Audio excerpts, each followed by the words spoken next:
Hey guys, welcome back to the channel. This is part 1 of our story. If you like this what if story and want to see part 2, let me know in the comments below. Before we start, don't forget to like, subscribe, and share this video with your friends. Also, check the description for more great content and my playlist. Now, let's start. A Chef's Rebirth 1, Return. The talk show had been a lively event, with both pro heroes and other mundane celebrities like actors and singers. Its host was a bubbly young woman with frizzled red hair and a perennial friendly smile capable of easily putting people at ease. She was just finishing her latest interview by going through the section she knew her audience loved the most, 10 questions from the audience, and she was clearly pleased to see her current guest take part to this with honest interest, instead of the fake forced courtesy many VIPs before him had always used to keep their image safe, even when they were blatantly annoyed by most of those questions. Said guest was a tall, imposing man wearing a red and black-colored chef's uniform with striped designs on the middle front and shoulders, a black sash around his waist, a pair of knee-high black boots and a large puffed toque chef's hat. He was also keeping his uniform's collar raised. He had very chiseled facial features, moderately long white hair which kept braided into a ponytail and a well-kept long pointy beard and mustache, even a faint trace of freckles that had survived his teenage years, but his green eyes held the purest gentleness compared to his otherwise austere aura. "So you still practice every day?" the woman asked, actually impressed. Who? Of course. No matter the age or experience, a professional never stops practicing. And I actually do enjoy it. It helps me feel just a tad younger. The old MSTR chef answered with a low chuckle. "I visited your restaurant a couple times, and I can testify to it, you are still diamond good," the host answered, chuckling to herself. "Oh, I know that. Miso soup, pork belly cutlet and carriage. Or donburi, if you have something on your mind," the old man answered, looking at her like a grandfather looking at his favorite niece. Why you remember," the woman said, shocked. "Believe it or not, I remember every single order of my regular customers," the chef answered. "Wow. But I want people at home to know that I don't eat all that at once, it's either one dish or the other. I do take care of my girlish figure," she countered with an ashamed expression. "What's wrong with enjoying food? I am happy you ask for seconds whenever you come visiting my restaurant." "My Doria-san," the woman said with a long, embarrassed whine, and burying her face in her hands as the entire studio was immersed in the laughter of the live audience present. "Sorry, my dear. I didn't mean to embarrass you," the other replied with a tiny smile surfacing from under his beard. "You just did, though. Again, I apologize." "Fine. Ready for the 10th and last question?" the host asked with a childish grumble. "Ask anything you want."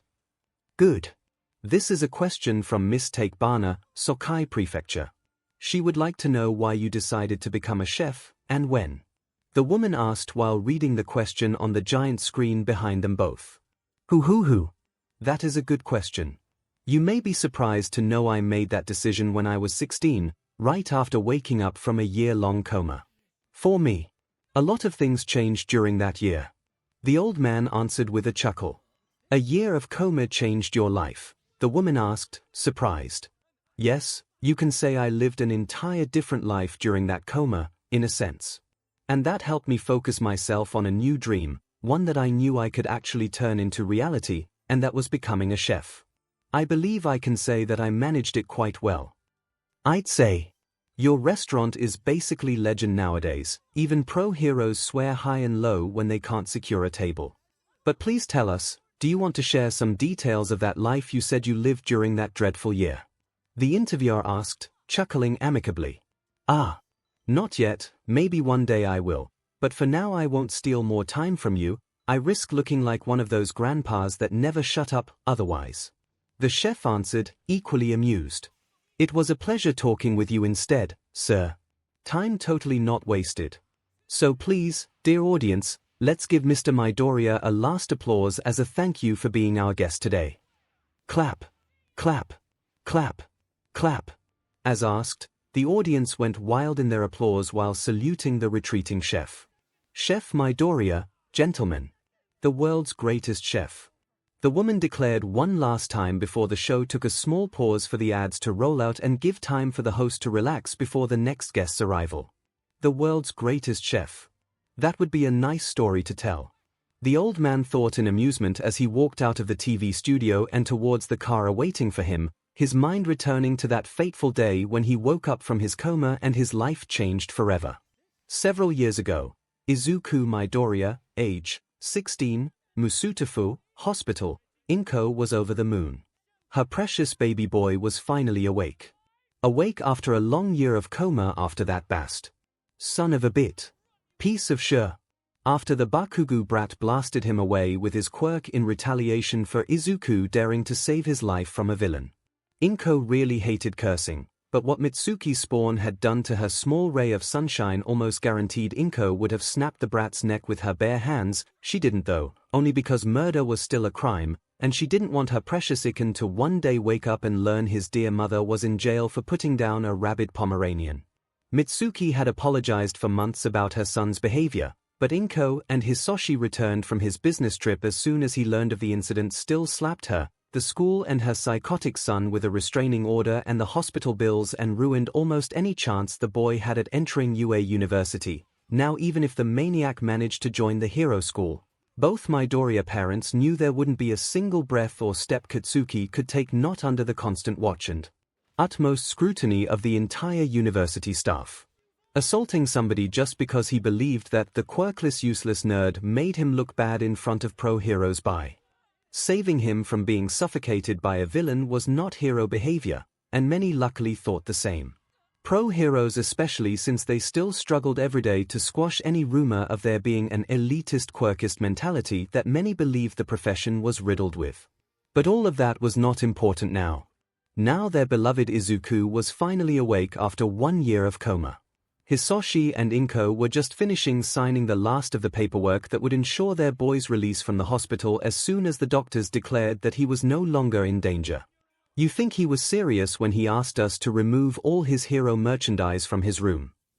𝐒𝐿𝐴 asked. I don't know, honestly. But when we mentioned how you kept everything clean and proper he looked tired of it, somehow. As if those had lost every magic they held for him. Hisoshi answered, unsure. Knowing he was quirkless was a huge blow already, maybe seeing his friend attack him like that the one time he tried to be a hero himself simply smashed his dream. 𝐒𝐿𝐴 answered. You said he looked depressed already, before that animal was attacked by the villain, maybe something happened even before that incident. He doesn't want to talk about it, he just says he understands he cannot be a hero. 𝐒𝐿𝐴 answered, sighing. Maybe we can help him find a new dream. A new direction. He is a smart boy, maybe now that he no longer wants to be a hero he can become something else, like a doctor or a lawyer. Hisoshi offered. 𝐿𝐴, the woman asked, shocked. I almost lost him, 𝐒𝐿𝐴. 𝐿𝐴 almost lost him. I. The last time I saw my son he was a kid. To him I was just a voice on the phone until yesterday when he woke up. He almost did not recognize me. His dad. Hisoshi answered, eyes overflowing in tears as he cried and hiccuped so hard his body shook.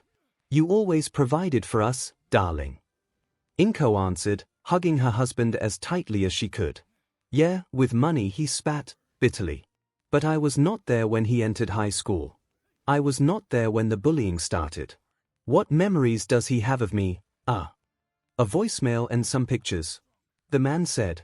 My dad is overseas working. I can easily imagine all the bullshit they said to hurt him, like that I did not love him because of his quirklessness or that I cheated on you or who knows what else. It's okay, we know you love us. And we love you too. 𝐒𝐿𝐴 assured him while gently caressing his back in small circles.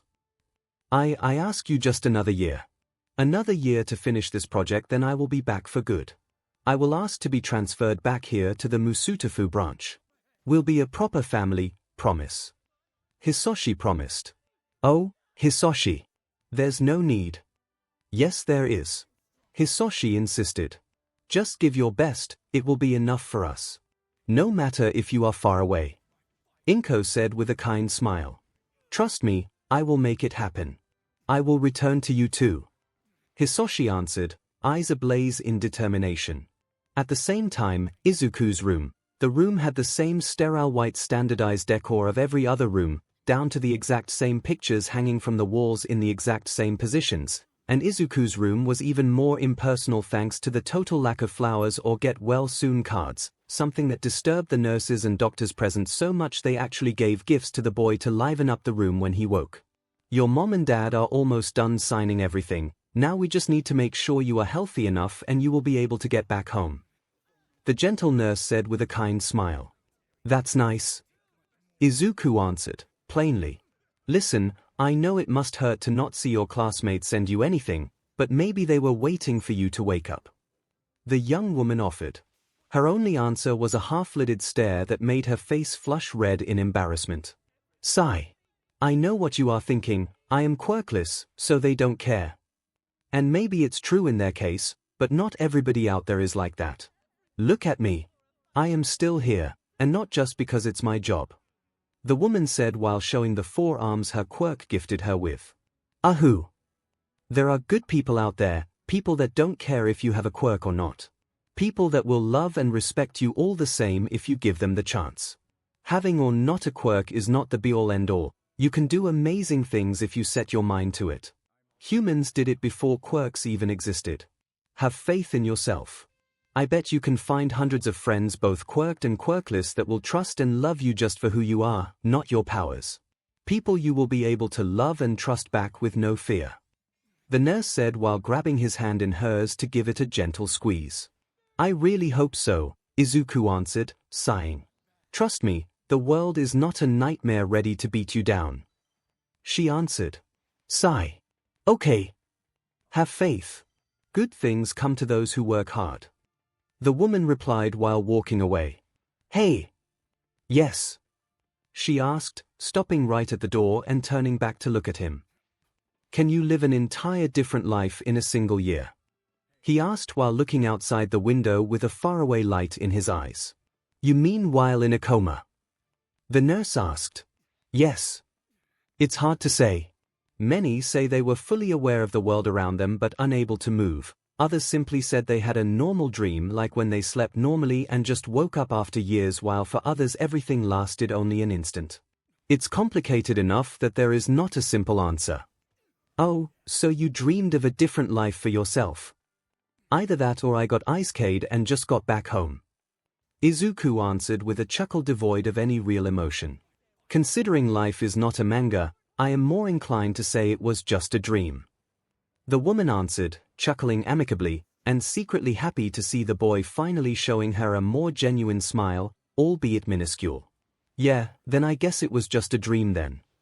He replied, looking down at his hands. Can I ask what you were doing during that life?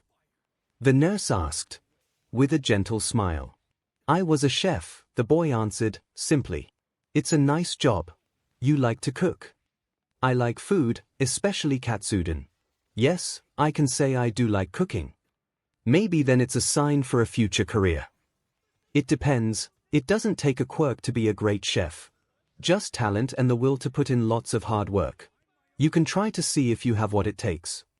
A chef. Can I be one? Do I deserve to be one? Izuku asked, looking honestly scared. Why not?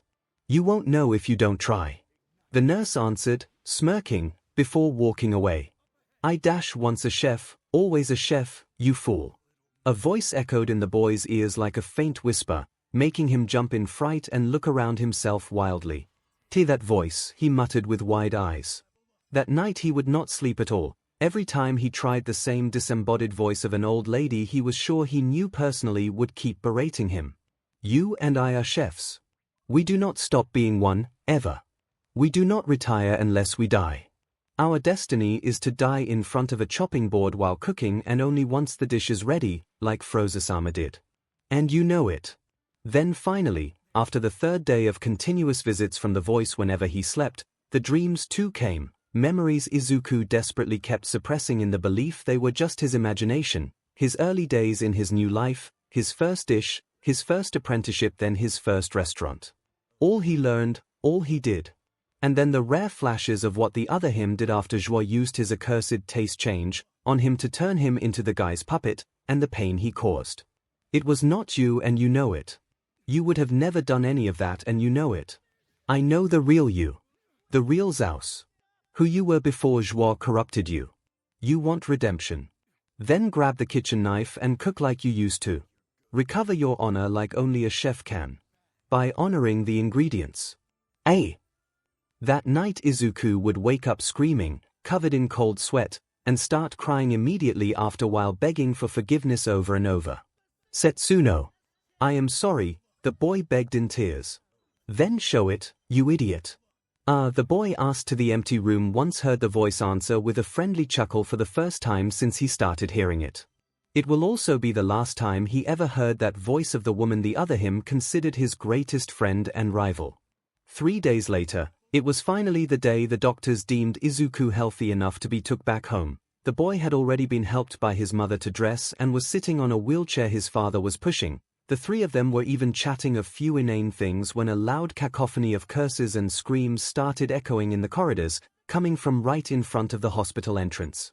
The cause of the ruckus was a guy with a quirk turning him into a tiger-human hybrid arguing with a guy with a gorilla quirk that made his body huge and obscenely muscled. F you. No, F you. And the two punks were apparently uninterested in the absurd noise they were making in the middle of the hospital while they argued about something, although the fact both were covered in bruises suggested they both were in the hospital to finish whatever fight landed them there in the first place. What is happening? Inko asked, scared. Apparently the gorilla guy destroyed the tiger guy's new car while parking. The two beat the CRP out of each other until they both passed out and were brought here a couple hours ago, and now that they are finally awake, they have started all over again. A nearby doctor answered with a tired voice. Shouldn't somebody stop them? Inko asked. Security will be here soon, have patience, the doctor answered, sighing. Izuku did not exactly know what he was doing, but simply following the memories of his year of coma, he felt compelled to walk towards them and tap the shoulder of the tiger guy, shocking the doctors and his parents by getting up from the wheelchair with no apparent issues. Tap! Tap! What the F do you dash? Both arguing men started yelling at the same time while turning towards the intruder, when they stopped abruptly. Because for some reason the kid whose head could barely reach the tiger guy's armpits or the gorilla guy's belly button had become in their eyes a giant easily towering over them both as soon as they locked eyes with him. This is a hospital, can you two please go fight somewhere else, monkey and cat? The boy asked with a calm and yet infinitely threatening tone. You little dash, keep it down. The tirade of the duo died immediately when the kid's booming roar, delivered though with the grace of a king, eclipsed both their voices and made their furs stand up like they were electrified. And at hearing his order everybody in the entire hospital stopped breathing for a couple seconds. The boy was standing with his back straight and hands clasped behind him in quite the regal pose and with his eyes narrowed, his hair were even casting a bit of a shadow over those same eyes too. The most daring abnormality though was that many could swear they saw a glimpse of a giant red-furred gorilla of sort with big ball-like tusks, and enough muscles on its human-like torso and arms to shame a pack of bodybuilders, appear behind him for an instant with shining eyes and a BLD red flaming aura of energy covering its entire body. Why it's cool man. It's cool. We are done arguing, yes. The gorilla guy whimpered with his complexion turning chalk white in fear. Why yeah. We are sorry if we make a scene, sir. And no need to get violent, yes. This is a hospital after all. The tiger guy added while nodding violently. Good to know. Then please, do take a seat so these gentle nurses can look at your bruises. Izuku answered with a gentle smile, one completely devoid of any threatening intent. Oh of course, sir. No problem, sir. Both punks answered as one and hurrying to sit on the waiting seats with their backs straight and without uttering a sound, but just following the kid's every move with unblinking eyes while sweating heavily. Nice. Thank you. Without another word, the young teen walked back towards the wheelchair and collapsed on it, he too utterly drenched in sweat and breathing heavily. Iken. You okay? Inko asked immediately while kneeling down in front of him to check his now very pale face. Whyas, I am fine. I am just tired, that is all. He answered with a forced smile. Was that intimidation? How? The boy thought, feeling overwhelmed by his own confusion. Well, whatever you did was kind of foolish, you could not know if they would attack you, Hisoshi answered, sighing. Sorry, Dad. It's okay, luckily they calmed down instead of getting violent. Just do not think things will always go this well. Of course. Very well. Let's go home now, I just recently filled the fridge, I want to celebrate your return, 𝐒𝐭𝐚𝐲 said with a wide smile. Okay, Mom. Later that day, Midoriya household, the family of 3 was just finishing setting the table, with Izuku managing with great effort to talk his parents into letting him help them, even if maybe he did whine a little too childishly for his tastes. I am not made of glass, Dad, he said. You just got out of the hospital, please do take it easy. Hisoshi answered, frowning a little. I will take it easy, promise. But I am used to helping, you know. I like to feel useful. I won't deny that, just don't rush. Okay, Dad. Good. The man answered, showing from where the boy took his cinnamon bun smile from as both father and son matched each other. Since you both feel so well, are you up for a small adventure?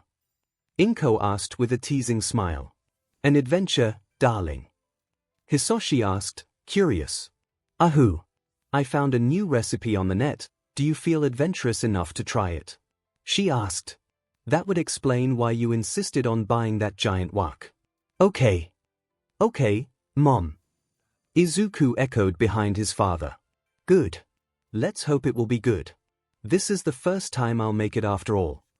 𝐒𝐿 answered while making a show of rolling up her sleeve intensely enough to make the 2 men behind her laugh in amusement. The recipe looked simple enough, even if the big wok kept sizzling extremely loudly, something that raised an alarm bell in the back of Izuku's head the boy wasn't even aware existed. And when that burning oil spilled out after a too violent twist of 𝐒𝐿's ladle, the entire content caught fire and produced a giant flame followed by a deafening WH sound. Kai-ah. The woman had barely the time to jump back and not get burned, slipping on the floor while pulling the wok filled in flaming oil with her. 𝐒𝐿. Both Hisoshi and Izuku yelled at the same time while hurrying to help her, but while his father managed to grab the woman in a protective embrace that saved her, Izuku peripherally watched the wok fall in slow motion towards the floor, and he swore he heard the horrified scream that seemed to come from the food in it.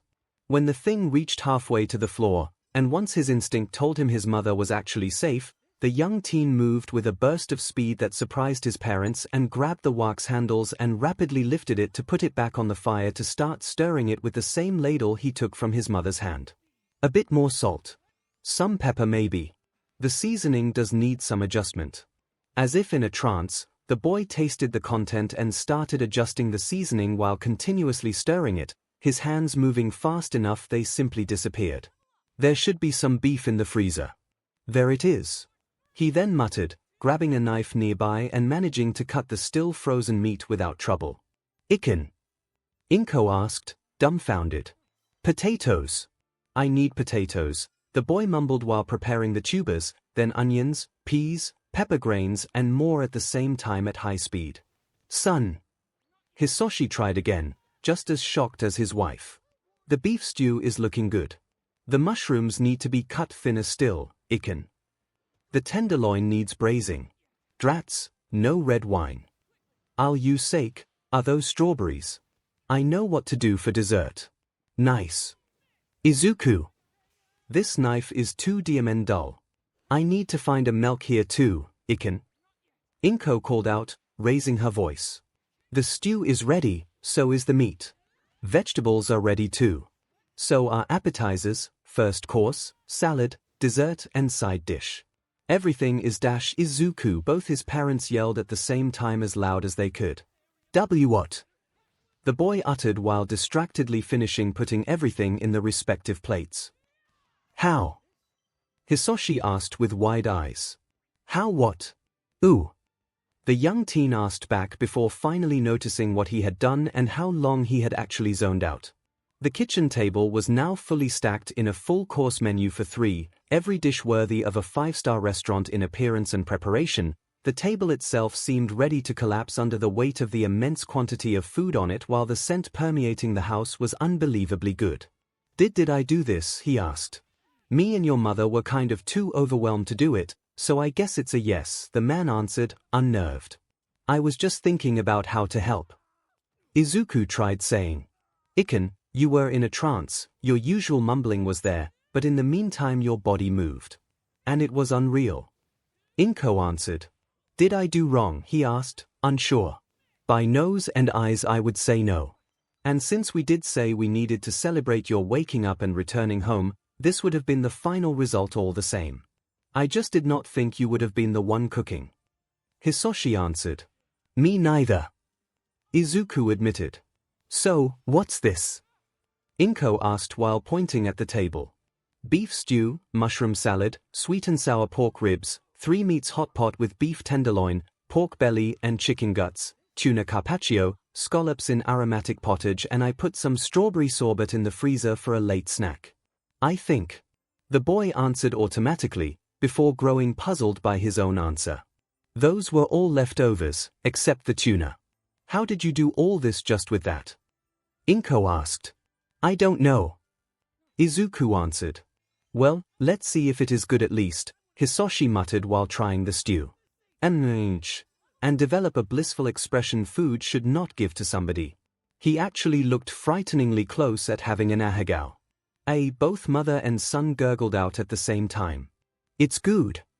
Hisoshi emmed in awe and with his mouth still full while shamelessly filling and refilling his plate over and over. Darling. Manners. Please contain yourself. 𝐿𝐿 said, appalled, while trying the pork ribs. NOM. NOM. NOM. NOM. To then show utter hypocrisy by attacking the dish herself with the same lack of manners, like a starving animal. Hey. Leave me something. Izuku yelled in horror at seeing the dishes apparently he made getting empty fast. Since when can he cook this well? Hisoshi asked between mouthfuls. I have no idea, but I know I can't stop. 𝐿𝐿 answered. Me neither. Izuku replied, just as entranced as they were by the taste. When the three finally stopped eating, almost 2 hours later, the family collapsed on the sofa, all 3 of them groaning because their bulging stomachs filled to the breaking point. Oh, God! I am going to explode. Izuku admitted in agony, and yet not regretting a single morsel of what he ate. You said you wanted to become a chef. Hisoshi asked. It was just an idea, Dad, I don't know if I have what it takes. My stomach says you have some solid bases to start from, 𝐿𝐿. 𝐿𝐿 admitted before burping loudly, a thing that made her face burn red in shame. Sorry. If you say so, Mom. What I don't understand is how you became this good all of a sudden. Hisoshi wondered. I have a theory. If you have an open mind and can actually help me make sense of this. Izuku answered. I can barely move, so it is not like I have no time to listen, his father admitted. Me too, 𝐿𝐿. 𝐿𝐿 added. Well, I am not sure, but there is a chance my coma has something to do with it. Ah. You see, 3 weeks later, Musutafu Market Square, the so-called Market Square, was just a small rectangle of paved street near a park where on Saturday the househusbands of half Musutafu met to assault the various vendors for ingredients and other amenities in a free-for-all to hunt down the best sales.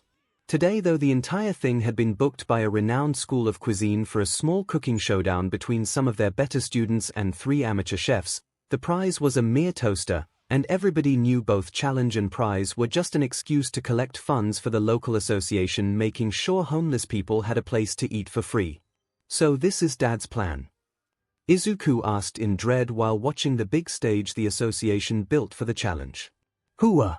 Before returning to his office, he said that if you really gained knowledge from your coma, and if you want to fully use this knowledge to become a great chef again, then you will need to catch the eyes of professionals so to gain entrance to a proper school for aspiring chefs.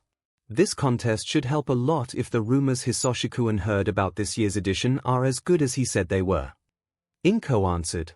You think Dad will be able to see if it was really just a dream or transmigration as he called it? Izuku asked, unsure. I know 𝐷𝐿𝐿 well, I didn't teach you how to cook like that, and yet you demonstrated skills I never saw before. The fact that you went into a trance every time we tested it was what ticked off your father, He literally said it was like somebody else was controlling your movements. Then why not a quirk? Izuku asked. We took the test again, 𝐿. It's still negative. 𝐿 answered, showing him again the same result papers she showed the judges when she managed to enlist Izuku between the amateurs challenging the cooking school students. I know. It's just. An isekai sounds so unbelievable. Your dad begs to differ, honey. That's because he is a geek.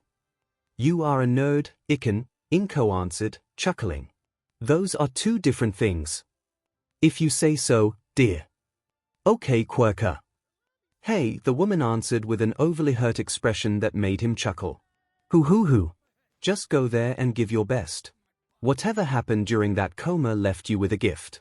If it was you to live as Zhao-san in another world, or it's just his knowledge passing to you, what matters is that you now can do those things here as well.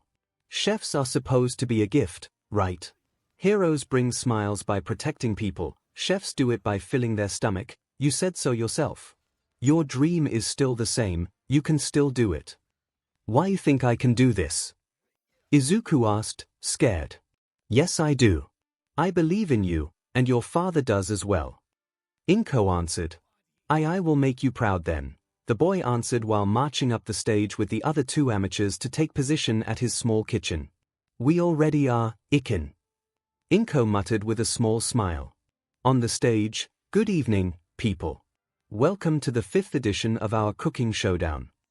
The host of the event was a bald old man wearing a bright yellow tux addressing the audience under the stage through a gaudy golden mic. 𝐿 had in the meantime started recording everything on camera since due to the time difference Hisoshi could not see it live, so he gently asked to have a recording of the thing sent through email once done, for bragging purposes other than further data for his theories about Izuku's new skills. As always, we have 3 daring challengers here to face against the top 3 students of Inoshiki Culinary School, a friendly showdown to collect funds, so do not get too angry should you lose, you are facing pros just to help the less fortunate, not to get fame. But let's introduce the challengers and their dishes, shall we? The host said while nearing the area left to the amateur chefs. Let's start with you, you are. Hi. I am Nana. Yumibozu Nana. I will prepare my special vegan pork cutlet. The young 30-something woman replied with a wide smile. There is nothing vegan about pork cutlets, dear. The host commented, dryly. There is if you use tofu instead of the meat of some poor pigs, she answered, frowning. Then don't call it pork, but whatever floats your boat, darling. The old man answered, grimacing and walking towards the second woman. Good evening, I am Mitsuki Bakugo. I will prepare my own version of the oden. Mitsuki answered, stealthily stealing a glance at Izuku next to her and flinching when she saw the boy take a tiny step aside to avoid her. And flinching harder when she saw 𝐿 glare at her with all her strength. At least somebody here can prepare good food. Good to know. The host replied, smiling happily. Corpse eater. Go 𝐒𝐿𝐴 turnip, woman. The host replied with a scathing glare that silenced the first contestant before finally focusing on Izuku. Hi. I am Izuku Midoriya and I will prepare a dish called golden fried rice, with shrimps and pork belly meat. Izuku muttered with a shy voice, and even the MIC had trouble picking his answer up to make it audible for everybody else. Oh, a simple dish. You plan to make a lot of plates then? The host asked with a smile that kinda looked too mocking for 𝐿's tastes. If it's not a problem, the boy answered. It won't be if it will actually be good. Let's introduce the judges now. The guy answered before kind of shoving Izuku away for a girl to walk forward. As you know, we usually have a panel of both teachers and common people to decide who is the winner, but this year we have a special threat. Our association, the one usually collaborating with Inoshiki School to prepare this event, has managed to strike a deal with a famous Japanese chef that accepted being our head judge and even brought along some colleagues. So please, give an applause to Chef Samui, owner of the legendary 3-Michelin-star Samui restaurant in Tokyo, and his friends. The woman declared as 5 judges dressed in fine chef attires all sat together at the same long table on the right side of the stage. All of them also sported on their chests the insignia of the restaurants where they worked, and not one of them had less than 2 tiny stars under those restaurants' names, meaning that all of them were definitely pros. Thank you for the warm welcome. It's a pleasure to see my alma mater, Inoshiki School, still producing such amazing chefs, so I am honored to be here to give my own 2 cents on their level of preparation. The head chef, Samu, declared once the applause calmed down and the MIC was passed to him. We will be strict, though. So be advised, we want you to give your best. The man said before sitting down on his chair in the middle of the judge formation. Well, you heard the man. When we'll give you the start signal, you will have 40 minutes tops to prepare your dish, so don't slack off. The host yelled in glee. 40 minutes only. Oh, God. Izuku thought in worry as the host started listing the plates the students will prepare, and all of those sounded very complex compared to his. What's wrong? Afraid. Since when? Ooh, the boy thought in surprise at hearing a deep baritone voice. He recognized it as Xiao's appetite demon, a very prideful food spirit that very rarely talked with the man, and that after the events with Xiao fully turned his back to the chef and never again talked with him. Why was he there? And why did he talk to Izuku? This is your second chance, partner. You want redemption. Seize it. Be a chef again and do not lose your way again. You can't retire, Xiao-chan. Once a chef, always a chef. Setsuno. That's a memory, you buffoon. She is not here. I am here, and I want to eat, not be your nanny. So don't expect me to hold your hand or talk to you whenever you are nervous. I followed you here just for one reason, food. So dry your tears and straighten your back. Do you still have your skills? Then use them. Ready? 3, 2, 1, go. Your time starts now. The host yelled, giving start to the challenge. I can still be a chef. Even after what I did as Xiao. As a villain. Izuku thought in worry while mechanically collecting the ingredients he needed from the communal fridge they all were given access to. Before is before, now is now. You were Xiao, now you are Izuku. Who the hell cares? The ingredients want to give you another chance, so where's the problem? Grab the knife and do your job. You heard me. It doesn't matter if you are Xiao or Izuku now. You are both. I am. Both. Small soundtrack suggestion to listen while reading. Link, Toriko Battle OST, Tosuhano. YT link. Yes, DMN it. You are still a chef at heart. Then cook. The appetite demon said with a fierce roar, and from the outside, everybody saw the young teen eyes turn inhumanly sharp as he grabbed a kitchen knife. And performed a miracle. Chop, chop, chop, chop, chop, chop, chop, chop. The judges were speechless. The shy kid had picked up speed to the point the knife could not be seen at all and utensils went swapped at unreal tempo. I am Izuku. Cutting. The kid muttered as ingredients went cut into thin slices with just one slice of the knife. So fast the boy would just hit the counter to have the ingredients jump up for him to cut while they were still in midair. I am Xiao. Braising. He then whispered as the fire roared to life under the wok and the meat went braised to absolute perfection. I am both. Sautéing. At the same time other pans hovered over the flames in complete stillness with only the rice and shrimps in there moving without stopping.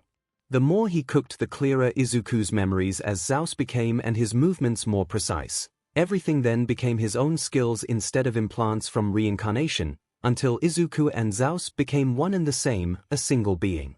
And food honor was returned to the young chef. Plating. Tack. Tack. Tack. Tack. Tack. Tack. Plates upon plates, in an absurd number, were delivered as soon as the dish was ready, each plate not even having the time to fully rest on the counter, and the boy was already back to cooking more. His covering the work of an entire kitchen staff by himself, one of the judges muttered in horror. Too slow, my body still can't keep up. Izuku thought in worry as he knew that had his body moved like his old one as Xiao, he would have done at least 10 times the amount of plates he was preparing in that moment. If not more. I can't keep up. What the F? One of the people in the audience, a girl with a speed-related quirk, was feeling dizzy as her eyes could not keep up with what he was doing on stage. Go, Iken. Gu. 𝐒𝐭 in the meantime was going wild in cheering for her son. Nobody could miss the fact she was incredibly proud of him. Tack, tack, tack, tack, tack, tack. Is he cooking for everybody? The girl cooking next to Izuku shrieked in awe as the plates kept amassing, all absolutely perfectly done, and at a rate the staff struggled to keep up and deliver them even while focusing on Izuku alone. How? Mitsuki asked, horrified. 𝐻𝐻. Slow down. The host asked, scared. No. You others hurry up. Izuku roared in determination, making the idiot finally shut up, and to the others' awe, or horror in case of the other contestants, he actually went even faster. Yes, chef. It was maybe an unconditional reflex, but the students answered with the same tone they normally used in the kitchen where they worked, all for their astonishment while they picked up the pace to keep up with the kid. Other than the time needed for the ingredients to actually cook. That speed is unreal. One of the judges muttered with wide eyes.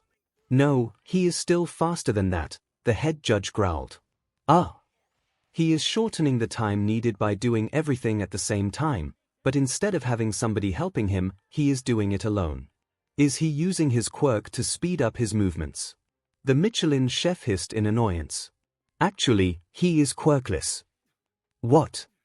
He is quirkless, that is all natural talent.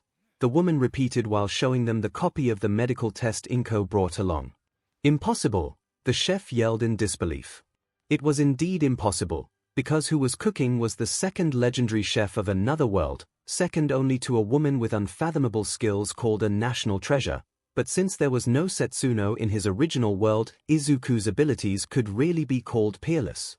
The skills of the king of chefs. 40 minutes later, preparation complete. Sorry for the wait, please enjoy your meal. Izuku declared with a bow a minute before the judges could actually stop the competition. In front of him there were lots of plates, other than the 5 for the judges, of gold-colored fried rice perfectly prepared, each plate a work of art finely decorated by an absurdly detailed drawing of a cherry blossom's branch made of soy sauce glaze and flowers of sweet and sour sauce, while on top of the rice stood a humble tiny patch of green leaves. How on God's green earth the boy actually got the time to also take care of decoration presentation was anybody's guess, but every person present agreed on the fact that the smell was truly, literally divine. Holy I am hungry, Katsuki muttered while swallowing down what felt like the 4th mouthful of saliva. Yeah, well, good thing job at alienating the family, now you won't be invited to dinner anytime soon. Neither will I, Mitsuki answered, bitterly, once walking down from the stage after delivering her dishes to the judges. Goddammit, the young teen swore under his breath as no plate even just passed close to him and his mother, making the two of them part of the few that did not receive any. We will now proceed with our judgment of the dishes. Starting with Midoriya-san's rice. The judge's spokeswoman declared. 𝐒𝐭 muttered while accepting the dish her son brought her himself. Please don't start, Mom. I am already a nervous wreck by myself. Izuku begged, shivering violently thanks to his nerves. Judge table, this looks very nice, one of the judges admitted while studying the plate and steadfastly ignoring the loud gurgling coming from his stomach. On top of the white porcelain plate stood the pearl-like rice grains, with every grain perfectly wrapped in the gold of the egg yolk the boy used like a sauce. The egg was not completely cooked either, but had been left slightly viscous to better hug the tongue once eaten. The egg dressing in it literally turned the rice golden as the dish name implied. It even left behind thin threads like molten gold when lifted by the chopsticks thanks to its semi-liquid consistency. It is shining like gold. Head Judge Samui exclaimed in wonder while studying his plate. Not one of them had ever thought that it would be possible for a plate of egg-fried rice to look like a piece of artwork, and when the judges actually tried it, the egg sauce fully mixed with the rice grains and solidified to create an explosion of taste that together with the tender and syrupy pork belly meat, the mix of 𝐒𝐿 and shrimps moved them to tears of awe. How? How did he do it? How? The Michelin chef kept asking himself between mouthfuls, as while the rice tasted godly, each bite of that heaven also felt like a stab to his honor as a chef, until tears started flowing from his eyes without control. He was weeping in defeat and yet he could not stop himself from eating more. Is he okay? One of the judges asked, shamelessly talking with her mouth full but unable to stop eating long enough to ask. I think the boy crushed his spirit with a plate of rice. And God admit this tastes amazing. Gotta ask him the recipe, another judge answered while rudely liking his plate clean, uncaring of people seeing him doing that. I thought you hated rice, that's why you have none on your restaurant's menu. I may change my stand on rice after this. With 𝐒𝐭𝐚𝐲 𝐔𝐸𝐽. I am so proud of you. NOM. Damn it, this is amazing. 𝐒𝐭𝐚, between mouthfuls, complimented her kid and actually wolfed down the remaining rice so to then throw away the empty plate and hug him as hard as she could. Glad you like it, Mom. IIT's kind of a rush job. Though, if you want tomorrow I can make it again and properly. Izuku answered with a sorry expression. Properly. Utter silence fell in the small square as Izuku's words echoed in everybody's ears and pierced their minds like a searing hot blade. This is a rush job. 𝐒𝐭𝐚 asked, shocked.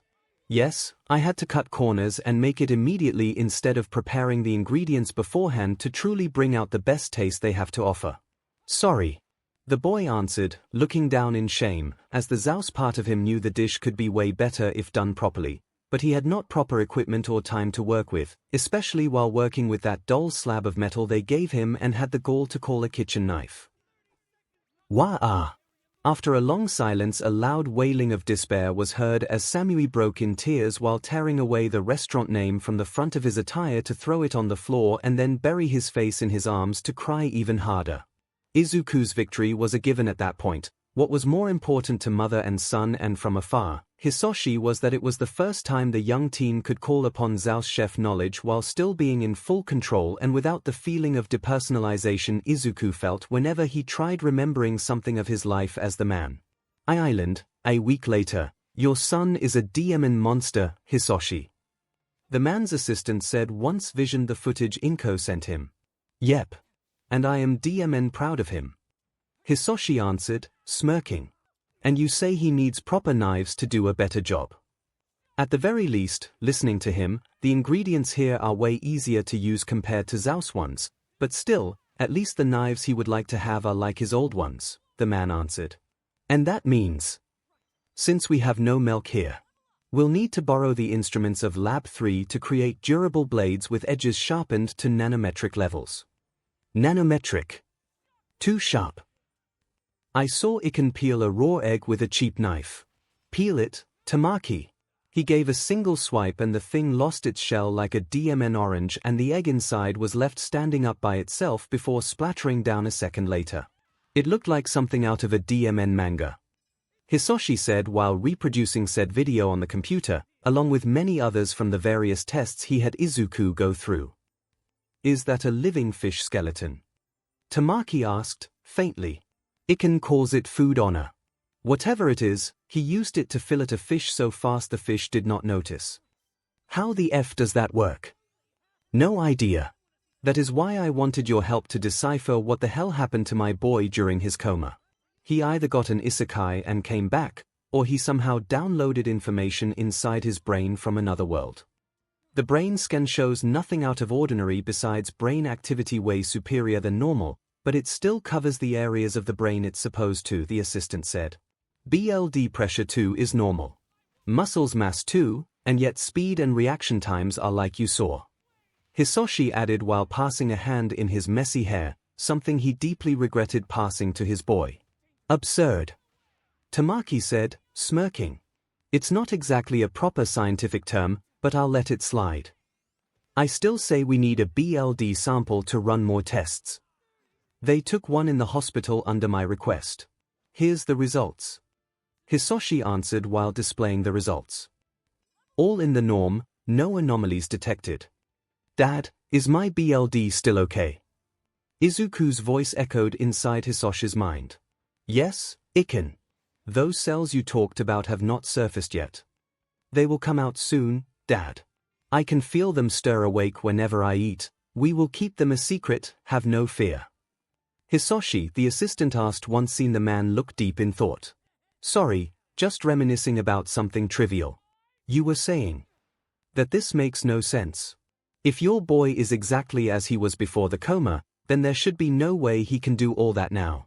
Let alone knowledge, he has the muscle memory to go with it, something years of practice gives you, not a coma.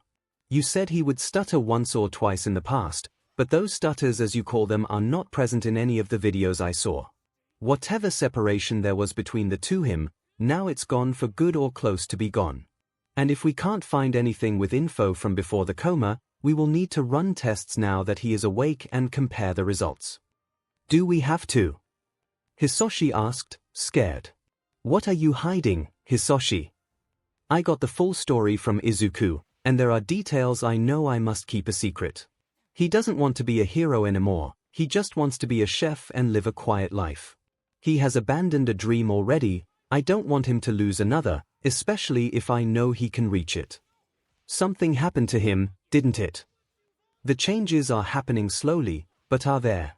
I want to see if those changes are dangerous to him, but I am too afraid of others using that data for their agenda. You mean like All for One?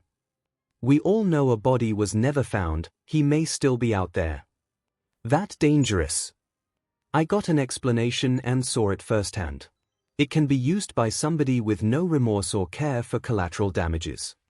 Then it's decided, me and you will need to be extra careful, but if your boy wants to give his best as a chef instead of a hero, I think I can help.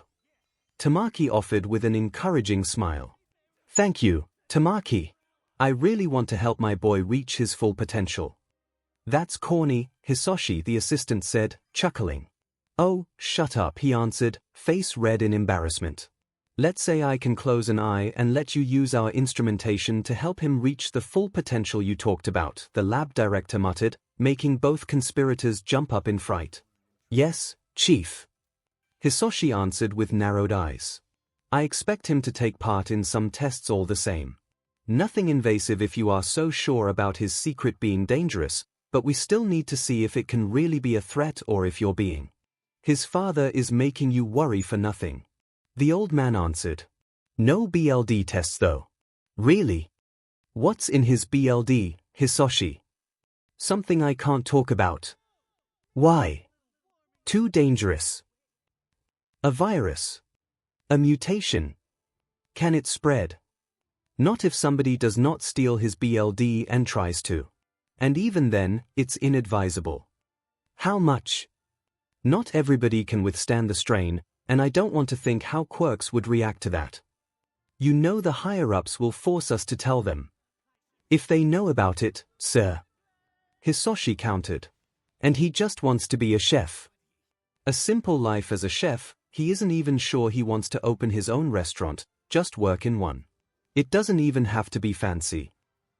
Goddammit. Okay. Sir. Let me cover the few traces you two morons left behind, then we'll get to work in preparing his tests. And I hope your son's food is worth it. The old man declared with a growl. Hisoshi, the chief said with narrowed eyes. I kind of sent a drone home to collect some. Hisoshi said with a weak smile. Midoriya, the old man roared in fury. I was having sober withdrawals, the man answered, whining. We have strict rules about secrecy here, Midoriya. And even then, we have a perfectly fine cafeteria here, it's not the same. Hisoshi answered, offended. Fork it out then, let's try. No. It's mine. Are you denying your superior? Yes. Hisoshi, man, just hand them over. It's just soba. Tamaki said, rolling his eyes. Just soba. Fine.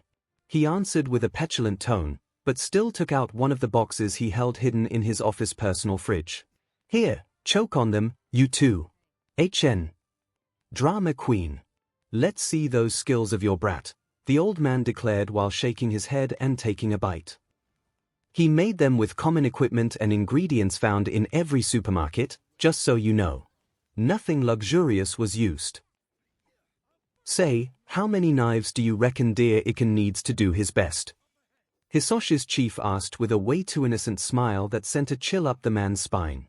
I think the guys in Lab 13 have a new super alloy that they did not know how to use. I bet they can make awesome pans with that as well. Tamaki added from the sidelines. We'll ask them to borrow some. Level 5 secrecy of course. At the very least, sir. Oh. And I believe that in exchange of your request of transferal back to Musutafu going through smoothly, I will be your dinner guest once a month, if you don't mind paying for my silence with food. Me too. You will just stay quiet, Tamaki. Okay, sir. Damn it, okay, sir. You'll have your bribe. Hisoshi muttered in answer. Wonderful. Now share with me those tests you talked about, I want to see them myself. Oh, God. What have I done? I am sorry, 𝐿. Hisoshi thought in horror. He just hoped nobody else would notice his son's skill before securing his safety. Back to the mainland, Musutafu, Yorozu household, kitchen. There was a somber silence in the huge kitchen of the disgustingly rich family, for a murder had happened there, with ingredients being the victims. It was a massacre. Some strange gelatinous green sludge was slowly dripping from the walls and smelling like dirty socks. A small pan was burning in a corner while completely enveloped by flames, and the oven was giving few last dying electric whimpers before finally succumbing, producing a tiny plume of black smoke and then letting its frontal panel detach and slam on the floor in 1,000 pieces. Why does this keep happening? I just want to be good at cooking. The lady of the house, Yorozu, wailed in tears while burying her face in her husband's shoulder as he hugged her. I know, dear. But you are an amazing woman already. Maybe it's the universe balancing things out by giving you some bad luck, otherwise you would be too perfect. The woman's husband, Saito Yorozu, answered while patting her back in a comforting manner, and at the same time sending an apologetic look at their family personal chef. The guy was weeping at watching the sorry state the kitchen had been reduced to in merely 5 minutes. T2 perfect? Ray asked with a hopeful tone, breaking her husband's heart by locking her now puffy red eyes with his.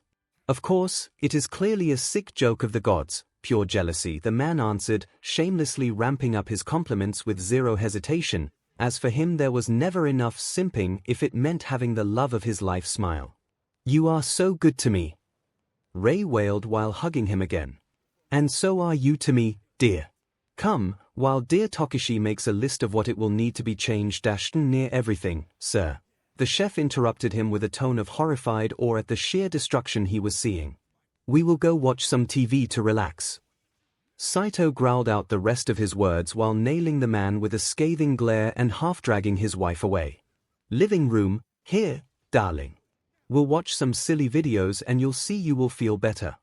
Saito said while turning on the giant TV and selecting the internet video app that for the sake of copyright we will call YouTube.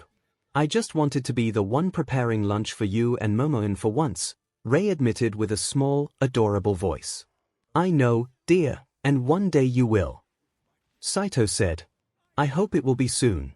Can we watch that? The woman answered while pointing at the top 10 featured videos, at the very first video dominating the list in terms of visualizations to be precise. The Young Chef Competition. Why is it trending? It's a small channel with barely any followers too. The man said, confused. Maybe somebody screwed up badly. Ray asked, hopeful. Schadenfreude. That will help her feel better. Hopefully whoever it is they fail so hard, Ray-chan will look like a MSTR in comparison. Saito thought in relief as he as well believed that to be the case. Yes, let's see that. A good laugh is always good for one's health, he said aloud while clicking on the video and already savoring the return of his wife's smile and laughter at the expenses of some unknown brat thing-up. Tack, tack, tack, tack. And both adults watched slack-jawed as the video instead featured Izuku going in raw and without lube in the competition while humiliating his opponents. Holy F. He is culinary raping them. Is the video sped up? Behind them their chef was heard shrieking in awe after glancing from the kitchen door. No, Saito answered, shocked as the number of plates the boy made kept growing. Wow. Even a kid cooks better than me. And he doesn't look older than Momo-chan. Ray in the meantime started crying again, not that Saito could actually blame her. I think I found your new cooking teacher instead. It was then that the man devised a new plan while looking at the screen with narrowed eyes. What? Really? Who? Ray asked, still hiccuping. That boy, he seems prepared enough. No. Please don't fire me. I can get better. Even better than that. Their chef said immediately while falling on his knees. He will just teach Ray-chan how to cook better with weekly lessons. I am not firing you after years of loyal service.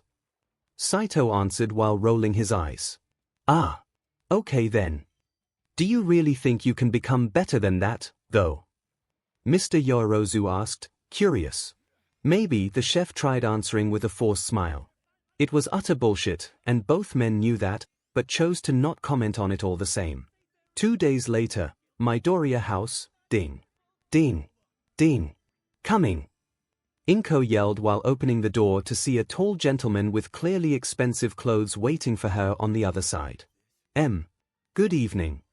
Good evening. You are 𝐒𝐭𝐽 Midoriya, I presume? The man asked. Yes. Saitorozu, pleased to meet you. Pleasure is mutual. How do you know my name? I know a guy, or better, a guy knows you. Saito answered, smirking. Who? Samui, he is the head chef of my family's favorite restaurant. Or he was before his nervous breakdown. Oh. Him, how's he? 𝐒𝐭𝐽 asked with a sorry expression. He is doing okay, or so I heard. Saito answered, shrugging. At the same time, penthouse at the opposite side of the city, kitchen, no. No. It was mellower. And the taste was richer. The famous chef Samui yelled with insane eyes while throwing away another pot of rice behind him. Around him dozens of empty sacks of rice littered the floor, and by looking at him, it was clear he did nothing besides cooking ever since the challenge, not even sleeping or showering. How did he do that? Who? Why ha ha ha. A deranged laugh echoed in the penthouse before the man's assistant finally forced his way into the apartment by bursting down the door and accompanied by 3 burly doctors holding up a straitjacket. Back to 𝐒𝐭𝐽 and Saito, I hope he recovers. But why did you ask him about me? Well, I needed a name to better find you and your son, ma'am, Saito answered. Why were you looking for us? 𝐒𝐭𝐽 asked with narrowed eyes. I heard your son is looking for a university to join while following his dream to be a chef. And for a restaurant where to work part-time so to have some actual experience. Why do you know all this? Because I can offer your son both in exchange for a favor. Saito answered. Ooh. May I come in? So we can talk details without others eavesdropping. We were about to have lunch actually.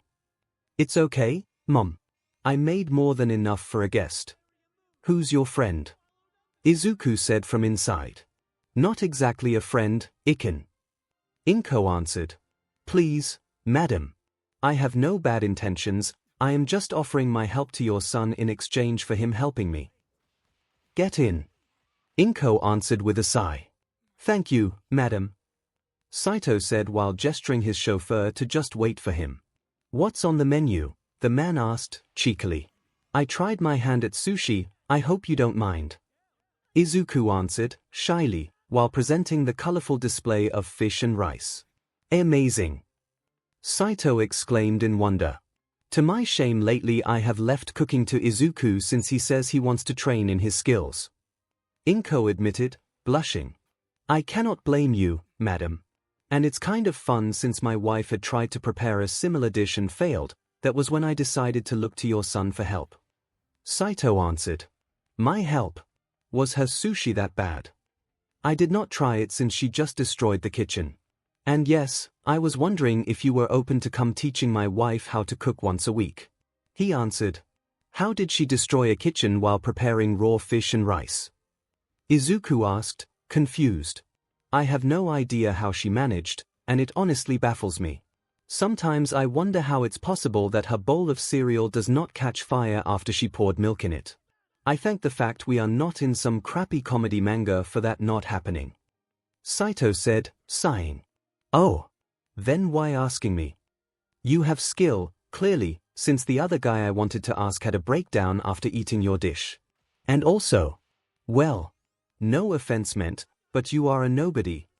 Hey! 𝐒𝐭𝐽 growled, offended. I think he means I don't have any fame that may cloud my judgment, Mom. Izuku said. Precisely, I asked around, And you seem to be quite the soft-spoken, gentle boy from how people described you. So I thought that you would have been patient enough to help my precious Ray-chan become at least decent at cooking, 𝐒𝐿 explained. I understand what you mean, but how bad is she, actually? Izuku asked with narrowed eyes. On a scale from 1 to 10, the man asked back. Yes. Between 𝐭𝐴𝐻 Tendao from Ranma and Oti from Gintama, the man answered, bluntly. Good God. Izuku whispered in horror. Quite. As the man of the house, I sacrifice myself by eating what she cooks whenever she tries, and spare Momo thanks to some bullshit excuse I cooked up years ago about my daughter's quirk needing a very specific diet to work best. It's a thankless mission, but somebody has to do it. 𝐒𝐿 explained with a proud voice. You must love her a lot. More than my own life or liver, but the doctor said I can't keep this up or my stomach will start to break down, so she either becomes at least decent, or I will be in trouble. I'll see what I can do. Thank you, my boy. If you really pull this off, then whatever price you will demand, I'll pay. Wait until we decide if it is feasible before saying that. Izuku answered, sighing. Please give it a try. I asked around and I can put a good word for you to work in a restaurant kitchen, nothing luxurious though, as I don't believe those Ponzi stuck-up fools would accept a teen surpassing them. As for the university, that I can actually pay for. I can't accept that. Izuku said with wide eyes. Being good at cooking is my wife's dream, Midoriya-san. Myself and Ray-chan may look like people drowning in cash now, but we weren't so fortunate when we were kids. Our families struck gold only late in our life, not long before we took over our respective family businesses. And you know what that means. Not really. It meant we worked. That's it. When we started dating we wanted a big family, instead we got so absorbed in our work we barely had any daughter, and even then we are hardly able to spend time with her. She grew up mostly with nannies and other strangers, with Ray and myself desperately squeezing out every second we could to spend it with her like a normal family. And now our daughter plans to join UA University and become a pro hero. Meaning even less time to be a family. 𝐒𝐿 explained with a sigh. And where do I fit in this? Izuku asked. Just once, Ray just wants to cook something for Momo. Like a mother should, or so she describes it. I don't know if I have the skills, I don't know how to teach somebody how to cook. Izuku answered, unsure. In that case I will help you as well, if we work together, I know we can do it. 𝐒𝐿 offered. Why me? Why not you? There are hundreds of renowned chefs that I bet would give an arm and a leg to work for you, why not ask them? Or even a student from any school. Because they would give an arm and a leg, as you said, to work for a rich family. You are arguing against teaching a mother how to cook for her daughter. They would not care about the reason behind this, only about the compensation. Like all the others I asked before you. They all just looked at the check I offered and said yes, and then dropped out because they could not be bothered to put in the effort. 𝐒𝐿 answered, frowning. Let's say I accept. Yes. Ray-san will need to put in the effort as well. She will, I swear. And I don't want to get paid. Why not? He asked, surprised. Because I want to make it with my own power, without help. I admire that conviction, it's rare nowadays, the man answered, smiling. So, when do I start, sir? Izuku asked with a tiny smile. Whenever you are ready, Izuku-san.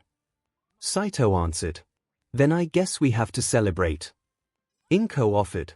Madam, I know this sounds fishy, but I swear I just want to help my wife, nothing more. Then it won't be a problem if I join as well. Mom. Understandable, there is no problem for me. 𝐒𝐿 answered. Thank you. My husband said he had a surprise for Izuku that will be ready in 2 days. Will it be okay if we come by once we have it delivered? Of course, madam. In the meantime I will tell Ray to get ready. A surprise?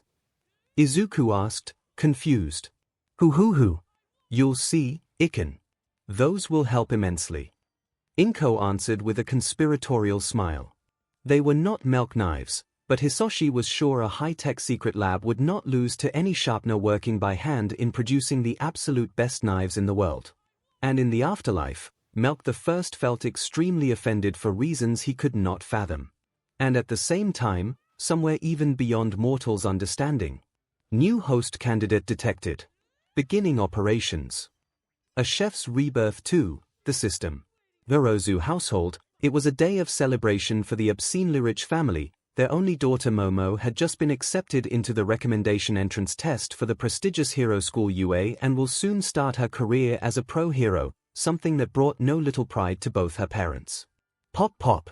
The family chef had even brought along a few party amenities and decorated the entire kitchen in an overabundance of streamers and banners.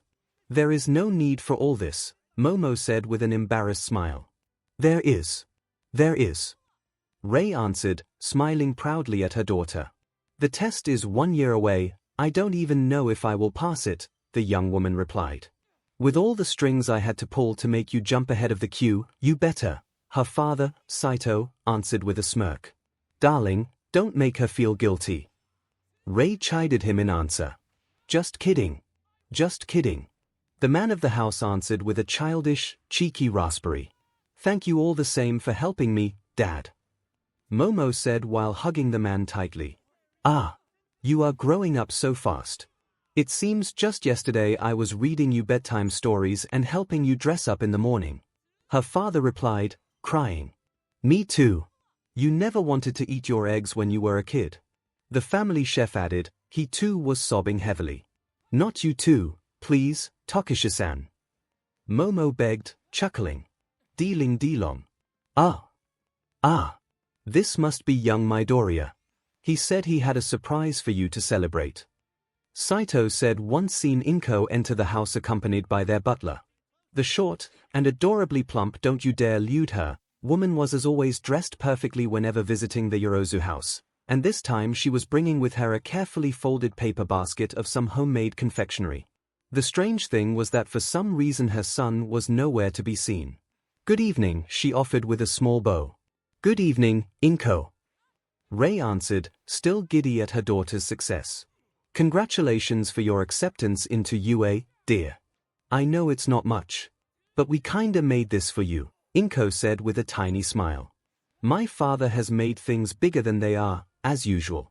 I did not enter UA, I was just told I will be able to take part in a special form of entrance exam next year, nothing more.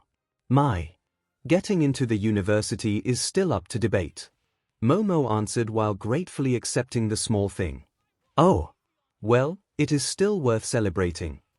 Inko answered with a small chuckle. It was honestly impossible to hate the woman. She and her son had been as unobtrusive as possible while Izuku taught Ray the basics of cooking, and especially by showing a godly level of patience during the lessons.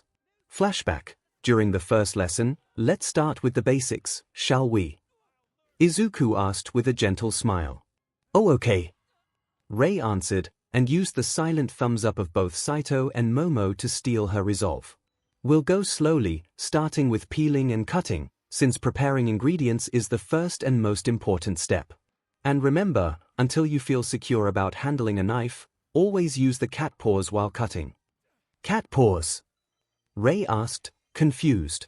Fingers folded, like a cat paw. You know. Yun. Izuku answered, smiling sweetly while moving his hands up and down and even mewing a little. Good God, that's adorable. Saito thought in wonder while his wife and daughter turned beet red at the cutesy scene. Luckily beside that small incident things continued smoothly, and with how slow Izuku was forced to go to make sure Ray could not create another disaster of hers, as they all tragically discovered through trial and error, Saito was actually happy the lessons were free, because it was clear it will take a while before Ray would turn from a lethal to a decent chef. Present time, I don't see Izuku with you, though. Where is he? Is everything okay? Momo asked. Oh. He is still busy training in his chef skills, nothing wrong. He is actually sorry for not being here today. The family noticed how the woman stiffened a little before answering, but did not push the issue as a form of respect. He wants to become a great chef, so training is a must, isn't it? Ray asked. Why yes. Again, I apologize. Don't worry, don't worry. Saito, recognizing the situation was making her uncomfortable, swayed the focus on the small package the woman took along. What is it? He asked. Oh, some Italian dessert. Tiramisu. Something. Tiramisu. 𝐒𝐭𝐚𝐲 tried saying. Tiramisu. Ah. He knows you are a coffee freak, Momo-chan. So he made you a coffee-based dessert. Ray answered, amused. I am not a coffee freak, Mom. Momo immediately countered with an ashamed expression. You love two drinks, honey, tea and coffee. You have a caffeine dependency. Saito said with a wink. I can stop whenever I want, she replied, a tad lamely. Suya. Daddy. Hoo. 𝐒𝐭𝐚𝐲 could not stop a soft laugh from escaping her, further reddening Momo's face in embarrassment. 𝐒𝐭𝐴-san. Please. At least you. The young woman begged. I am sorry, dear. But I really must go, I still have some errands to run. Congratulations again for your quasi-admission, 𝐒𝐭𝐴, and I will cheer for you when the time comes. 𝐒𝐭𝐴 answered, bowing a little to the family before nearing the door again. Miss Midoriya. Saito called out while accompanying her out. Yes, she asked. The man simply checked that his wife and daughter were distracted by the dessert, and the blissful expressions both had cemented their being elsewhere at the moment, and closed the door behind them both. Saito-san. Once it was clear they were alone, 𝐒𝐭𝐴 looked at the man with a curious expression. What's wrong? Is Izuku all right? Call it a businessman's sixth sense, but Saito could tell 𝐒𝐿𝐴 was trying to bullshit him, and he instantly got worried. Everything is fine, don't worry. We are just extremely busy lately. 𝐒𝐿𝐴 answered. Midori. No. 𝐒𝐿𝐴, please tell me. Saito asked again. Go celebrate with your daughter, Saito. Today is her day and her day only. We'll be fine, have no fear, we Midoriyas always bounce back. 𝐒𝐿𝐴 answered with a gentle smile, a bow, and then silently walked away. You are not fooling me, my friend. Saito muttered, sighing. He saw how her smile dropped as soon as she turned around, making the smell of bullshit he had sensed before grow 100-fold in power. Returning inside, he could see the small dessert being reduced to a tiny slice his wife, daughter, and personal chef has left him just for manners' sake, since the thing was so thin you could almost see through it. And the three assholes had at the very least the decency to turn around and not look at him while wolfing down the huge slices they took for themselves. Thank you for leaving me some. Deep in thought on the 𝐒𝐿𝐴 problem, Saito only gave a half-hearted remark before tasting the thing himself. To be fair, the dessert was amazing. The cream was fluffy and delicate, with the taste of both mascarpone and fresh eggs mixed together to perfection, while the Ladyfingers biscuits had been soaked in just the right amount of coffee to not crumble into a sludge when sliced and yet melt into the flavorful espresso taste once entered the mouth, making it so that the sweetness of the cream and the faint bitterness of the coffee could playfully battle for dominance in one's palate in perfect balance. As Saito and his family had learned to expect from the boy's dishes, pure bliss. That was why Saito felt there was something strange if the boy was not present and his mother seemed to be shouldering some immense weight. Both mother and son were now friends of the Yorozu family, and that meant Saito felt on a bond to discover what was happening. You okay, dear? Ray asked, once seen his thoughtful expression. I am just trying to taste whatever crumbs you ingrates left me with. It's not easy to taste something if it's smaller than the nail of a pinky finger. Saito answered sarcastically while pretending that nothing was out of the ordinary. I wanted to share it properly, but my mother insisted on cutting it differently. Momo tried saying, still with a bit of chocolate powder on the tip of her nose. I will forgive you because it is your special day, today. But I am very disappointed in your mother. He answered. I am so sorry, darling. Ray said immediately, eyes sparkling just as she could do on command whenever she knew she was being naughty. Sorry, boss. It was really good. The family chef added. You especially. I am the boss of this house. You should not steal my food. Sorry, sir, I'll forgive you, thank you boss. If you make me a giant tiramisu just as good as this one was. Saito added with a malevolent smirk. The chef swore loudly in dismay. 2 days later, Midoriya household. 𝐒𝐭 was sitting on the sofa enjoying a cup of tea while her husband was spewing fire at the phone, both figuratively and literally. You listen here, you brain-dead quirkist. My son does not need a demon quirk to come there teaching a lesson to the spoiled brats you call promising students. What? You believe one needs a tail or a second set of ears to cook? Moron! Hisoshi roared like a beast before closing the call. Another university refused him. Hisoshi's boss, from 𝐼, asked while refilling 𝐒𝐭's cup with more tea. Apparently Samui's little friends took offense to their beloved buddy having a mental breakdown because of Izuku, so they made it their mission to stop any attempt of his to get into any possible school for aspiring chefs. Hisoshi answered, snarling. And as a bonus, several food critics too have been asked to strong-arm restaurants into not taking him in for apprenticeship. Everything is hushed, but I called a couple guys specialized in intercepting calls and mails. If it is about food, except with subpar shacks, every venue have been sealed off for Izuku. The old man answered, sighing. And of course if there are queues to get into any university, and no matter what specialization, quirks get pushed forward in line, 𝐒𝐭 added, tears ready to spill from her eyes. The world is not a nice place, I fear, the old man replied. You don't know anybody that can help him, sir? Hisoshi asked. My contacts would have helped had your son decided to go into analysis, mathematics, science, physics, programming. Hard lab science, so to say. Even 𝐼 does not have food-oriented sections, even if Izuku's abilities have started to interest several colleagues of mine already. I can try to see if I can help him become a researcher and join 𝐼 once older and ready. But as a chef, I can't help him, I am sorry. It would still be a respectable job, Hisoshi conceded, sighing. Does it really mean that 𝐒𝐭 can't chase his own dreams? That he can only let others decide for him?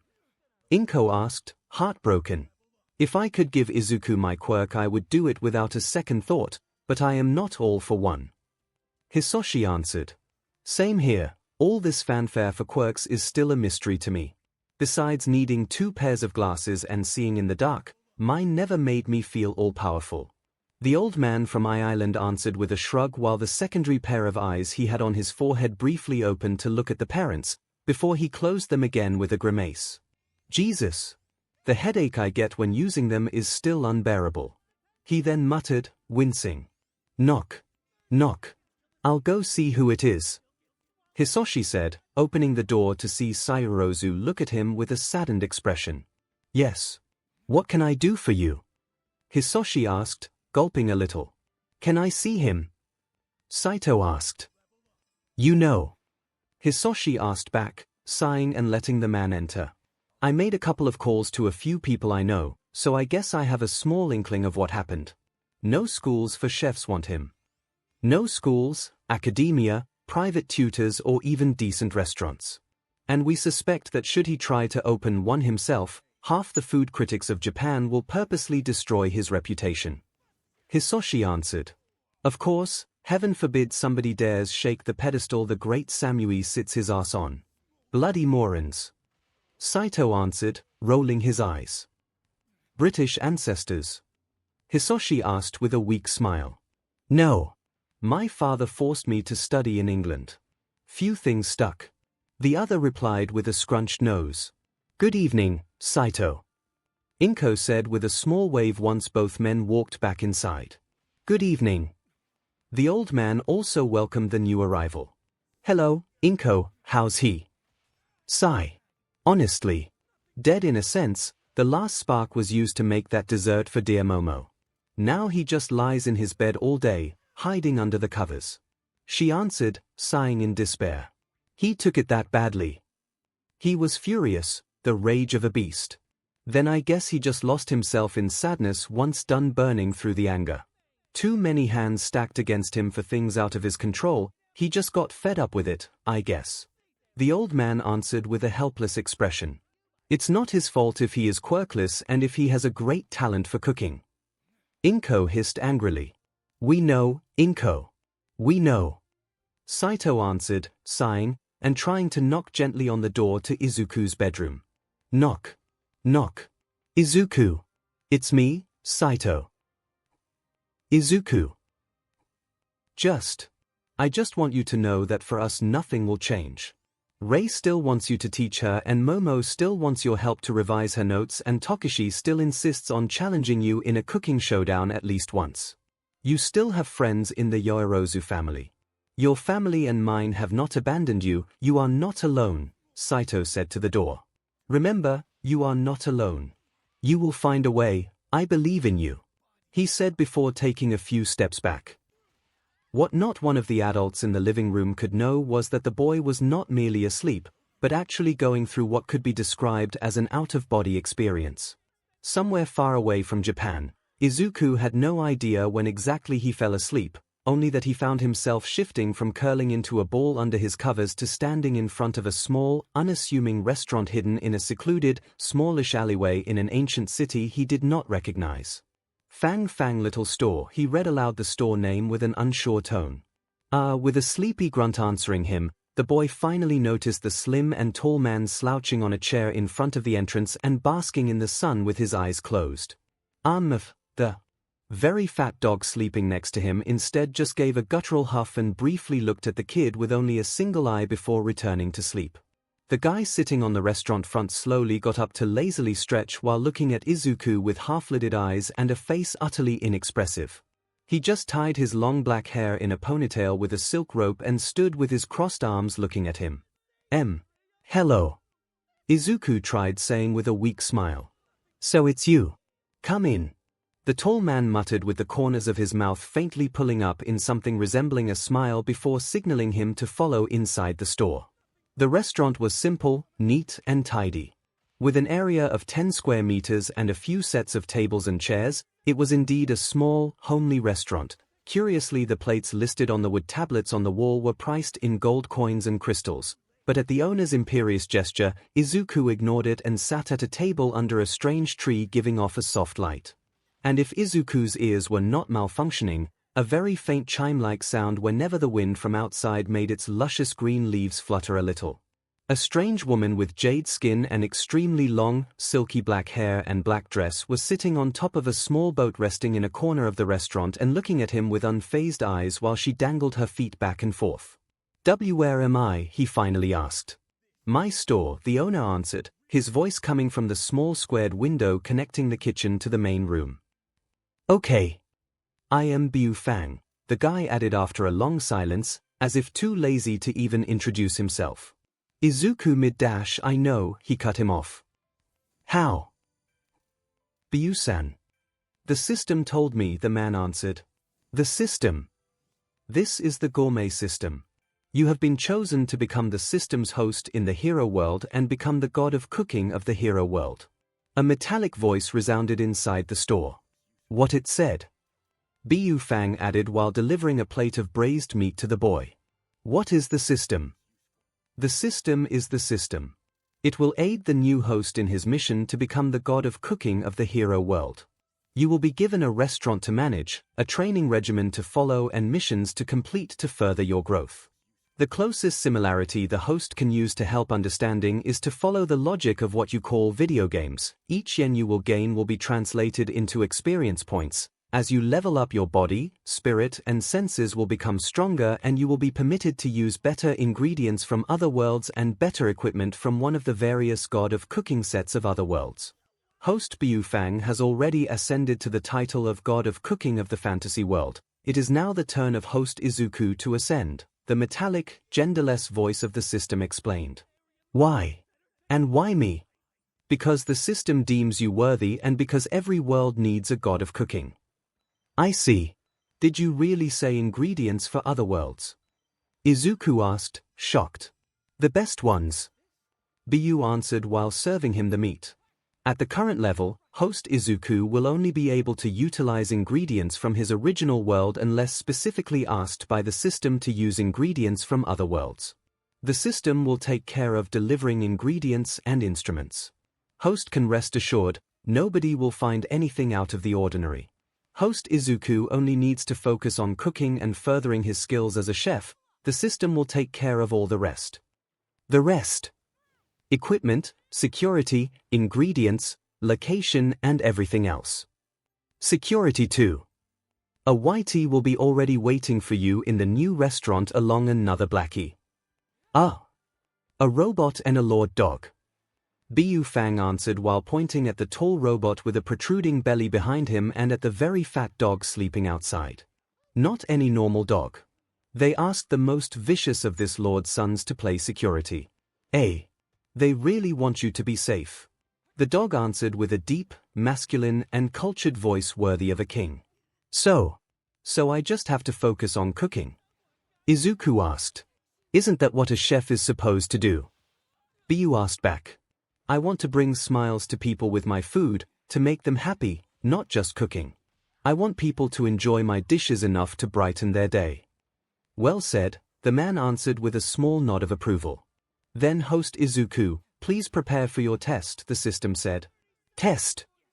In 1 year the system will test you. Should you pass, you will be formally recognized as a host of the system and be given the restaurant and everything else. In the meantime the system will take care of preparations and make sure nothing will interfere with the host should he pass the test. Work hard, young man. The voice declared. This may be your last chance before losing another dream. Bu tried saying. My last chance. So I was told.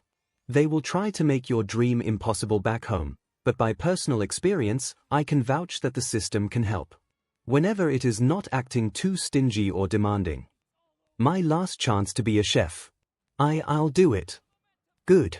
Congratulations. I'll become a DMN good chef again. I did it once as Zeus, I can do it again as Izuku. Izuku said while taking a bite of the so-called red braised meat dish he was served, and as everything faded away, the boy had only one thought crossing his mind. Goddammit, this tastes amazing. Real world, Midoriya household, bang. The 4 adults jumped in fright as the bedroom door was kicked open by Izuku as he marched towards the stove with a determined expression. I'll be a chef, even if I have to go against God himself to do it. The young man declared while turning on the stove and grabbing the knives and pans the guys of Island created for him.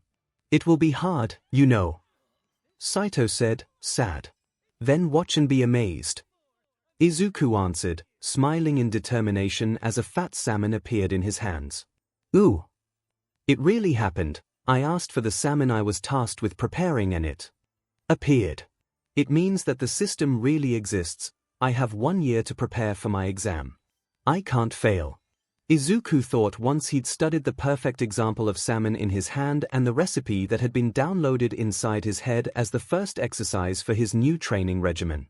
Apparently the system had a very strict set of requirements for its acceptance exam, one even he as Zeus or Setsuno herself would have been hard-pressed to meet, and Izuku had only 1 year to meet said insane criteria, along a series of techniques, recipes he was supposed to MSTR before the exam came, and he won't slack off.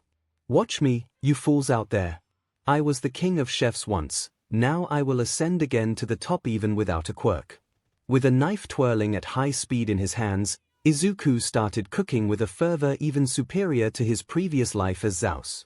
Behind him, Saito, his parents and the old man watched in awe as ingredients kept appearing in his hands out of thin air for him to prepare, along dishes of insanely high quality being prepared at high speed by him. 1 year later day of the recommendation exam for Momo and Gume exam for Izukuro's house, kitchen. It had been a tiring year for the boy, an insane year of sleepless nights where he would revisit whatever memory as his life as Zeus he could call upon together with the encyclopedia worth of basic knowledge the system pretended him to MSTR and memorize to prepare for his test. Izuku's life had thus been reduced to a very strict schedule: get up, breakfast, cutting training, high school, lunch, carving training, homework, cooking lessons with Rei Yorozu if it was Monday, seasoning training, dinner, meditation to recover Zeus memories, special cooking techniques training, sleeping. Rinse and repeat every single day. And each and every training exercise came from the strict guidebook the system gave him, and every single exercise was always done in live streaming so that Hisoshi and a couple of trusted pals his father's boss handpicked could study him, because apparently what were normal skills for a chef like Zeus, in Izuku's original world were absurd, to say the least. The boy was unaware that Island had taken an unhealthy interest in him, and knew even less of how influential the guys in those secret labs actually were. Now we put the pie in the heated oven, and we wait. Izuku instructed while closing the oven front panel to look at the raw dessert bask in the angry red produced by the heat inside the thing. I am so nervous, Rei admitted while nervously patting the flour from the apron she was wearing. You were amazing during preparation, Rei. I never helped you, you did it all alone. The boy answered with an encouraging smile. Except when I almost used salt instead of sugar, the woman said, sighing. Beside that, Izuku conceded, sweat dropping. I will make the labels on the jars bigger still, don't worry. Tokishi, the personal chef of the Yorozu family, conceded while rolling his eyes.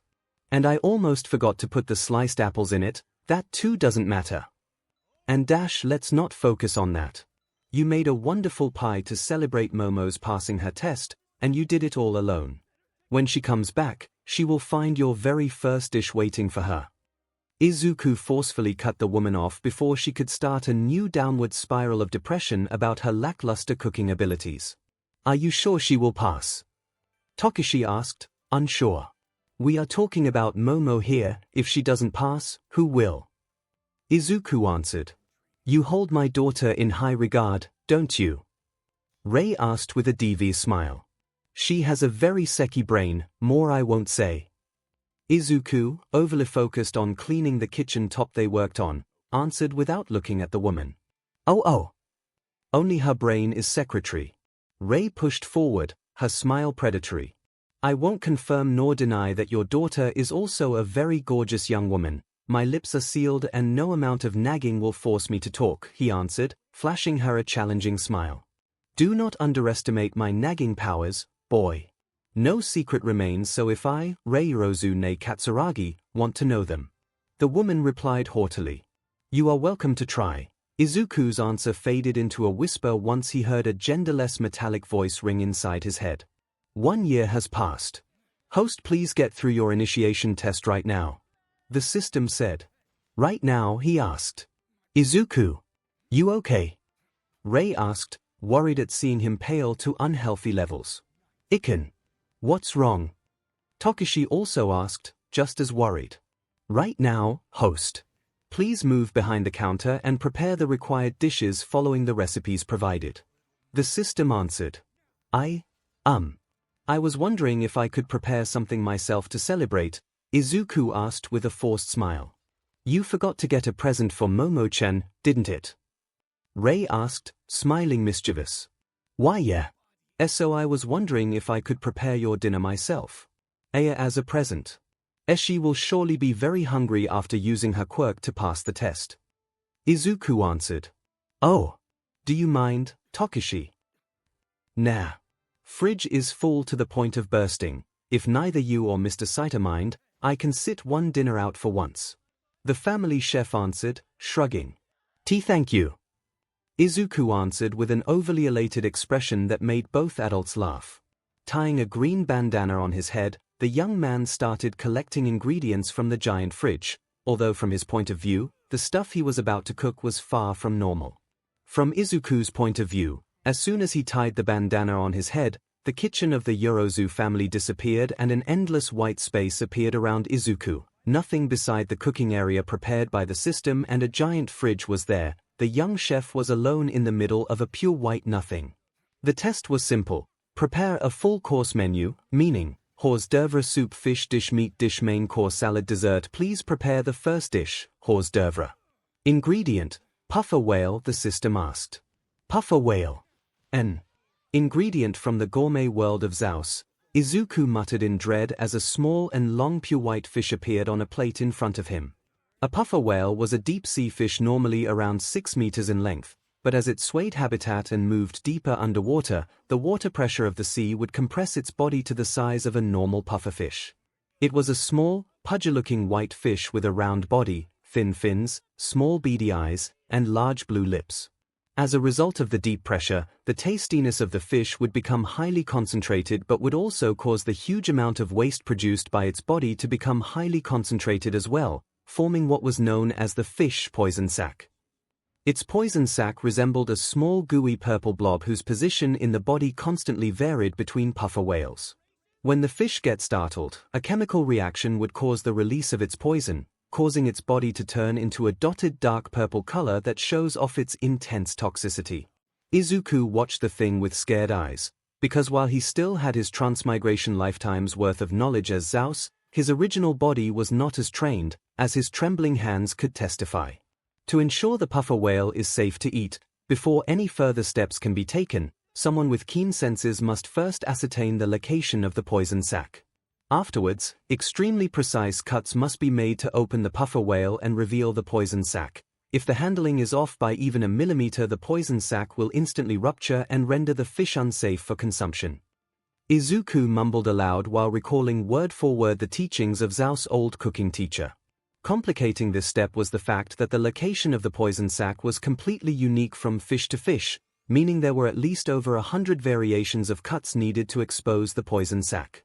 Likewise, the puffer whale's body was deceptively dense for its size due to the extreme compression it had undergone, making the precise knife work needed that much more difficult.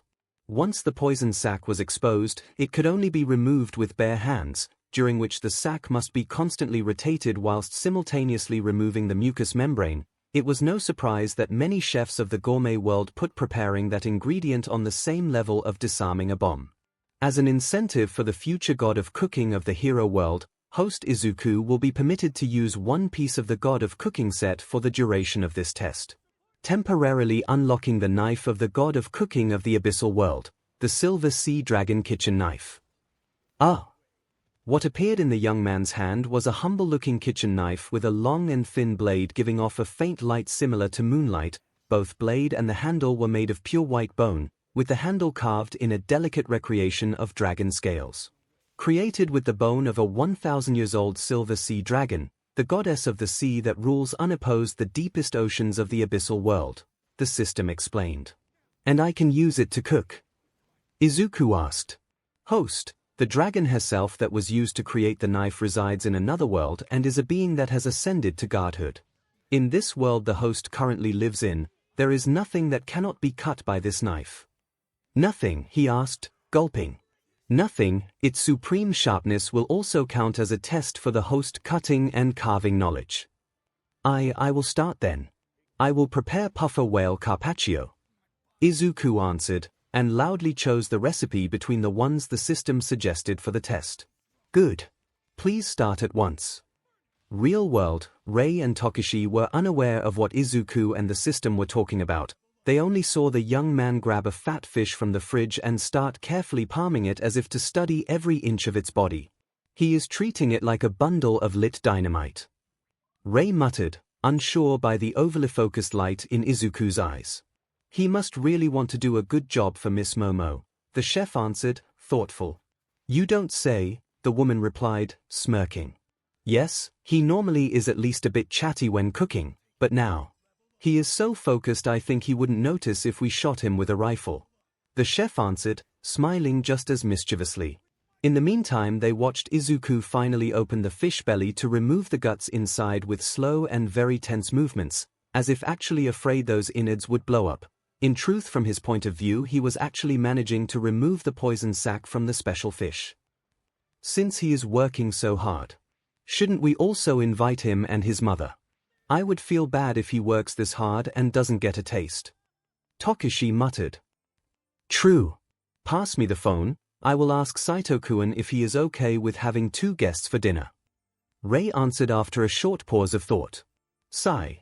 Once the innards of the other 2 fishes as well went safely removed, they watched Izuku relax visibly, and start carefully removing the fins and head with a more calm disposition.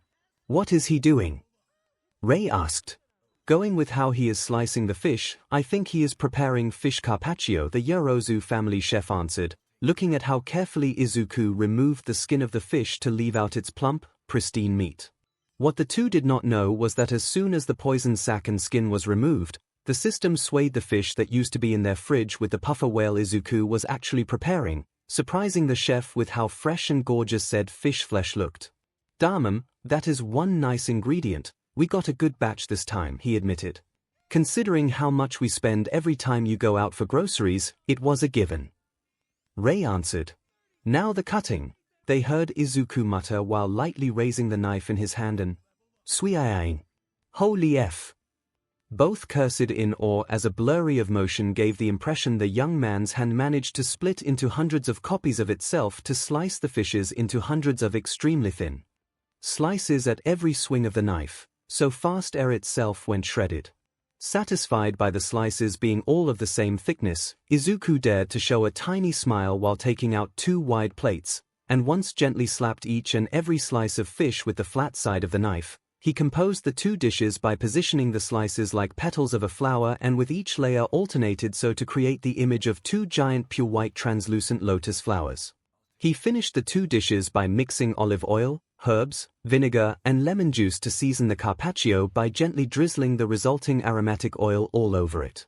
Hors d'oeuvre is ready, Izuku muttered, elated, while adding a tiny pinch of pepper and rock salt and putting a single tiny cherry tomato carved into a rose in the middle of each plate.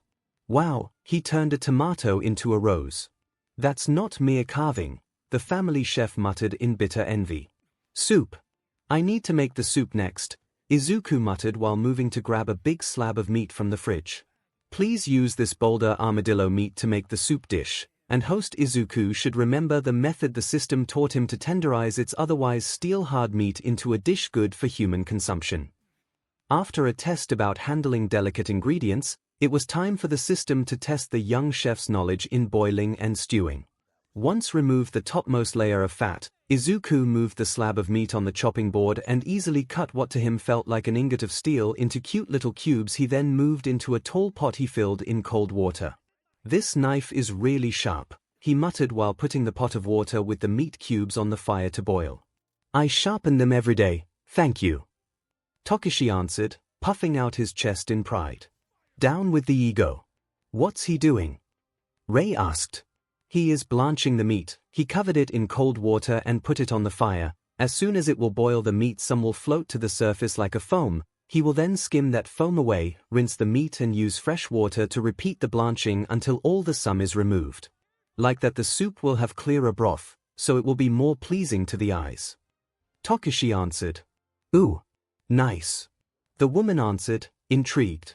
In the meantime the two watched how once blanched, the small cubes of marbled meat got seared in olive oil and then gently braised with garlic and onions to then be submerged in a wine-based broth before being moved in the oven, where the meat would become meltingly tender. 2 hours in the oven before it's done. I can move to the fish dish in the meantime, Izuku muttered, grimacing, as the next test was about steaming. The young man first squatted down and took out a few succulent fishes and various kinds of herbs and 𝐒𝐿 along with a bottle of white wine from the fridge and a few sheets of parchment paper from a near cupboard. The scales have to go, Izuku muttered, and just like before, the kitchen knife in his hand moved at shocking speed to remove the scales on both sides of the fishes, bringing to light the pristine and unblemished meat under it. Just as with the puffer whale, every time Izuku started preparing a dish in the white nothingness that was the system's testing ground, in the real world the ingredients used were swayed with those special ingredients the system provided, everything without Ray or Tokishi noticing. As the kitchen knife began to dance gracefully in Izuku's hands, the blade made a clean cut on the fat fish's bellies, and with a swoosh, their fillet was delicately removed and set aside. The bones, Izuku muttered as he grabbed a pair of pliers with one hand and used the other to gently slap on the fish meat with the flat side of the knife, and once heard whatever sound cue he needed, his hand started moving back and forth at high speed to remove each and every bone from the mount of fish meat in front of him and then separating its skin from its flesh once done. He placed the meat into a porcelain plate and covered it with thin slices of herbs and 𝐒𝐿. Once the stir-fried sauce and other side ingredients were prepared, the young chef cut the various sheets of cooking paper into a heart shape. Oh, look! A heart! What a surprise! Tokishi muttered with a knowing look. I know, who would have guessed he would have used a heart shape to prepare a dish for Momo? Ray answered, just as amused. Unaware of the two joking at his expenses, Izuku spread the paper wide open and went ahead to grab the skinned fish meat once finished spreading a good spoonful of the stir-fried sauce on the hearts. Once placed the fish fillet above the prepared sauce, he added few more strips of herbs on top of the fish fillets to completely cover them. After that, he uncorked the wine bottle and poured a small glass of it over the fish's meat, preparing to wrap it once using some egg white as glue as he slowly wrapped the paper inch by inch around the meat until a cute-looking paper ball emerged as the final product.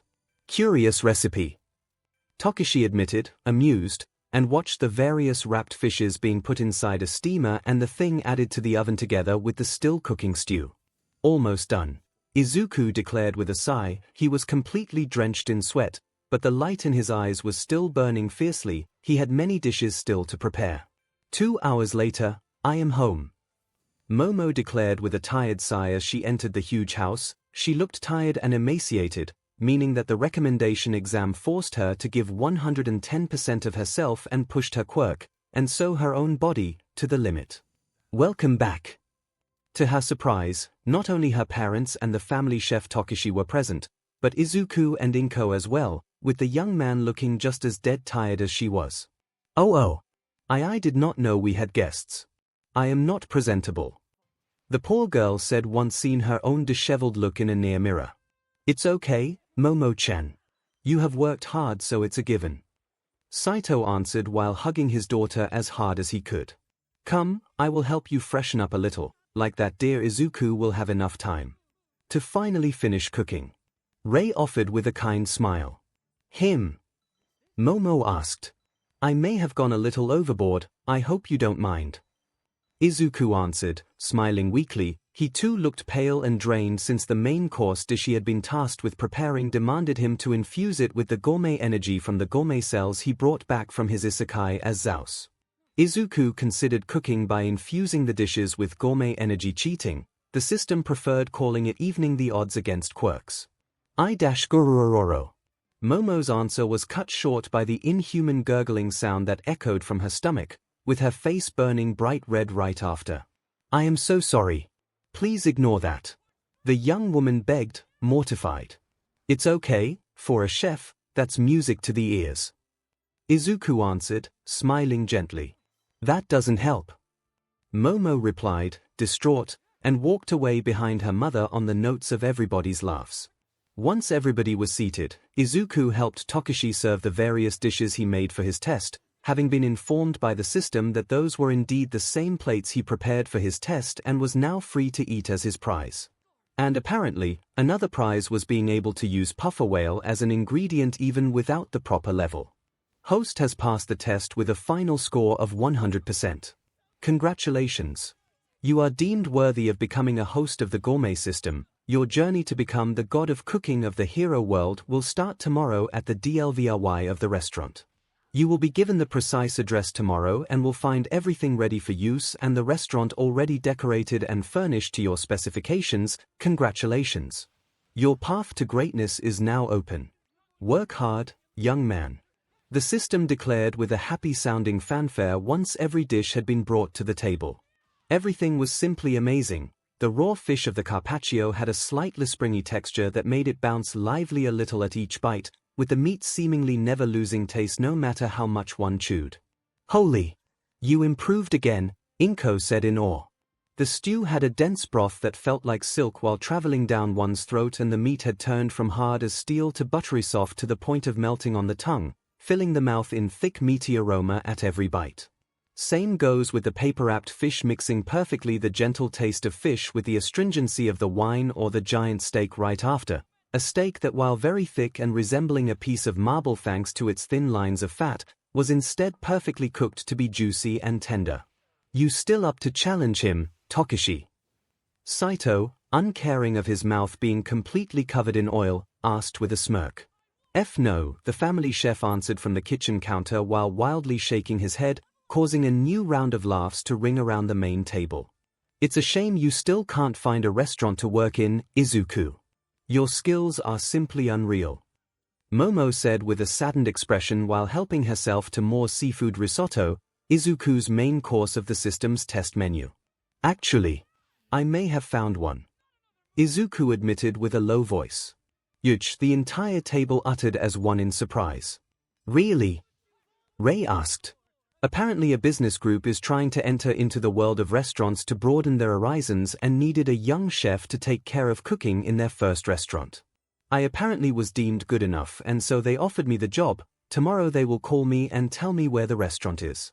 He explained while pulling out of his pocket the business card the system prepared for him to show if asked.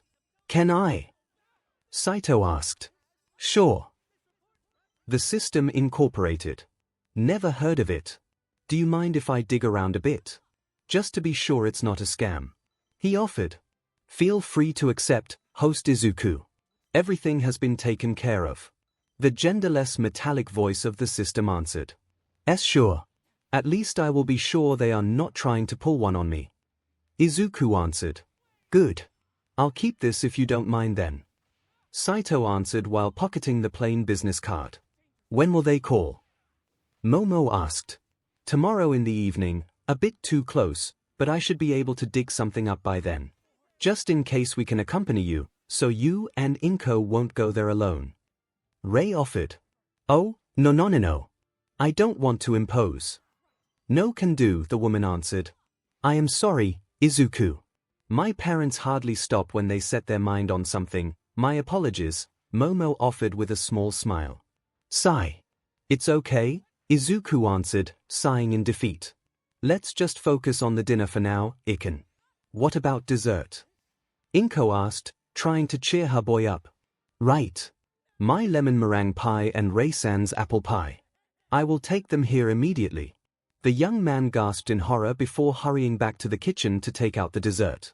The next day, Yavin Street, also called Gluttony Street, as it housed the greatest ensemble of restaurant in the entire city, was a very long and straight street with restaurants of every type on both sides, from traditional Japanese restaurants to cheap sushi bars to Italian, Chinese, Mexican, American, Thai, Greek restaurants, and so on so forth. It was said that if one wanted to eat everything planet Earth had to offer, they only needed to visit Yavin Street and just eat their way through it. At number 4 stood a brand new restaurant called Green Cloud Restaurant, a small restaurant with an area of 12 meters squared, neat and tidy, with walls painted pure white decorated with tiny cute green clouds and few tables adorned with comfy seats with plush emerald green cushions. On the opposite side of the entrance there were 2 smallish trees framing the window connecting the kitchen to the main room and a dull glass panel acting as door to the kitchen. 2 giant windows at both sides on the entrance made sure the people passing by on the street could see clearly everything that was happening inside. From outside nothing looked out of ordinary, and even the other restaurants around and in front of the small new one seemed to accept its existence without too much of a fuss, partly thanks to the chef being a well-mannered and friendly young man. But there were actually 3 strange things about the Green Cloud restaurant. Its chef was extremely young and talented. There was a strange tall robot with a plump belly and a shining bald head acting as security, and a big black dog with luscious fur could be seen asleep in front of the restaurant, right next to the entrance door, at every hour of the day no matter what happened. Ding! Ding! Ding! A tiny bell chimed happily from above the door as a new customer entered the small new restaurant. "Welcome. What can I do for you?"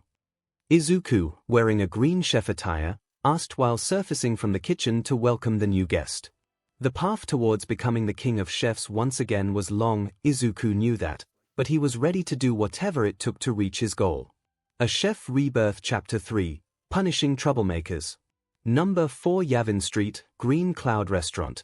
It has been a month since Izuku opened the restaurant the system provided for him, and even if the pool of customers was so thin many in his place would have fallen into despair, the young man instead treated it as a challenge to improve himself. He also got visited by the Department of Hygiene at least once a week, thanks to Samui's colleagues, as the old man from I-Island informed him, but other than acting prissy and stuck up, those morons were always forced to run away with their tails between their legs once seen the immaculate restaurant being a step close at being sterile like a hospital operating room. 3 more cockroaches have been removed, the system alerted Izuku inside his head. Those guys sure are persistent. One would think that after 2 weeks they would have understood that strategy was just a waste of time. Izuku muttered with a sigh, by now aware that one of Samui's friends was using her quirk to manipulate cockroaches and other vermin into forcing their way in his restaurant. Those poor things though would last barely an instant before being disintegrated by the system itself, leaving nothing behind. There have also been 2 instances of crooks being sent to contaminate the restaurant's water pipes. Whitey has took care of them before they could manage. While the restaurant's water and electricity come from the system, the other restaurants around it shall not be damaged by brain-dead simpletons. The metallic voice added.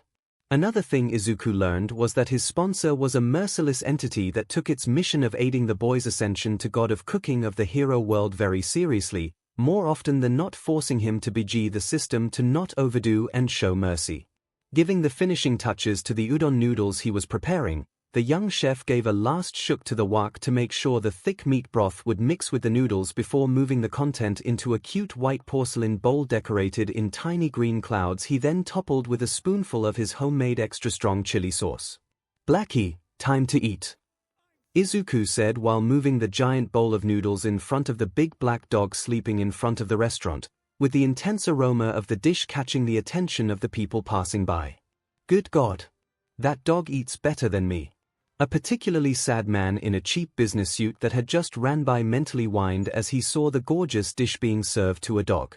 That was part of Izuku's new everyday life. Once finished high school, he had started working full-time in his new restaurant. He actually slept in the small flat above the restaurant as well. He would get up at dawn, get down to the restaurant kitchen to train his cutting and carving skills following the system's training regimen. Then he would prepare the noodles for the black dog outside, acting as secondary security measure, always serving them in the bowl with Blackie written on it so to not mix it with the bowls for his customers, and then finally opening the restaurant properly for his customers.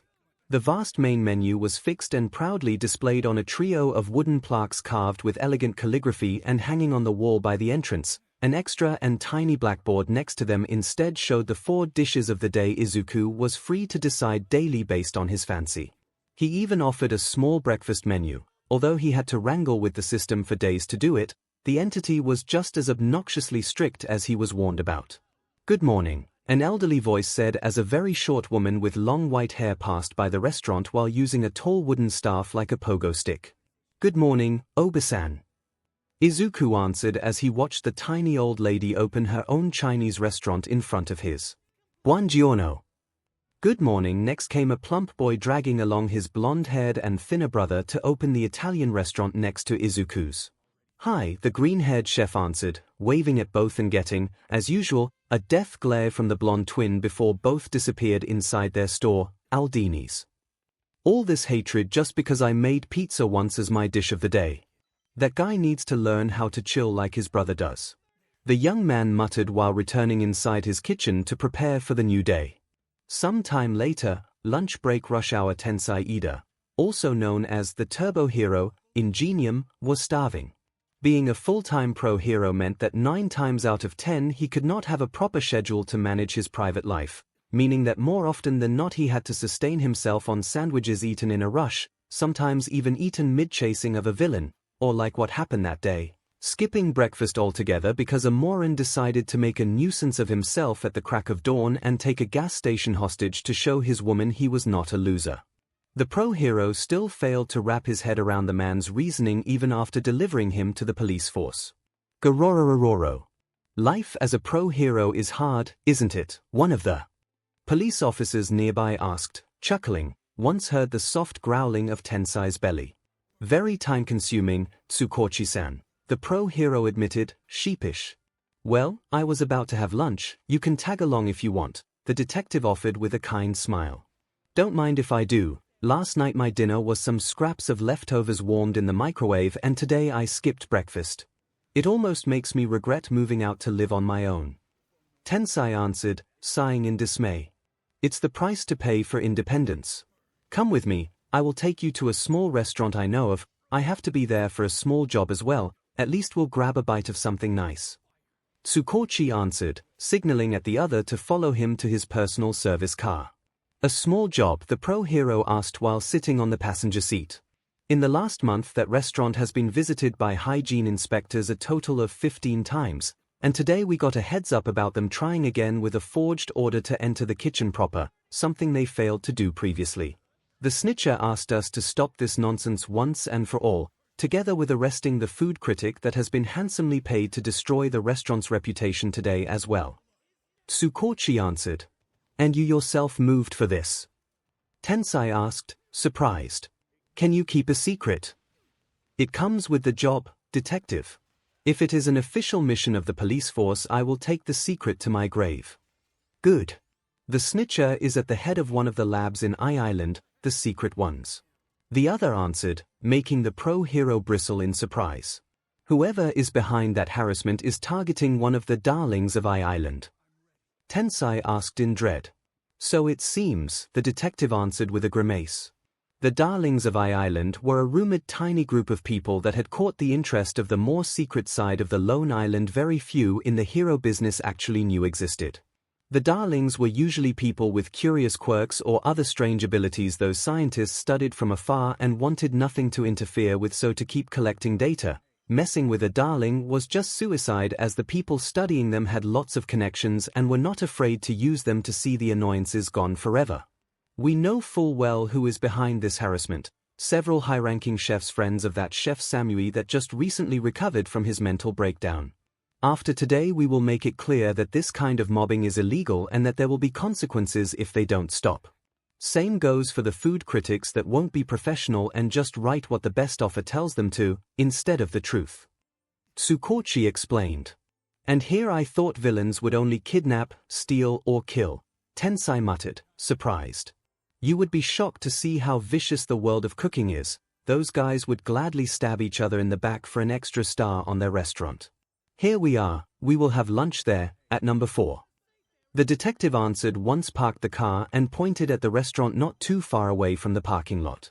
Green Cloud Restaurant, never heard of it. Tensai admitted, both walking leisurely towards the place with the pro-hero waving back at the awed kids they met along the way. Pretty new construction, inaugurated a month ago and owned by a trading company specialized in ingredients 𝐷LVRY. They just opened their own store and got a young promising chef to cook for them. The dishes are slightly more expensive than restaurants offering similar menus, but the kid's talent is astounding, even as a quirkless, and between that and the overall quality of the stuff he makes, nobody seems to mind. He should be the same age as your brother, actually. 𝐒𝐭𝐚𝐲 said. The same age as Tenya. And he already has his own restaurant.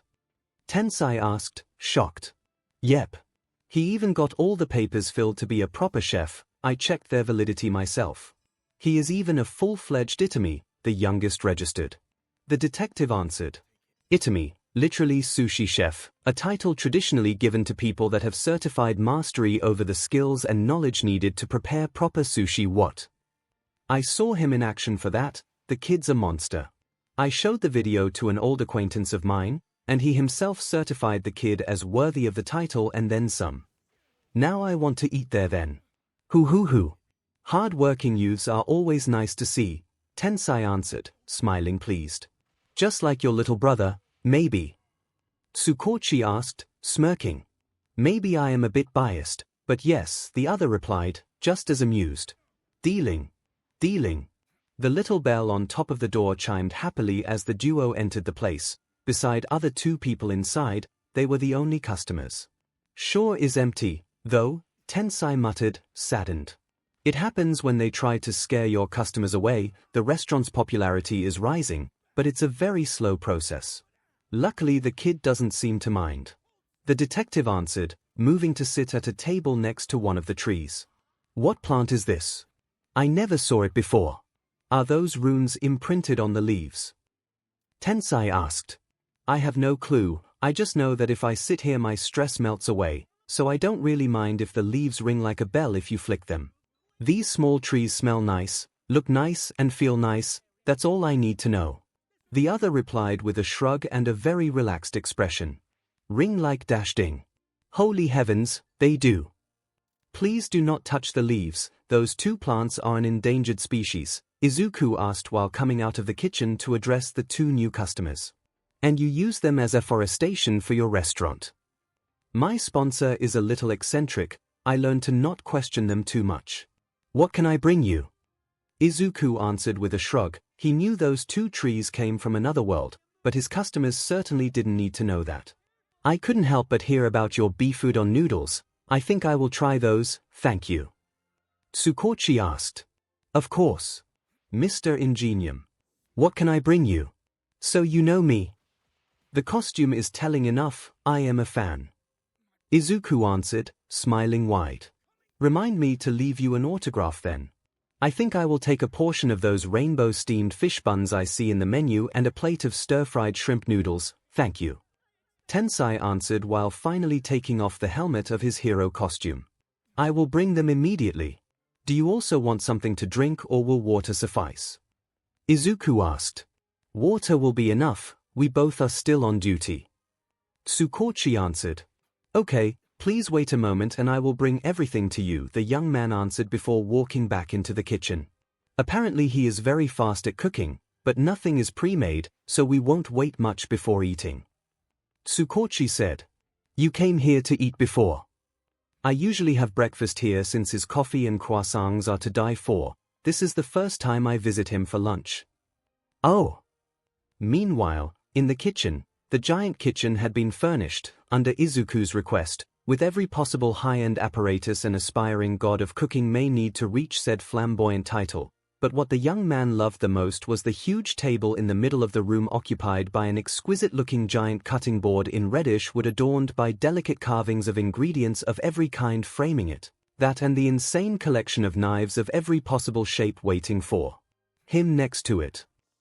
I miss that dragon knife, that thing could cut like a dream, Izuku muttered with a sigh of dismay, having taken a large, fat fish from the cold storage of his kitchen and the plain knife from the rack next to the chopping board. Host Izuku will be able to unlock the Silver Sea Dragon kitchen knife, once unlocked 3 God of Cooking fragments. Fragments currently owned, 1, the system answered. Better work hard then, he muttered while removing the scales on both sides of the fish and opening its belly with a fast swipe of the knife so as to delicately separate the fillet from the skin and bones.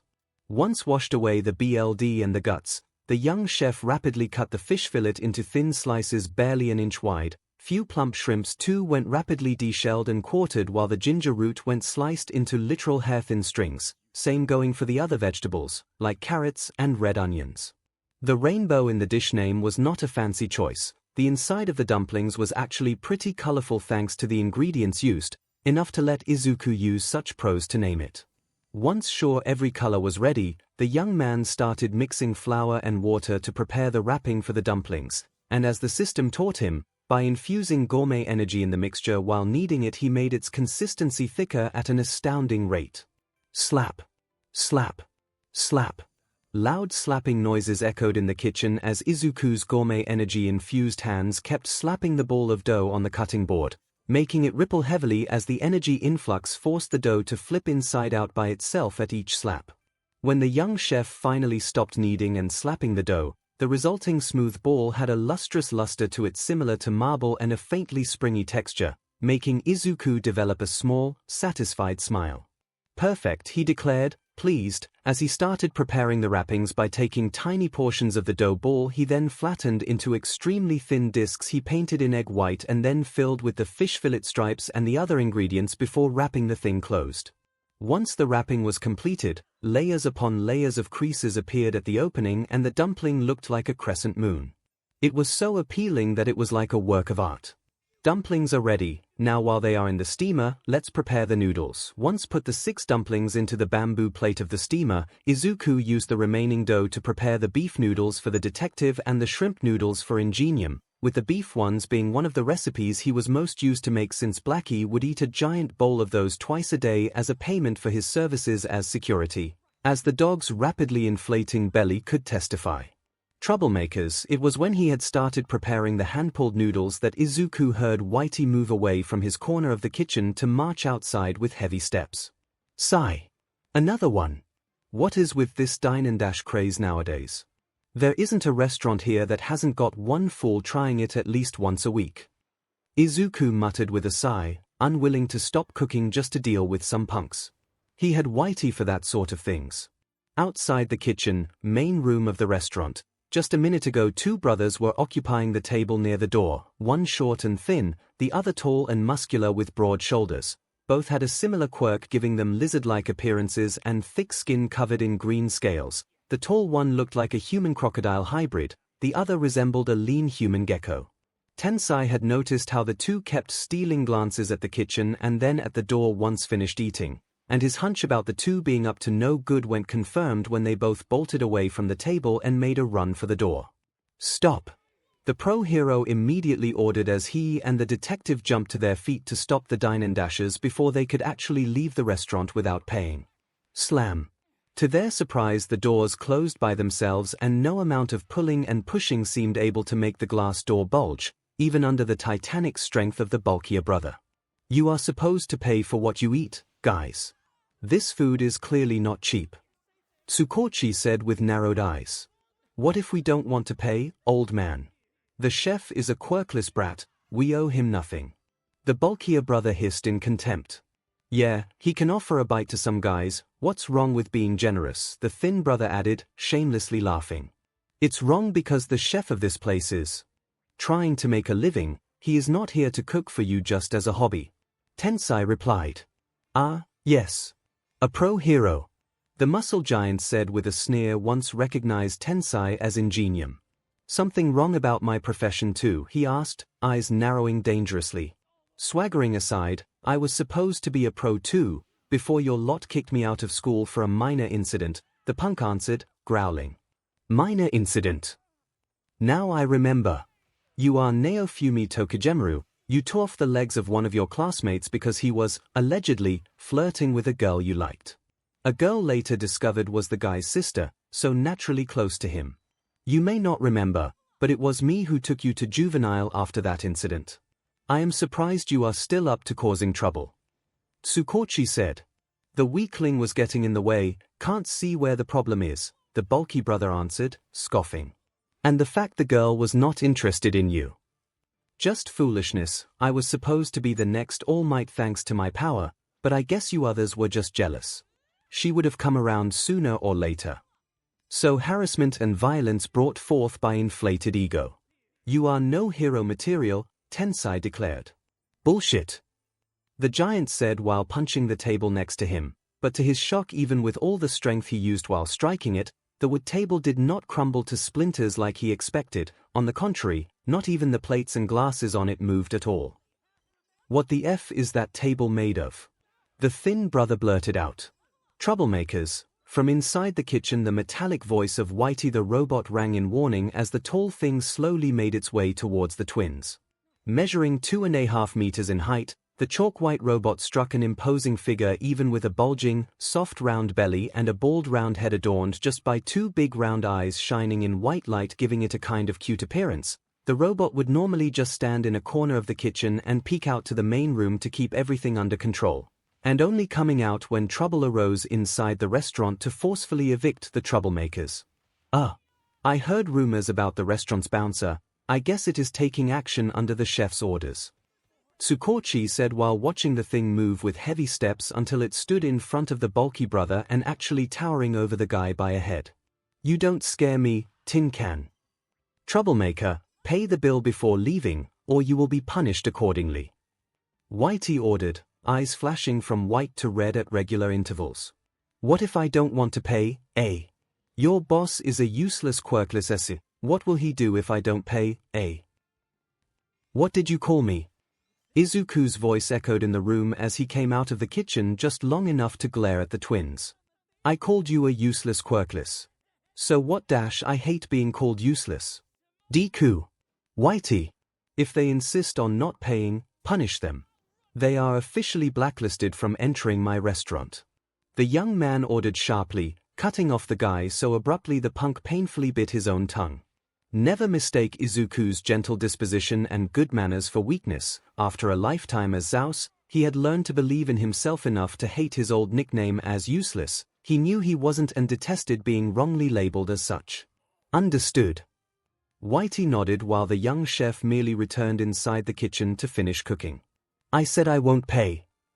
"Me neither," the thin brother added. "Then you will need to come with me," 𝐒𝐭𝐚𝐲 said, sighing, as he really wanted to have lunch before any bullshit could fall on his lap. To his surprise though, Whitey gently moved a giant hand in front of him to stop the detective before addressing the twins again. "Troublemakers, pay the bill." it said, again, with his robotic monotonous voice. "F you," the tall brother said, spitting on the robot's face. "Then you shall be stripped as an example to others," Whitey declared. "Eh?" the four men present exclaimed as one in shock. Clang! Faster than he could react, the bulky brother got his entire head grabbed by Whitey's big hand, with the robot effortlessly lifting him up from the ground until his legs dangled from the floor. "Let me go!" Smash! Smash! Smash!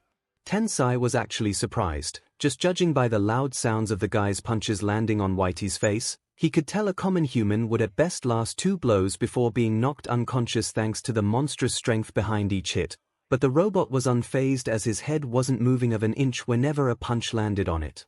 Troublemaker is unwilling to comply. Beginning stripping, Whitey declared without mercy as his other hand grabbed the front of the guy's clothes. "Strap." "Ah?" The buff lizard guy whimpered in shock as every shred of clothing on his person went torn away in a single motion, something that also showed that other than his biceps, down there nothing was actually big or imposing. What happened to the respect between people? To the respect of the bro code? The tall guy mentally whimpered while fat tears of shame fell from his eyes. His spirit had been shattered under such a shameless attack. No. That's a stripping monster. The robot is a maniac. The thin brother in the meantime ran back towards the door to slam his fists on it, begging to be let out. Clink! Clink! The sound of Izuku bringing a small tray of freshly baked bread and the cold bottle of water to the pro-hero detective duo's table rang loudly inside the restaurant, catching the full attention of everybody present. My sponsor seems to have a twisted sense of humor. To them, stripping troublemakers is an adequate answer and a good way to teach humility, and so they programmed Whitey accordingly, and it isn't even against the law thanks to an old incident with a pro-hero mistakenly stripping the villain she was fighting against. Her avoiding being sued created a precedent I can use to defend myself, so I suggest you pay the bill. Or you'll be next. Izuku explained with a calm tone. What? Sadly true. Laws against public NDTY have become pretty lax nowadays, especially since a few pro-heroes of both genders do need to show some skin to use their quirks. Even if women are expected to show some modesty still. So unless he cripples you, he can actually get away with stripping you. Even if it would be better to leave at least the unmentionables untouched. Tsukochi confirmed, sighing. I will take note of it. Whitey, collect the money for their bill, or punish them. Whichever they choose. Izuku instructed right before disappearing back into the kitchen. Understood. The robot answered while dragging the 𝐒𝐴𝐺 naked bulky brother towards the thin one. Pay the bill, troublemaker, or face the consequences. We don't have money with us. We forgot our wallets back home and just hope to eat well and make a run for it. Please have mercy. The thin brother begged. No. Wham. Stryip. Wham. In answer, the thin lizard brother too went stripped, although he was left in just his boxers, and both twins went then slapped by Whitey out of the restaurant in a high fly, drawing a rather appealing arch in the air before both landed headfirst into the big dumpster at the opposite end of the road, with only their pale butts sticking out from the pile of garbage inside the thing. 2 exceptionally shiny buttes, thanks to their scaled skin. Troublemakers dealt with. Whitey declared while delivering the IDs, phones, keys and a copy of the twins' bill to Tsukochi while the torn clothes disappeared inside the literal bottomless hole the robot summoned once opened its soft big belly like a mouth. Another function of Whitey was garbage disposal, and Izuku loved having a literal black hole able to endlessly collect every scrap left by customers or his own practice cooking. Everything just ceased to exist once swallowed by the robot. Sigh. Yes, I will make sure those 2 morons will get back their stuff and actually return here to pay the bill. Okay. The detective merely accepted the silent request with a small shrug and watched the robot silently walk back inside the kitchen. This place does not joke around. Tensai commented, tersely, while the 2 returned to their table. I'll go make a call to have the 2 collected, just call me when the food arrives. Tsukochi finally understood he had to take care of the 2 naked and unconscious young men outside before they could run away, so with a heavy heart, he left the restaurant to do his job. Although, Both men's mood improved considerably when their food finally arrived and they could have their lunch in peace. Please enjoy your meal, and I apologize for the sad spectacle. I have no patience for bullies and troublemakers since because of one my life was almost forfeit. It's a scar that is still too fresh, Izuku explained with a small smile and a bow, and leaving the duo their order before moving to free and clean the table once occupied by the two lizard twins. His life was almost forfeit. Tensai muttered, unsure. Something must have happened that almost killed him. I think I will give it a look into it. Tsukochi answered while grabbing a hold of the noodles with his chopsticks to give them a tentative bite. Slua-yu-yu-yu-yu-yu-yu-yu-yu-yu-yu-yu-yu. An outrageously loud slurping noise soon echoed in the restaurant as the wide-eyed man pretty much inhaled the entire mouthful in raving hunger, his cheeks bulging like a hamster's as he loudly chewed on and on with half-lidded eyes of bliss. Each bite felt like a massage was being given to his tongue, while the thick broth hugged his palate and released endless streams of meaty aroma, followed by waves upon waves of 𝐒𝐭𝐴𝐲 sweetly accompanied by a light spicy feeling from the chili sauce that had been mixed with the broth. The tiny cubes of meat as well were buttery soft and releasing the full blast of their aroma every time the detective chewed them. The entire dish was a flavor bomb that seemed to never end. I guess it's good? Tensai asked with an amused chuckle, watching the professional detective throw credibility to the wind and wolf down his plate like a hungry ghost until his mouth was shining from the broth on it. Scud. God so good. The detective gurgled out, his mouth was simply never empty enough for him to answer properly. Well, I will give it a try myself then, the pro hero, still utterly amused, declared while opening the tiny bamboo casket containing his steamed buns to release a thick pure white cloud of vapor that fully submerged him in the gentle scent of the sea. Whoa, shaking his head a little to stop any sea-related daydream from surfacing, the young man grabbed one of the 6 cute dumplings with his chopsticks to study it. The steaming had turned the thin wrapping semi-transparent, giving him the chance to faintly see the ingredients inside and take note that indeed those dumplings could be called rainbow-colored thanks to what lies inside. It does look pretty, Tensai muttered before giving it a bite. Izuku gave an embarrassed chuckle as he watched one of the big guns of the pro-hero business give a very awesome-like of appreciation before starting to eat like, well, a pig. The young chef was still unused to the flamboyant reaction first-time customers had with his food. He knew that thanks to his time as Zaus and the tutoring of the system his cooking skills were good, but couldn't people just tone it down? Just a little bit. It was really embarrassing. Ingenium-san. There are people watching. Izuku thought with a shy blush as few people that were passing in front of the restaurant had stopped dead in their tracks to watch a pro-hero and a detective of the police force gorge themselves in abandon. And while it was very good publicity, it didn't make Izuku feel any less embarrassed. With Tensai and Tsukochi, the young pro-hero was in heaven, his empty stomach was crying in joy as bites after bites of pure happiness were rapidly filling it. The fish of the dumplings had pretty much melted into his mouth as soon as he had bitten through the thin dumplings, thus creating a soup-like broth once mixed with the other ingredients inside the tiny thing that kept rushing down his throat like a raging river of flavor at each bite. Amazing! Tensai muttered, immediately falling in love with that delicate taste that warmed his heart. His new favorite dish was then soon followed by the stir-fried noodles adorned with shrimps so fat and juicy that they bounced between his teeth at each bite. SHT empty already. Tsukochi gasped in horror once seen his empty bowl, and barely caught himself from liking the plate clean, something he hadn't done since he was 5 years old. I know. The plates are big but they finish so fast. Tensai answered, just as sorrowful at seeing his own empty plates. Should we order something else? The detective asked, unsure. He seems to have a nice selection of meat dishes. And it has been a while since I had some steak, Tensai muttered in answer. I got some nice Argentine beef, if you want. I also have some A5 Kobe steak if you feel like pampering yourself. Izuku offered, making both men SCK in a cold breath. Argentine beef and A5 Kobe, the undisputed kings when it came to steaks, ludicrously expensive, but otherworldly delicious as well.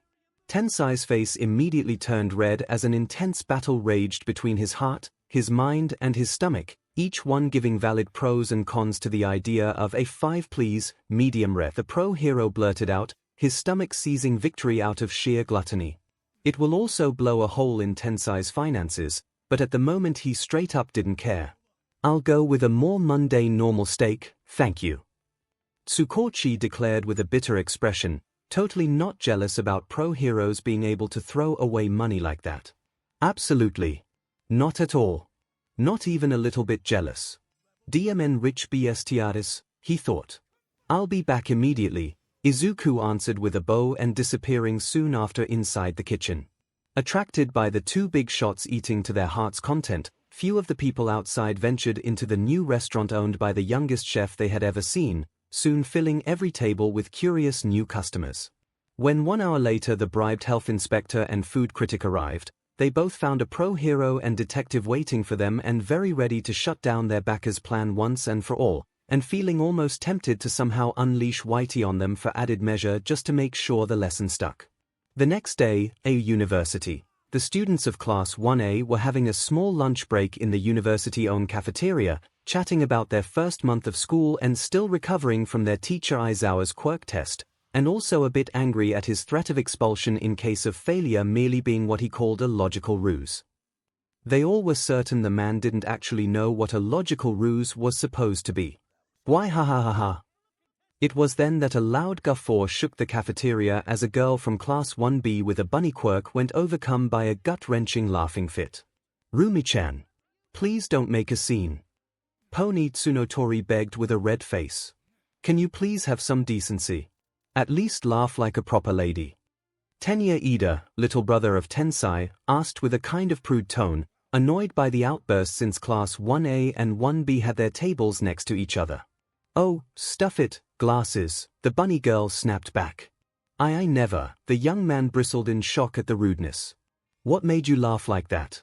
Can we at least know the cause? Momo asked, rolling her eyes. You idiots from 1A all have a stick up your butt. I just watched a video update from a guy I am following on TW at Tur. The bunny girl, Rumi, answered with a huff. A nice joke. Kaminari asked immediately. In a sense, a duo of morons tried to dine and dash, but as always Whitey the Mighty punished them. Rumi answered. Whitey who? Here, idiot. Rumi answered, showing them the social media page owned by a small-time influencer. The lizard twins had made their debut in the guy's special feed as they were shown being flung out of Izuku's restaurant by the tall bald robot, completed with stock sound effect of something falling from the sky whistling, and a final score detailing the style, landing and technique of their flying journey towards the garbage bin at the opposite side of the street in their case an 8.5 as a total score, completed with the stock sound effect of a roaring applause. It was not an isolated case, in fact, that influencer working in one of the restaurant in front of Izuku's was making a killing by posting a video series featuring troublemakers flying out of the restaurant thanks to Whitey, rapidly racking in followers and likes at each new update. Stripping Demon, Troublemakers Must Be Punished, Mighty Whitey, ST Ripping Avenger, Food Orgasm, Cinnabon Cooks Good, Cutie Chef, This Taste Awesome and many more hashtags were also trending a lot, increasing the popularity of both restaurant and robot exponentially. PFFFT. Why in their boxes? The invisible girl Toru asked, giggling. What a better way to punish some losers than stripping them? Rumi replied with a feral smirk. Green Cloud Restaurant. Oh. I believe my brother went there yesterday, he praised its chef quite a lot. Tenya admitted, unsure. In truth his brother spent hours gushing about the chef's talent, and maybe, just maybe, Tenya was a tiny bit angry at the idea of somebody else being praised that much by his brother. Green Cloud, you say? Momo repeated, eyebrows shooting up to her hairline. You know it. It's Izuku's restaurant. Heavens, I promised I would have gone to visit him and still have not done it. I can't believe he opened a month ago and I still haven't gone there. The young woman admitted, ashamed. It was a very eventful month, Momo. I am sure he will understand, Mina answered with an encouraging smile. We can go there together tomorrow if you want, Okako added. Do you mind? She asked back. Not at all, the other girls answered as one. We all will go, I am curious myself.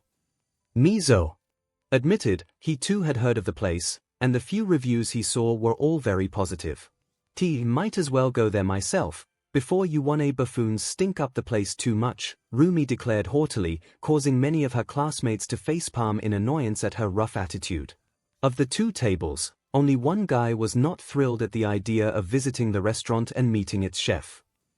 Katsuki swore with a low voice, with his normal perennial scowl gaining an edge of dread in a matter of seconds. He really did not feel like meeting the guy yet. A Chef Rebirth Chapter 4, The Pro Hero Who Wept Because of a Spicy Dish. UA University, Class 1A, Ping Ping. Ping Ping. A happy tune echoed inside the classroom just a minute before the lesson started. Oh, and as always, Momorozu's smile turned from formal to warm, as soon as she saw the message heralded by that custom alert. Have a nice day. You too. Should I put a smile? Or a heart? She muttered, thoughtful. Smile for a friend, heart for something more. When in doubt, use the kissing face, it can be used for both. Toru the invisible girl answered. Thank you. Momo answered, sending the message and then releasing a tiny sigh. Your chef friend. Mina asked. How do you know? I didn't. But the alert sound is different from other messages and you never pull out your phone in class, unless it's an emergency OR that sound effect plays. You just confirmed who the sender is yourself. The pink girl answered, smiling smug. Oh, Momo muttered, looking a bit guilty. Don't be sad. He is just a good friend, yes? Toru asked. Yes. Took too long to answer, you would like him to be something more. Jiro asked with a smirk. Me and Aizu. No. She replied, face burning red. Liar. Jiro answered with her earjacks jokingly poking Momo's cheeks. I am not. You still up for a visit to his restaurant then? I checked, it's in Yavin Street.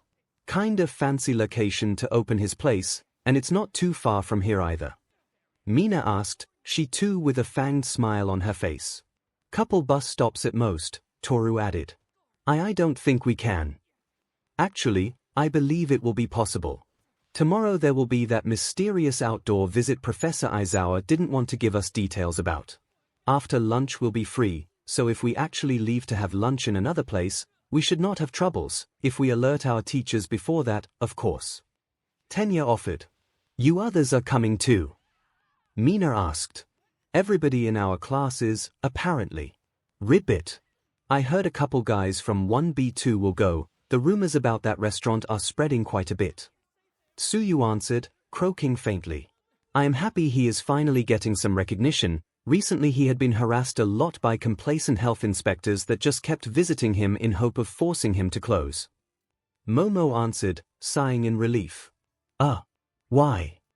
Jealousy mostly. My brother was there when the police force questioned them. Few friends of Midoriya-san's rival tried discredit him, they have been finally told to stop. Tenya answered. Oh. Underhand tactics to stop a chef threatening their businesses. Now I really want to try it. Mina answered, smiling intrigued. Then it settled. Will we all go? Kaminari asked. If you don't mind, Momo asked. Okiko. I can pay for you if you want, Tsuyu offered. I don't need charity, the girl answered, ashamed. It's not charity between friends, silly head. It's just being friends. You will offer me lunch next time. The frog girl answered, smiling wide. Oh. Okay then. Cool. So we all are going to visit Momo's boyfriend then? Toru declared. He is not. If you react like that, nobody will believe you. Now sit down and let's start our new lesson, shall we? A woman in a skin-tight hero costume said with a cheerful tone. Yes, Professor Midnight, the entire class answered as one. Later that day, number 4 Yavin Street, Green Cloud Restaurant, the famous gourmet street was, as always, bustling in activity as the city's foodies congregated there en masse during lunch hour to satisfy their bottomless stomachs, clamoring and walking over each other to secure a seat in their favorite restaurant. De Amen. They really have everything here. They even have American-style barbecue restaurants. Mina said in wonder. They say rent is not cheap here, does he manage? 𝐼𝐻𝐻 asked, curious.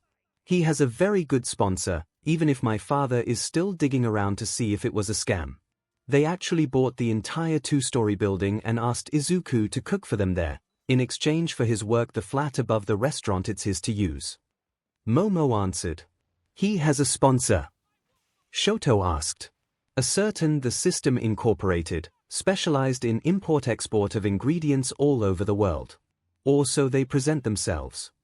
Never heard of them. Mizo admitted. Me neither, but everything seems to be in order. That's the place. Momo answered, pointing at the Green Cloud restaurant once the place came into view. Ooh. Small and cozy. Nice. Kirishima admitted with a wide smile. Doggy. Koda said with a happy smile as he neared the black dog sleeping next to the entrance. What do you want? The dog answered with an annoyed tone, only opening a single bleary eye to look at the boy and glare him into 𝐵𝐵𝐵𝐵𝐵. Nothing. Just saying hi. He answered immediately. Ah. Okay. Hi. Blackie answered with his baritone, magnetic voice gaining a sarcastic undertone before he returned to sleep. Don't bother the talking dog. Katsuki said, rolling his eyes. Sorry. Too sexy a voice for somebody with that bulging belly, Zero commented while eyeing the faint rolls of fat that had started to appear on the once lean lord dog's stomach. It means the food's good then. Let's get in. Mina ordered with a cheerful scream while barging inside. Dealing. The tiny bell on top of the door chimed happily as soon as they got in, with all of them turning extra happy at feeling the faint chill of air conditioning lowering the temperature just right, and even happier at the amazing mishmash of food aromas wafting everywhere. Good evening. What can I do for you? Izuku was soon walking up to them to welcome the students with a gentle smile. He is a cutie, your Momo chose well. Toru whispered. She must be into freckles, his cheeks are adorable. Gyro whispered back. I find his chef uniform quite dashing too. 𝐼𝐻𝐻 added. Quiet, you three. Tsuyu silenced them. Sorry if I took so long to pay you a visit, Izuku. Momo admitted with a sheepish smile. No need to worry, you are a future pro hero, your studies take precedence. My restaurant and myself will always be here for you, so there was no rush for you to come visit. He answered, chuckling amicably. Yes there was, I want to show you my support. I know my parents came here at least twice already, so it was only fair I came as well. So in exchange I brought along a few friends. I hope it won't be a problem, Momo replied in conviction. Hoo. Thank you for the extra customers then. I have a couple of tables close to each other so you can sit together. There are also other students from AU, if you don't mind their company. Please, this way. The young chef answered while guiding them to their tables.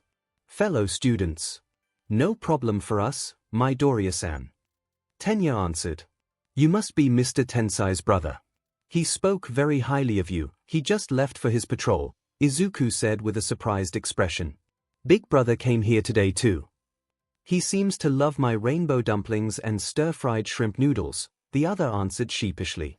Do I see cold soba on the menu? Shoto asked, sounding almost surprised instead of monotonous. That would be my father's fault, he loves that dish so much I kind of put it on the menu as an homage. Why?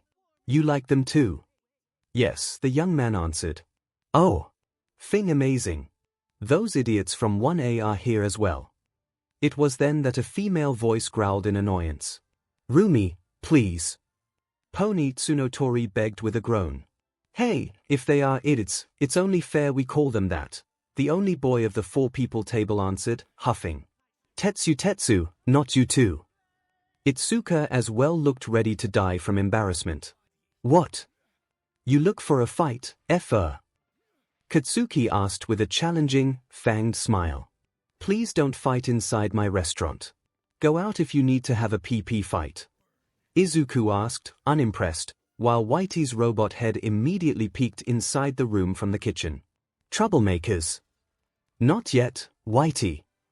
It's okay, cutie. We are not here to cause trouble. Rumi answered with a sweet smile and kicking Tetsu's shin hard enough she forced him to fall back down sitting. Thank you, the chef answered, showing a tiny smile. Sure, if you bribe me with a kiss to the cheek I may feel inclined to make extra sure they all sit quietly. The bunny girl then said. Rumi! Pony yelled in scandal. Outrageous! Tenya gasped in horror. Teach, it was faint, but Okiko could swear she heard a strange, annoyed growling sound come out from Momo's mouth. I am afraid I can't do that, it would be highly unprofessional.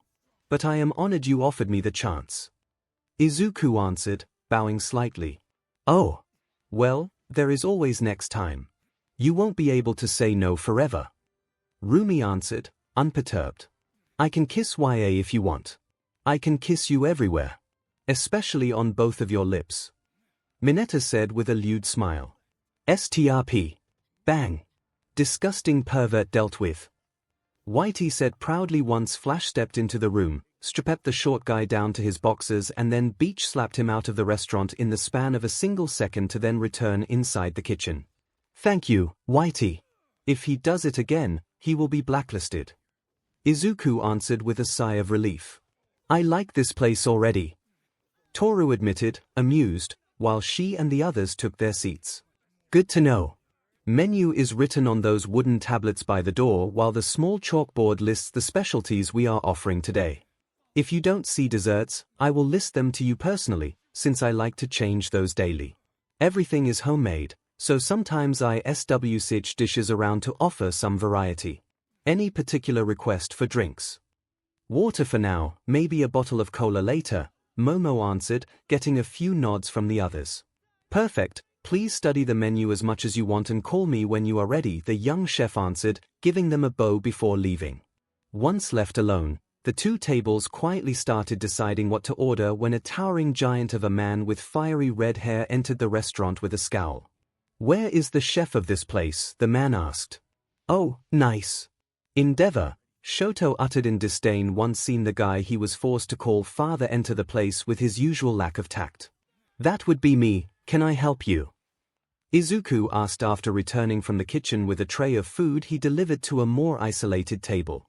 Damn, that stuff smells amazing, the pro hero with Endeavor admitted with a low voice as soon as the aroma of those dishes filled the restaurant. Not now, Hawks. Is it you that kicked out my assistant, boy? Enji demanded.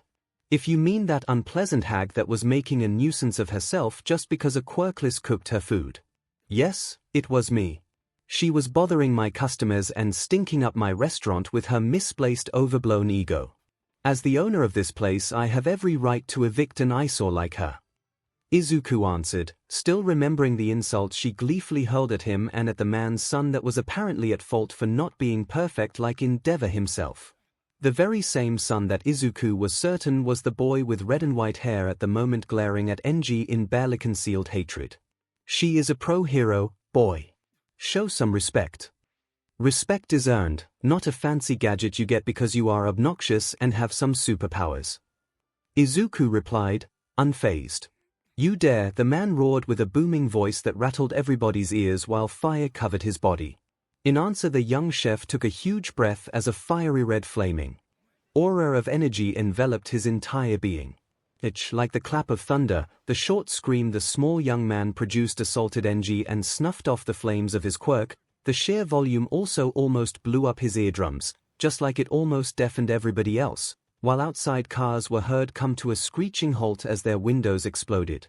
Not a single piece of glass inside the restaurant got damaged, though. Wanna see who can scream the loudest?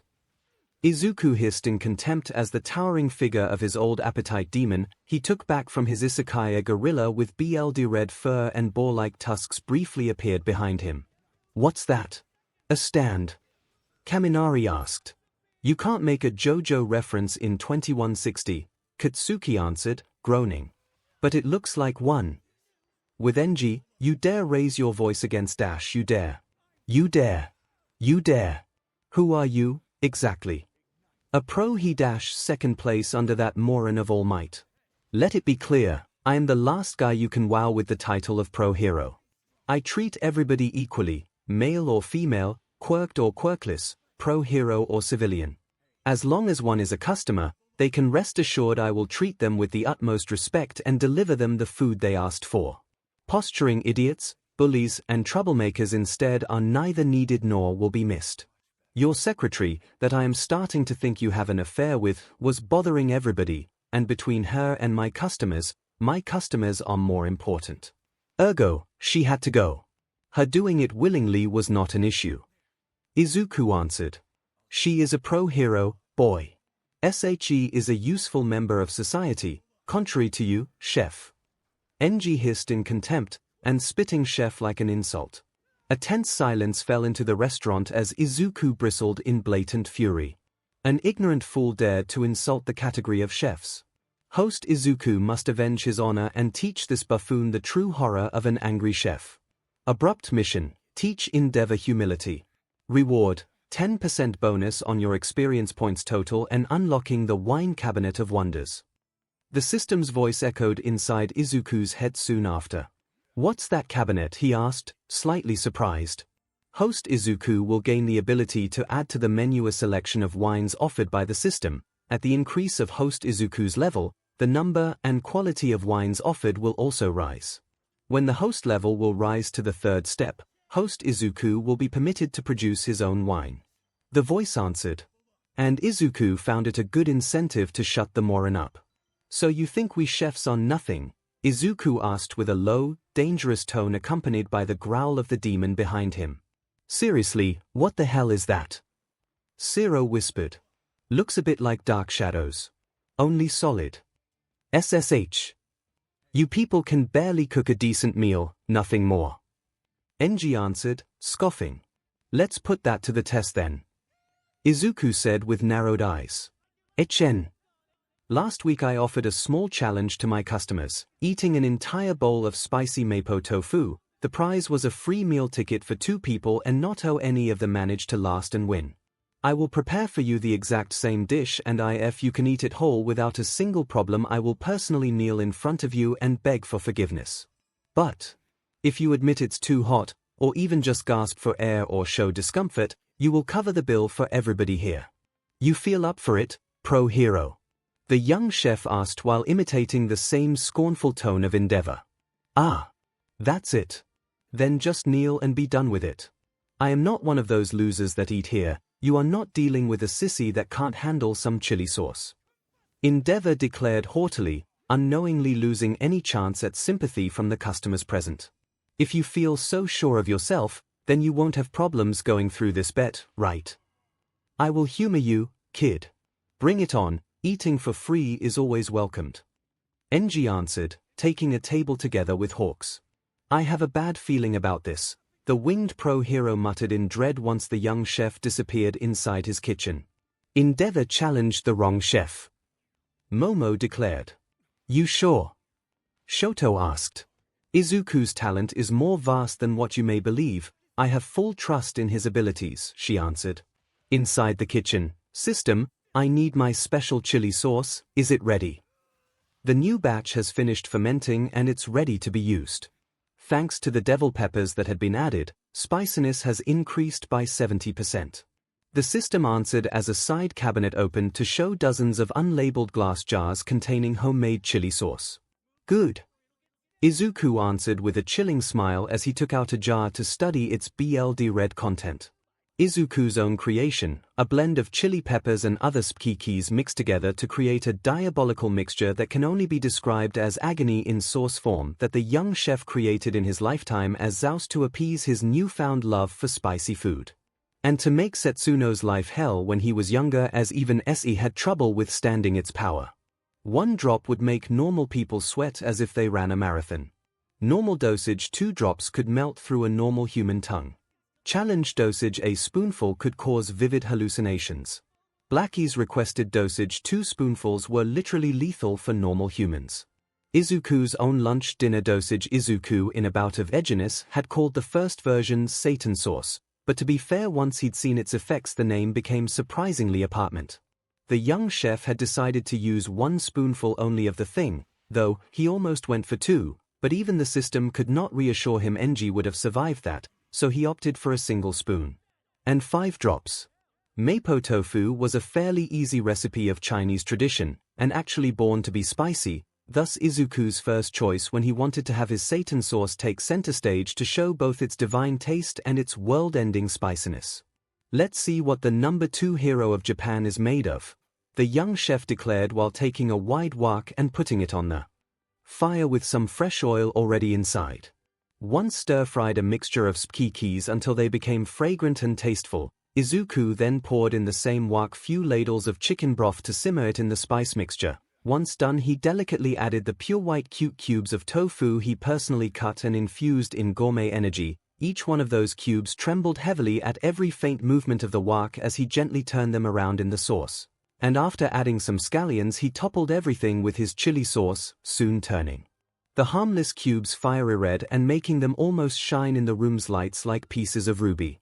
Finally ready, Izuku declared, smirking. Once moved the finished dish into a big white bowl decorated with tiny and cute green clouds. Main room. Everybody watched as the young chef calmly walked out of the kitchen while holding with both hands the bowl of mapo tofu for his bet against the pro hero. Here he comes, Hawks muttered, his feelings of dread increasing tenfold at each step of Izuku. Let's see what you got, boy, Endeavor said with a feral smirk that faltered a little when the bowl was actually put on the table in front of him. As he took a deep breath and perceived the aroma surging out of the dish, his eyes widened.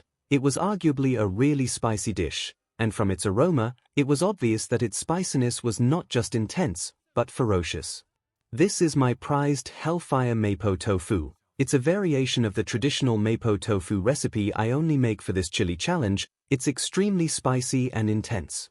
You can still back down from the challenge if you don't feel able, Izuku explained while pointing at the big bowl in front of Endeavor. Are you looking down on me, boy? The pro hero asked, growling. It's the usual warning I give to whoever takes this challenge. I won't be held accountable if you have vivid hallucinations or explode. The young chef answered, arms crossed and eyes narrowed. I handle fire every day, boy. You are not the one who decides if this dish is intense or not, it's me. I am the unquestioned Lord of Flames. Enji answered, sneering. Host Izuku should not worry. If one wants to tickle the nose of fate, then they can only blame themselves for their misfortune. The system declared, making Izuku wonder if even the genderless, strange entity as well found the pro hero unbearable. What are the crossed fingers for? Tokoyami asked. Lesson in humility or self-combustion. Mizo added. Or coma. Mineta added as well, having just received a rare second chance from Izuku after some begging from Class 1A and returned to sit at the table once Momo created a giant and long shirt for him to cover himself with. Yes. Shoto answered. Then please, do enjoy it. And also remember the terms of our bet should you lose. Izuku answered with a sigh. He had heard the man was callous, but he just wasn't aware Enji was that much of an egomaniac. Get ready to lose. Enji sneered as he picked up the porcelain spoon next to the bowl and took another whiff of the tofu's aroma before scooping up a spoonful of it with a thin trail of red juice following behind it. I have become an instrument of your revenge and justice. I hope you know you owe me one now, Izuku declared while walking back towards the kitchen, leaving behind a confused Shoto.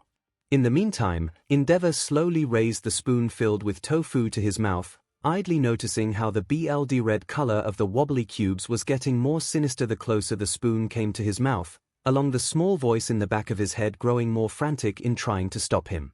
Squish. Once seen him swallow the spoonful of tofu, the completely silent crowd watching him heard a soft squishing noise come from his mouth as he chewed. Oh, it actually tastes kind of good, Enji was forced to admit, awed at the pieces of tofu being so soft and tender they easily melted from the slightest bite and pretty much flowed down his throat by themselves, eager to be eaten.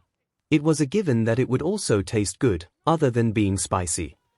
Momo felt the need to remind him, as a way to defend her best friend's cooking skills.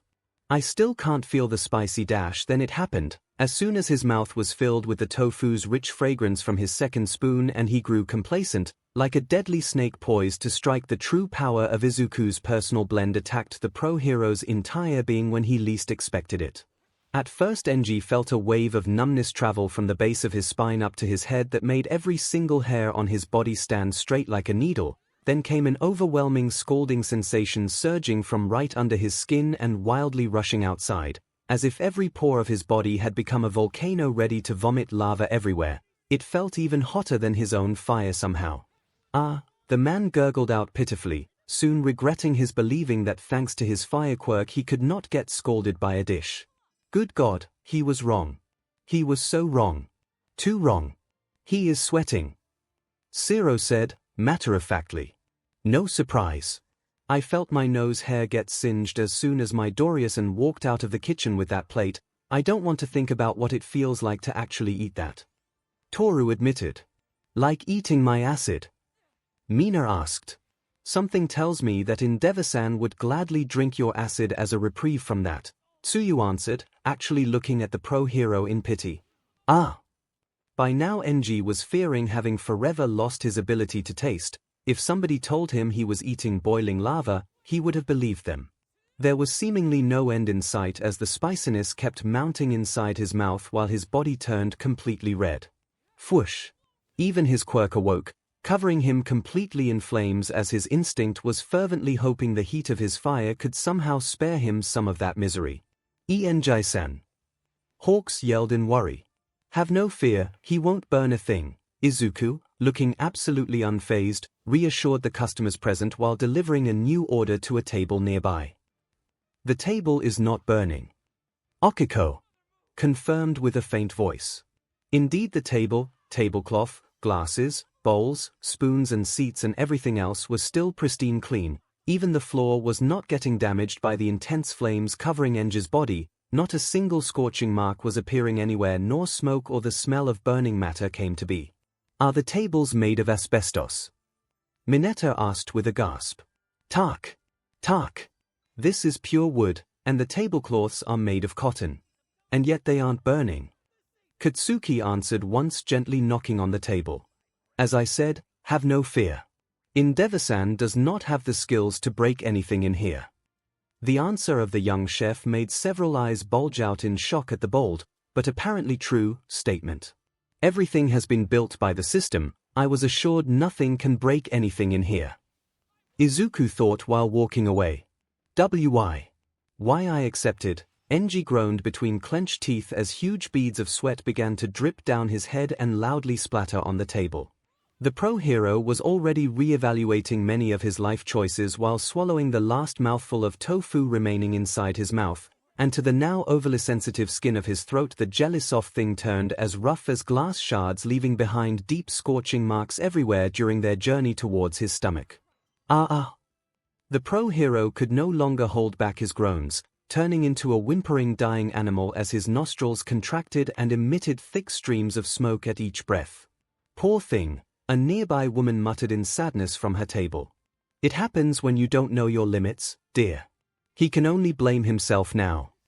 Her husband replied while taking her hand in his in a comforting manner. I am the one suffering, not her. Comfort me. Endeavor roared mentally. Now tears as well started flowing from his eyes in thick boiling hot streams. Sir, how does it taste? Is the dish spiciness intense or not? Izuku, maybe channeling a bit too much pettiness, asked with an overly innocent tone. Gabu. Whatever NG tried to say came out garbled and distorted, because his tongue had been thoroughly cooked under the unrelenting hell that was the spicy tofu. Why? Why does something so spicy exist, God? For what reason do you let something so evil exist among your children? NG, maybe already going insane from the spiciness melting his brain, for an instant felt very religious as he sent this heartfelt question up to the heavens. I pride myself in my personal chili sauce. It's my own secret recipe. If it is still not intense enough, you just need to take more mouthfuls of it. My blend is special. The more you eat, the more intense the flavor will be. What you felt up until now is nothing. The young chef explained while describing his chili sauce with a proud voice. Nothing. That where of your mother is nothing. This thing should be forbidden to use like mustard gas, bioweapons and nukes. It's a chili sauce that only exists as a threat to human rights. Able to only roar in the privacy of his head, 𝐿𝐴 glared at 𝐒𝐿𝐴 intensely enough to make others believe he was trying to incinerate the chef with his eyes only. Unless you are a little sissy that can't handle some chili sauce, of course. Turning 𝐤𝐻 just a tiny bit evil, 𝐒𝐿𝐴 threw back at 𝐵 the exact same words the pro hero dared to use against his beloved customers. He is dead, Midoriya-san tickled his ego. Shoto said with a sigh. Will he attack 𝐒𝐿𝐴? Momo asked, immediately turning apprehensive. HN. No, I was referring to my father. Now that his ego and manliness have been put in question, he will like that plate clean, even if it means he will die right after. He answered. You don't seem worried about that happening. Gyro asked, confused. Actually, the young Todoroki answered with just a shrug. This dish isn't intense. It doesn't burn. I will eat. I will eat everything. NG gave a defiant roar, and to Izuku's surprise, the man actually emptied the entire bowl in one go and swallowed the remaining pieces of tofu whole. Tears came like a river then, and even the snot from his nose burned like acid on his skin while the pro hero's fists pounded the table continuously as he valiantly fought the blistering heat, turning his mouth into an inferno. As sweat kept falling from his forehead like rain, he fixed his blurry and bloodshot eyes on Izuku's, like a feral beast no longer holding humanity inside, glaring at its prey. Ah! It was both scalding and spicy. 𝐴 decided then and there that it was not God that made the 𝐒𝐭𝐾𝐲, it was the devil himself. And that blasted chef was the devil's emissary to bring such foul agony to light. Still not intense. Izuku's gentle question horrified even Katsuki. No human was that merciless. 𝐴 was clearly agonizing, and yet the young chef asked that question with a completely calm demeanor. Because remember, if it hurts now, it will hurt even more later, because all that will have to come out from your body, eventually. The young chef explained. Ah! 𝐵's complexion turned ashen immediately as that revelation dawned on him, and unknown to him, the looks of sympathy from the other customers grew in intensity. A moment of silence for his 𝐻𝐻𝐿𝐴. Before Mineta could finish his disgusting remark, Mizo and Zero slammed their fists on the guy's head with zero mercy. There are people eating here, Lil Morin. Don't make me call the robot again. Tsuyu added. I give up. NG had finally reached his breaking point, as his quirk stopped working. The fire enveloping his body rapidly dispersed and the porcelain spoon in his hand fell on the table with a resounding thump. He felt like he had just stripped off his clothes and jumped into a pool of magma. He could feel the spiciness permeate his entire body like a demonic possession. It was overwhelming to the point that it had begun distorting his view of the world. What was that? Izuku asked, leaning slightly forward as 𝐵's expression turned unsightly. From red, his face became scarlet, and then gradually began turning purple. Cough. Cough. I give up. You win. I can't take this. It's too much. The pro hero fell sprawled on the table and coughed severely, with his hand grasping his throat as though it was about to spout fire out of it. Good to know. As promised, you will cover everybody's bill today. Hopefully you will have a different view of chefs after today. The young chef declared with a happy smile. Fine. Whatever. Now give me some water. Tears dripped down to 𝐴's cheeks non-stop, and the heat emitted by his cheeks made the tears seem like they'd evaporate any second. He craved water. He wanted to drink a large quantity of water, as his tears were doing little to moisten his swollen lips. Where am I? Where do I want to go? What am I going to do? Why are my lips so swollen? The pro hero's thoughts were a mess now, raving like a victim of high fever. I'll bring you some very cold milk. When dealing with spicy food, water won't help much. Izuku gave a sigh and walked back towards the kitchen. Thank you. NG gasped in gratitude. He would normally be furious with the boy, but the agony of the chili sauce had numbed even his feelings of anger, along turning his normally thin lips into giant sausage-like rolls of angry red flesh. As the pro hero and Hawks moved to sit in a more isolated corner, the students from 1A and 1B were finally able to order their food in peace. I would have preferred watching whatifdekufanfic him, but I take what I can get. Rumi admitted, grinning in amusement at watching Enji empty the giant bottle of chilled milk Izuku brought him in merely 3 gulps and then developing an elated expression. You already gave a sad spectacle, Enji-san. That's enough for today. A customer said while daintily cleaning his mouth with regal composure. Tea-sich fine. Endeavor conceded with a bitter tone, before setting down to try fix his blistering lips. That reminds me, are you ready for the fish soup now, Nyan? Izuku asked. Yes, thank you. And congratulations, everything up until now has been delicious. The man answered while adjusting his glasses, having lost not an iota of composure while eating, to Izuku's relief. Yup. Absolutely amazing. Gunhead, sitting with Sir Nightai, added with a thumbs up. Genist at Nightai's other side as well gave a nod of praise. I aim to please. Are you others too ready for the next dishes you ordered? Yes. You bet. I will be with you in a second then, please give me a moment. The young chef answered, bowing, before addressing the tables of the students. Feeling the pressure of a full restaurant. Mina asked with a teasing smile as soon as he stopped at their table. Sigh. I really need to find a waiter or waitress, but I can't seem to find a good one, Izuku admitted with a defeated sigh. Why so? Momo asked. Various things. The last 3 were especially awful. One had such a bad memory she could not remember the customer's orders long enough to reach the kitchen window and tell me. The second was a stuck-up fool that wanted to tell me how to run my restaurant, and the last one left as soon as he learned I am quirkless. Apparently he found working for me an insult to his pride. He answered, I am sure you will find somebody good enough, you just have to have faith. Momo answered, smiling gently. I really hope so. But please, tell me what I should bring you, this small issue with Endeavor-san already made you waste enough time. Izuku asked with a sweet smile, although that same smile turned very stiff once he looked at Katsuki to take his order. You two know each other?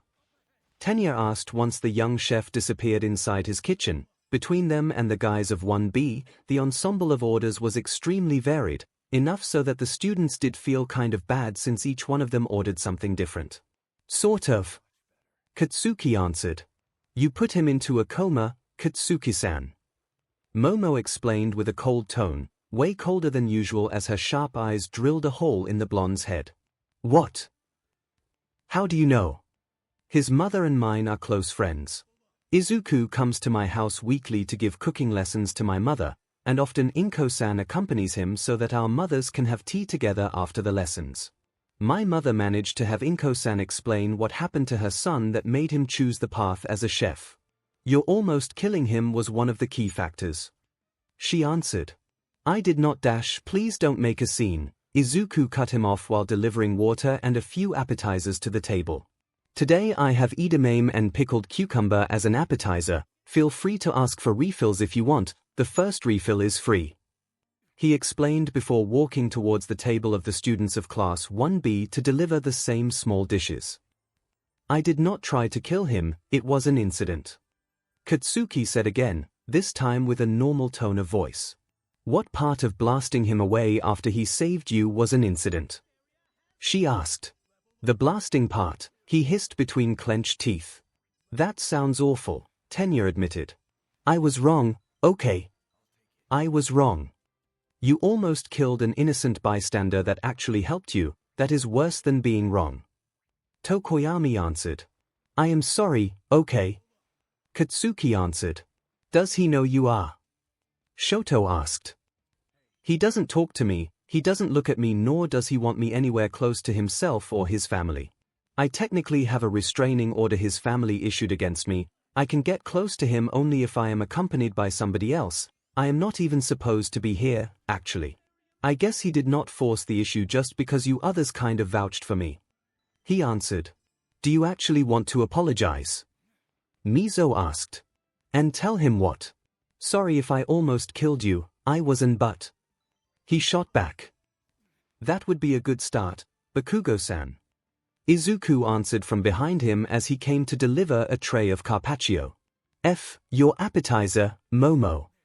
He then said, smiling gently and delivering the big plate of white puffer whale carpaccio he prepared for her. He passed that ingredient for common puffer. Fish whenever somebody asked, but it was actually the reward the system bestowed on him for passing his test. Just like the one you made when I got into UA, she asked, sounding very hopeful. The very same. Please enjoy your meal, he answered before walking away. Thank you, the girl replied, taking a couple of pieces with her chopsticks and swallowing them whole. And developing a blissful expression of pleasure while chewing. SHT. He heard me, Katsuki swore again. At least you know where to start. Shut up, birdhead. Can I try it? Tsuyu asked. Here, looking a bit reluctant, Momo moved her plate a bit towards the frog girl, who had the brainwave of taking just a single piece once seen the tall girl turn frantic at her chopsticks grabbing two. Curious, she muttered while studying the small piece of fish fillet and then trying it, going wide-eyed right after once tasted it. Mine. Momo, maybe sensing danger, immediately said while pulling the plate closer to herself. How's it? Okako asked as she watched her friend chewing rapidly and without any intention of stopping. Holy se, does it mean it's good? Gyro asked, smirking. Holy ribbit. I take that as in it's very good. Mina answered, chuckling. Izuku-san. I want a plate too. Tsuyu asked as soon as she saw the young chef come out from the kitchen to deliver a few dishes. To the other's surprise, she sounded extremely needy. Now I am curious, Ayama admitted. Me too. Midoriya-san. Can we have some as well? Toru called out as well. Puffer carpaccio. Okay. How many of you want it? Izuku asked. All of us. Okay. We want some too. Itsuka asked. Very well, can I eat it while using your abs as a plate, though? Rumi added with a feral smirk. That is impossible at the moment. Hoi! Hoi! Hoi! Enji shrieked in horror once seen the price of the dish they all asked for. You lost the bet. If you did not want to pay for all this, you should have won. Shoto answered, merciless. 𝐒𝐭𝐚𝐲, the pro-hero bellowed with an expression of pure betrayal. What happened to the bond between father and son? To the love between family members? The man thought in misery. After that, more and more plates went amassed on the tables of the students of Class 1A and 1B, with the young men and women there gorging themselves, and looking at the young chef in awe for the sublime taste of the food, all at the pro-hero's expenses. 2 hours later, I am about to explode. Katsuki said with a strained voice while massaging his bulging belly. It was all so amazing. Kaminari muttered in awe. We have to come here again, Toru said, groaning in fatigue. I want to eat more, but while the spirit is willing, the flesh is weak and ready to burst. Tenya added while looking in sadness at all the dishes on the menu he had not tried yet. That tiramisu was orgasmic. Mina admitted. Yes, it was delicious. Momo confirmed, having taken a few very generous portions of said dessert once she'd heard Izuku made it just that morning. The table with the 4 students from Class 1B was similarly stuffed to the breaking point, and from afar, Endeavor soft sobbing was heard in all its misery. Those greedy students tried to eat him into poverty. Monsters. I take everything was to your liking. Izuku asked while nearing the students' tables. Yeah. I am coming here again. I don't care if my BLD turns into ragu sauce or a heart attack kills me. UFA have just become my DMN favorite cook. Tetsu answered with a thumbs up. Glad to hear that. What about you others? The young chef asked. Are you open to the idea of marriage? Rumi asked. The students of Class 1A almost died of fright at the sudden roar that tore its way out of Momo's throat once heard that. Yeah, marry him and invite me for dinner once a week. Pony shamelessly suggested. Me too. Itsuka chorused. To their surprise, Izuku turned cherry red and bashful, catching the eye of the female customers present at the cutesy scene. I don't think I can do that. You are a very pretty woman. I am afraid I am not worthy of marrying somebody pretty as you. You deserve somebody a lot better than me. Sounding absolutely shy, the young chef answered with a low voice and a very embarrassed expression. Fwoosh. You should not sell yourself so short, you know. You have plenty of good qualities yourself. Plenty to attract any girl. Rumi had said that as a joke, having already prepared a pretty crass counter for his eventual answer, but being praised with that much honesty was not what she planned for, and while pulling down one of her long rabbit ears with one hand and playing with a fringe of her long white hair with the other, she gave a stuttered, embarrassed answer herself. AAW. They look so cute, isn't that right, Yomo? Toru asked, both playful and actually gushing. Yoromomo. Is she okay? Mineta asked, scared. She is not blinking, Tokami whispered, sounding afraid. Yo. You there, big melon speedaboo. Katsuki was actually the only one that got an answer from the young woman. Her fist moving backwards, she slammed on his nose without even looking behind her, and that made his entire face sink inwards in a perfect imprint of her knuckles. Not too far away, Sir Night Eye and his colleagues left the money for their bill to Whitey and left the restaurant on the notes of Class 1A and 1B arguing with each other, and while Genist and Gunhead happily went their way once exited, the bespectacled pro-hero remained on the sidewalk to watch the young chef inside the restaurant. He knew Izuku had not been fully honest with Endeavor. They boy did recognize the value of pro-heroes, the serious ones, and what they did to society, and yet he also clearly held both Endeavor and All Might in slight contempt. And while one may understand how Enji could earn somebody's dislike, Toshinori instead was a different case, and Night Eye was not letting his personal feelings get in the way of his judgment either. That young man has something against Toshinori, something personal. You don't use that much distaste while calling somebody a moron just because you are not a fan. That is a feeling with deep roots. He muttered, thoughtful. Whatever it was the boy's own personal affairs, something the pro-hero did not want to intrude upon, even if it did make him curious as to why that was the case. He calls himself a quirkless, and yet he could scream that loud and summon that avatar behind himself. And he doesn't like Toshinori. It was then that a theory faintly formed inside his head. Another quirkless asked me if he can become a hero even without powers. I might have been a bit too blunt in telling him it was not possible. He looked exceptionally hurt. There had been a moment, right after Toshinori had passed his quirk to Night Eye's pupil Mirio, that he saw the blonde man turn sad all of a sudden and deliver that line with a regretful tone. If I heard correctly, Midoriya-san has been put into a coma by one of those students around the same PRD of time. Could it be? Night Eye muttered as he studied the young chef as he momentarily stopped by the table occupied by the students from Class 1A, and whatever he said, it seemed Ochako found it especially hilarious. Or at the very least, she seemed to find him personally endearing. Night Eye decided that he needed to check a couple hospital reports to see where and when the young man had been brought to them, along remembering the date Mirio had his second quirk injected, because the last thing they needed was another villain acting on his hatred for heroes because the #1 hero of Japan destroyed his dreams before he could actually manifest his powers. There were many villains that turned to evil for far less. If that is the case, he may have manifested his dormant quirk thanks to the coma. If we get him soon enough, we can still teach him how to use his powers for good. Whatever those powers actually are. Night Eye muttered, thoughtful. Just to be sure. He then muttered as he managed to lock eyes with Izuku. He had exchanged a polite handshake with the boy before leaving, meaning that he could actually use his quirk foresight to peek into the young chef's future to see if they could actually avoid him turning into a villain. Juge. Unfortunately, as soon as he tried using it, something forcefully and mercilessly snapped their connection, making Night Eye stumble a few steps back with a splitting headache and blurry vision, and if he was not mistaken, there was BLD dripping from his nose.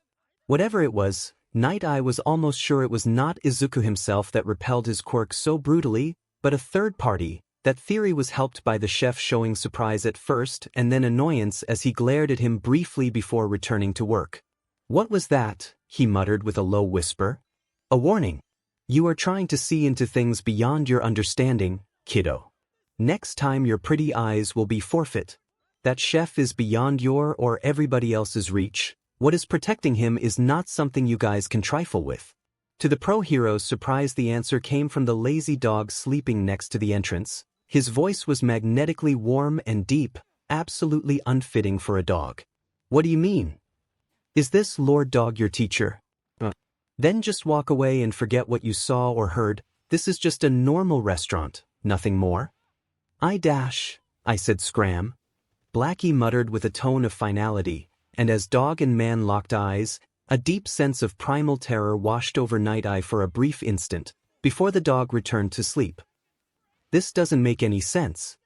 The pro hero muttered while walking away, dozens upon dozens of questions piling up in his mind instead of going away. He felt there was something wrong about that restaurant, and he felt the need to see deeper into it and possibly save the young man working there from whatever nightmare was hiding behind its doors. Later that night, after closing hour, once the last customer was gone, Izuku could finally close the restaurant, tidy up the place and spend a good 2 hours talking to the phone with his parents about how his day went, since Inko and Hayashi were apparently not happy enough to just be able to visit Izuku's restaurant whenever they wanted.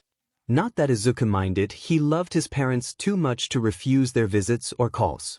Once everything was done, the young chef washed himself and prepared to go to bed, only for the system's voice to suddenly ring in his head, followed by a happy fanfare. Congratulations to host Izuku for reaching the 100 dishes served goal in the month time limit. An extra 2 bottles have been added to the wine cabinet as a prize. The voice said. The wine cabinet Izuku unlocked thanks to Endeavor willingly destroying his bowels for their bet was a tall fridge-sized glass cabinet completely transparent and big enough to contain 40 bottles of wine, 5 for each row. It now contains 6 different kinds of white wine and 6 reds, counting the extra ones he was just gifted with, and while only middle range in quality, they were still the sort of stuff wine lovers would love to see on the menu. Speaking of Endeavor, Izuku found himself idly wondering what the pro hero was doing at the moment. With NG, his personal office inside his hero agency, God, W.I. A miserable shriek of agony echoed everywhere inside the office as the pro-hero Endeavor was still blocked sitting on his personal toilet trying to not defecate his own organs out of his body. His underlings could only listen powerless as their boss and favorite hero sobbed uncontrollably while trumpeting sounds kept exploding out of his behind, bringing his shame to new heights as a result. No more. No more. I'll respect chefs, I swear. Just put an end to this torment. The man whispered while crying fat tears of sorrow. Back with Izuku, I hope he is okay and not suffering too much. Izuku muttered with a sigh.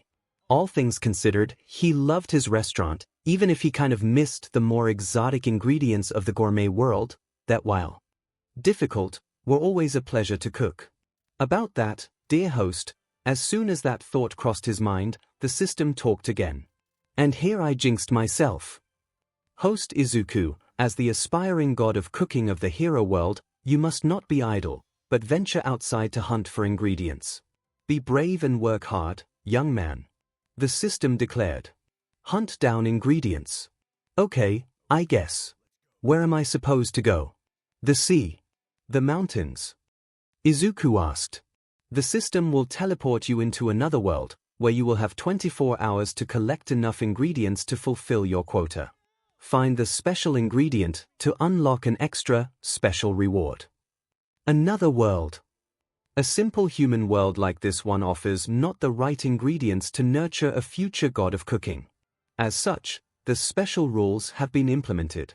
Tomorrow at dawn host Izuku will be brought to the jungle world by the system's teleport array. Reward for successful meeting of requirements, 10% bonus EXP 1 fragment of the god of cooking set. Access to the rainbow fruit from the world the host knows as Zeus World. Bonus reward for the capture of the king python. Access to the ingredient known as BB corn from Zeus World. The system answered. A second fragment. If I do this I would then only need another to unlock that knife again, and even gain access to 2 other good ingredients from the gourmet world of Zeus even without leveling up. And while not ingredients of the highest grade, here those 2 would be a huge sensation all the same, just like the puffer whale already is. What happens if I fail? Host Izuku will lose 60% of his total EXP and lose his washing machine privileges for a month, the system answered. 𝐔𝐬𝐽, the young chef grasped his chest in horror. Not only would he lose a ton of experience points, thus slowing his leveling up, but he would also be forced to wash all those dishes by hand for a month. He hated doing the dishes by hand.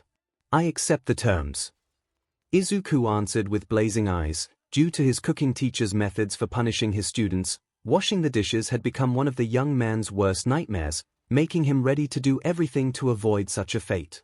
Good. The system will immediately start organizing for the teleportation of tomorrow. Nobody will notice host Izuku's absence. Host can rest assured and only worry about preparing himself for the trip. The metallic voice answered. Okay, the young chef replied. When the next day he woke up, Izuku went through his usual training regimen of cutting and carving until the system alert for him to get ready came, and once took a shaky breath. The young chef moved to the middle of the kitchen to wait for his trip to another world to start, Whitey already standing behind him and ready to accompany him. He was ready, full of supplies and shaking heavily. Is host Izuku ready? The system asked. Yes. Good. Commencing teleport. The metallic voice answered, and in an explosion of blinding light both chef and robot disappeared without a trace.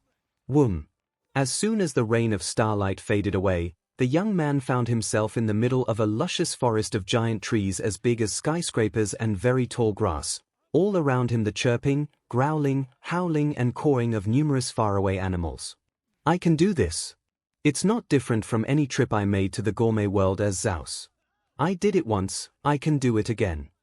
Izuku muttered to psyche himself up before walking forward with Whitey silently following behind him. And while this happened, Momo and the rest of Class 1A were going to visit the USJ building, unaware of what a disaster that school trip would be. The invincible Lord Dog.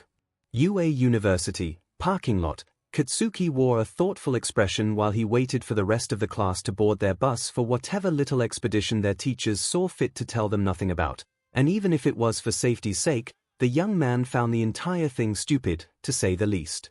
Bunch of paranoid BS'ters, he muttered. As of lately, though, his thoughts shifted a bit towards an old acquaintance of his, once dreaming of becoming a hero, and now working as a chef in a small restaurant. You would have found all this exciting, wouldn't you? Blabbering on and on about everything, always so furiously mumbling about bullshit you find interesting. I wish you were here. Sitting alone in that bus, Katsuki muttered that admission with a long sigh. He fed up, that much he could admit at least in the secrecy of his thoughts. He finally saw him after more than 1 year and Izuku had treated him coldly. He didn't like that. And the more he thought about the chef, the more he found things were strange. The light in his eyes, the posture, the mannerism. He was serving pro heroes and was not fangirling about them. What happened to him? Something's up with him, he muttered, and he almost didn't notice the bus departing as soon as the last student boarded it. He needed to have that restraining order revoked. There was something wrong with the nerd and Katsuki needed more freedom of movement to uncover the truth. He needed to look deeper into that restaurant. Izuku was supposed to be a bubbly, annoying and ever-excited nerd, not that block of wood he had met. At the same time, jungle world, forest patch, truffles. Giant white truffles as far as eyes can see. An extremely excited squeal reverberated through the entire forest as a young chef kept digging up giant white truffles as big as watermelons by the dozens, and all of them of astounding quality. Contrary to Katsuki's fears, Izuku was still the ever-excited, bubbly nerd he remembered, only now his interest had moved from heroes to cooking thanks to his do-over as a chef, and now that he was in another world and surrounded by ingredients he had never seen before in both his lives, he was mumbling non-stop about every dish he could possibly make once back home.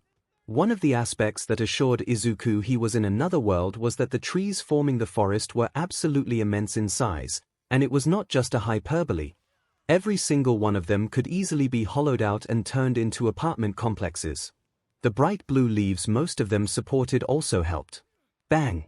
Of course, just like in the gourmet world of Zeus, every excellent ingredient was never really alone, but surrounded by other animals mounting guard to it or using it as bait for their own prey, like the giant flock of four-eyed boars each the size of a truck that had made their home in the same area where those truffles grew.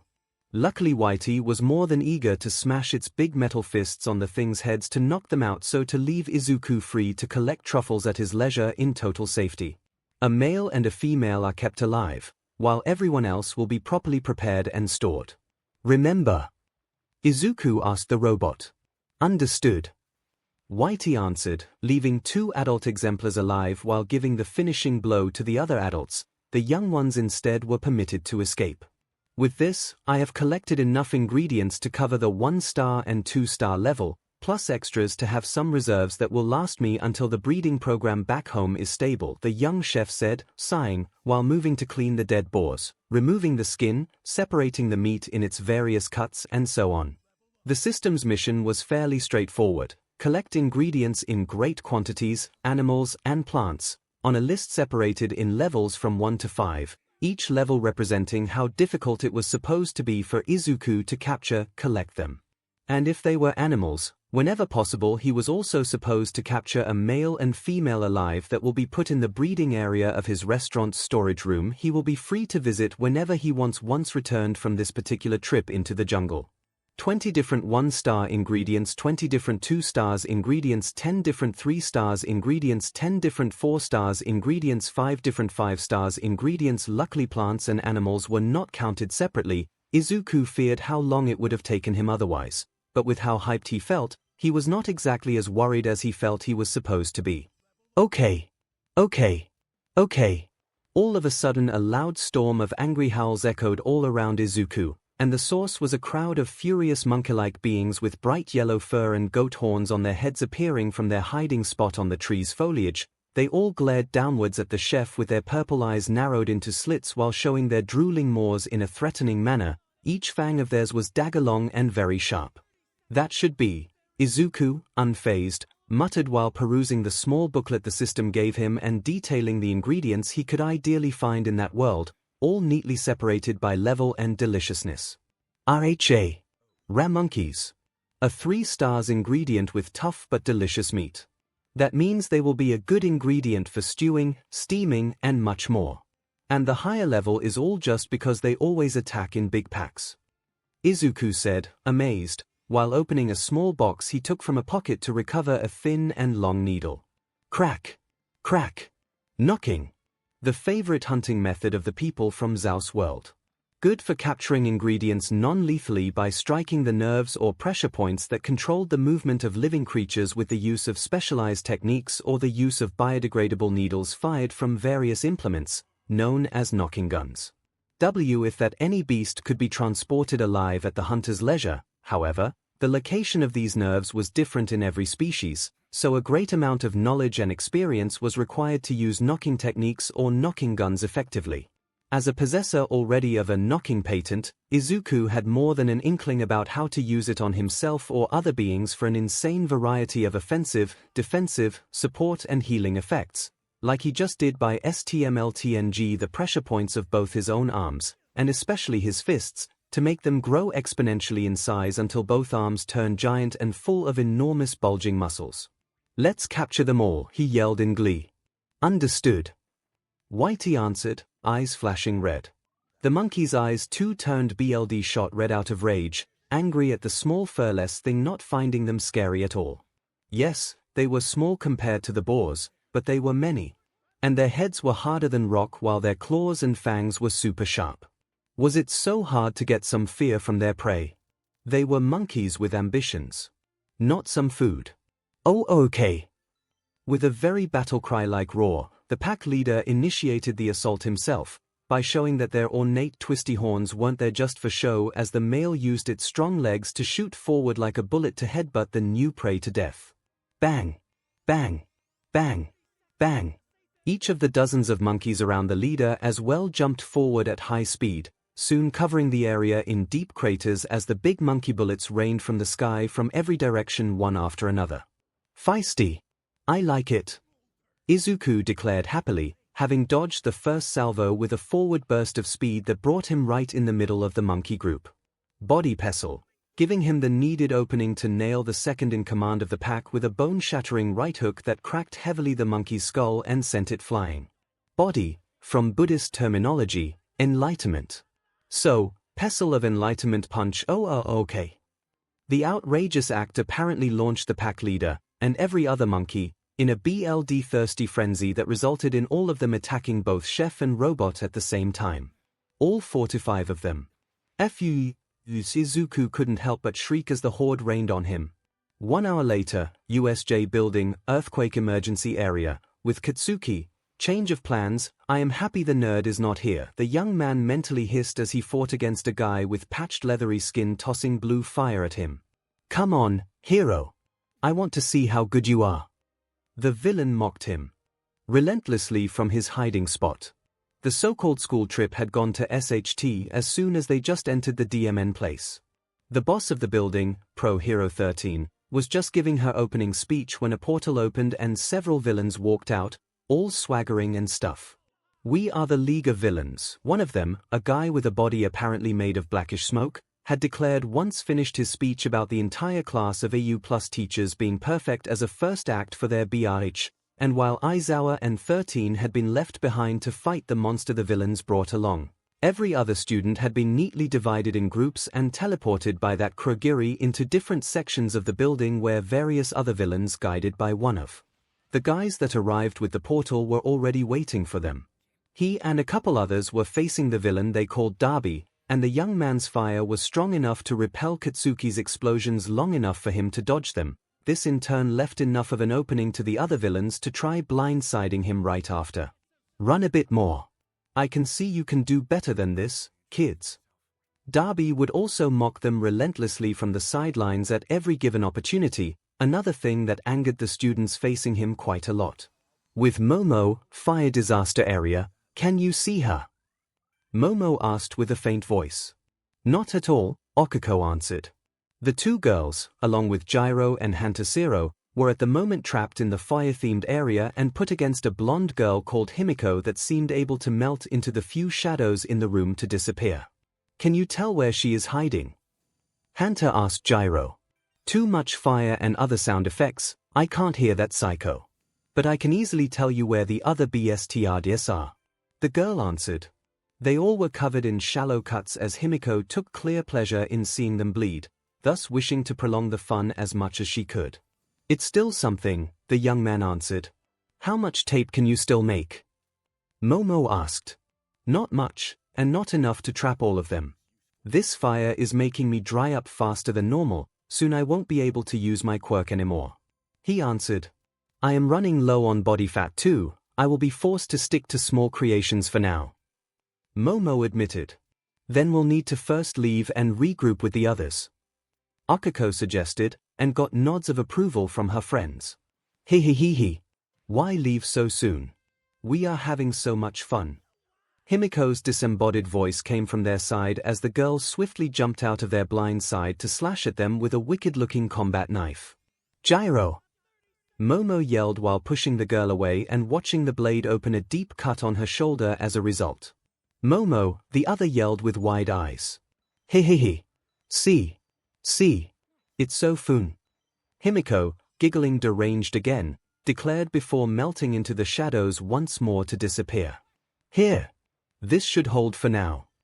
Hanta said immediately, and added a long stripe of tape created by his quirk to the clean piece of fabric the girl created with hers to patch her arm enough to stop the bleeding. Thank you.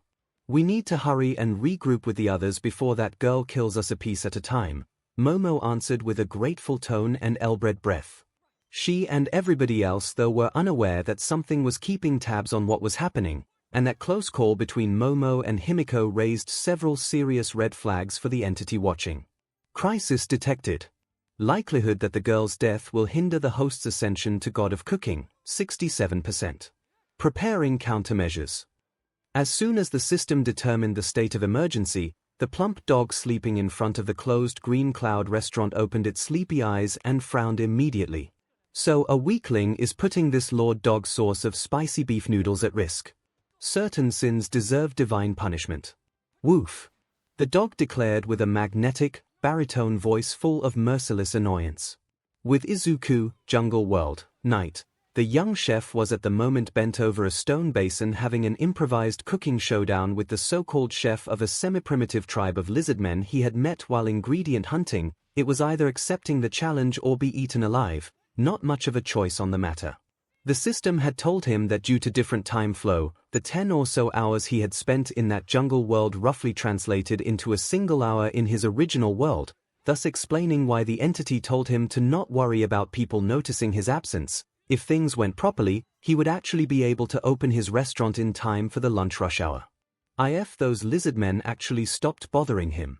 He only had 14 hours left in his time limit and he still had to collect enough 4 stars and 5 stars ingredients to complete his mission, even if thanks to this challenge he was forced to take part to mean he could pilfer a couple 4 stars ones when nobody watched. 5 stars mean either very rare or very dangerous ingredients. Where do I look for them? Izuku thought while adding the fillets of fish to the soup he was making once done removing their very tough, purple-colored skin and scales to show the milk-white tender flesh under it. Coral fish, a 4 stars ingredient. You want to meet the god of mountains. You must cook good offering then. The bulkiest, tallest and meanest lizard man of them all, the leader, explained while studying the big pot the young chef was working with. But if you lose, we eat you, a near guard added while licking his lips with a long purple tongue. I know, the young man answered with an annoyed sigh. Leaving the soup to simmer under a low flame, the young chef focused on the second dish he planned for, a giant steak made with the meat of an enormous crocodile-like creature with a scorpion tail. The system, in all its unoriginal cringe, named Scorpiodile 4 stars, a name that made Izuku's skin crawl every time he thought about it. Naming things is hard, host Izuku, the system said once again. Deciding.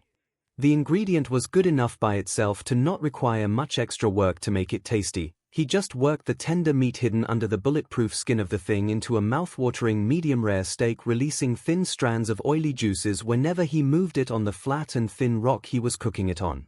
You would need a .50 caliber rifle to puncture the skin, and yet the meat under it is so amazingly soft and tender, the young chef muttered impressed. A couple of living specimens of the various ingredients he found in the tribe's cages and nearby river had also been borrowed by Izuku before the challenge even started, and he still played dumb whenever the daughter of the tribe leader asked him over and over if he saw her 2 crocodile pets anywhere once she discovered their disappearance. Rororororo. Several stomachs whined in agony as the guards too close to Izuku went continuously bombarded by the thick waves of aroma coming from the young chef's soup and steak. This is torture, chief. We want some. One of the guards said with a whining tone. No. Offering for the god of mountain can't be eaten by others. The leader answered with a barking growl. The god of the mountain. I hope my hunch is right and the king python I am hunting for my bonus is the same creature. Izuku thought while turning the steak on the stone and releasing a new dense cloud of aromatic steam that further tortured the guards, making sure he wouldn't try to escape until finished the challenge. Stranger can't win. Father made offerings for god of mountain. Grandfather made offerings for god of mountain and I made offerings for god of mountain. The lizard man chef Izuku was fighting with declared while still glaring at the young man. You did not remove the fish skin or innards when boiling it, nor remove the surface fat from the crocodile meat, nor clean the stomach before roasting the whole thing on the fire, both will taste too bitter. Izuku answered, finally tired of the thing's jabs at his cooking abilities. Stomach and innards stay. That's where the taste is. That's where both animals' feces are. Izuku snapped back. Fe what? Sorry, Mom, they're SHT, you moron. If you want to use the innards, you clean them first. Cleaning? Why? Who says SHT does not taste good? The lizard man chef asked back, annoyed. Pretty much everybody, apparently.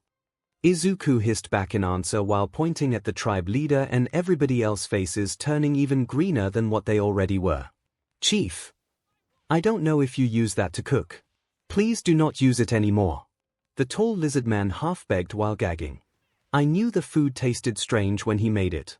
I was right. One of the guards was heard muttering right after. You others know nothing of good food, the lizard man chef replied, huffing haughtily. Neither do you, one of the elders countered. Your mother is a 𝐒𝐻𝐿 breaker. Hoy! You wash tongue when talking about my mother. The elder shrieked back. Enough! The leader of the tribe gave a loud roar that immediately silenced the argument, before looking at both chefs' dishes. Your food is ready. Yes, both said. Good. Bring them to God's voice, she will tell who is the winner. The god's voice was an extremely old-looking female lizard woman with gray-green scaled skin and only one eye working, the other was dull and devoid of life. She walked while leaning on a tall wooden stick and smelled of burnt herbs. "This is offering for the god of mountains," the old lizard asked with a whisper of voice. "Yes, voice of God. Stranger wants to meet the god of mountain, so he must prepare a better offering than tribe chef." "Then the voice of God will judge," the old female answered while nearing Izuku. "Your future is missed to me." "How so?" she said once studied him for several minutes. "I don't know, voice," the young chef answered, unsure. "Great power helps you, scary great power. This is your offering." "Yes. Soup made with the fishes of your grand river and steak made with crocodile meat." "Crocodile steak fish soup, please. Let this weak one taste for you, your offering, great god of mountain," the old lizard said before taking a sip of the soup and a tiny bite of the steak. And the thing's only working eye widened slightly at the taste of both. As Izuku expected, the fish soup he made with those 5 different fishes offered a delicate taste, further enriched by the various peas he added to the stock to create a slightly dense soup bringing forth the full flavor of the fishes and perfectly framing their tender and flavorful meat, but without the unpleasant smell usually accompanying fish meat in general. The steak was soft and fragrant instead, with a strong meaty aroma that filled the mouth and tickled the nose at each bite while bouncing between the teeth and caressing the palate whenever one chewed. "The stranger wins." "You did not try my offering," the lizardman chef yelled in outrage. "You always prepare the same food, day after day after day. Offering is just the same every time too. No need to try it." The old lizard answered, waving him off, before calling the chief closer to her to whisper in his ears. "Yes," he asked. "Kick Moran to big wolves and keep the stranger. Good food is a blessing." She said. "You sure? Best food ever eaten. Your daughter is also raping the stranger with her eyes since he arrived. If we lucky he is also virile enough to give her many eggs other than good at cooking for tribe. I want to be a great-grandmother soon." She answered. "Yes. I am too young to be a grandfather." The tribe leader shrieked in horror. Wham! In answer the old lizard whacked him on the head with her wooden staff. "I say keep him." "But, Moom," the chief said with a long whine, and getting a second whack on his head from the old lizard. "I am old and want great-grandbabies, and she clearly wants to have his eggs too. She still looks at him in need when he doesn't see her. Keep him in here. We need good food and new eggs to grow a strong tribe." "Okay, Mom," the chief relented with a defeated tone. What's happening?" Izuku asked, unaware of his innate talent of attracting hot things working even in other worlds. "You have no need to worry, stranger. Say, ever thought about starting a family?"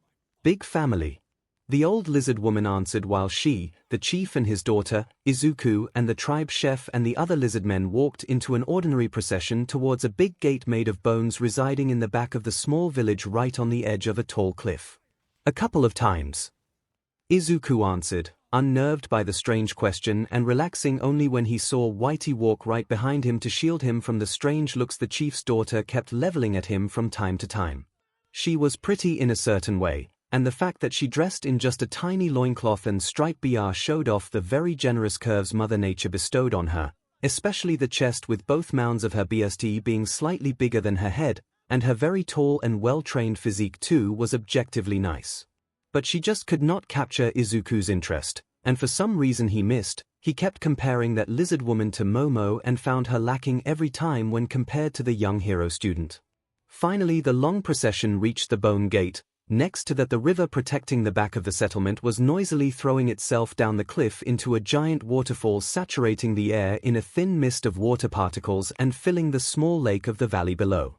"Put the offering on stone, the god of mountain will accept your offering and give you the answer you seek," the old lizard woman explained while pointing with her wooden staff at a crudely made altar made of rock. "Okay." Patting the belly of the robot following him, Izuku carefully put the pot of soup and giant steak on the stone and took a step back. "God of mountain, we have an offering of stranger for you. Help strangers find answers with your wisdom, we beg you." The old lizard prayed with a loud voice. "Barrow." Right after that, the tribe chief unclasped a big horn from his belt and blew through it, releasing a deafening low tune that echoed on the valley under them. When the last echoes of the horn died down, The ground under the group started shaking violently and an enormous shape surfaced from behind the waterfall to climb the mountain upward and meet them. Is that the king python? Izuku mentally asked with eyebrows rising up to his hairline. Correct, host. That is the special ingredient you need to collect for your bonus. This 1,000-year-old specimen will be especially tasty once prepared thanks to the extremely sedentary life it has lived in the resources-rich territory around you. Please capture it either alive or dead, dear host. The system answered. Easier to say than done. The young chef admitted with a low voice. The king python was a monstrous giant snake with lustrous black scales and a stubby red horn on top of its head. It was a towering beast big enough to easily swallow an entire subway train whole with lots of space to spare in its maw and gut. God of Mountains is here. Present him your offering and ask your question after he eats the food. The chief whispered to Izuku before he and the old lizard woman walked away to leave him and Whitey alone with the thing. Hiss, a giant pink tongue briefly poked out of the thing's mouth as it neared the offered food. You can't make offer. I make offer. When he saw the giant snake actually accept the food, the tribe chef turned near insane in rage and tried jumping Izuku with its knife held high. Stop! The tribe leader yelled in fear as the noise clearly put the giant snake on alert. Killing intent against host detected. Entering battle mode. Whitey answered, eyes flashing red, by grabbing the crazed lizard man by the neck and lifting him. 𝐔𝐬𝐽. The lizard gasped in pain, but undeterred by the hold on him, he threw the knife at one of the giant snake's eyes. Splotch. With a tiny spurt of BLD, the giant snake threw back its head and released a loud high-pitched shriek. Enno, the old lizard woman yelled in horror. If you like God of Mountain, then get Iron God's belly, the crazed chef yelled in glee. While still thrashing around violently, the giant python slammed against the cliffside with its whole body, destroying the altar and the terrain under it and causing a small avalanche when an entire side of the cliff crumbled to dust under the animal's immense weight. Whoa! Izuku yelled as the ground gave in under him and he found himself falling into the void. And right inside the mouth of the angered giant snake waiting for him with its maw fully open.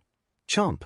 With a thundering sound, the giant python swallowed the chef whole and gulped him down together with the falling food and few hundred kilograms of rocks, before sending a glare to the rest of the tribe and moving to attack them as well. Attempt to detect the host's life. Switching to extermination mode. Kill. Whitey eyes immediately turned from red to purple, while his left hand sunk into his arm to establish place with the wide blade of a squared butcher knife. What? That was how far the tribe chef could go before the robot cleaved him vertically in half with a single swing of his arm blade, before boldly jumping on the giant python's face to fight with it. You fool! Great power protect stranger. Now ruin will reign on us. The old lizard woman yelled while taking the hands of both tribe leader and his daughter to pull them away. But the God of Mountains. Screw the God of Mountains. Our lives are more important. Iron Thing and great power protect stranger and we offend both. Now we run. The old thing yelled in fear while dragging both away in a surprising feat of strength for something as ancient as her. Boom. Boom. Thump. Crash.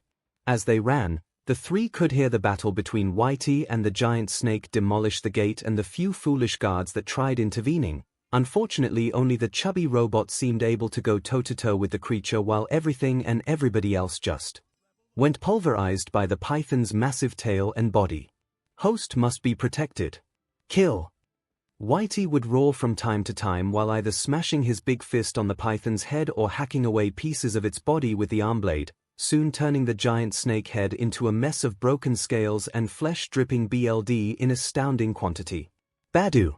A rather violent bodyslam the snake attempted to shake off the robot caused another big chunk of the cliff to turn to dust, a piece big enough even the animal couldn't avoid falling down to the valley below, still with Whitey holding onto its nose with one hand and relentlessly slashing down with his arm blade. Boom! The impact with the ground was terrifying, demolishing hundreds of trees and rising a giant cloud of dust as the giant python landed headfirst on the ground below but finally throwing Whitey away. The robot simply rolled on the floor a couple of meters before returning to his feet with not even a scratch on his body. Hiss. Hiss. Hiss. Meanwhile, the giant python was strangely moving around in clear agony before setting its eyes on the robot and trying to swallow him whole. Destroy. Whitey in answer welcomed the assault and once avoided the bite climbed again on the snake nose to plunge the arm blade elbow deep inside one of the animal's eyes. Hiss-ha, the python shrieked horribly as it started slamming its head on the ground over and over, desperate to shake off the chubby robot. Kill. Still unsatisfied, Whitey took a hold of the eye the blade was piercing through with his other hand, and with a mighty pull, he managed to gouge out the giant eyeball of the snake in an explosion of thick blackish blood boom. Finally too tired and wounded to fight anymore, the giant python collapsed on the floor with a weak whimper-like sound and its breathing growing rapidly shallower the more blood it lost from its various wounds. Host. Whitey asked once calmed down, blade returning inside his arm to leave its place to a proper hand and eyes once again colored white.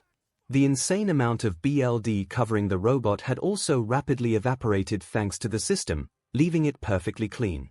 Forcing the almost dead snake to lie on its side, the robot finally understood why the snake was thrashing around violently in agony during their fight when he noticed a strange bulge appearing on the python's belly at random intervals, as if something was trying to push out from deep inside it. Script. Finally, the tip of a common kitchen knife branded with 𝐼 insignia faintly surfaced from a tiny cut on the snake's belly, immediately catching Whitey's eyes that moved towards it with heavy and rapid steps. Host is alive, the robot declared while gently shoving both hands inside the tiny slit Izuku opened on the python's belly from inside to tear a giant hole open for the chef to walk out of the animal's stomach. Okay.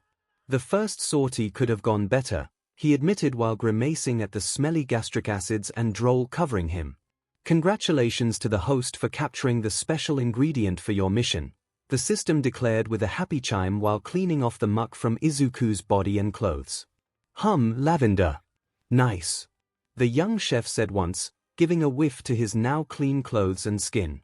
The king python will be now moved to the restaurant storage, and the ingredients inside the stomach that are still in acceptable conditions will be also counted as properly captured as per host's request.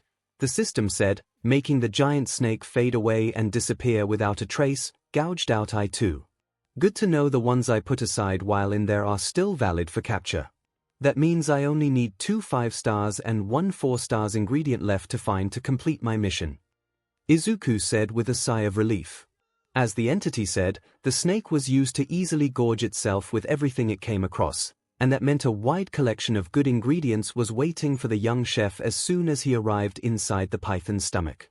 It was at dawn of the following day, after a short pause to sleep, that the young chef managed to find the remaining ingredients he needed, one of which a pair of giant bears and their cubs categorized as 5 stars, and as soon as the system transported them into the restaurant storage area, the same noiseless explosion of light engulfed both him and Whitey to bring them back to Izuku's original world. Green Cloud Restaurant. Inside the kitchen, the same light shone brightly in the spacious room as the young chef and robot returned home from their little sortie, and a rapid look at the clock on the wall confirmed the system's promise. Izuku had left the restaurant at 6 a.m., and after 20 or so hours in there he was back to see the same clock sign 8:32 a.m. of the same day, barely an hour late for his breakfast service. So with still plenty of time for organizing things for lunch. Convenient.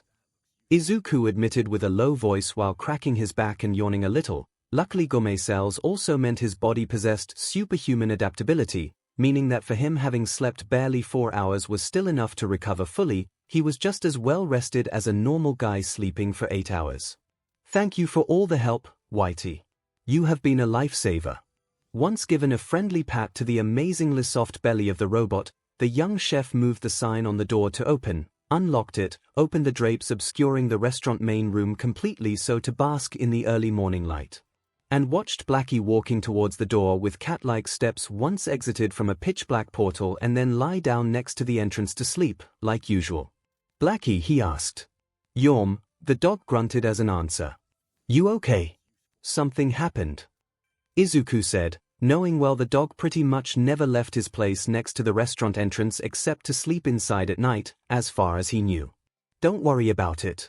While you were away, this lord dog has been asked to lend a paw to fix a small issue, nothing a gentle caress of mine could not manage. Blackie answered, sounding overbearingly smug. Ah!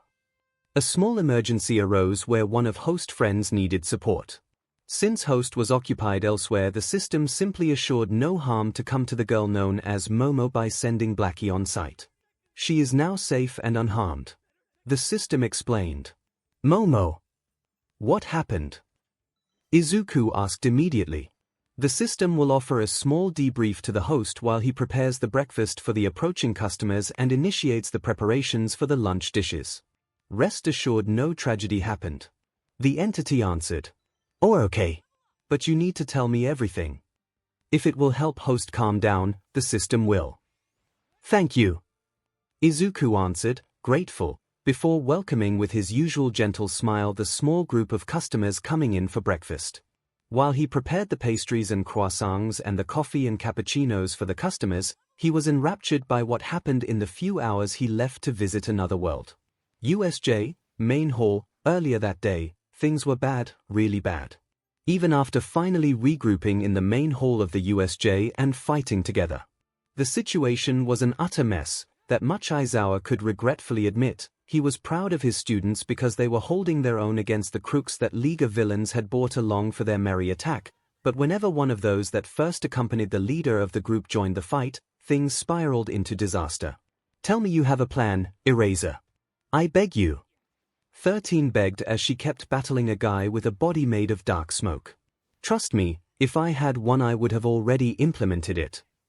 Aizawa yelled back in answer, happy to see the last remaining students rejoin them in the main hall of the place after that smoke guy Krogiri had first separated them, and all of them looked utterly bruised, meaning they had pretty hard fights too. And whatever that Nomu thing was, it was now keeping up with Toshinori of all people. The two hulking brutes were just punching the CRP out of each other with both holding nothing back, and neither of the two seemed to make a dent on the other. You are indeed a tough guy. But I know I will just need to give you 100 punches more to be done with you. Texas smash. Toshinori declared, still trying to inspire hope in such a desperate situation. They just keep coming. Katsuki bellowed in anger as he and a few others managed to get into the main hall. That brat is still cursing. Good, they too are fine. Aizawa welcomed that potty mouth like a blessing for the first time since the kid joined his class. We need to escape. I can't keep this going for much more. I am melting myself in my own acid. Mina admitted with elbred breath. What about you, Tenya-san? Momo asked, looking pale and malnourished, having used her own quirk to its limits and so with very little fat mass remaining in her body and still weak from the stab wound on her arm. I can still fight, but I am running out of fuel as well. They may be weak, but sheer numbers are making up for it, the tall bespectacled boy answered, gasping for air himself. Yeah, Kaminari too is reaching his limit, no more lightning for him. Gyro translated for the others. Gyro, your ear is bleeding. Okiko, swaying on her feet in nausea, asked. That knife beach that is now fighting with Aizawa-sensei almost cut one of my earjacks off. It was a miracle if it's just a shallow cut, she answered. My shoulders hurt like hell. If I make another bang I will kiss my arms goodbye. SHC. Katsuki added, snarling. I think my leg broke. Zero-chan. Help. Toru asked, being held by the shoulder by Gyro, to help her walk. I am thirsty as hell, no more tape for me, that monster dislodged 3 of my extra arms, I won't be of much help either. Mizo said, teeth clenched hard in anger. I can't harden anymore. I think I have a couple ribs broken. Kirishima added. Me too. Rib it. Have no fear, reinforcements are coming. Aizawa yelled while dodging another fast swipe of the crazed blonde girl he was fighting with. This is taking too long. I am getting bored. Shigaraki declared with a bored sigh as he too finally joined the battle. Don't let him touch you. 13 warned in fear as the guy was soon upon Okiko, both hands ready to grab her. Okiko-chan. Tsuyu yelled while pulling her friend away with her prehensile tongue. Kia! The brunette shrieked in surprise, only to grow relieved when she saw the floor develop a giant hole as soon as the villain touched it. Hey! I wanted to kill that girl. The villain roared in offense. Stop playing around, We have a mission to complete. 𝐒𝐻𝐽 answered, using his warping powers to escape 13's quirk once again. I am trying. But she is cheating with that tongue. She isn't playing fair. It was my PvP fight. Kiro, is this a game to you? Tsuyu asked, disgusted. Ho ho ho ho. Yes it is. And I can't wait to finish it with a new high score. Crush them, 𝐿. Shigaraki ordered with a pleased smile as the hulking figure immediately stopped fighting against all might to charge the students like a raging bull. Stop! Toshinori ordered in abject horror. 𝐔𝐬𝐽𝐽, surprising the kids with its speed, the thing was soon upon them with both fists up in the air to squash them. Scatter! Shoto, eyes wide, yelled, making the others scamper away. Ah! Just as Momo tripped to the floor, 𝐒𝐿 was at her side to help her get back up on her feet, unfortunately leaving them both as easy prey of the monster. Momo! 𝐒𝐿! Mina shrieked in horror as the two giant fists of the 𝐿 were about to squash both into a pulp of broken flesh. Nu! Toshinori yelled as he desperately tried to reach 𝐿 before it was too late. Woof! It was then that the void got blew open by an unseen mighty force to show a fissure in space itself, a hole hovering in the air and showing pitch-black nothingness inside, and whatever force opened that portal it also pushed the 𝐿 away so violently the creature tumbled like a rag doll on the floor for a couple of seconds and away from its potential victims. The entire room went plunged into complete silence as both sides of the fight were waiting with bated breath to see who would come out of that portal, if reinforcers for the villains or the heroes. Another warp quirk. Aizawa hissed with narrowed eyes. One of us, 𝐒𝐻𝐽. Darby asked. Nobody beside me has a warp quirk in our organization. 𝐿 answered. To everybody's surprise, a rather big pitbull dog with lustrous black fur walked out of the tear in reality that closed by itself as soon as the animal fully came out, walking between the two groups with elegant cat-like steps until he got in front of both Momo and 𝐒𝐿 and sat down, as if wishing to protect them from the hulking muscled monster that in the meantime had jumped back on its feet. Oh! What a cute doggy! Himiko gushed with a wide smile. A stray dog! With such a rare quirk. 𝐒𝐻𝐽 muttered, surprised. Not much of a stray if it has a pot belly. Darby commented. 𝐻𝐻. Isn't that the dog guarding that restaurant? Mineta muttered, gasping. Blackie! Momo whispered, just as surprised. Does this lord look like a stray to you, brat?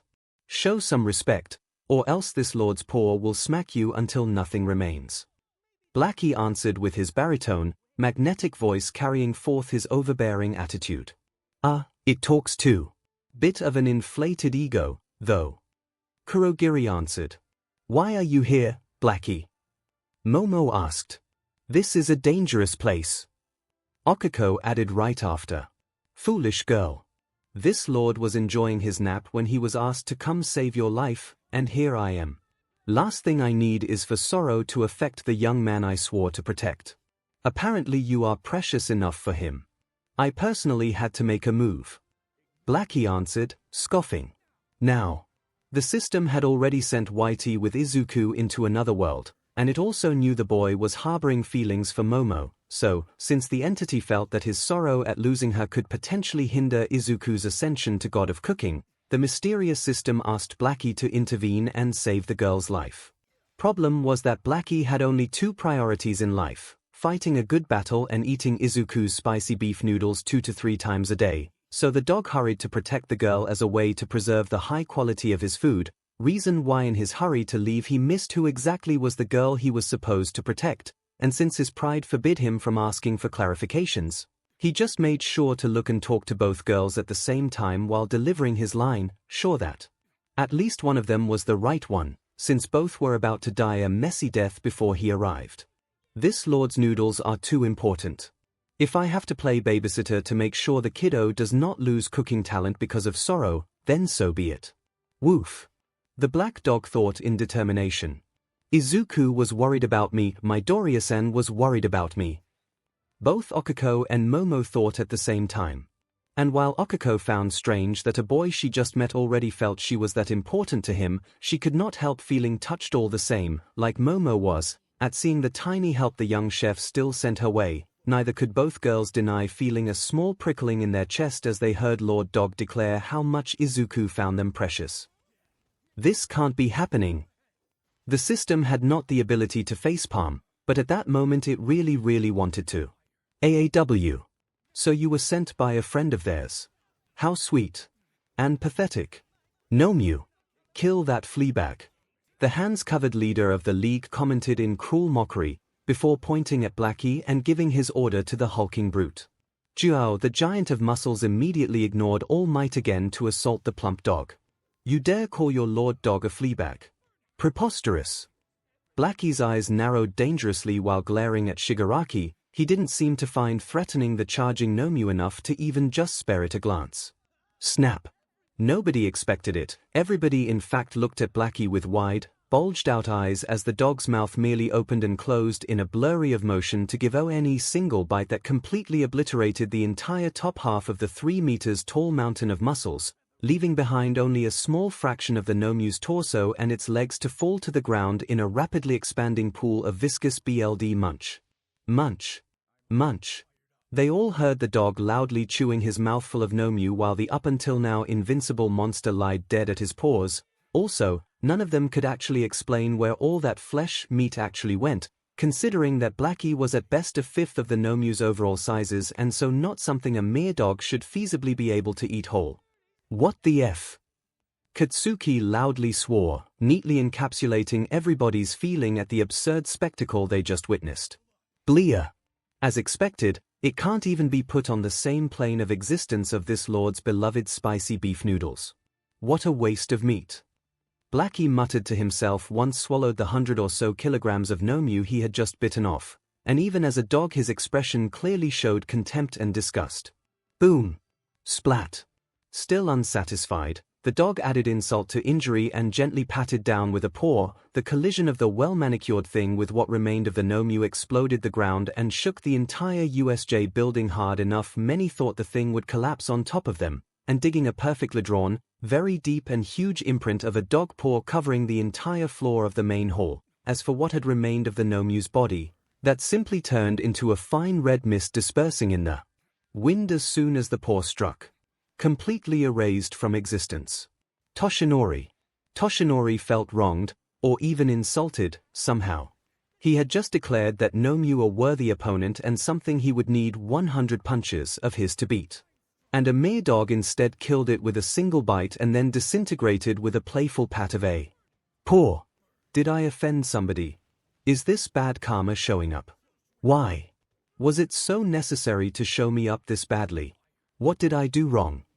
All Might thought in sorrow as he coughed awkwardly and shifted to stand next to Aizawa.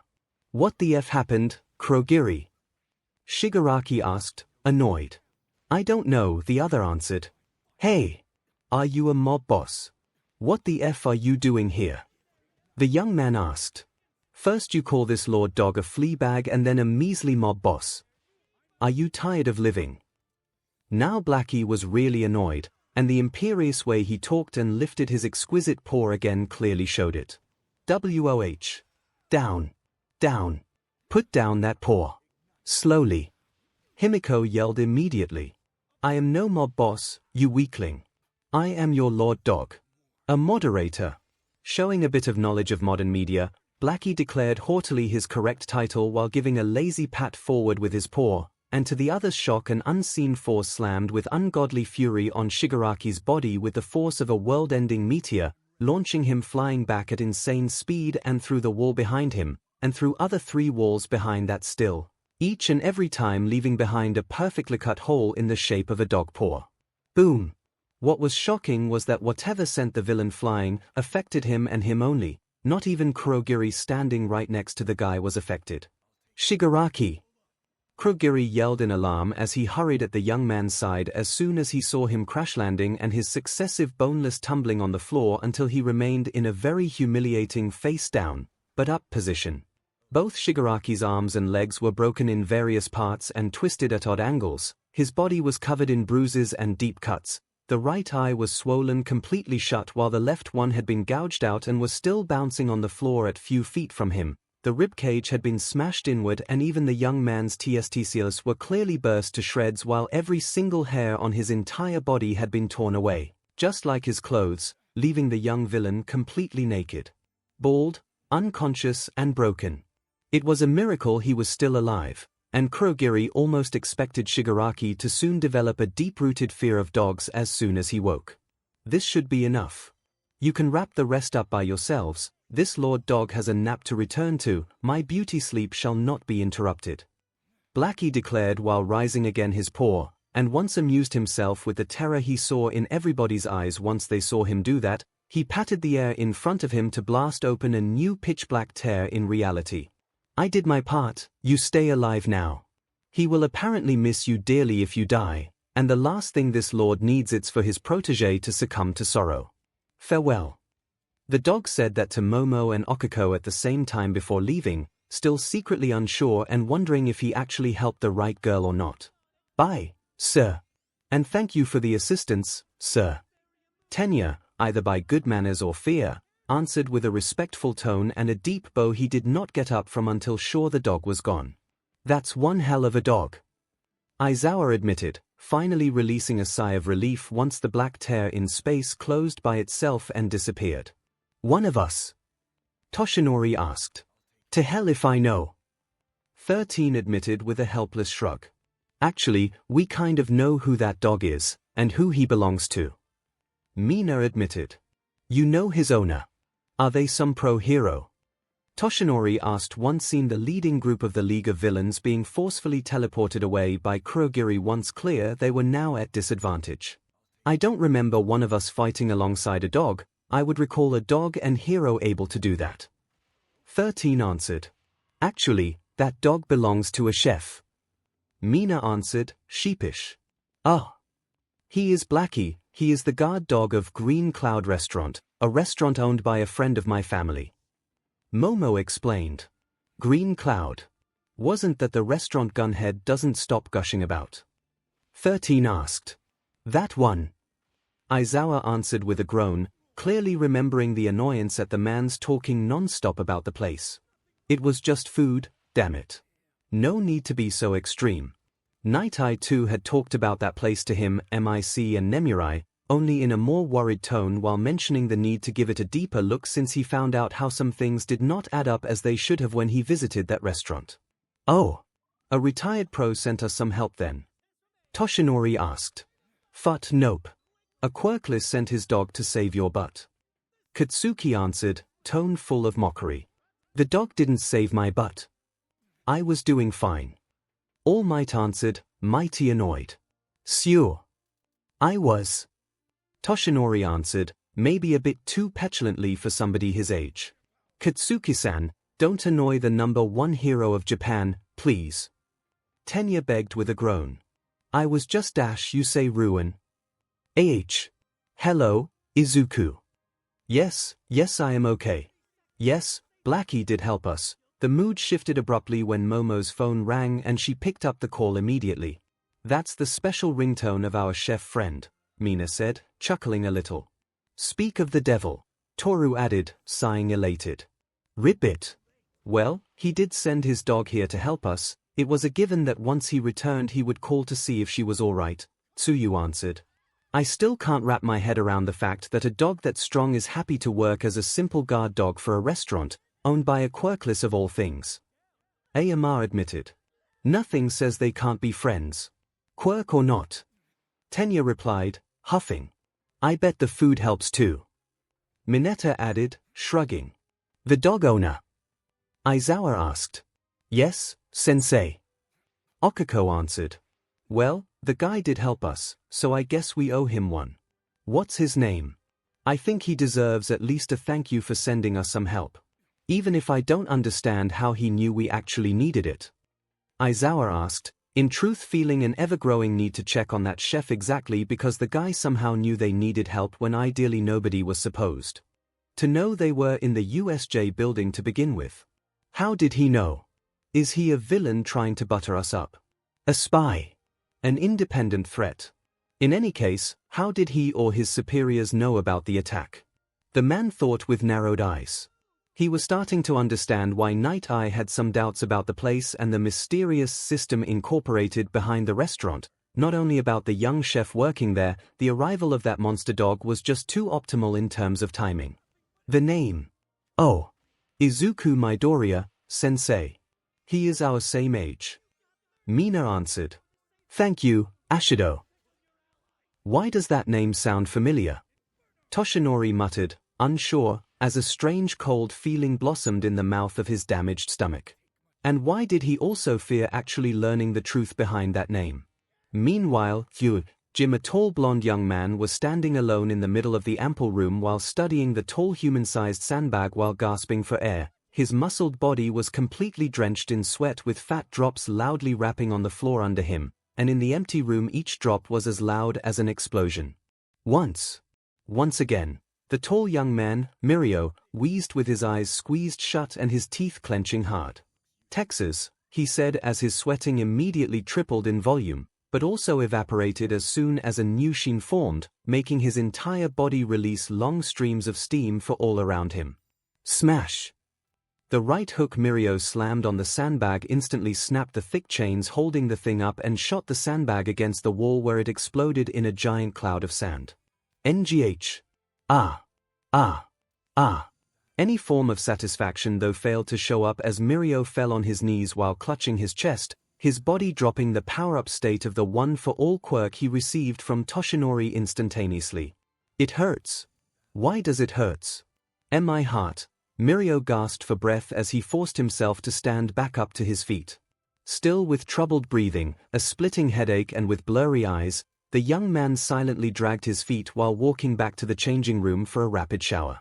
He needed to ask Recovery Girl, he needed to know why whenever he used that quirk his heart felt about to burst open. He knew he had no history of heart problems, so he knew there was something wrong going on, but more importantly, he knew he had to keep it a secret from All Might and Sir Night Eye. He didn't want to disappoint them. The Chef of Miracles. Yavin Street, number 4, Green Cloud Restaurant. Things were still operating as normal in the famous gourmet street of the city. Every restaurant in there was bustling with activity under the constant assault of customers, either local, from nearby prefectures, or even tourists from all over the world that happened to pass by when visiting that part of the city. One of said restaurants, residing close to the entrance of the street, in a prime position, was the curious and small Green Cloud Restaurant, appeared out of nowhere and rapidly making a name for itself thanks to the lone and young talented chef working there. Luckily the young man was overly friendly, thus making sure that except few rare cases, the other restaurant owners left him do his job undisturbed. Although, unknown to everybody, various eyes were keeping tabs on the restaurant for different reasons. One of the traffic cameras, for example, had recently started sharing its footage with a small squad of observers in a secret lab in an isolated island not too far away. Island, Lab 17. Hawkeye, the restaurant seems to be in perfect order, can you confirm? One of the guys of the 4-man team keeping tabs and studying Izuku from afar, asked. This is Hawkeye 1, nothing out of the ordinary. Some guys were harassing a table of girls, but the robot guard of the place placated the situation. The strapped morons have safely landed inside the garbage truck that was emptying the bins at the opposite side of the street. They are unharmed, just a bit humiliated. One of the field agents masquerading as a jogger answered while pretending to fix her shoelaces. This is Hawkeye 2 and 3, nothing to signal from our station either. We still can't use our quirks and microphone to hear what is being said inside, but by reading their lips I can tell nothing is out of ordinary. Subject 37's mannerism has finally relaxed. As we suspected, he somehow learned of the USJ attack and got worried. He is fine now. Another agent said he and his pal were looking straight at the restaurant from their secret base in a room of the flat above the restaurant in front of Izuku's. They had set up several cameras by the windows of the apartment and pointed them straight at the young chef. Good. Keep us informed regularly and be ready to intervene should something happen. In the meantime, we will try to understand what is stopping quirks from working on the restaurant and its chef. The old man at the head of the small team, and Hisosh's boss, answered with a pleased nod. Yes, sir. But they were not the only ones interested in the place. Across the street from the restaurant, found the dog, an old lady said to a hidden microphone while sitting on a bench giving her full view inside the store. Does it match the description? 𝐒𝐭𝐚𝐲 asked from the other side of the small transmitter. A big dog resembling an overgrown pit bull with a pot belly. I heard the chef working there call it Blackie, as you said was the thing's name. But besides eating or sleeping, it never seems to leave its sleeping spot next to the door. I only ever saw it waking up to eat the guy's noodles. The old lady answered.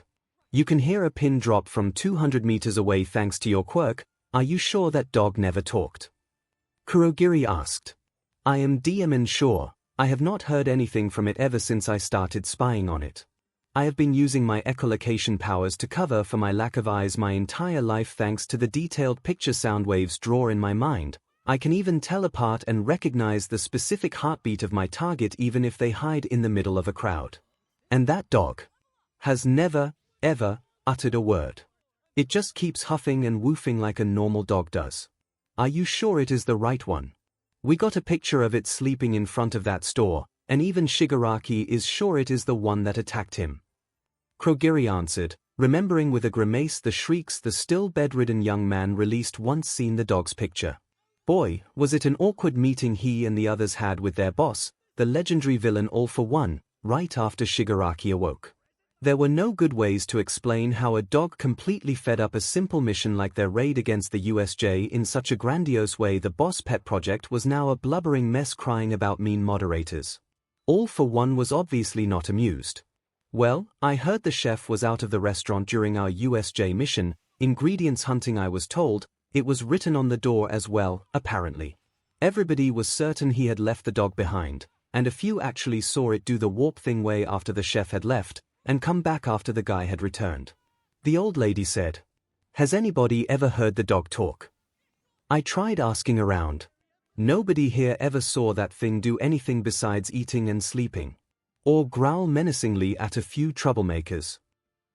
Keep monitoring that dog. We need to see when to strike to capture both dog and owner. 𝐒𝐭𝐚𝐲 ordered right before closing the call. It was almost time to change Shigaraki's diaper and the Nomu was anxiously counting the days before his charged's lower half would heal enough to no longer require such services. Understood. Even if I don't get it why you guys are finding a stupid dog that interesting. The old lady answered, annoyed. Unknown to her, Blackie heard everything she said and was now silently glaring at her without raising his head from the ground. A weak bad guy wannabe like you dares to insult dogs in front of this lord. Thor. The Lord Dog thought in mild fury before taking in a tiny breath. Woof. It was near silent, almost ultrasonic in nature, but that tiny wisp of sound generated by Blackie's tiny, and kind of adorable, woof traveled at high speed all the way to the villain spy and assaulted her fully. Nobody else heard it or noticed the dog's movements at all. It all was too sudden and fast for them to catch it, even for the ones actually spying on Izuku. And with a small ripping sound, that woof blasted the woman's eardrums to shreds and immediately turned her completely deaf. Nobody else heard it, but they all heard the scream of anguish and pain the woman released once her ears started bleeding profusely. 𝐂𝐲𝐻. The villain shrieked again and again while stumbling away, now truly blind thanks to the lack of echolocation her quirk gifted her with. What happened? Izuku was seen exiting his restaurant, like many other chefs and owners from theirs, to see the poor old lady being helped away by a few bystanders towards a member of the police force that was already calling for an ambulance. Seems like she is having a panic attack, a bad one. The chef of the restaurant next to Izuku's tried guessing. Poor lady, I hope she will get better soon then. I know how hard panic attacks can be to deal with, the young man admitted with a sigh before returning inside his restaurant to finish cooking and reassuring his customers nothing too outrageous happened. Not too far away, parking lot, an unassuming car was just in that moment being parked in the parking lot close to the restaurant, right next to a more expensive one from which nobody had dismounted yet. From the first car came out a man with disheveled hair and shadow of a beard, a man with stylish blonde hair and a woman with long purplish hair. From the second car that had been waiting for them came out a tall man in business suit and sharp glasses and a more lanky, skeletal man with a wild mane of blonde hair and a too wide white shirt over cheap cargo briefs. Sorry if we are late, had to make sure the kids got acclimated well with the new campus Cementos is building. Aizawa declared with a sigh. For a rush job, it's as much a nuclear bunker as he could make it without making it too obvious, to not scare the students further. Nemurai added. Even after a week they are still shaken, for obvious reasons, MIC added, sighing. Except for the Yorozu girl, she has already recovered. And I have an inkling as to why. Nemurai answered with a conspiratorial smirk. I remind you this is not a friendly outing, we are actually here with a mission, to ascertain if the chef is a menace or not. Please refrain from ringing wedding bells until we are sure he is just unaware of what his sponsor really is, instead of an accomplice of theirs. Night Eye chided them. Rival villain organization or not, that guy's dog had been a lifesaver, so at least for now, I want to give him a thank you. Then we'll see. Aizawa answered, grunting, before walking alone towards the restaurant. Wait for us, Grumpy. Nemurai and MIC answered at the same time while chasing their friend. Hey, it was then, when they were alone, that Toshinori addressed another issue. Yes. Night Eye uttered back in answer as they too started walking towards the green cloud. Are you sure this chef is the same boy? The pro hero All Might asked. I know one can't expect you to remember everybody you meet, but he had been put into a coma the exact same day, something like a few minutes after you told him he could not be a quirkless hero in what you yourself admitted being a way too blunt tone, all things considered. The timing was too tight to not be noticeable. I was caught up in training Mirio, to be honest. And you said he may have manifested a quirk during his coma. The other answered, uneasy. I said it was a possibility considering the strange avatar he summoned behind himself and the present MIC-like scream he released. What is making me nervous is the fact that no file can be found about his quirk test, or anything else, anywhere. Everything about him seems to have become classified all of a sudden. Everything?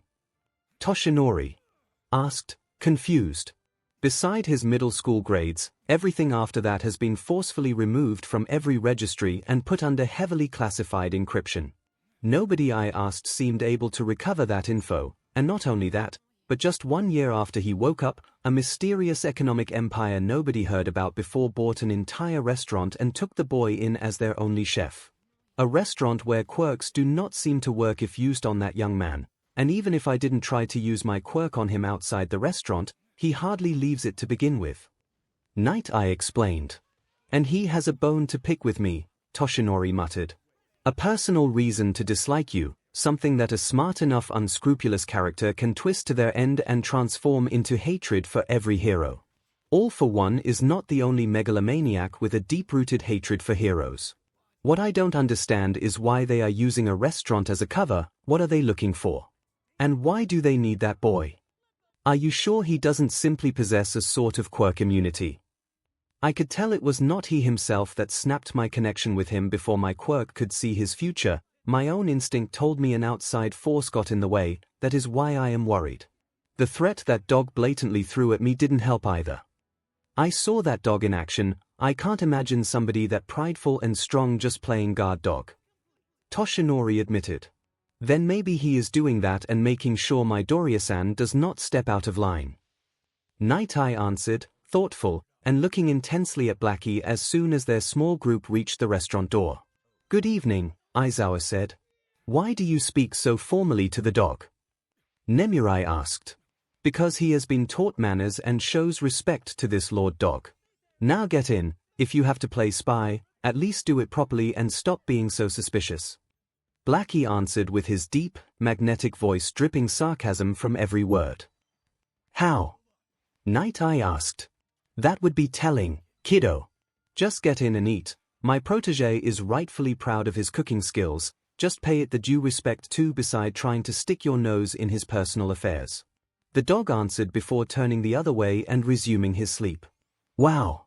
Our cover lasted literally nothing, MIC admitted with a grimace while the group entered the place. And watched with bulged-out eyes Nezu of all people sitting by himself at a table while devouring a gargantuan steak with gusto. Nezu! Here! Why? The group of pro-heroes all thought at the same time, and before they could actually ask, the small rat bearman Chimera sent them a discreet glare that told them to keep their mouths shut. Here is your side dish, Nezu-san. At that moment they saw Izuku come out from the kitchen holding a tray of grilled vegetables. Good. Leave it here, please. The small guy answered. Is the steak to your liking?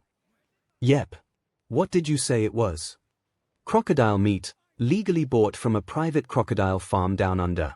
I have all the papers signed if you want to see them, Izuku answered. Yahahahaha. I am not a cop, Chef Izuku. No need to worry. But you are the boss of your university, as you said, the young man mumbled, thoughtful. Still thinking I am a spy? Nezu asked, amused. Yes, my lips are sealed, so keep guessing if I am here to spy or just here to enjoy your food. I am not telling, so it will be more fun. The other answered while playfully shooing him away. Of course, sir, the young chef muttered, dejected, before disappearing inside the kitchen. Once sure the young man was back in his domain, Nezu rapidly whipped out his phone to write a lightning-fast message he then sent to both Aizawa and Nemurai, before returning to eat, and he was clearly not faking his enjoyment of the thing. Pro Hero Table, ping. Nezu gently asks us to not blow his cover. He apparently has been coming here every day ever since the USJ incident to investigate that young chef and playing everything off as a coincidence. We were not the first ones to think about coming here in person. He also suggests trying the crocodile steak. He says it's good. Aizawa explained once, reading the text on his phone and then sighing. We'll need to be discreet then, just in case he suspects something. He knows we are pro-heroes, so he will be on the defensive. He doesn't seem to trust heroes a lot. Night Eye answered. Dealing. As if the universe tried to prove him wrong. The next set of customers that entered the place were far from being discreet about anything, especially their being pro-heroes. Chef 𝐒𝐿. We are hungry. The green-haired girl at the head of the group yelled with a cheerful tone as soon as they barged inside the restaurant. Tomoko-san. Izuku answered, just as happily, while peeking out of the kitchen to see who it was. Ready to feed 4 poor kittens, the pro-hero known as Mandalay asked with a challenging smile. Hoo. I am always ready. Over there, the official favorite table of the Wild Pussycat happens to be free. I will be with you in a moment. The young chef answered, chuckling amused and clearly happy to see those pro-heroes visit him. Nice. The seat under the magical relaxing tree is mine. Pixie Bob called out immediately while diving for said seat. Oh, come on. It was my turn this time. The only male member of the 4 said with a whine while the rambunctious quartet of pro-heroes in civilian attire sat at a corner table right under the strange trees adorning the back of the restaurant's main room. Okay, he clearly has some heroes he trusts instead. MIC said with a raised eyebrow. Magical relaxing tree. Nemurai asked. Whatever those trees are, they seem to exude a faint calming aura. The chef and the robot make sure nobody can take away leaves. But I heard a few botanic experts have started theorizing that those plants actually possess a quirk-like mutation able to forcefully disperse stress from people and animals sitting close to them. Night Eye answered. Like joke and her quirk. Or Nemurai's. Aizawa asked. Pretty much. Only about relaxing instead of laughing or falling asleep. And they use those rare as hell plants as decoration. Toshinori asked, confused. That is another reason why I find this place too suspicious. SSH. He is coming here. Aizawa silenced them as soon as he saw Izuku near their table. Good evening, the young man said with a stiff smile. Hi there, young man. MIC answered while channeling his hero persona a little to hopefully help the boy relax around them. Sir Nighty, glad to have you back in my restaurant, and this time with another group of your friends. Izuku answered, and even if he hoped for those heroes to not notice it, they all caught the tiny pause he had before saying friends. Everybody loves good food, so after listening to me and Gunhead giving a very good review to your dishes, they too wish to try them, he answered. Sigh. It's about Blackie coming to the USJ, isn't it? Izuku whispered while tiredly massaging his temples.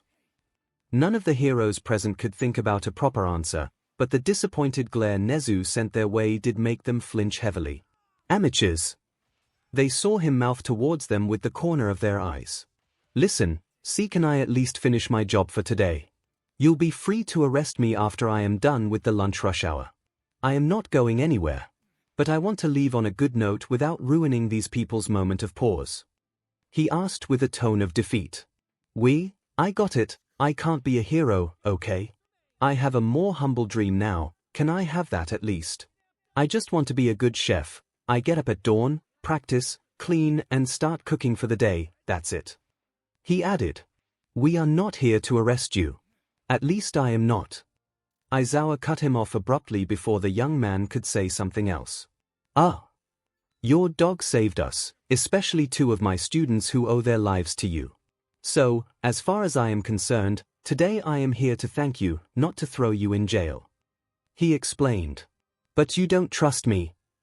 Actually, because I was not supposed to know about the incident in the USJ, isn't it? My sponsor alerted me that this would happen. Sigh. Exactly. While grateful, we also are worried about how you and them knew we needed help during a school trip nobody was supposed to know about in a secret location. Night Eye answered, no use in being discreet if the other side already knew most of it. I am no villain, Sir Night Eye. I lost interest in your lifestyle after being told heroics were not for me thanks to my lack of quirk and getting almost killed when I tried proving the world wrong. It took me a year of coma to decide to wash my hands of this entire affair and focus on a dream I could actually reach. Owning a restaurant of my own. And here I am today. Izuku answered. I am. Sorry. I was a bit too blunt when I told you that. Toshinori admitted, sheepish. You Texas smashed my dreams, sir. That was far more than being just blunt, you were brutal. The young chef answered without even looking at him, and making the pro-hero grimace heavily in answer. I could have phrased it a bit better, maybe. Yes, maybe. That answer burned like acid. What do you know about your sponsor? Night Eye asked. Everything. The other replied with a shrug. Everything. Who they are, where they come from, why they gave me this restaurant. Everything. The absolute truth. And I am not telling you. Listen, if it is about All Might Nemurai tried saying. No, it has nothing to do with him. Izuku answered, and Toshinori felt slapped by that way of saying him. It almost sounded like an insult. I just promised I won't say a thing. For 2 main reasons. 1, I know you won't believe even a fifth of what I could tell you. 2, I don't exactly trust you. You don't trust us. Why? MIC asked, hurt. You took my being skilled and reserved as a villain trait just because who is helping me has a wider reach than you can imagine and I am not easily bullied by people with quirks. I don't know what you believe is going on here, but I am just a chef trying to get by and get better at cooking, but I guess a quirkless shouldn't dare to raise his head too much around here. This has nothing to do with you being quirkless, I swear.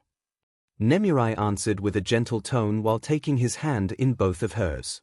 I hope so. So, are you going to order something or was this just an excuse to ask me about the incident? We'll order. Aizawa answered with a sigh, clearly sensing the hostility barely hiding below the surface, and he could not exactly blame the boy either. Tell you what, as a show of trust, you decide. Nemurai said with a tiny smile. Ah. Choose by yourself the dishes we will eat, the woman explained.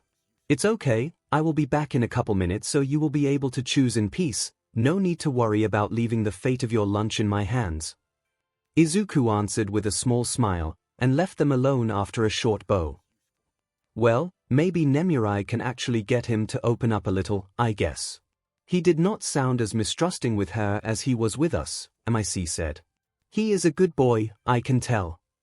She answered. Drying. At once the phones of all of them rang at the same time, all sporting the same unknown number text on their screen. All of us. Toshinori said once seen Nezu too had his phone ringing, though only he seemed to recognize the number, and once sent them a look, he actually answered. Maybe we all should take this. Night Eye said while answering. Strange. MIC commented, unsure. Glad to see you all are being reasonable enough to pick up. The old man at the other side of the call said with a pleased tone once all of them answered. Who's this? Aizawa asked. The director of one of the hidden labs of Island. I guess dear All Might and Sir Night I know what I am talking about. Seems like it. Nemurai commented, dryly, at seeing both pro-heroes pale a little. What can we do for you, sir? MIC asked, eyes narrowed. While I have nothing against people enjoying good food, I am way less happy when one of our darlings is being bullied, the old man answered. SHD, the rumors are true. Aizawa muttered between clenched teeth, and once turned around to look at the street through the restaurant's giant window, he saw a young woman in jogging attire playfully wave at him while pretending to stretch her legs. We too are keeping tabs on him. As you can imagine, a quirkless able to surpass the so-called limits of the human body with a mutation in his base DNA different from the standard one can only attract my interest, along with the interest of few of my colleagues. The old man explained, chuckling. A mutation they heard 𝐒𝐲 ask in their shared call. Why do you think everything about him is now confidential? Standard tests show no difference between him and a normal quirkless, and yet we have hundreds of hours of video proof of him taking what we knew of peak human skills and making confetti of them, and that means he must have some sort of power different from quirks to justify it. I will share a few harmless videos with you, watch them and tell me how we could not find him utterly interesting to study. Also, he is the beloved son of one of us as well. He is family. The old man answered. Do you know anything about his sponsor, sir? Night Eye could not stop himself from asking. You mean that System Incorporated? We are almost certain they are not a villain group, if that is what you fear, but we can't contact anybody working there. Everything seems to exist online only, and yet there is perfect paperwork for everything. And the fact that it is all that perfect raises questions. But no matter what we try, we can't answer a single one of them. Not even you can find anything? 𝐒𝐲 asked. 𝐒𝐲, you know that between hackers and quirks we have a DMN good reach. The old man answered with a tired groan. But for all we know, the HQ of that group could be housed on Mars. Every trail we follow branches into hundreds and then thousands others, and after weeks of questioning we finally got a message from that System Incorporated telling us it would be better to stop nosing around and let them and their chef do their job. You make it sound like bad news, though, MIC said. Because that exact same message appeared at the same exact time on every phone, every computer, every tablet, every fax, and every pager of I-Island. Everyone from the crappy phones of our clerks on cleaning duty to our level 7 servers and operatives got it. We all received a copy even on our own personal computers back home. We stopped asking questions after that. The old man answered, tense. You got breached. 𝐒𝐲, they raped our firewalls and security system without getting a single alarm off. They assured us they just want to help their chef become the god of cooking or similar nonsense and that no villain plans are boiling under the surface, but promised that if we keep getting in the way there will be consequences. You pro heroes may like to tackle impossible odds with a smile, but I have a family, all of us here have, and we won't step over that line.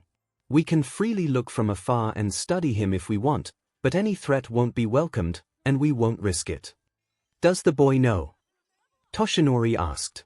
Not at all. In fact, we are de facto forbidden from alerting him they got involved in threatening us. They said it was to not distract him, but I can't help being worried about him all the same. They openly admit to having plans for him, we just are unable to uncover them. So that is also a reason why you are studying him. Exactly, if we can see what those guys saw in him for their plans, maybe we can counter them and stop them, thus saving him. We can help, Aizawa said. If you really have to, but keep a very low profile. I can't even promise that this call's encryption will help. Actually, it is not helping, the system's voice echoed in the phone call. Stricken horror frozen the heroes and scientists solid. Sigh. Please forgive them, they take their mission too seriously. Are you ready to order? Izuku said, and scaring the pros with his appearance behind Toshinori unseen thanks to their distraction. Why you trust them? Honestly, yes.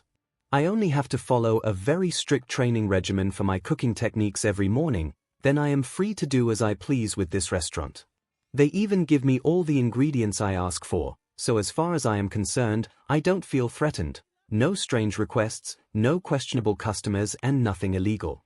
They just want me to become the best chef I can be. As the name of their initiative suggests, I will become the god of cooking. It's a bit edgy, I admit it, but it also explains well what they hope to get from me, my very best. 𝐒𝐿 explained with a shrug. Why, though? What do they get from doing this? Nemurai asked. Ha ha ha ha. What else? Publicity. They get that and I get a restaurant, everybody is happy. The young chef answered, laughing amused. That's it. Night Eye asked, eyebrows shooting up. Mr. Night Eye, not everybody with money or influence wants to conquer the world, few of them are just eccentric enough to do something like this just because they can. Like Elon Musk. 𝐒𝐿 answered. Okay. But should something come up, we are right behind the corner to help. Remember. Just call for us and we will help you. Nemurai whispered while giving a squeeze to his hand. Thank you, he answered with a tiny smile. In the meantime we will order our food. At least we can trust that being the real deal. MIC said with a thumbs up. Of course, the chef replied, nodding. Island, secret lab. The old man at that point closed the phone call by himself, and silently watched through the cameras outside how the young chef took the table's order and rapidly moved away to cook everything. Mannerism. Everything suggests he was saying the truth, sir, one of the technicians answered. Relaxed. Not really. I see. Keep observing him. Just in case. He ordered before leaving. Yes, sir. The old man was the only guy in Island beside Hisoshi and the guy's colleague friend Tamaki to know the truth about 𝐒𝐿 and his abilities, but in order to keep the secret he knew he had to pretend to study the boy like any other darling and pretend he too knew nothing, especially since by doing this he would actually be able to protect the young chef from any plan he feared the mysterious system Incorporated may be trying to implement against the boy.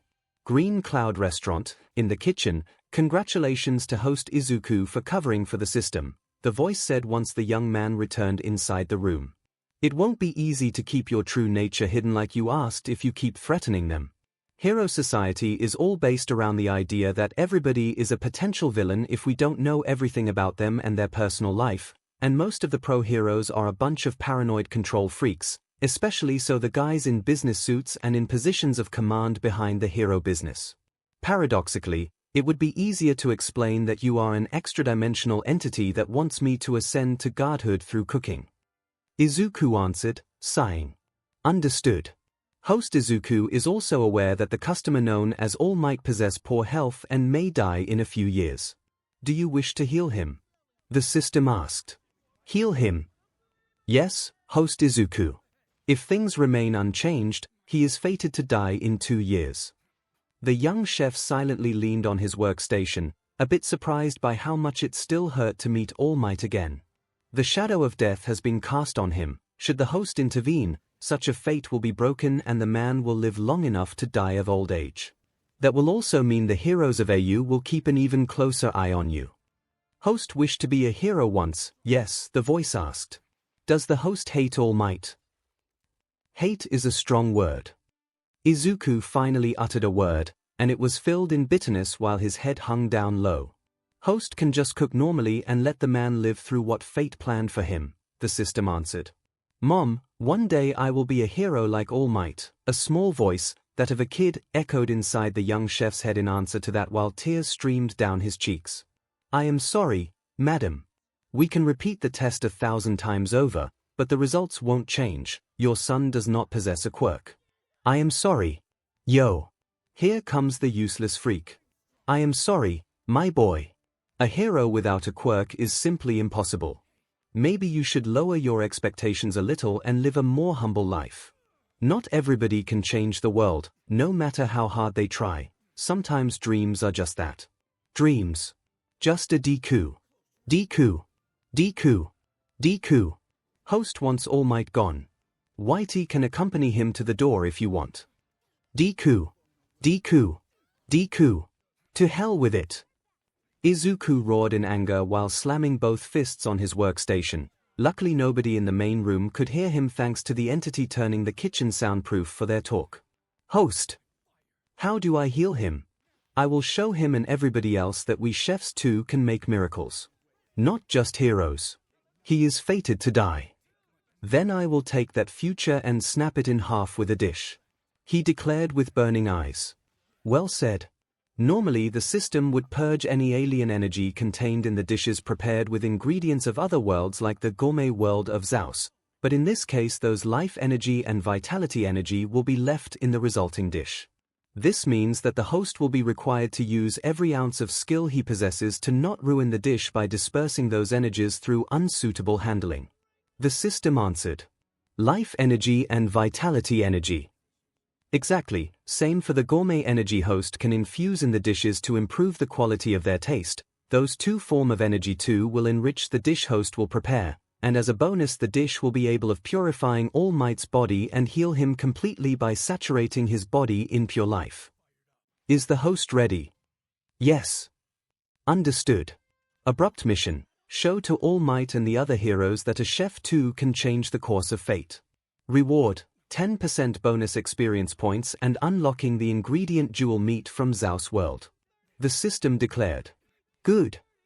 Izuku answered while opening the ingredients cabinet. Hero table. The pro heroes were looking with bulged out eyes the few videos Hisoshi took of Izuku mid-training for his boss, most of which showing the boy taking laws of nature and common sense and bending them over like only a 90s shonen hero could do. DMN. That's some fast knife work. MIC commented in surprise. Teacher, a young voice said in surprise as a young woman entered the place accompanied by her parents and Izuku's. Oh. Yaoyorozu. Are you here for lunch? Aizawa answered with a raised eyebrow. Sort of. Oh, something bigger. Nemurai asked immediately. Apparently some formalizing is needed, Saito mumbled. Honey, it could have been worse, he is a good boy at least, hard-working too. Rei answered. Formalizing. Nemurai asked. Momo, they heard Izuku exclaim in surprise. Hi, she answered, uneasy. Sorry to barge in like this, son. Apparently there was no choice, Hisoshi said, smiling sheepish. Ah. Mom apparently had to tell my father what happened, so now he wants a proper explanation. Momo explained with her face burning deep red. Your father called it meeting of the in-laws, but that's beside the point, her mother added, looking more mischievous. Ai-san. You promised to keep your mouth shut. The young chef shrieked in shame while covering his face with both hands. Nope. You two wanted to be secret lovers. Not on my watch. Come on, let's take a table and talk a little, shall we? Rei said while taking over a table for the entire group, the one right next to the pro heroes table. It was just a kiss, Momo muttered, ashamed. Too much tongue to be just a kiss, dear. Rei countered. Ua. Saito gurgled out in agony. Details, Yaoyorozu. Details. Now. Nemurai demanded immediately. Nima-Aizawa tried saying before her glare paralyzed him. Silence, she barked in answer. Sorry, Madam the Fearless. Pro-hero Eraserhead muttered with a meek tone. Oh. It was just 2 days ago. 𝐒𝐭𝐚𝐲 was giving me cooking lessons when I got an emergency call from work, and in order to answer that I had left him and Momo alone in the kitchen, Rei started telling what she personally knew, and what she got from Momo after hours of relentless questioning. Orozu house. The previous day, Rei had just walked out of the kitchen to answer the call from her agency, something that she assured them was an emergency since she had instructed her secretary to not disturb during her cooking lessons unless something big happened.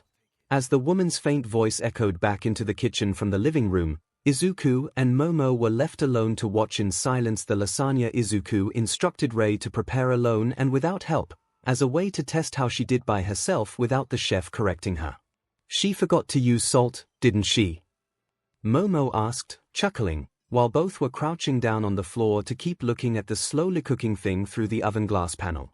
Yes, but at least she didn't use sugar again, it's already a huge improvement, he answered, making both share a short laugh together. They both fell silent after that, just standing with their faces close as they watched the food cook and slowly form a crunchy layer on top. Izuku, Momo said with a low whisper. Yes. Thank you. Thank you for sending Blackie to help. Had he not come, I don't know if I would be here today. She admitted, shivering. Momo, he answered, and when both turned to look at each other, they actually discovered they were close enough that the tip of their noses touched. And there they stood, looking into each other's eyes in silence, until the young chef gently cupped her cheek. Closing her eyes tight in shyness, Momo puckered her lips a tiny bit to welcome the kiss that when it happened took her breath away.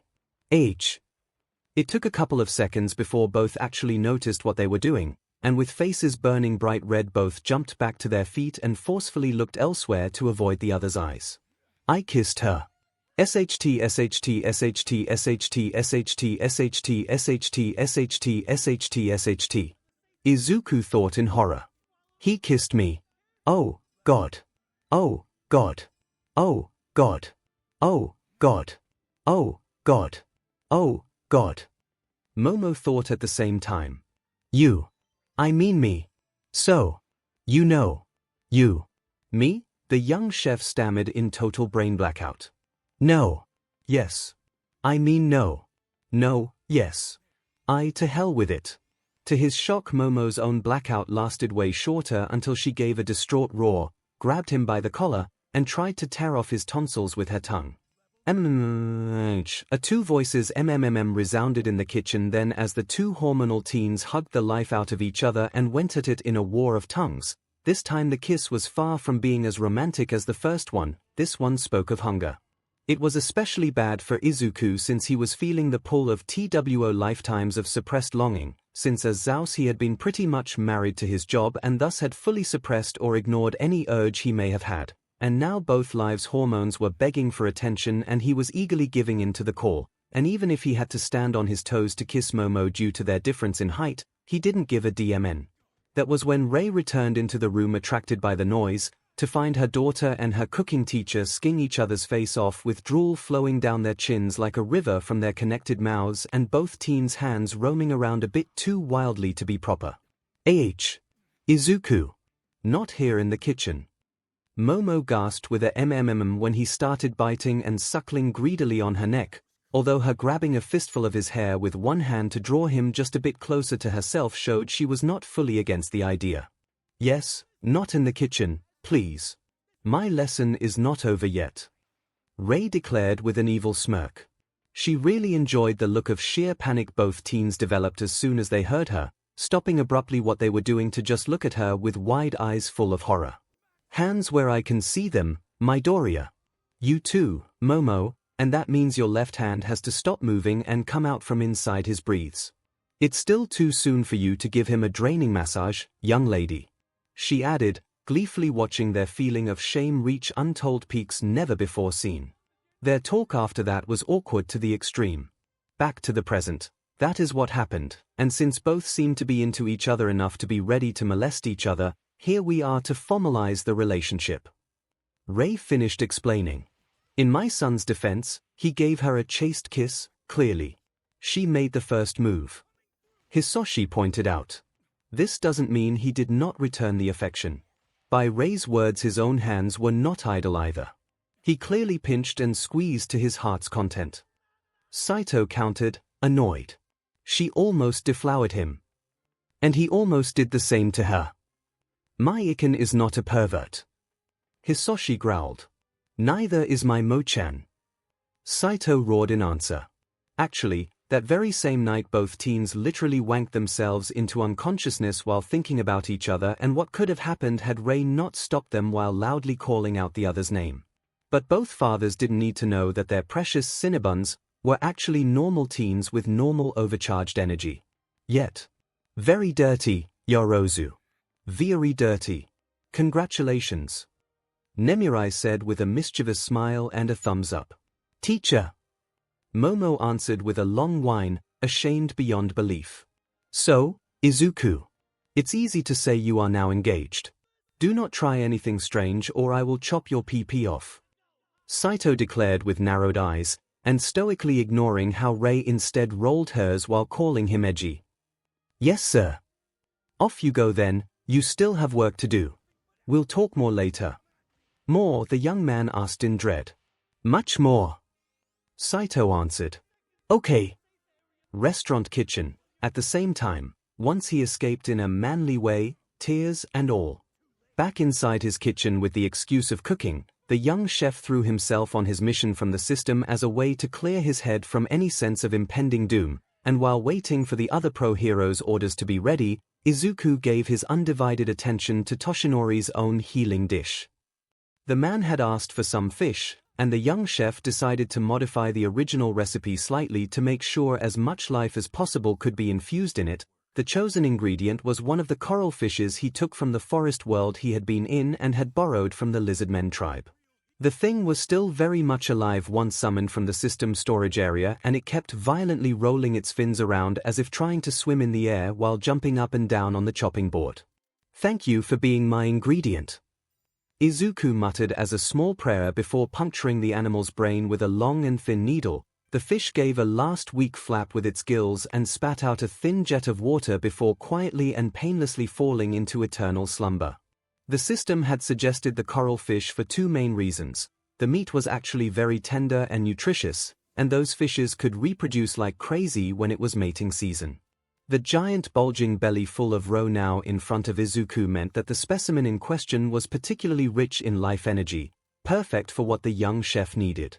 The dish All Might had chosen was called sweet and sour fish, and 𝐒𝐿 had assured him it would have not troubled whatever was left of the man's stomach even if fried, further shocking Toshinori that had indeed forgotten how much 𝐒𝐿 actually knew of his dirty little secret, something that had made Night Eye facepalm hard.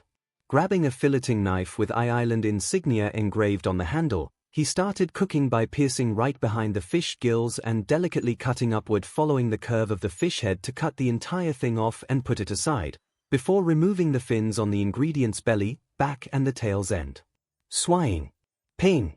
Ping. Ping. Ping.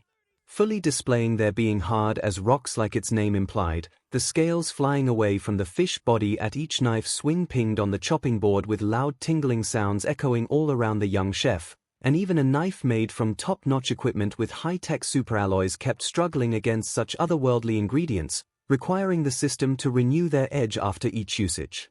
After finishing descaling one side of the fish, 𝐒𝐿 grabbed the fish's tail and gave it a toss, turning the animal 180 degrees to the opposite side to repeat the cleaning. Done with the scales, next is the slicing of the cheek, as well as the removal of the organs and bones. 𝐒𝐿 mumbled thoughtful while cutting the thing in two, following its spine to remove the main bones, and once removed the organs, washing the inner meat with fresh water, followed by him pulling away the few bones remaining hidden in the meat with lightning-fast movements of the pliers in his hand. The flour has been mixed with the minced medicinal herbs perfectly, life energy contained in the herbs after preparation, 99%. "Good job," the system declared, solemnly. "Perfect," 𝐒𝐿 muttered in answer while spreading the flour interspersed with tiny colorful herb fragments across the entire body of the fish until it was completely covered in it. Whoosh! Intense flames roared to life under a wide wok, making the oil in it start sizzling loudly in a matter of minutes, and once hot enough, he grabbed the tail of the fish and tossed it into the oil that produced layers and layers of white foam upon contact with its flour cover. "How's the fish?" the young chef asked while a hint of gold shade slowly started covering the thing's meat. "The innate vitality energy of the fish has been fully preserved at 98%. It is suitable for the success of the mission." "Good, let's add a bit of sauce then." Once seen the huge quantity of high-quality fish eggs he had extracted from the ingredient's belly, he decided how he would actually deviate from the recipe by adding a secondary sauce to it made with said roe. Having given a new toss to the wok's contents to make sure the fish was cooking properly and not sticking to the bottom, he then mixed the fish roe with minced garlic and capers and tossed everything into a second pan with hot oil already waiting to fry the fish eggs. After that, he added white wine and a few spoonfuls of tomato sauce to the mixture and slowly boiled everything into a thick and flavorful fish egg sauce he then passed until creamy and smooth without the smallest lump. As the fish and egg sauce finished cooking, a sweet fragrance started to spread out from the kitchen and into the main room, enticing the appetite of the waiting pro heroes, now suddenly very happy at their decision to spy on the young chef. Few minutes later, All Might's dish, as well as the others, were finally ready to be served, and with a delicate swish of his ladle 𝐒𝐿 scooped up the deep-fried fish from the wok and placed it onto a wide porcelain plate decorated with tiny green clouds. "Done perfectly. Let's see if fate can really be defeated with a dish," 𝐒𝐿 muttered, growing a bit squeamish when a tiny feeling of worry crept up his spine. Host should never question his abilities. As the future god of cooking of the hero world, there is no place for fear in your kitchen. Work hard and believe in yourself, young man. The system immediately tried to cheer him up. Right. I can do this. The young man psyched himself up while refilling the wok in oil to stir-fry a new mix of medicinal herbs together with vinegar that was the sour side of the dish. Done with the frying, he also tossed some icing sugar into the wok, making the once sour creamy soup instantly become more sweet and thicker, and a taste test confirmed to Izuku that the thing had actually reached the right balance of sweetness and sourness he desired. Sizzle. Sizzle. With an elegant movement of his ladle, the sweet and sour sauce was lightly drizzled over the fish to uniformly cover it, while the thick and creamy sauce made with the roe was pulled on a side and adorned with tiny pieces of minced chilies and a spiral of fresh olive oil. It is done, sweet and sour coral fish. Completed. Izuku declared in relief while using a piece of cloth to wipe away the excess oil on the plate to make the dish more presentable. Evaluating. The dish overall grade is 99. 9, 100. Congratulations, host Izuku. You have prepared the required dish to heal the customer called All Might. At the paying of the bill, the reward will be unlocked. Well done. The system declared with a victory fanfare that made the young chef chuckle a little while delivering the dishes to the pro hero's table. Smells amazing, if I can say it myself, he admitted, pleased, while taking out Toshinori's and Nemurai's dish. I really need to find a waiter or waitress, though, or at least a bigger tray. He then muttered with a sigh of dismay. I'll help you. 𝐒𝐭 said immediately. There is no need, Mom, he answered shyly. Nonsense. Here, take the other plates so we'll deliver them together. The woman replied with a gentle smile. Thank you, Mom, the young man said, grateful. Momo. Up. Ray muttered. Me too. He needs you, she answered with a mischievous smirk. Wait, I will help as well, the girl declared, a bit shyly, while getting up as well from the table. Oh. TT, thank you. Wait here, I'll take the remaining plate, the young chef stammered a bit, but he still stoically ignored the subtle chuckles he heard from the other customers in the room, along their thumbs up at seeing the two engaged youngsters working together. Here we are, sweet and sour fish for Toshinori-san, he listed once the three of them reached All Might's table together. Thank you. Crocodile grand steak for Nemurai-san. Rare. Yuppie, the woman cheered with a childish happy smile that made him chuckle. 4 meats karaage, Nanban style for Mic-san, with extra fried chicken and sauce as asked. Nice, the blonde man replied in perfect English with a thick accent. Seafood risotto for Sir Night Eye. Thank you. And chicken curry for Aizawa-san. Mild spiciness. Perfect, thank you. Thank you for choosing the Green Cloud restaurant, please enjoy your meal. Izuku answered with a bow before walking away a bit stiffly. He now needed to prepare what his parents and Momo's own ordered, then he will have to face whatever talk those scheming adults had planned for, and he was not exactly eager to do it. All Might's table, well, I guess it's time to see how good the boy actually is, Mic said while snapping apart his chopsticks. Yes, let's see, Toshinori answered, unsure, while using his own chopsticks to delicately peel off the thin skin of his fish to inspect its insides, and growing shocked at the heavenly sight. The sweet and sour fish meat was almost as clear as glass and glittered under the room's lights once exposed, making Toshinori feel a bit guilty at actually eating it. It's glistering like a crystal, how? Nemurai muttered in or once seen All Might's food. I expected this, all things considered, as I was aware of the chef's skills, and yet I am still very surprised. Night Eye answered, his stomach too grumbling a little as the fish succulent meat emitted a wondrous fragrance that was pretty much torturing the entire table. The sweet and sour sauce has a smell which increases one's appetite. It's a bit of a dirty trick, I admit it, but it will also make it taste better. Izuku muttered while delivering the last plate to his parents' table. It's not a dirty trick, 𝐒𝐭. It's part of the magic. Hisoshi answered, chuckling. Yep. Now sit here with us, let's talk. Saito answered, tone ice cold and eyes narrowed. Yes, sir. Pro Hero's table, please don't kill the cute chef, Nemurai muttered with a pout. We'll stop any tragedy before it happens. I say we eat, though, because good looks aside, the taste too matters. Thanks for the food. Toshinori said while picking up a piece of fried fish meat to watch it jiggle a bit in his grasp. The thick seasoned sauce boiled incessantly and looked like thin threads holding the fish meat together while following behind the chopsticks all the way to the man's mouth, while the jiggling fish meat caused the pro hero to chuckle amused at the lively scene. Holy, All Might though muttered in or once tasted it as the sweet and sour scent of the dish exploded in his mouth at the very first bite, and not a trace of the unpleasant fishy smell of the main ingredient or any unpalatable oily feeling from the frying could be felt either. Only wave after wave of warmth and sea and spiciness and sourness and sweetness and so on and on and on. Maybe forever, the pro hero could not tell. The fish alone was a mouthful of heaven, but the sweet and sour sauce and the rose sauce managed to enlarge the feeling and turn it into an all-encompassing embrace of taste that almost drowned Toshinori, to the point his own brain grew pleasantly numb and just enjoyed the happy endorphins ride the dish provided. This steak is dim and amazing and tender too. I did not know crocodile of all things could taste this good.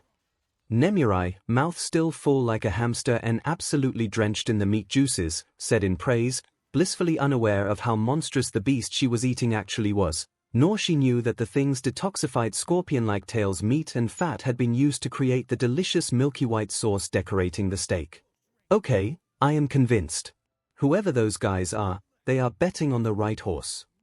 Mic confirmed while his chewing grew shamelessly loud. He just kept eating without even a pause to breath. Oh ooh. Would you look at that? Mr. I can live on coffee alone Aizawa is actually eating like a normal human. Maybe we should take you here more often. Nemurai said, smirking. Shut up. I am still not convinced yet. Aizawa answered, ashamed, while hastily swallowing his mouthful of food and forcefully dropping the tiny satisfied smile he was sporting while chewing. Ah. I am not talking about the food, this stuff is DMN good. I meant the group sponsoring him, call it instinct, but I think they are forcing him to hide a few details they know we won't like. He explained while continuing to eat. No drags involved. I took a few tests once back from eating here, and even Recovery Girl did not find anything that could have been used to make me believe the food was good. At least the food quality comes from honest skills, not tricks. Night Eye answered, while being the only one of the group eating with proper manners. Okay, that just shuts down one of my theories. Aizawa admitted, sighing. Shota. At least swallow before chastising me, Nemurai, the man begged with a groan. Sorry, the woman replied, blushing. The rest of the lunch continued fairly tamely in comparison with what they expected, with Izuku softening enough thanks to Nemurai's own motherly gentle prodding between each subsequent orders they make that gained them few more details from the young chef about his job and sponsor. When it was time to pay the kinda expensive bill, Mic and Nemurai would later apologize profusely for the 4 servings of dessert they each ordered. The group stumbled their way out of the restaurant with bulging bellies and a more relaxed attitude towards its chef, but not towards the system.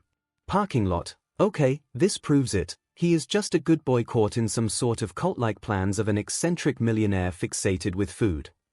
Toshinori declared, still puffing a little thanks to his overfilled stomach. He did not openly call it a cult. But the way he described this god of cooking initiative can easily be passed as such. Night Eye added. Yeah, but he surely knows how to make some godly creme brulee.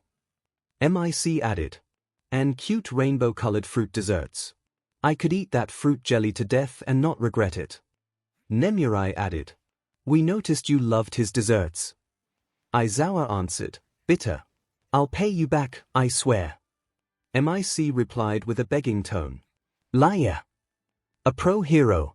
Never forgets. His wallet. Mic. It was sudden, but they saw Toshinori's face turn bright red and his breathing became elbred as he leaned forward with both hands on his knees to try catching his breath. You okay? Night Eye asked. I feel hot. It's too hot. Them burning. The pro hero gasped for air as he started sweating at an astounding rate. Oh, God. Are you allergic to something he cooked with? Why didn't you say something? Nemurai gasped in horror. I was sure I had no allergy to any it itches. It itches so much. The man shrieked while tearing off his shirt to rub the crater all for one left on his body after their fight, so roughly he drew BLD from the deep nails marks he was digging on his side. Calm down, we'll go to recovery girl and dash night. I tried calming him down, but was forced to hurriedly jump back when his old friend projectile vomited on the floor. Gwa! Toshinori felt a taste outrageously awful travel up his throat at high speed, and what actually came out from his mouth to splatter loudly on the floor was a mass of black rotten flesh smelling of decay. What the hell is that? Aizawa asked. 𝐤𝐻. Oh, God. He is puking again. MIC shrieked in horror at seeing him double over again. Thump. Thump. Thump. To their surprise, they could actually hear Toshinori's heartbeat clearly while the man's eyes bulged out so much they looked ready to plop out of their sockets as he drew back his head. And screamed. It was a howl worthy of a mighty beast, and under the shocked eyes of his friends, the pro hero number 1 All Might made his explosive appearance as Toshinori's body transformed even faster than usual, but showing even more muscles than what he was famous for once done changing. Ah! Ah! Ah! Toshinori gasped for breath as thick lines of steam escaped his muscles and mouth. Every inch of his body was flushed red while his veins bulged out to pump his BLD with furious power. Just by looking at him, in fact, power was the first thing that would come to mind. You okay? Night Eye asked, faintly. I feel good. Okay. I feel great. Great. Why ha ha ha. A loud, happy laugh escaped the pro hero, strong like thunder as he studied his body in wonder as if seeing his own muscles for the first time. I feel so strong. Like back in my youth. How? Toshinori asked while studying his clenched fists in awe. There was no longer the fatigue, the pain, that feeling of a viscous hand squeezing his heart whenever he transformed. He was pretty much back to the days when he first got his quirk from Nana. Burning with energy and... Ay! That thought gave him pause, actually. It was not like he could see the power of One for All, there was never some visual clue, it was more a feeling of it being there, and after passing it to Mirio, he could feel that he had been left with just a few dying embers. Then those embers had now turned into AF supernova. And no way, he muttered, shocked. Toshinori, transform back before someone notices you. Aizawa warned him. They are already looking for the source of that scream, they will see you any moment. MIC added. Alright, still feeling his body ready to explode from the surplus of energy he felt traveling furiously through his veins, Toshinori closed his eyes and focused on himself and dispelled, for the lack of a better term, his all-might form, to return into being his skeletal self. I said to detransform. Aizawa said. I did it. No you didn't, you moron. Opening his eyes to look at himself, the number 1 hero saw that he was still the same mountain of muscles. I know I did it. The feeling of turning it off was the same as always. He then said, frustrated. I'll turn it off myself then, Aizawa answered, rolling his eyes, before activating his quirk and looking straight at All Might. Only for him to remain the same mountain of muscles that now made Broly look like a wet noodle in comparison. Ay! Are you doing something wrong, Shota? MIC asked, unsure, while Toshinori swiftly moved into a crouch to hide behind Night Eye's car to not be seen. No. I am doing what I always do.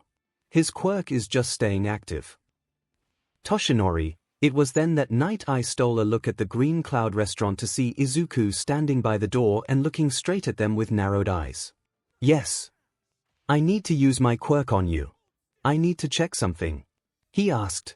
Oh okay, go on. The other replied.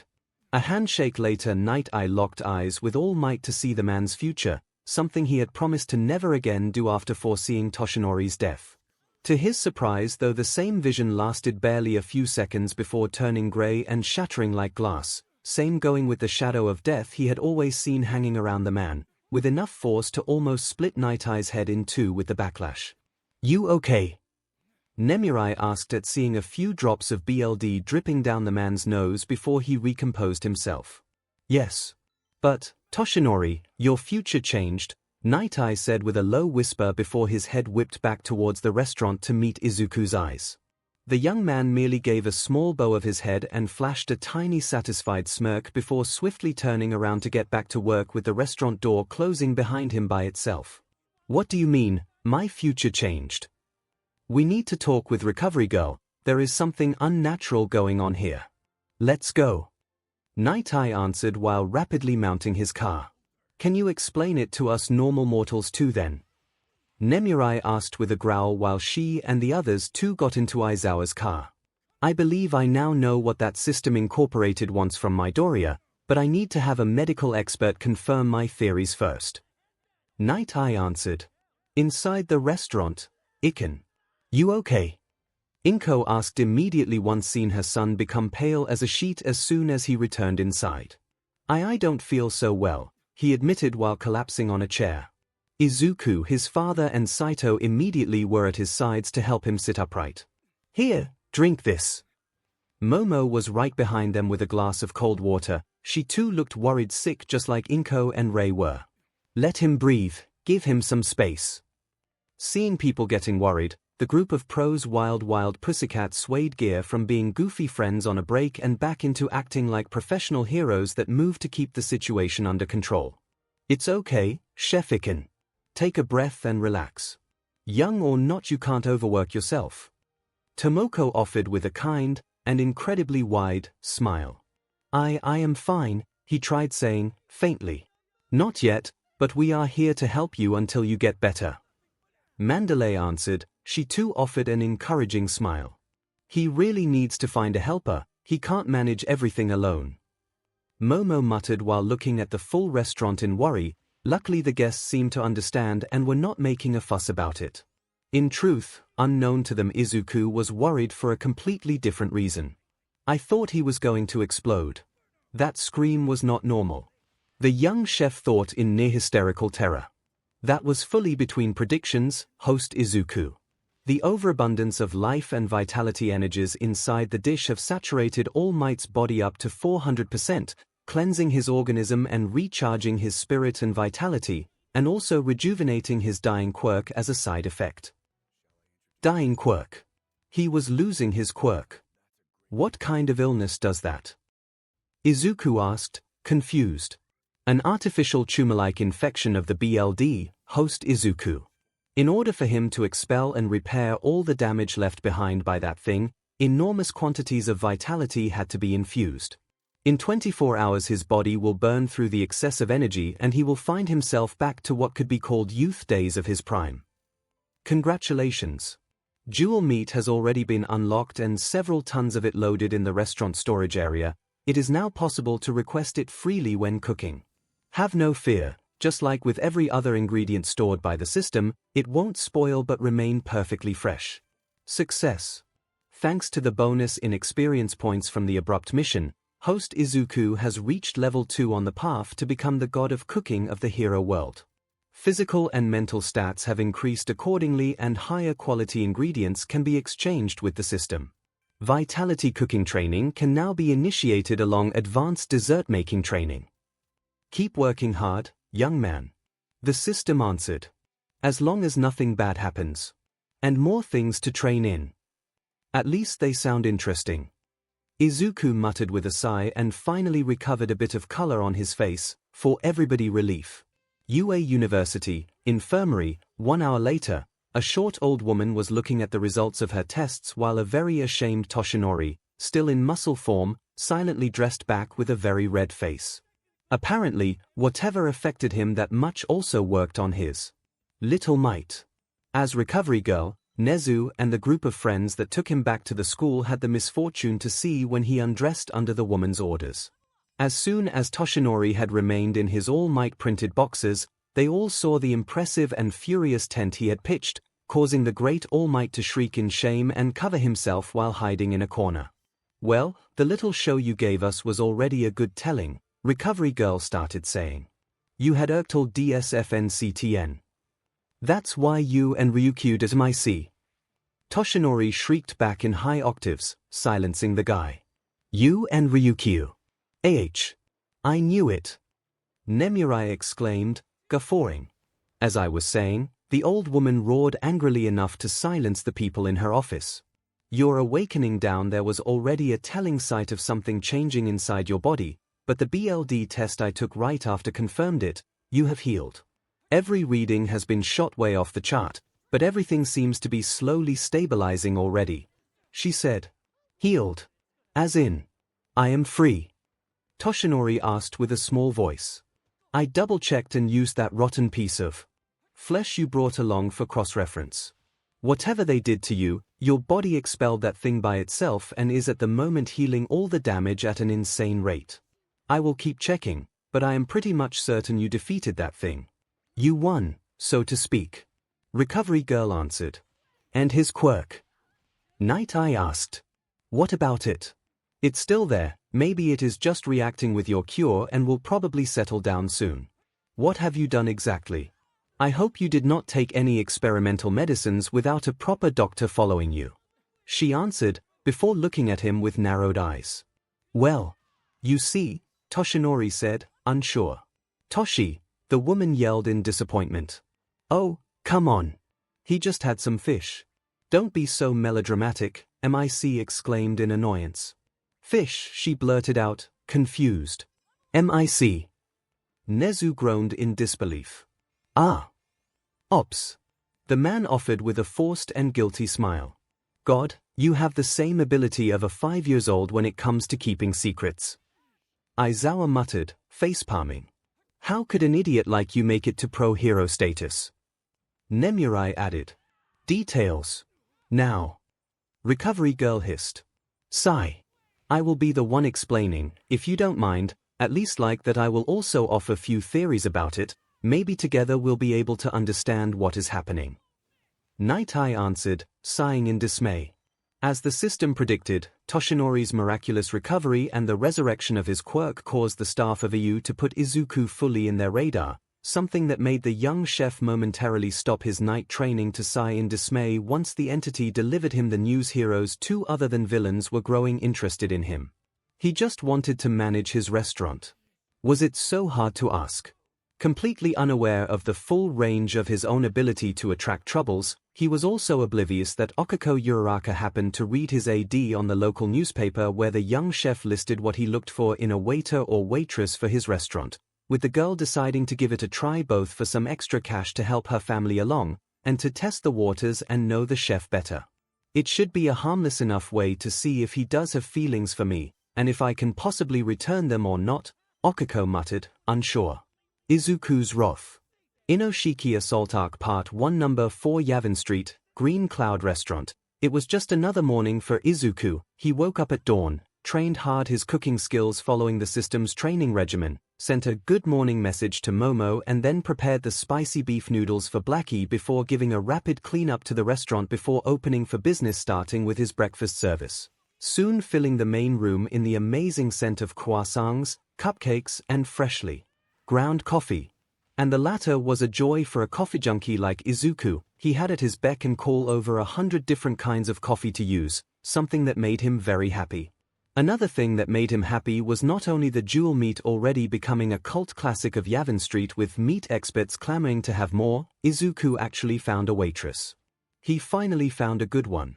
Miss Okako was a dear friend of Momo, the young woman assured was a very bright girl. In fact, he could testify how young Uraraka had took the job seriously from the get-go. She was fast in delivering dishes and recovering the empty plates. She needed only a week to memorize most of the menu and was quick on the math for the customers' bills and even faster to stop dine and dashes. Even her quirk was incredibly useful to deliver more dishes at once in a single trip. 3 days a week was all the time UA and her own hero training left her as free time for the job, but compared to nothing at all, the young chef gladly accepted the extra help, especially since those 3 days covered the weekends where the influx of customers was the highest. She was even chatty and curious about him personally, and didn't mind Izuku's numerous questions about her quirk and the hero course in general. She actually looked like she was eager to be his friend. So, yes, there were now many things that made sure Izuku could be outrageously happy while working lately. Unfortunately that morning there was instead something that made him a bit less happy, seeing Toshinori, in his all-might persona, enter his restaurant as soon as he opened while wearing a yellow-striped suit that would make fashion designers everywhere gouge out their eyes. Yes. Here again. This is the second time this week? He asked, a professional smile still present but clearly not reaching his eyes. Now he really felt like he needed Uraraka as a filter of sorts between him and the man or his old partner Sir Naite. Too bad it was Monday so Okiko could not be there to take the bullet for her boss. Parley. The pro-hero tried asking with a nervous smile. You mean the let's put aside hostilities and talk like civilized people thing? Izuku asked, sighing. That one. Get in. He answered after taking a huge breath and pinching the bridge of his nose. Having sensed the hostility still lingering about and took a table on the far back under one of the restaurant's infamous quiet trees, Toshinori took a deep breath himself and addressed the core of the matter. Do you hate me? He asked, bluntly. Hate is a strong word. Do you? No. You wouldn't have helped me if you did, I see. Not really. Ah. To my shame, I mostly did it to show you and your hero friends that even as a chef I can change the world if I want to, but I did save you and changed your future with my dish all the same, didn't I? The young chef asked. So you knew? Toshinori asked. About Sir Naitai's prediction and how it got shattered. Yes, I was told by him during one of his numerous visits after your recovery. Same going with your dying quirk, is it back to normal now? That gave All Might a pause. He had felt one for all returned to full power even after his passing it to Mirio after eating Izuku's food, but at the beginning he had thought it was merely a temporary thing, but instead it looked like the young chef in front of him forcefully moved time backwards for All Might's body and quirk, a testament of which was the fact that now between Toshinori and All Might there wasn't much difference in muscle sizes. Toshinori's body and quirk were now back to what he was before that fateful battle against All for One, as if nothing ever happened, and he could not understand how the boy did that. My quirk was supposed to fade away, but you resurrected it, and me with it. How? Good food and skills. Why do you say your quirk was supposed to fade away? Izuku asked back. I am sorry, I can't tell you. Then I can't tell you how my abilities work. Sorry, but as it stands your secrets are not more important than mine. Izuku answered while moving away to welcome a new duo of customers. Chef Izuku. The usual. The blonde woman in hero costume asked. Sorry for bothering you as soon as you opened, but she gets crankier than usual without her breakfast, her masked companion added, sighing. No problems for me. I am always happy to serve my customers. I also got the chocolate cake out of the fridge before opening so it is now soft just how you like it. Does Miss Mount Lady want some together with her coffee? Izuku answered, this time with an honest happy smile. Yes, Miss Mount Lady would love that, the woman replied with a cheeky smile. Me too, if you don't mind. Kamu Woods added, shrugging. I'll be with you in a moment, he answered before walking away. Good morning. Toshinori said once seen the two sit close by. First you get that villain before me and now you want to steal my breakfast. Mount Lady hissed in contempt. I told you that I didn't want to steal anybody's job, I was just passing by when I saw Headgear taking hostages. Yeah, whatever, she answered, making Kamu Woods shake his head in dismay at her manners. One after another, more customers came and went, and Toshinori had a first-row seat on seeing the boy managing the tables by himself while also cooking and recovering the empty plates, working tirelessly and yet exchanging smiles and jokes with the regular guests of his restaurant. Except with him. Rumisa-Rumi-chan. Chan. It's not that hard. The bunny girl said with a mock glare. Rumi-chan. I can't be your plate, that would be hardly hygienic. And also highly unprofessional, Izuku answered. But it would make liking the plate clean so much better, she replied. That too would be bad. Afraid of getting hard, she asked with a knowing smirk. Among other things, he admitted. I swear I won't mind if that happens, Rumi promised while purposely passing her tongue extra slowly on her lips to turn them glistening. I would mind, instead. I would mind it a lot. Momo chose that moment to make her presence known, and actually sitting in front of Rumi at the same table. Momo? Izuku asked. Took a little detour for a cup of coffee and a good morning, and I am glad I did it. Don't worry, I will deal with her myself. She answered, and turning just a bit smug at the kiss on the cheek she got from the young chef before he left their table. This means nothing. Rumi hissed. What do you want from him? Is he another notch to put on your belt? What the hell do you think I am? The bunny girl asked with a growl. Somebody coming here daily at random intervals to molest him. He is trying to do his job and doesn't need a corny rabbit clinging to his leg. How dare you? What is his favorite color? Least liked movies. His mother's name. What's his dream? His worst fear? Momo asked with a calm tone, opposite to Rumi's own furious one.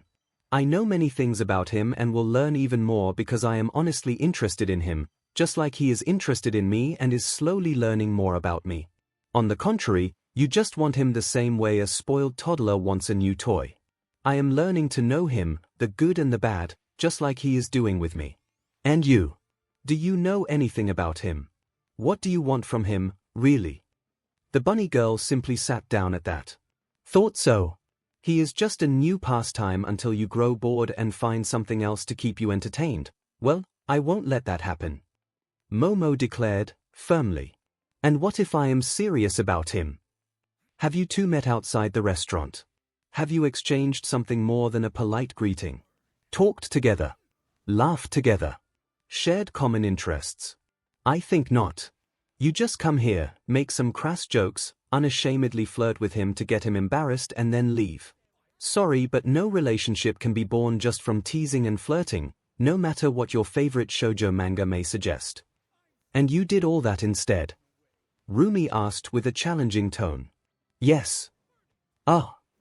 We go on dates, talk on the phone, he visits my home to teach my mother how to cook and I visit his parents' home to spend some time with him and his family. We have already argued and made peace twice this week, we have officially been together. We kissed. Yes. We just embraced and enjoyed each other's company in silence. Yes. I got his head on my lap and my head on his plenty of times too. We are close, something fundamental to develop a relationship. Do you understand the difference between us then? It was clear Rumi was angry, and yet tears too were mounting in her eyes, if from her rage or something else thought was known only to the bunny girl herself. This means nothing. Nothing. And I'll prove it to you. She hissed in answer, eyes full of animal fury. How? Let's hear.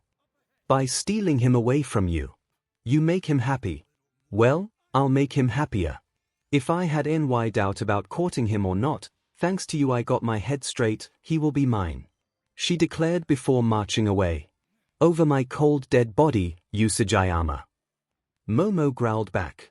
Don't tempt me, Yorozu, the other answered, slamming the door closed and disappearing around the corner. What happened? Izuku asked. He had just left the kitchen to bring Momo her breakfast to witness the bunny girl storming off. Just a fool fighting a losing battle, don't worry, she replied with a gentle, sweet smile while accepting her coffee and croissant. Okay. Just don't get hurt, please. Izuku begged, worried. Don't worry, if somebody gets hurt, that won't be 𝐒𝐿, promise, she answered. That does not reassure me, truth be told, he admitted while walking towards All Might to deliver the man's American-style breakfast he had ordered, mountain of pancakes included. My God. I missed you, my old friends, Toshinori admitted with teary eyes while looking at the waterfall of syrup covering the small mountain of pancakes from top to bottom, then at the roasted sausages, at the crunchy bacon, at the sunny-side-up eggs and at the huge pitcher of chilled orange juice in front of himself. The oranges are freshly squeezed. Imported from Sicily. Please enjoy your meal. The young chef said mechanically. I am really here to make peace, young Midoriya. Toshinori said with a sad smile. Sigh. Fine. I don't have a quirk, Toshinori-san. It's another set of abilities that I have trained very hard for. I can't say any more. Izuku whispered with a tired sigh. HN.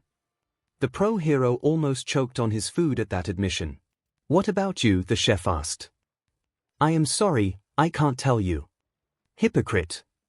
Whatever excuse Toshinori was about to use died in his throat when he saw the young man's eyes lose focus and then bulge out once he finished listening to whatever distracted him. You gave your quirk to somebody else?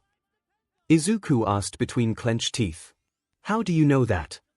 All Might asked in horror. It was mere luck they were talking with hushed tones and nobody heard them. Shut up. You said a quirkless hero was impossible even while having a way to make it possible all this time. Good God. Why? Listen, the situation is a bit more complex than what?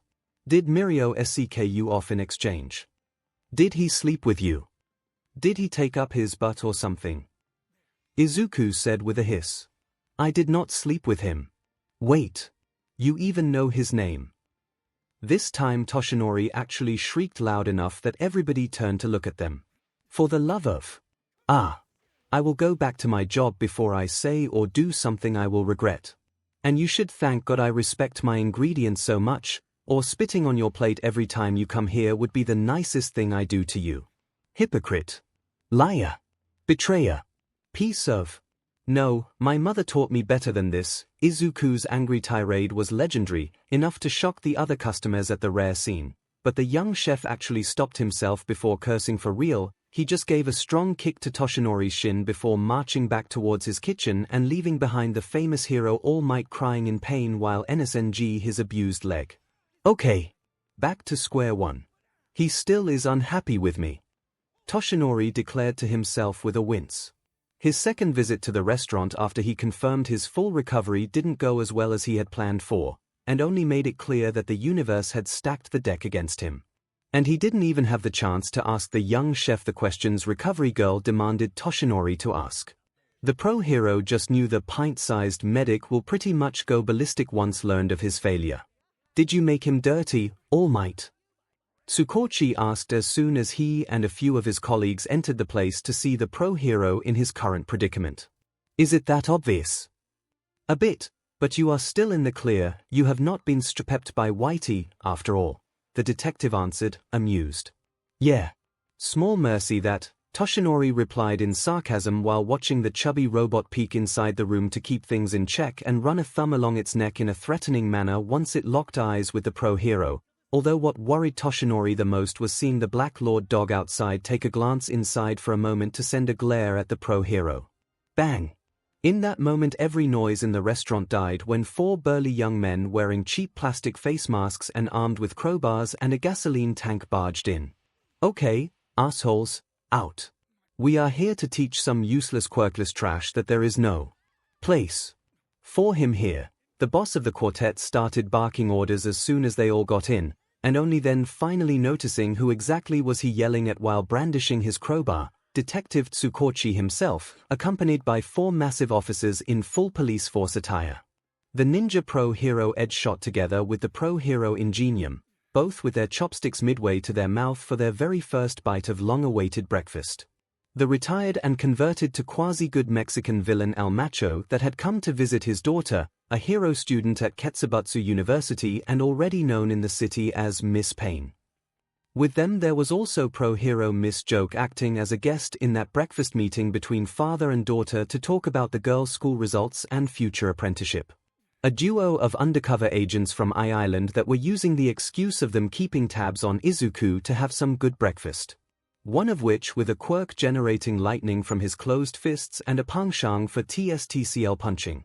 The pro-hero Hawks that was standing in a corner waiting for a table to get free. Momo that had already created a thick police baton with her quirk and looked ready to start bashing heads. And last, but not least important, All Might himself. They all were looking at the hooligans while slowly getting up from their seats if they were sitting at a table, and all of them were pissed beyond belief. Troublemakers will be strapped as an example to others. When Whitey 2 made his appearance from the kitchen flashing red eyes and zero mercy, the hooligans understood they were in trouble. Scatter. At their leader's order the very scared grunts did the smart thing and bolted out of the restaurant to board the car waiting for them with the engine already warm so as to get away at high speed. Get them, one of the police officers yelled, but before the group could give chase, Izuku stopped them. No need. He said, they are not worthy of you all abandoning your breakfast. I got Whitey for this sort of bullies. But they dash Whitey, fetch. Izuku ordered while patting the robot's soft belly. Understood, the robot answered while the restaurant door opened by itself. Bang. To the present surprise, the chubby robot simply blurred away at insane speed, soon followed by the noise of the sound barrier being torn to shreds by a speeding body. Please return to your breakfast, and as an apology for this inconvenience, the first coffee refill will be on me this time. Izuku offered with a bow and a gentle smile. Relax, guys, that robot has everything under control. The undercover agents from I-Island reassured the others while returning to their table with a knowing smile etched on their faces. Oh, yeah. They are screwed. With Whitey, 𝐻. The sports car the five guys had rented for their escape was roaring at full throttle as they tried escaping from the fat robot, which instead was rapidly gaining terrain on them while running with heavy, thumping steps. Thump. Thump. Thump. Thump. Faster. Faster. I am trying. The driver shrieked in answer, and using all her abilities to take a daring turn, so suddenly the car went briefly on two wheels before slamming back down on all four to sprint away. Bang! What the F? To their horror, as soon as they actually turned the corner, Whitey was already waiting for them to grab the front of the car and abruptly stop them, with the back wheels of the car spinning in place so fast the tires looked ready to catch fire. Troublemakers will be stripped as an example to others. Whitey declared loudly, thing that made the people around them in the area grow horrified at the strange threat. Let us go, the leader of the gang yelled. No, was the robot's answer as his grip on the car's front tightened, and with a mighty pull of his big hands, the entire vehicle went torn in half as if made of tissue paper, making the five hooligans fall sitting on the street with bulged-out eyes. Beginning stripping protocol. Whitey said once thrown away the two car halves while walking towards the five with heavy steps. F off. Knife hand. One of the guys said while activating his quirk and turning his fingers into dagger-long blades. Slap. Bang. Stripe. Unfazed by the incoming attack, Whitey gave a downward slap to the guy that slammed him headfirst on the concrete hard enough to knock the jock unconscious instantly, and once sure he was not moving, the robot grabbed the back of the guy's clothes and pulled, tearing those to shreds and letting the unconscious young man still in his boxers fly away and land on the near walkway. One down, for remaining. Stay away. Devil's leg. Another said, igniting his leg on fire thanks to his heat-controlling quirk to deliver a flaming spin kick to Whitey's head. Troublemakers will be stripped as an example to others. The plump robot simply took the attack head-on without a scratch or his head moving at all. He just looked at the attacker straight in the eyes, unfazed. What the F are you made of? The guy shrieked in horror, but his only answer was a backhanded slap that knocked him out for Whitey to SE down right after. Too bad the guy decided that day was a good day to go commando. 3 troublemakers remaining. Whitey declared once thrown the second fainted hooligan on top of the first. Together, brother. Yeah.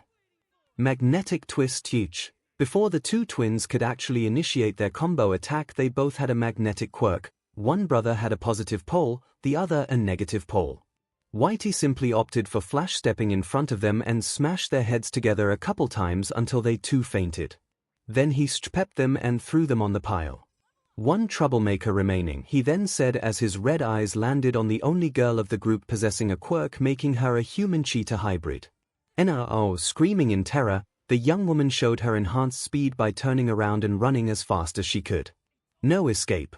The robot was unimpressed, and simply pointing his right closed fist at her, the entire arm detached at the elbow and shoot forward like a missile to immediately grab her ankle and start pulling her back towards Whitey. Ah. No. No. Please no. Anything but that. I'll talk. I'll talk. I'll tell you everything. Please. Please. Ah. Reduced to a blabbing mess crying in hysteria, the last masked hooligan clawed in despair on the floor as she was rapidly dragged back, gaining her many looks of sympathy as bystanders started begging Whitey to show mercy. Troublemakers must be stripped as an example to others. Whitey answered as soon as his arm reconnected and his hand grabbed her by the collar. I'll talk. I'll tell you who sent us. Others told us to do this. I swear I am innocent. I had no choice. The young woman begged while crying heavily, snot and tears drenching her face mask. I am listening. Whitey said after a long pause that almost scared the woman to death. Then his eyes turned from red to white and the robot just observed her. "I will talk. I swear I will talk. I am innocent. They said I would have been kicked out if I didn't do this." The girl babbled and hiccuped heavily. Troublemakers will be taken back to the restaurant for questioning. Any resistance will be met with extreme prejudice. Whitey declared while moving the girl on his right shoulder and holding the other unconscious men under his left arm. "Yes," the woman shrieked in answer. Boom. Once again a loud sound blared around the robot as the thing dashed away at high speed to return to Izuku, leaving behind a shocked audience of passerby, one of which a young woman by the name myheroacademia that was looking longingly at the robot in badly restrained need to disassemble it to learn how it worked. Not too far away, a hidden spy of the League of Villains that happened to be in the area to kidnap Tomoko of the Wild Pussycats was instead cursing the robot's existence, because half of the hooligan's car Whitey threw away actually landed on him before he could do the deed and overpower her in that empty hallway, and by the looks the young green-haired woman was throwing at him now that she was free of his hold on her, the lackey just knew the car wreckage that smashed his legs will be the least of his worries, especially once he'd seen the furious intent the famous ragdoll was cracking her knuckles with. Had someone seen it, the old-school beatdown the pro-hero administered on her wannabe kidnapper would have gone down in history for its raw brutality. Unfortunately for the guy, nobody saw them, and the lack of witnesses meant Tomoko could go as much heavy-handed as she wanted on the guy while tenderizing him. All for one won't like to discover that because of Whitey, both the Wild Pussycats and several other pro-heroes now knew he was interested in capturing Ragdoll. The villain was starting to really dislike that accursed quirkless chef. While Tomoko was brutalizing the villain with a brick, green cloud restaurant, the customers were indeed surprised to see Whitey return just a couple minutes after his departure while carrying the unconscious hooligans like sacks of potatoes the robot just threw on the floor once inside. Troublemakers captured. The female one is willing to talk. The robot explained. Really? Okay, then. Why did you try to destroy this place? Let's hear. Tsukochi asked while he and his colleagues cuffed them all. Yamato. Rector Yamato sent us. She said that if we didn't smash this place and force the chef to stop cooking she would have failed us all. I swear. She sent us. The others did it for fun because he is just a quirkless, but I had no other choice. I am in Inoshiki Academy with a scholarship, I need that to keep studying. The young woman said immediately while eyeing Whitey in fear. No lies detected. Whitey informed the detective. The rector of Inoshiki Academy, Izuku muttered with a cold tone. Yes, I can tell she is not lying. Tsukochi answered. The rector is called Yamato Kurogawa if I am not mistaken, one of the officers said. Why did she want this place gone? Miss Joke asked, confused. Because I scared her precious friend Samui with my skills during a small cooking competition they both were in as judges, Izuku answered, and many of the present felt a chill crawl up their spines at the absolute lack of humanity in the chef's voice. First they tried burning down my restaurant, then to contaminate the water, then they tried sending cockroaches and rats, and then they bribed health inspectors and food critics to force me to close. The young chef hissed while pulling away her mask so as to better glare at the young woman. Growling. When the appetite demon appeared behind him to growl at the cheetah girl, Izuku's glare grew tenfold in intensity, soon making her pale to unhealthy levels. Do you have proof of all that? Tsukochi asked, tense, and ready to intervene should things escalate between the two. Of course I don't need to tell you that they were smart enough to not leave behind anything leading back to them. No, it's very likely they covered their traces, and even should Issei confess, they will probably throw her under the bus and say she was just trying to blame them to save herself, the detective answered, sighing. Host is rightfully furious about this new attack. It is time to move on the offensive and teach the enemy the true horror of the future god of cooking of the hero world and his rage. Abrupt mission. Challenge the 5 best students of Inoshiki Academy in a cooking contest and defeat them. Challenge the 4 best teachers of Inoshiki Academy and its rector in a cooking contest and defeat them. Reward, 10% bonus on experience points and 1 fragment of the God of Cooking set. Special reward for completing 5 cooking challenges in a single day, time-elapsing cabinet. Everything put in that cabinet to marinate, decanter, ferment or freeze will do so at an accelerated rate up to 100 times faster. You have 1 month to complete the mission. Work hard and destroy your competition, young man. The system instructed as soon as Izuku's anger reached the peak, and the fanged smile that almost split his face in two actually made the bound cheetah girl pee herself, if one watched the big wet spot that appeared on the front of her breathes. Very well. If they want war, I will give them war. You are a student of Inoshiki Academy, yes? He asked. Why will you? The young woman replied, nodding as fast as her neck could let her. Good. I want you to go back and give a message to your rector Yamato Kurogawa. In exactly 7 days I will pay your university a visit. I want to challenge your 5 best students and the 5 best teachers, one of which will be Yamato herself, to a cooking duel. If they win I will close my restaurant forever, but if I win, they will leave me alone and stop bothering me. Can you do this for me? Izuku asked. Why yes. But I don't know if they will accept. It's either that or him taking this to court. I too will personally vouch for him in court if he needs, Toshinori tried saying, clearly disappointed in such villainous tactics being used. All of the present will testify as well. Miss Joke added, arms crossed with a frown on her face. Many around the room nodded as well. Oh okay, the cheetah girl said, weakly, while being helped to stand thanks to Tsukochi pulling on her arm. Very good. While my colleagues take your friends to jail for attempted acts of vandalism and assault, me and you will go deliver this fancy little challenge, then you will join them, okay, the detective said. Yes, sir.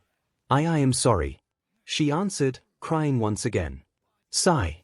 We'll be gentle in your case, since they forced you to be the driver for this idiotic farce. Let's go, he answered with a sigh of dismay while he and the other agents, begrudgingly, left the restaurant after barely having had enough time to actually drink their coffee. While this happened, the 2 undercover agents sent a message to Island telling them what happened to one of their darlings and about the cooking challenge. This in turn angered the old man enough he himself made a couple phone calls to make sure those guys did accept the challenge and took it seriously. Are you sure you want to do this? Inoshiki is one of the premier schools for chefs, you told me so yourself. Momo asked, worried. This is the last chance for them to close this feud they have against me in a civilized manner. After this, I will either send Whitey or Blackie to deal with them, depending on how hard they spit on my offer of peace. Izuku answered, sighing. Blackie, the young woman muttered while stealing a glance at the Lord Dog sleeping outside. Wouldn't that mean sending a nuke towards them, she asked in dread. As a last resort, I am no bully. I just want them to leave me alone, but they keep pushing and threatening me. I am just returning the favor. He answered with a tiny smile. Just don't overdo it, okay? I won't, Momo. Thunk. It was then that Whitey walked inside the kitchen and brought out a big squared wooden cabinet made in lacquered dark reddish wood giving off a faint and pleasant flowery smell. The thing was decorated with cloud carvings and hinges and corner covers were made in shining bronze. Host, please collect a knife from each chef defeated and put it here, as a reminder of your skills. Whitey repeated the system's words while opening both doors of the thing to show the various empty hooks inside. Taking trophies may be a bit too harsh though. Toshinori commented, unsure. It is not my fault if we came to this. I am just taking a knife with their names written on it as a reminder of my victory, as a way for me to feel pride for my skills. They will still be able to study and all, I am not crippling them. Izuku answered while caressing the thing. Okay, I will do it, he then said aloud. Who heard him thought he was accepting the cabinet suggestion. In reality the young chef was accepting the abrupt mission of the system. Understood. Whitey said before taking the wooden cabinet and mounting it on the wall next to the small window connecting kitchen to main hall. It was still empty, but many wondered how many knives will one day fill it since there were a lot of knife-holding hooks ready to be used. After that, the customers present that had already eaten left so that others could fill the main room of the Green Cloud restaurant and have their breakfast, and among the ones leaving, many were already telling their friends what had happened, and those friends told their friends, who told their friends and so on, soon spreading the rumor of a lone chef moving a personal crusade against his enemies. A week later, Inoshiki Academy, main cooking classroom. The rector of the private university for aspiring chefs, Yamato Kugogawa, was a middle-aged woman in her 60s with her hair in a very strict chignon and wearing her old chef attire with the utmost pride. The thing was also still sporting the 3 stars she had added to the small pocket over her heart when in her youth she had gained the 3rd Michelin star for her personal restaurant, nowadays owned and directed by her son himself. He too present to help her face Izuku's challenge. The woman was now marching between the seats of the full kitchen class and admiring the 20 students there, especially the 5 that were placed in the first row and puffing their chest out. I pride. I won't sugarcoat it. The guy that challenged our school's pride is a monster, somebody with unnatural cooking talent that popped out from the woodwork like the nightmare he is. He openly challenged our 5 kings and our 4 best teachers, and myself, to a cooking showdown. The woman said before walking back towards her desk to look in the eyes of the students in front of her. Normally I would have laughed at this preposterous challenge, especially so since he is also a quirkless, but other than astounding talent, the little bstrd has powerful friends backing him too, and after an incident where 4 of our EX students forced a 5th to act as their driver while they went to punish him for some inane reason, we risk being dragged to court for a case of assault that will simply destroy us if we don't go along and accept this challenge of his, she then said, barely hiding her anger at remembering how the morons she sent on such a simple mission to scare a quirkless had failed so hard All Might of all people was ready to intervene in what could be the greatest PR nightmare she had ever seen, second only to when those paparazzi caught her father basking a still-alive turkey with his PP that had been a nightmare and a half to cover. Why us? One of the 5 best students of Inoshiki the 5 Kings asked. Because those idiots tried saying WE sent them to demolish the restaurant and beat the stuffing out of that boy, and since I have a past with that chef, due to common acquaintances, it wouldn't be hard for him to twist things in a way that makes all of US look like the villains, and that means both students and teachers will have their reputation tarnished forever, and I will be caught dead before that happens, she answered, and the class gave a loud roar of appreciation to her words. Good to see you all motivated. This is what we will do. We accepted the challenge and will play nice while following the rules we both agreed on. He and us will use the same ingredients and the same appliances to cook and the best dish and chef wins, simple as that. There is a catch. If he wins, he will take one of your knives as a trophy and pretend the loser to write their name on the blade as a reminder, but if he loses, he will actually close his restaurant forever. We only need one of you to defeat him, so do your best. The old woman instructed. We'll destroy him, madam. The girl ranked number 1 of the 5 kings answered immediately. I hope so. Now, head count, kings. Yamato's son gave a barking order. Number 5, meet King. Toshio, present. A chubby boy with fiery red hair said while stepping forward. Number 4, Fish King. Sadao, present. A lean girl with long lime green hair walked forward next, eyes narrowed into slits. Number 3, Dessert King. Michiko, present. A short girl with blotchy cheeks and a dozen purple tentacles for hair said right after while adjusting her thick glasses. Number 2, Vegetable King. Tokyo, present. An extremely tall young man with broad shoulders and muscled body answered next, his voice loud like thunder. Many girls in the class swooned hard once heard him, as always whenever he talked. Number 1, Soup King. Marco, present. The last one was a tall girl of incomparable beauty, white hair and grey eyes able to freeze the BLD of whoever she looked at. She was just as appealing as she was cold and merciless. This time it was the male half of the class to simp loudly for her. You all trained and studied extra hard these 7 days, do not disappoint me. Yamato ordered with a low voice. Never, madam, the 5 students replied as one. Attention please. All students be advised. He is here. A young voice was heard saying gravely from the speakers inside the classroom, just like from every other speaker around the university, and that message caused a deep silence to befall on the entire campus. Tell Professor Kyowa to bring him here, it's time to start. Yamato asked her son with a tense tone.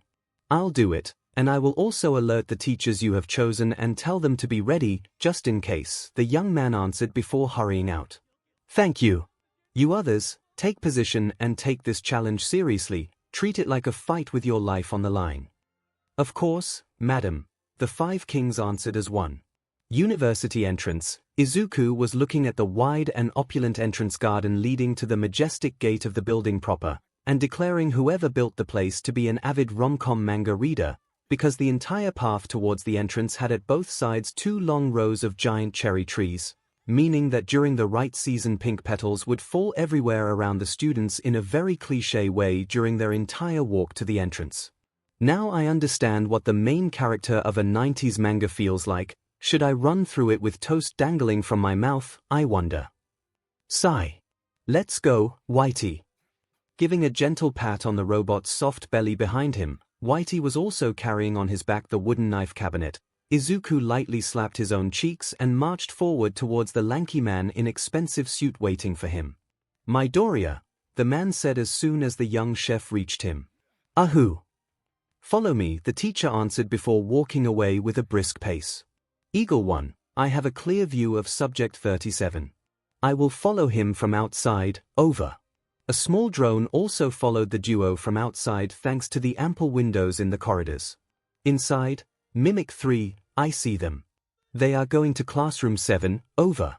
The guy pretending to be one of the janitors said to the hidden microphone inside the broom in his hands. Understood. Here is minimize, I will shrink myself to ant size and enter the room. I will record everything but go radio silent. Over. Another spy of Ireland answered with a nod before activating his quirk and shrinking down to the size of an ant to pass under the door and spy on Izuku's challenge. Attention to all posts, be ready for forceful extraction should those morons try anything. Over. The old man guiding the operation ordered. Yes, sir. Inside the classroom, Miss Ray, your friend just entered, what do I do? One of the girls in the back stealthily wrote on her phone as soon as Izuku got in. Keep an eye on 𝐒𝐭𝐻 for me, and send me a call should things go south. Your mother and I will come to recover him and you in a matter of minutes, so just buy us time in case of an emergency. Rei Yorozu texted back. Okay, the girl replied, rapidly hiding her phone before anybody could catch her.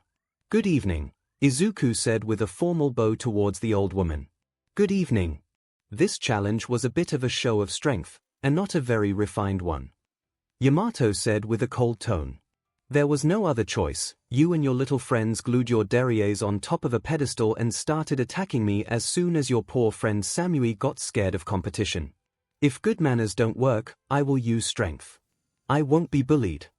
He whispered while presenting his hand to her. Listen here, you little upstart Shui. Making the mistake of shaking his hand, the old woman felt a hydraulic press threaten to turn her bones to dust when his hand almost squashed hers to stop her cussing, although the merciless light in his eyes came right after to silence her subtle shriek as well. No human should have those eyes. First your students, then your teachers, then you. You caused this, not me. He answered before walking towards his own cooking station to check it. No tampering has been detected, host Izuku. You can give your all. The system informed him while Whitey swept the room with red eyes and then settling in a corner of the room to observe everything. Whenever you want, I am ready. Izuku said while tying a green bandana on his head. You'll have to work your way up, kiddo. But while I may be the 5th, I am still way beyond you in abilities. The 5th king, meet King Toshio, said with a sneer, shaking his flabby cheeks heavily as he took position on the cooking station at the opposite side of Izuku. The rest of the classroom moved away to give the two all the space they needed while the other kings sat on chairs right in front of them to observe. Yamato and her son did the same right after. As the very first challenge of Midoriya Izuku vs the 5 kings, we prepared something special for this first round, Yamato said with a malicious smile as her son brought along a tray covered by a pure white cloth with Inoshiki's insignia embroidered on it. You will regret leaving the choice of ingredients to us, boy. I will destroy you. No quirkless upstart shall put my grandfather's Inoshiki Academy to shame. The old woman mentally roared as her soul momentarily turned putrid black. This will be your ingredient, bear meat. Yamato's son, Minato, declared while uncovering several amazing cuts of marvelous meat neatly disposed and divided into groups following the type of cut. WRW, the class as one gave a loud scream of awe. Look at that meat's marbling, a young man said in reverential awe while committing to memory every delicate line of fat adorning the meat. That luster. How can raw meat shine like a jewel? A girl said right after, sounding almost ready to cry at the innate beauty of the thing. That is truly the peak of what bear meat can be, a third said, awed. Analysis. Meat quality, passable. Does the host wish the system to swch it with the berserker bear meat host collected in the jungle world? Host can also use dual meat if he so wishes. The system declared in a tone of almost contempt instead of monotonous. As expected from an entity as merciless as the system, your standards are way too high. No need, dual meat or those bears would be like going to a gunfight armed with a nuke. I will fight them equally, no need to cheat with them. Izuku thought in answer while checking the meat himself. You bled, carved and processed this quite well. 2 different people did it, though. The belly meat has been carved with a different technique than the other cuts.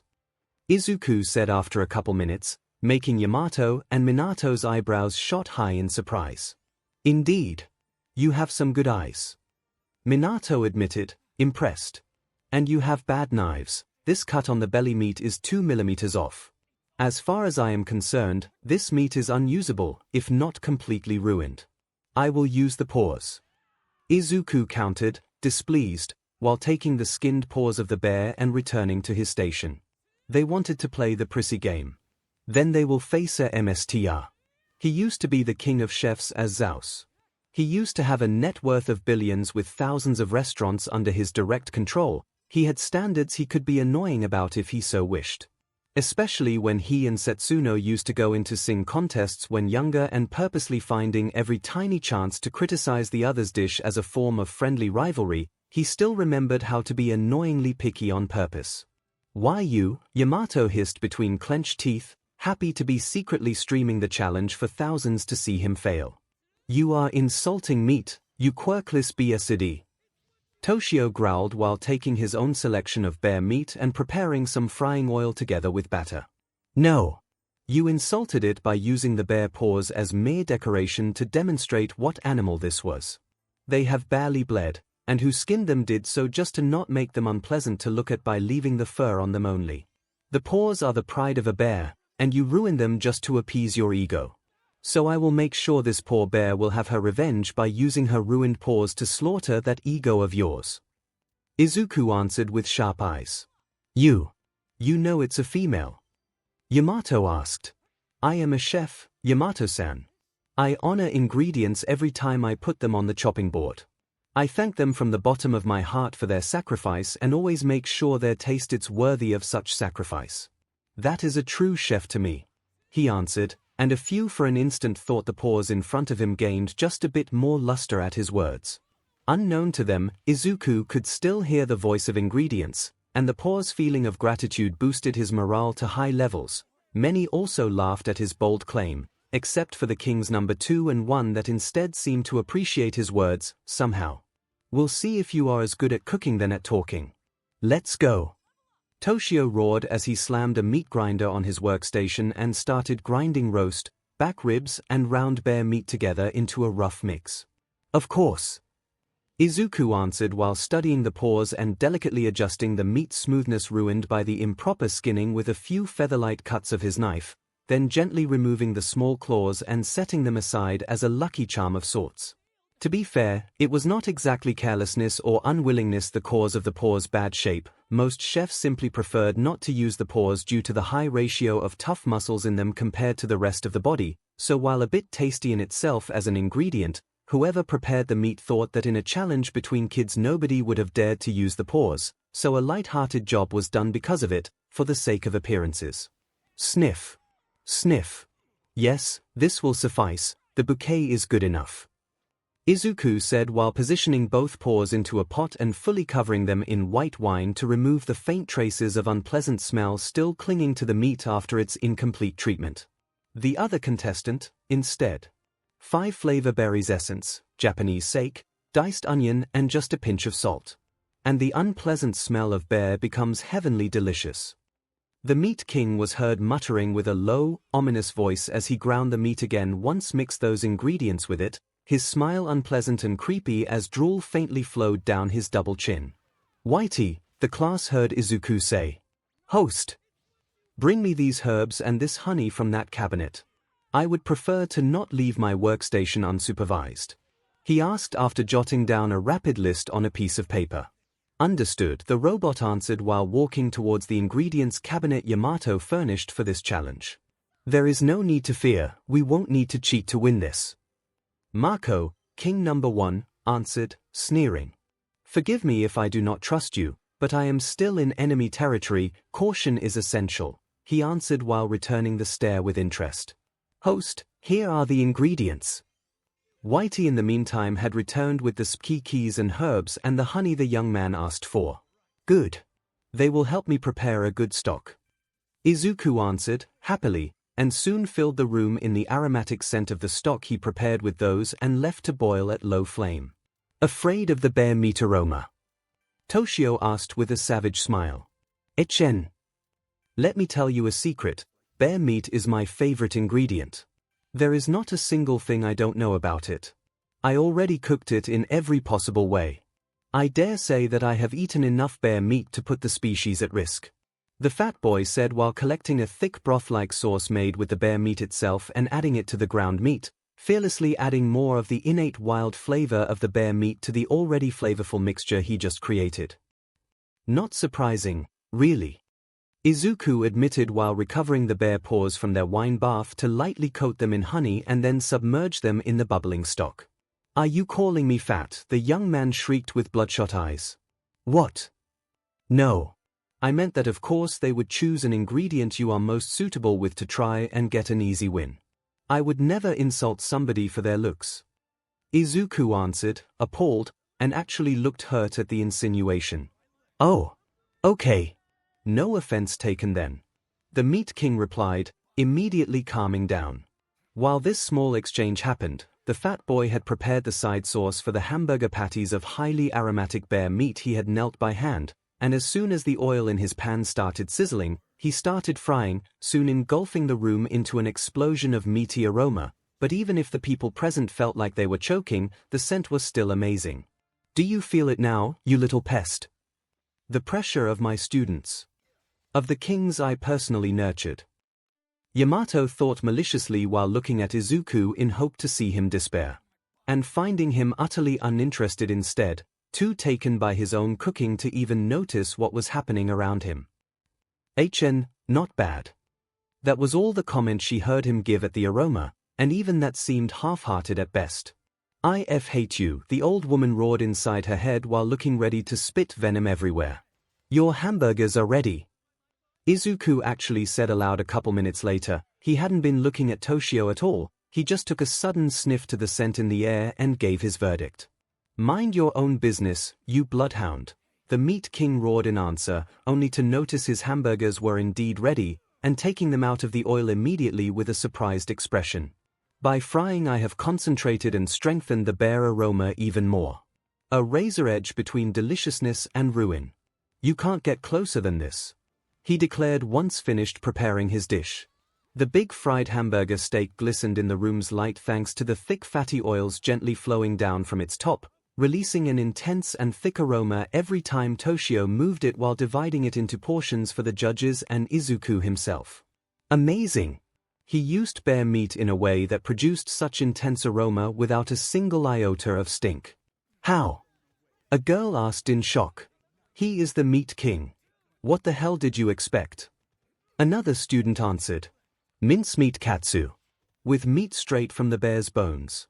The most intense bear flavor humanity has ever seen. Toshio declared, boldly. We will proceed with the tasting then. Yamato declared once she, her son Minato and the other kings all got a plate. Bit of an unfair judging group. Izuku admitted, sighing.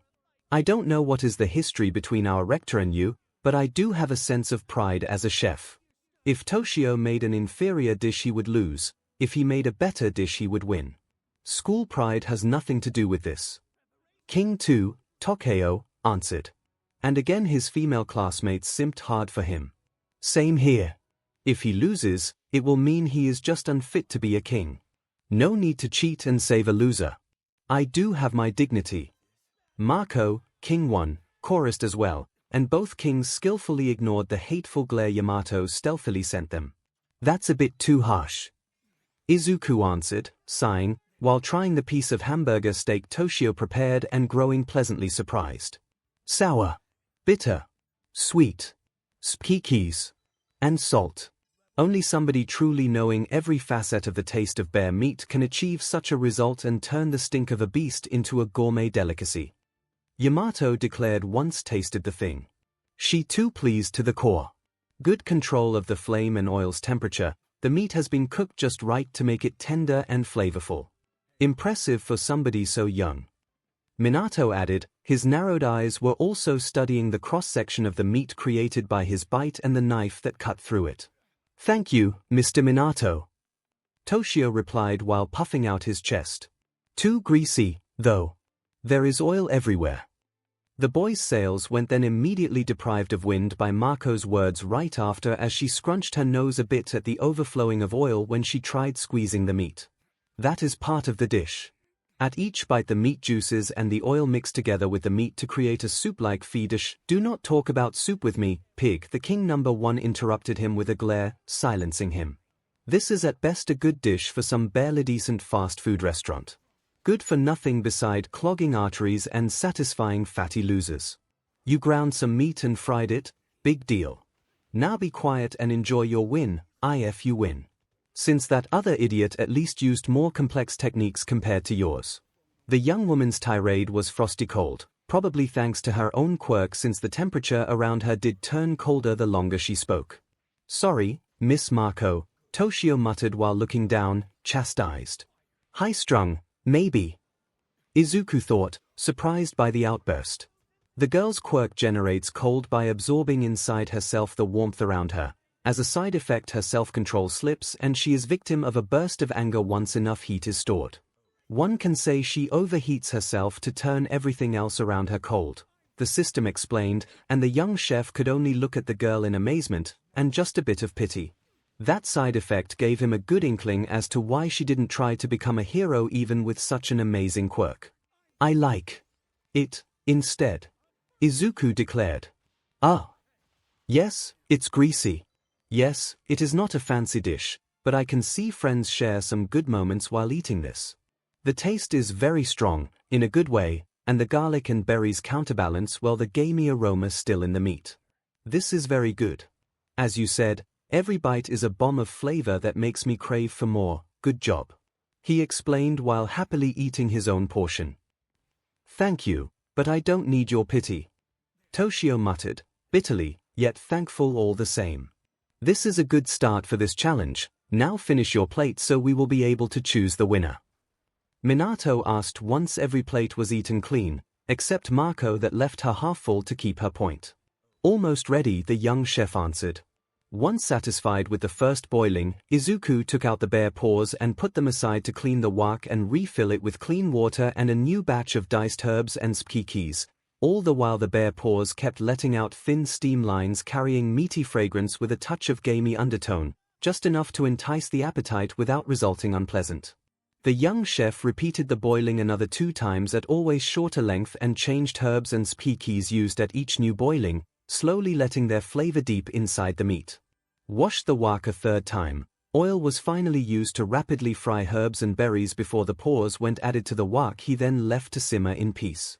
The fragrance still had a hint of a gamey smell but now any trace of stink had been fully removed, leaving behind only the pleasant smell of such unique meat cooking slowly, and whenever Izuku gave a toss to the wok to turn the paws in it around, many female students could not help but be entranced by the young man's serious expression and the glittering of his eyes while he admired his work. Unknown to him both in the class and in the livestream, he was very slowly gaining the attention of the onlookers, all for the chagrin of Momo that saw the comments in the same livestream she found thanks to her mother, and she didn't like it one bit to see more girls showing interest in him. After boiling and simmering the bear paws, the meat had become extremely soft and tender while retaining a faint trace of its old marbling. The two things looked extremely delicate and appealing like a replica made in precious stone.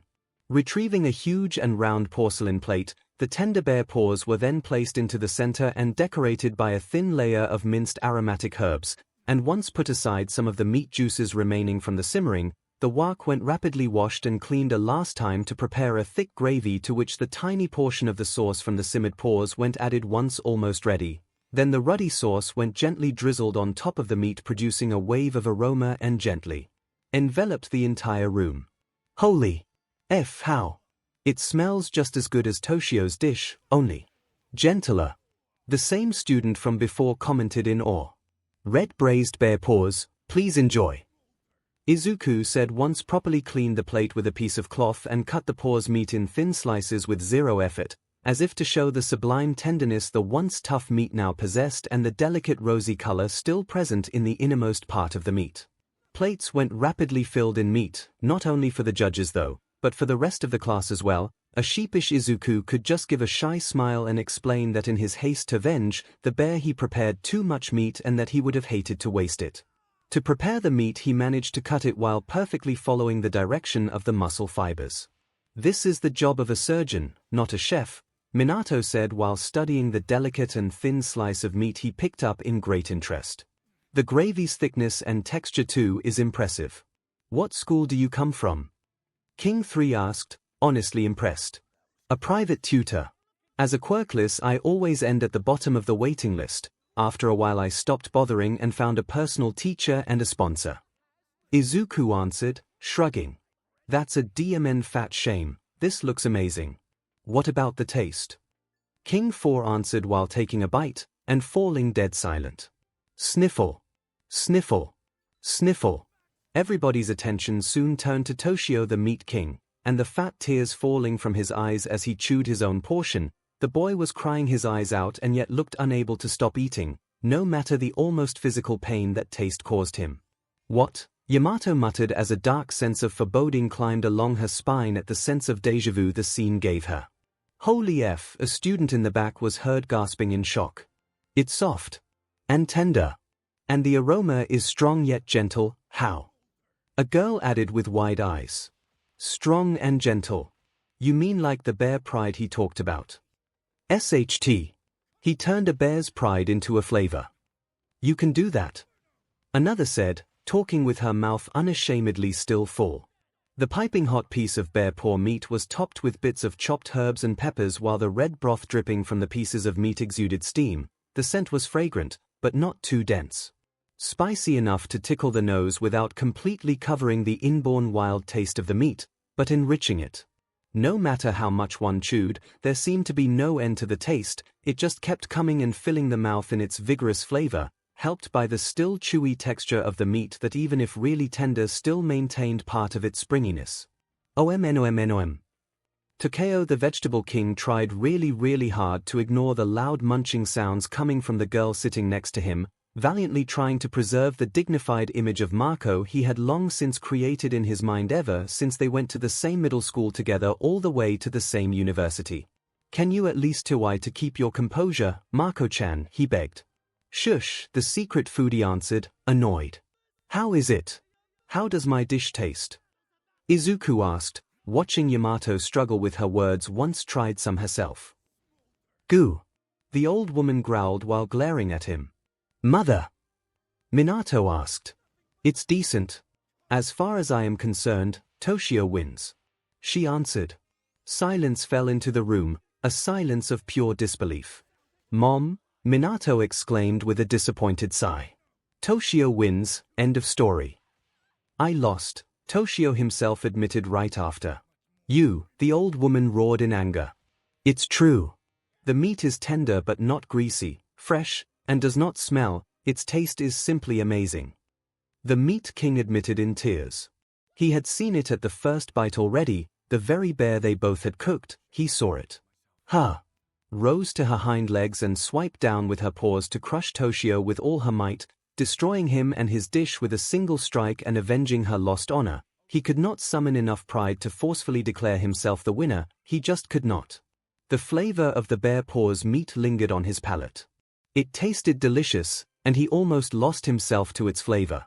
Before that moment, he had never tasted such a unique flavor in his life. No matter how many experiments he did while cooking his beloved bear meat, that very same balance of tastes had always escaped him, and now with Izuku's dish, he had finally tasted it, and the bitter truth that he could not reach that taste obliterated his pride as a bear meat expert and meat king, hence the tears.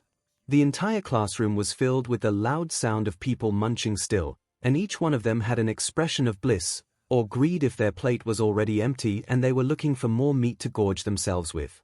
The choice of ingredient was a daring gamble, considering your ingredient had been badly prepared too, but the technique displayed while cooking was nothing short of sublime. No matter the pride I may feel as a student of inoshiki myself, I am still duty-bound to judge objectively. This round is yours, Midoriya. Minato declared with a nod. Traitor, his mother Yamato howled in fury. We second the motion. The winner is Mr. Midoriya. The other kings declared as one after a short whispered conference between them. "NOO." Yamato roared. It was a given, Miss Rector. I hold no regrets.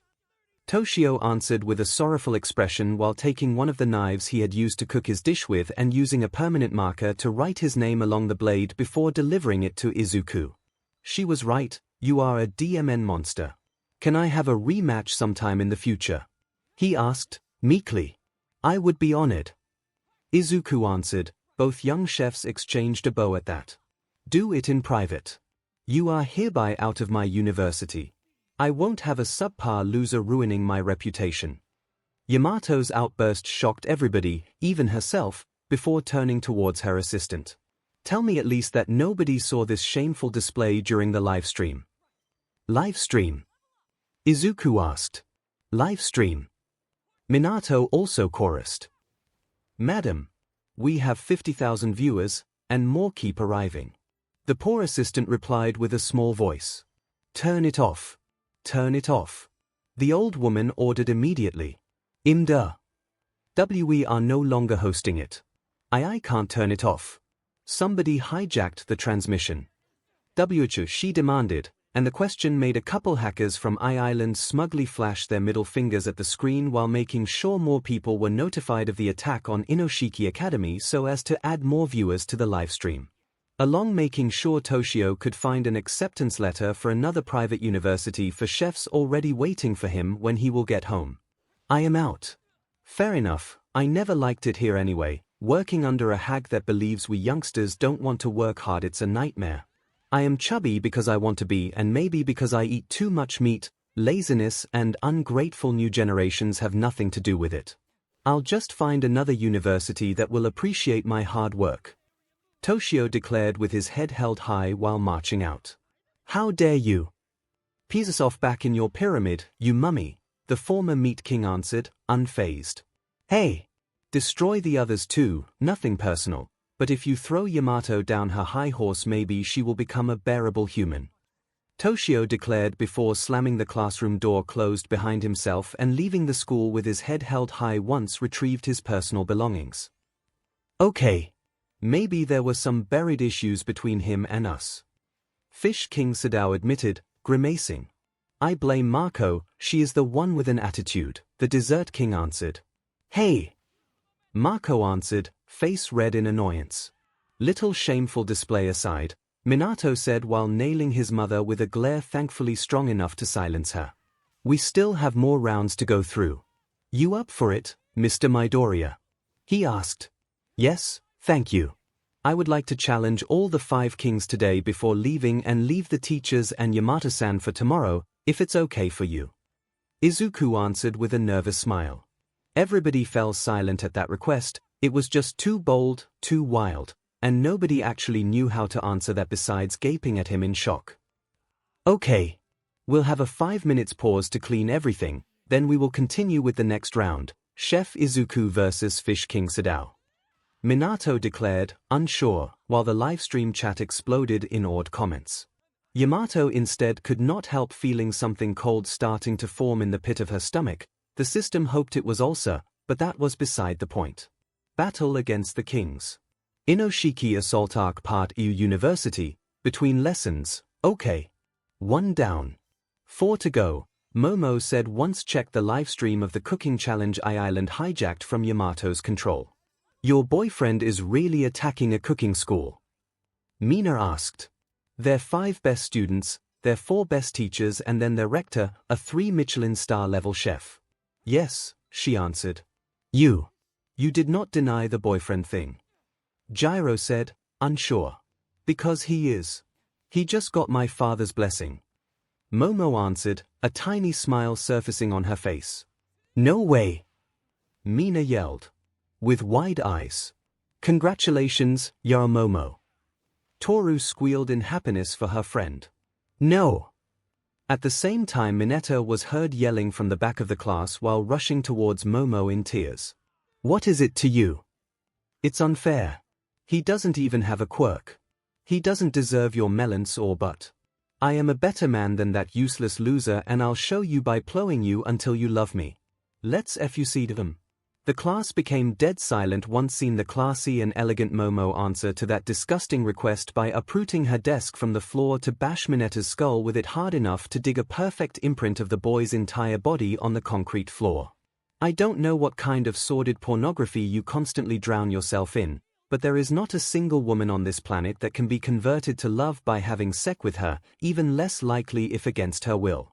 Especially with a subhuman pervert like you. Drop this cuckolding crusade of yours for everything female in a 30 meters radius, or I will personally see to it to have you neutered. I won't forgive your SXL harassment against me or my friends anymore. The young woman declared while repositioning her desk back down with a low thud. Had Izuku seen that, he would have understood why the system insisted in him enriching Momo's food in vitality and gourmet energy that much after the USJ incident. The other students though only saw an amazing feat of strength from somebody without a strength-related quirk, but any comment about it went forcefully put on hold once seen the BLD dripping from the desk right where it had almost split Mineta's skull open. Even Katsuki decided to not say a thing. Why yes, the boy managed to say before blissful unconsciousness mercifully embraced him. Jesus, Kaminari whispered. What happened?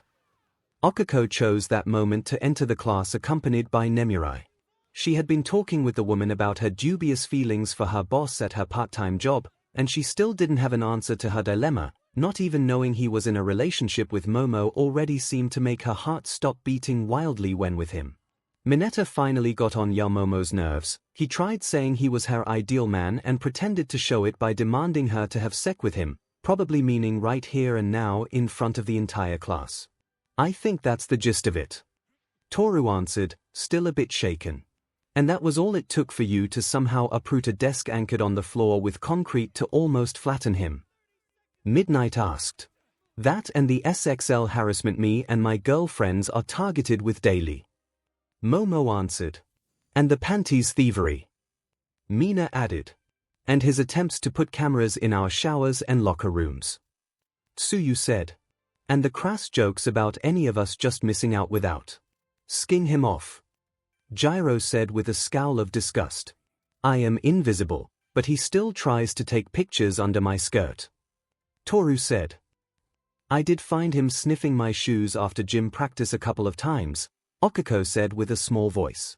I think I saw him take a couple of pictures of his PP right before asking us if we had the phone number of any of the girls. Luckily none of us actually gave him one. I managed to alert everybody just in time. Mizo admitted with a low, unsure tone of voice. Those are serious allegations. Why has nobody said anything before? Nemurai said, pinching the bridge of her nose and groaning. I don't know if it is a proper excuse, Professor, but at the beginning his jokes and mannerism were just tasteless and annoying, but nothing too extreme. We boys did ask the girls if they needed help in dealing with him, and so we usually kept him grounded. Then serious schoolwork started and none of us could spare enough time to keep him on a leash, shall we say. I fear that he then saw it as a green light of sorts to go all out and enjoy his depravity. Tenya said. Few of us also thought that sooner or later the teachers too would have started reining him in. Tokoyami added, sighing. Thing unlikely. The midget thinks with his PP only. How I don't know, since we boys shower together and I happen to see only misery down there. A bit of trivia I could have easily lived without gaining. Katsuki answered, scoffing. Even Bakubro had to take counseling rounds for his anger management. I thought Mineta was getting similar counseling for his energy. Kirishima admitted with a shrug. No, unfortunately he hasn't. But he will, if he really was that bad, but you all will need to testify and bring proof of his demeanor. Do broken hidden cameras, stolen socks and panties and blurry pictures clearly taken from unaware girls mid-changing do, another teacher said from the door. Ectoplasm. One of my students found a hidden camera in her bedroom. We tracked the IP and power loader found out it connected with the laptop of one of your students. Once we entered his room, we found a lot of trophies clearly stolen from female students of several classes of every year, along stacks of pornography in clear violation of the campus rules. Where is Minoru-san? He's on the floor with a concussion. Nemurai answered, groaning even louder. Who was it that smashed him? Ectoplasm asked. I did. He demanded that I have sex with him following some deranged fantasy of me falling madly in love with him. Thanks to that, Momo admitted. If they ask, I gave you a very harsh punishment followed by a lecture about excessive force. For this one time I say we let it slide, as we teachers obviously had ignored a pervert harassing every girl in our school while hoping this mess would fix itself. Do not make it a habit, any of you. Yes, Professor, the entire class answered. Good. I'll take the little idiot to recovery girl, then we'll talk about his punishment, his future in UAIF. He will have a future here and very harsh counseling meetings that will start immediately after he recovers. We will curb this idiocy of his or he will die trying. The pro hero answered before unceremoniously dragging Mineta away from the class. God admit, I so do not need this. Nemurai admitted with a groan. Sorry, teacher. Don't be, Yorozu. It was partly our mistake as well. Like you others, we too hoped he would have calmed down by himself. Whatever, let's focus on our lesson now. Yes. Ah. Did your friend win his little challenge, Yorozu? He just defeated the first king, he will now go against the second, she answered, unsure. Good. Me and few others have a betting pool ongoing about that. I bet he would win every fight, and since I don't want to lose my paycheck, he better sweep the floor with them. Nemurai answered, smirking. You have a bet about him. Shota and I have him as a total winner. Same for Lunch Rush. Toshinori and Nightai instead said he will win against everybody except the university rector, and MIC didn't think he will actually win against the first teacher. He did bet the most between us, so I think he is now very afraid of losing. She answered. TCH. Momo hissed in contempt. Something tells me Professor MIC dropped low in Momo's scoreboard. Mina muttered, smirking, and getting an amused snort in answer from Gyro sitting next to her. Yep. Meanwhile, Inoshiki Chef Academy, classroom, Yamato was still fuming for the defeat of the Meat King, the last of the top 5 students of Inoshiki University, while King number 4, Sadao the Fish King, took position at the workplace at the opposite side of the room from Izuku at the front row of the class. The other kings were once again sitting next to the rector Yamato and her son in front of both contestants, but instead of aloof, all of them looked tense since the old woman in a bout of anger had kicked out the Meat King as a punishment for his defeat. The next fight will be Midoriya Izuku versus Yumikage Sadao, the Fish King. Both contestants, are you ready? Minato, son of Yamato, asked once he saw both chefs finishing checking their instruments. Yes, both chefs answered. Good. Just like before, Chef Midoriya has left the choice of ingredients to us, and following Sadao's own request, we prepared this, Pacific Sori. Minato said while taking out of a near fridge a wide tray covered by a cloth with Inoshiki insignia on it. Once removed, the class and Izuku saw a dozen shining fishes neatly put on display, all of them so fresh they looked like they had been just pulled out of the water an instant before the challenge. The fish all had a long body with dark green-blue cycloid scales on the dorsal side and silvery scales below. They also sported small, bright blue blotches distributed randomly on the sides. Their mouth was small, and there was a series of small finlets between the dorsal and anal fins. They also possessed a small forked tail. Wow! They are all so fresh. Izuku admitted in surprise. Got delivered this morning, barely an hour before your arrival, actually. For an instant we thought we would have had to postpone Sadao's own challenge until they arrived. Minato admitted with an uneasy smile. It would have been worth the wait, Mr. Minato, they are gorgeous. They will be our ingredients. Yup. We will use Pacific Sori as the main ingredient. Compared to Toshio, though, I am giving you the freedom to choose first which one to use. We can also use different side ingredients instead of the Sori only. I want you to give your best, just like I will. 𝐒𝐿 showed her more bubbly personality while tying her ridiculously long hair in a ponytail so as to free her eyes from the long fringe normally covering them and fully displaying a pair of amazing eyes the color of pure emeralds. "Thank you," Izuku answered, shy, but his eyes did turn extremely sharp once focused on the big display of ingredients in front of him, once again attracting the attention of a few other girls in the class. He looks so hot when focused, many thought while looking at him in newfound interest thanks to his show of worth after the defeat of the Meat King. They now knew he was not exactly a nobody. "I will use these ones," he finally said once selected the still whole fish from the dozen Yamato prepared for the challenge. He actually chose some of the best ones. "He really does have amazing eyes," Minato muttered, once again calling on himself his mother's Aya. "Good choice. I am glad to see you are not an amateur. Good coloring and state of the eyes. It means that we both choose the absolute freshest ones of the bunch." 𝐒𝐿 complimented him with a small clap while cutting a few pieces of parchment paper into squares. He instead covered his fishes with a finely grated spice mixture. "Where did you get the sori? Now it's not exactly a good season for them," Izuku asked while he started mixing some dashi traditional Japanese fish broth with soy sauce, sake, sugar, and some mirin sweet and thick Japanese sake with low alcohol content to slowly boil it into a thick sauce. "He is making kishi sauce. Why? That is usually used for ramen and other noodle dishes." Yamato thought, confused, unaware that her precious kings too were having the same thoughts as her.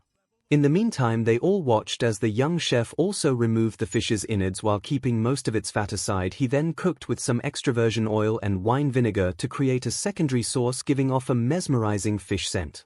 He. Inoshiki Academy is special.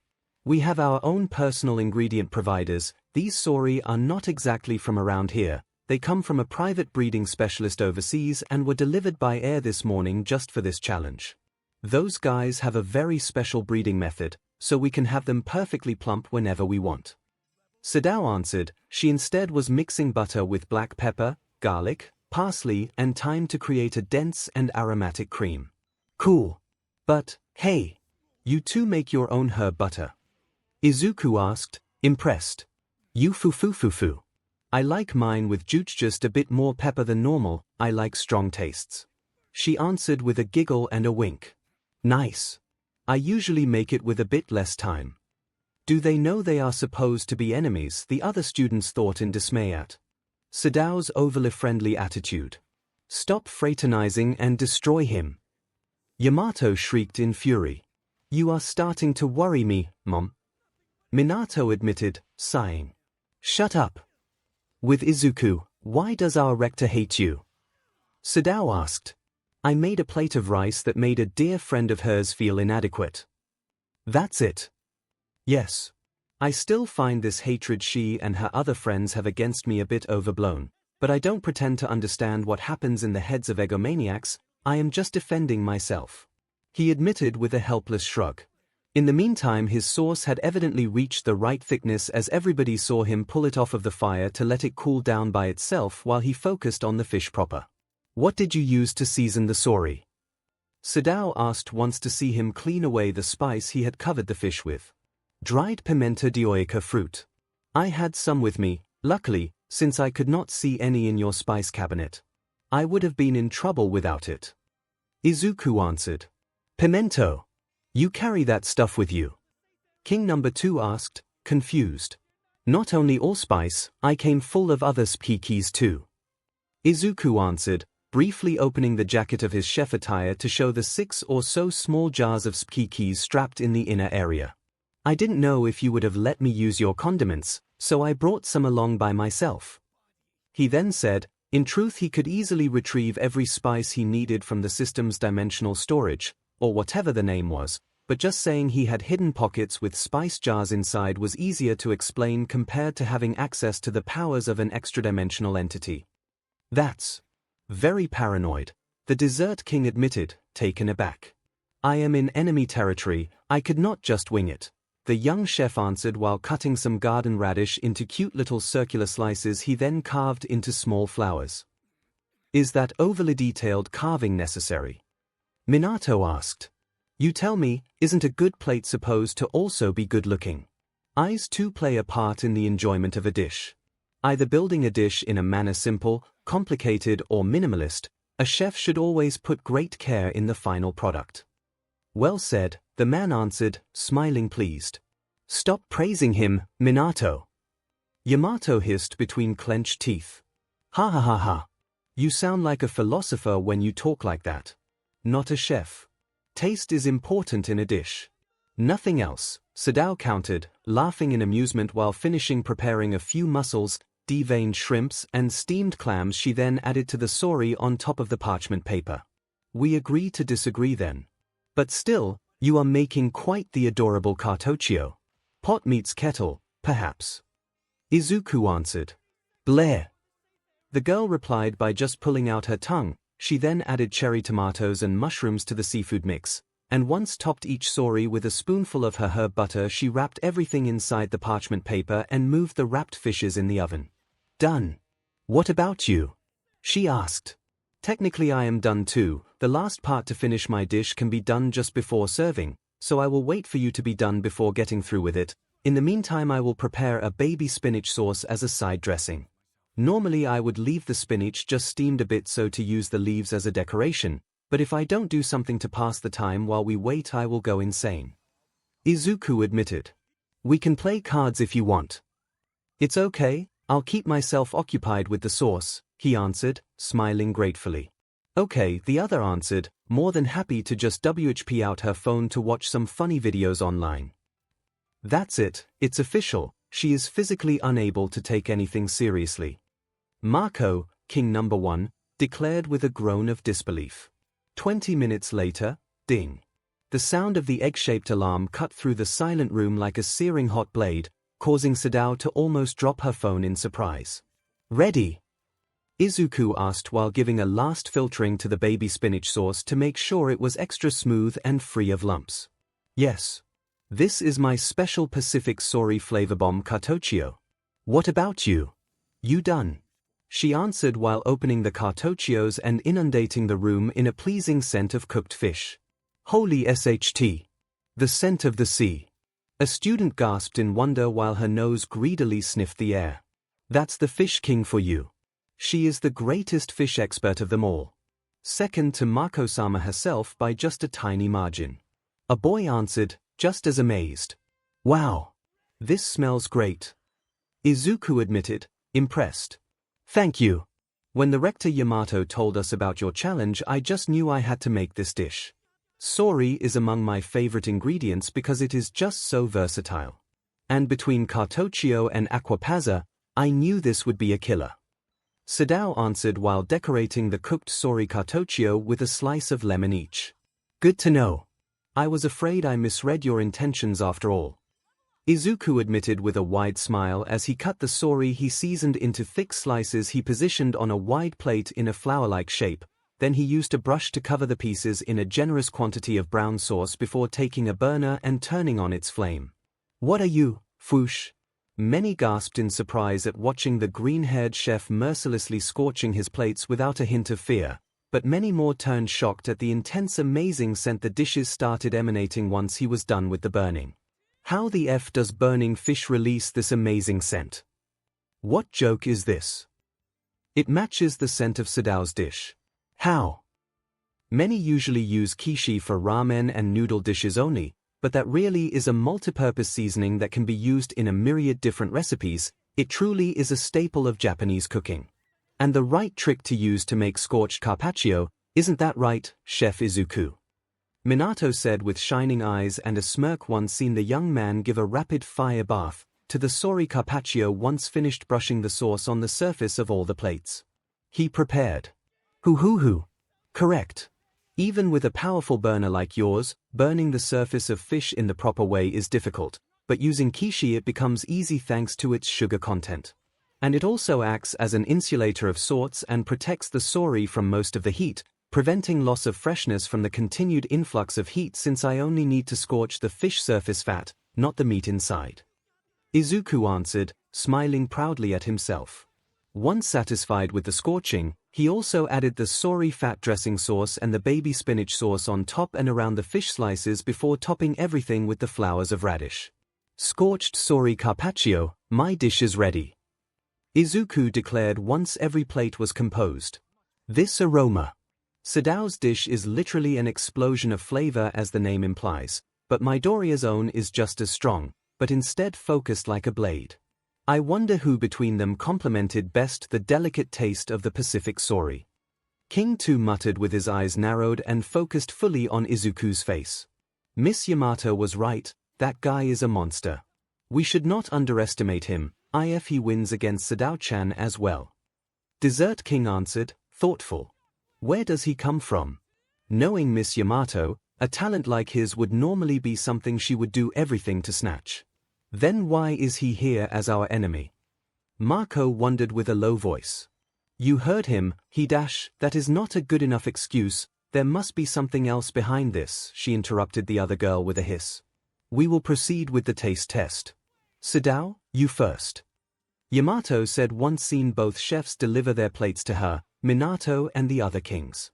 Oh, my. It does look nice. Tokyo, Vegetable King, admitted once pried open the fish meat with his chopsticks. Yes, she did an acceptable job, this time. Marco conceded, huffing. Tone it down a little, nobody likes frosty beaches, Marco-chan. Dessert King Michiko jokingly warned her.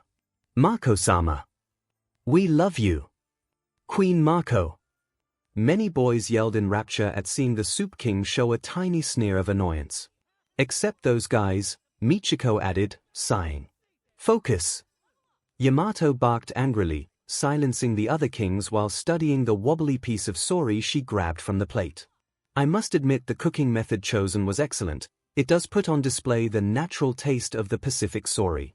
You also managed to control the natural oily feeling of its meat and diminish its intense fishy smell down to almost zero while leaving just enough to maintain the feeling of sea evoked by the scent.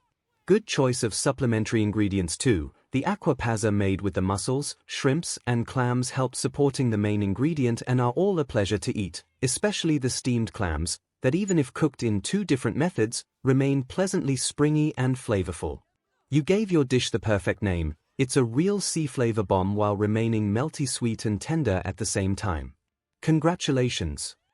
Minato said with a pleased tone. I second the judgment.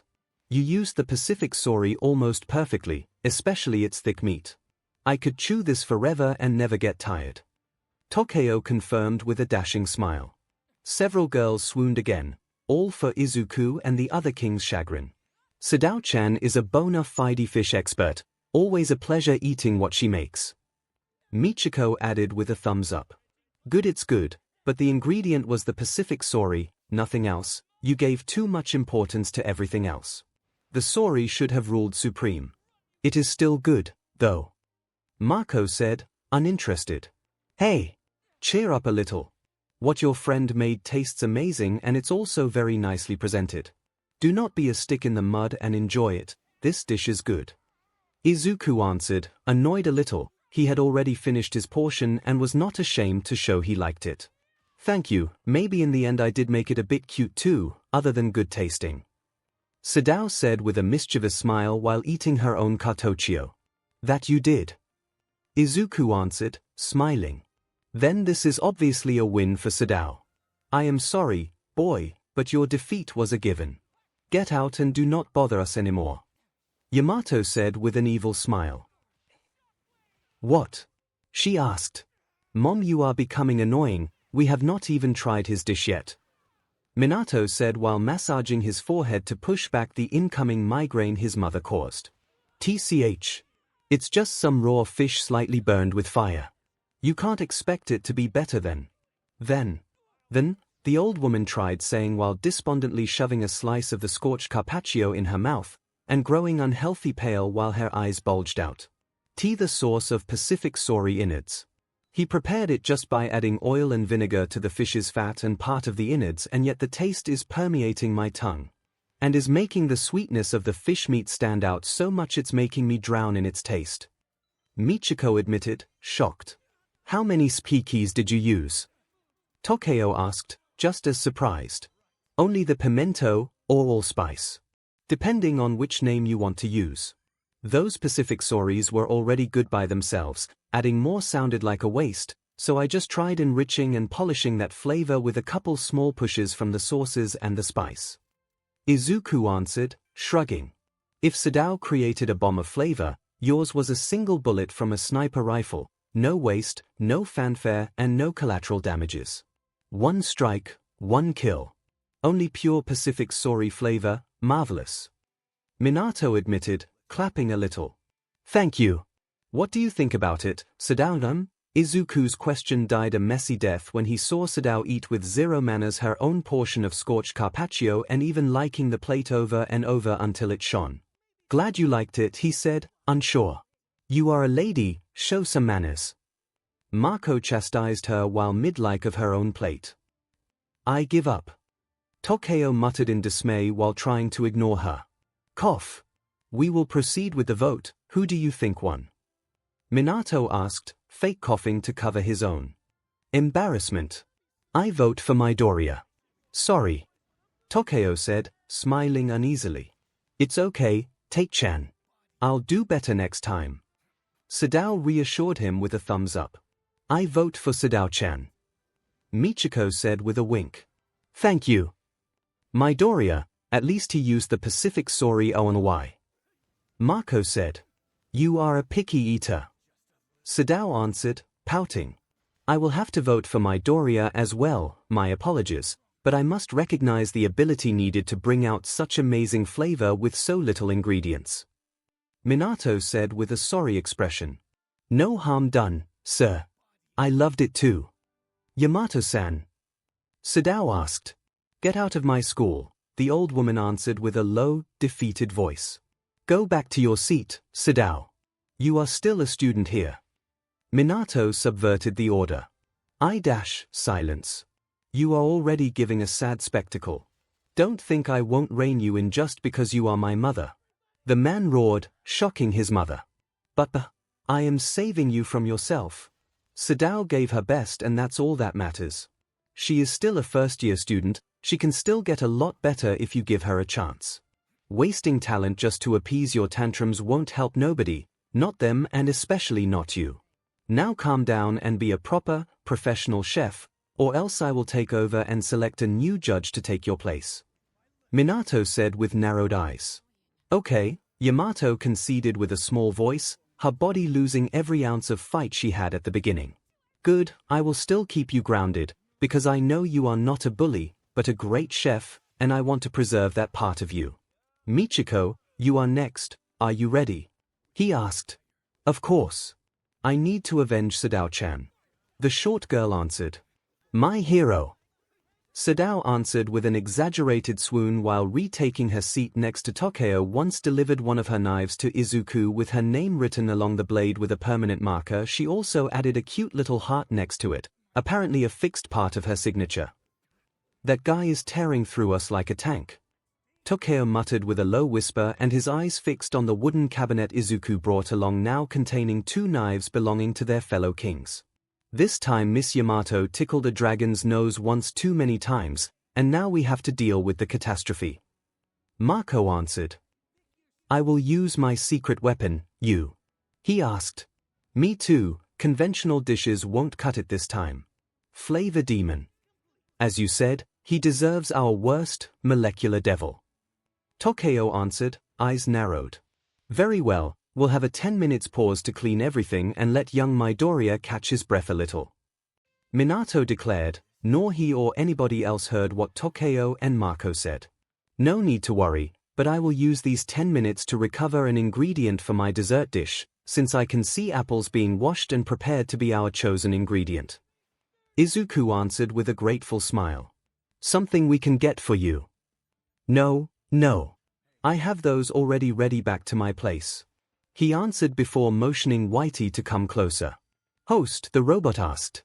I need, what the young chef whispered to the robot, nobody heard, but they all saw the big chubby robot scratch his round bald head with one of his big hands before nodding. Understood. Whitey answered, before opening the door of the classroom and Terra knew one to the sound barrier while running to the Green Cloud restaurant and back in the 10 minutes of pause Minato gave him and carrying a small jar of dull glass. Perfect. Thank you, Izuku said with a grateful tone. That thing ran back and forth between here and your personal kitchen in 10 minutes. Where do you live? Yavin Street. At the opposite side of the city. Whitey is very fast, Izuku answered, smirking. Even too much. In truth, Whitey only covered half the distance before the system summoned the glass jar in his hands. Izuku insisted on secrecy, so this little lie had to be organized. I am eager to see what you will come up with, but rest assured that it will still be useless. Your defeat will be sweet, though, so don't feel too bad. The bold claim came from Michiko as soon as she started slowly preparing a pot filled to the brim in boiling caramel. I admit I am not exactly a dessert-oriented chef. I prefer to branch out as much as I can and cook following as many different styles possible, but this doesn't mean I won't give my all, he answered. Good. Because I want to smash that smile of yours into dust. The Dessert King answered as she took out more plates and pots. Echen. Izuku uttered, confused. Watch and be amazed. I will now prepare a cheese mousse, apple jelly, blue cheese cream and a sponge cake made with crushed walnuts, at the same time. The short girl declared with a crazed smile. How do you plan to do all that, alone? The young chef asked. By going all out, you quirkless loser, she answered while throwing away her own bandana and unfolding the tentacles on her head. To everybody's shock, Michiko's tentacle hair then sprang to life and divided into two groups. 6 held a plate each while the others held the utensils, meaning that together with her own hands, she could prepare 7 different parts of her dish at the same time. A duo of tentacles was already boiling the apples for the jelly, another was holding up a pestle to crush the walnuts they will then mix with eggs, 2 were expertly preparing a pot full of matcha green tea leaves she will soon put to boiling, while others were mixing the 2 kinds of cheese until each turned into a fluffy cream. Michiko herself instead was mixing cranberry juice with gelatin to create a cranberry nappage. Nappage is a kind of glazing used when preparing sweets. This is my secret technique. Tiki's 7-in-1 cooking frenzy. Michiko said with a maniacal laughter. There it is. They say she can challenge an entire team by herself thanks to her quirk. A student gasped in awe. So you all have decided to leave behind any sense of decency and will start using your quirk. Fair enough. Izuku answered with a tone of disappointment. Why should they limit themselves? It's not their fault if you don't have one. Yamato answered, happy to ridicule him. As you wish, if that's how you see things. I have all the more reasons to wipe that smirk off your face, the young chef said, giving a twirl of the knife in his hand and swaying. With the loud and sharp sound of a blade cutting through air, his hand became a blur that moved in a straight line through the apples still untouched in front of him. Plop, plop, plop. And one after another, every fruit lost its peel in an instant and got sliced into perfectly identical slices thin as a hair, while a small amount of extra thin apple peel appeared right next to Izuku. Astounded silence fell in the room as Yamato's mouth hung slightly open. I don't like quirkists, as I believe people's value is not measured on the power of their quirk, but in the strength of their beliefs, and if I have to fight everybody in order to teach you fools a lesson, then so be it. Hoi. What happened? Sadao asked with a shriek. He peeled and cut all those apples at the same time. With just one swing, Tokyo answered, unsure. That is impossible. Do you know how many laws of physics would need to be ignored for that to happen? Marco answered. Will host start infusing gourmet energy in his dishes? The system asked. No need. I didn't do it before, and I won't do it now either. I will just up the level of skills I will show. Izuku answered, it was a matter of principles. If he used that power to increase the flavor of his dishes, then he wouldn't be different from somebody using their quirk, and the challenge originally stated that no powers were to be used. Sure, it was an unspoken rule, but that didn't change its value. While Michiko was finishing her outrageous preparation of several ingredients at once, the young chef had instead just reached the final stage of his kneading of 2 different kinds of dough he had mixed by hand. He was in fact giving the last slaps to the smaller ball of dough of the 2. Both finished spheres were whitish in color and almost unnaturally smooth, looking more similar to ball of marble than actual food. The first part is done, now I need to add my secret weapon to both and knead them again, Izuku muttered with a shaken breath. He made both bread dough and tart dough. What is he planning to do? Michiko muttered with narrowed eyes, and watched with bated breath as he finally used the mysterious jar he sent his robot bodyguard to recover. Pop whoosh! When the young chef opened the jar, there was no apparent scent coming out of it, but then he poured a minuscule deep red drop of liquid from it into the 2 types of dough he was kneading, and an explosion of aroma washed over the entire room. With every student standing rooted on the spot, the boys only felt an amazingly sweet flour scent assault them, but the girls had another reaction altogether. Roses, one girl squealed, as she unknowingly had the same daydream of her friends. Each girl saw herself as the main character of a fairy tale, a princess standing on a long path of white cobblestone with at both sides an endless field of red roses cut in half by that small road, red petals flying everywhere around them bringing along the flower's delicate scent. And at the opposite end of the pure white path there was their Prince Charming, flashing a heart-melting smile and wearing a majestic silver armor, with his hands stretched out as if beckoning them to reach him. Momo would also be miffed to death at knowing how quite a few of those girls were also unashamedly putting Izuku in the role of the Prince Charming. Rose essence. And one so strong. If he is not careful, that much aroma will make everything inedible. Minato muttered, surprised. How can you make a rose extract so strong? Michiko asked with wide eyes. Secret recipe. Izuku answered, unconcerned, too focused on preparing the dough properly to summon enough brain power to properly answer or even just look at her. With the rose extract provided by the system, Izuku needed to focus fully on the quantity and flavor distribution, because it was not normal rose extract one could ideally make home or buy. This one had been purified by him using his knowledge as Zeus and the system's own help. A serum purified enough times it was now 99% pure. Any misstep would be a catastrophe.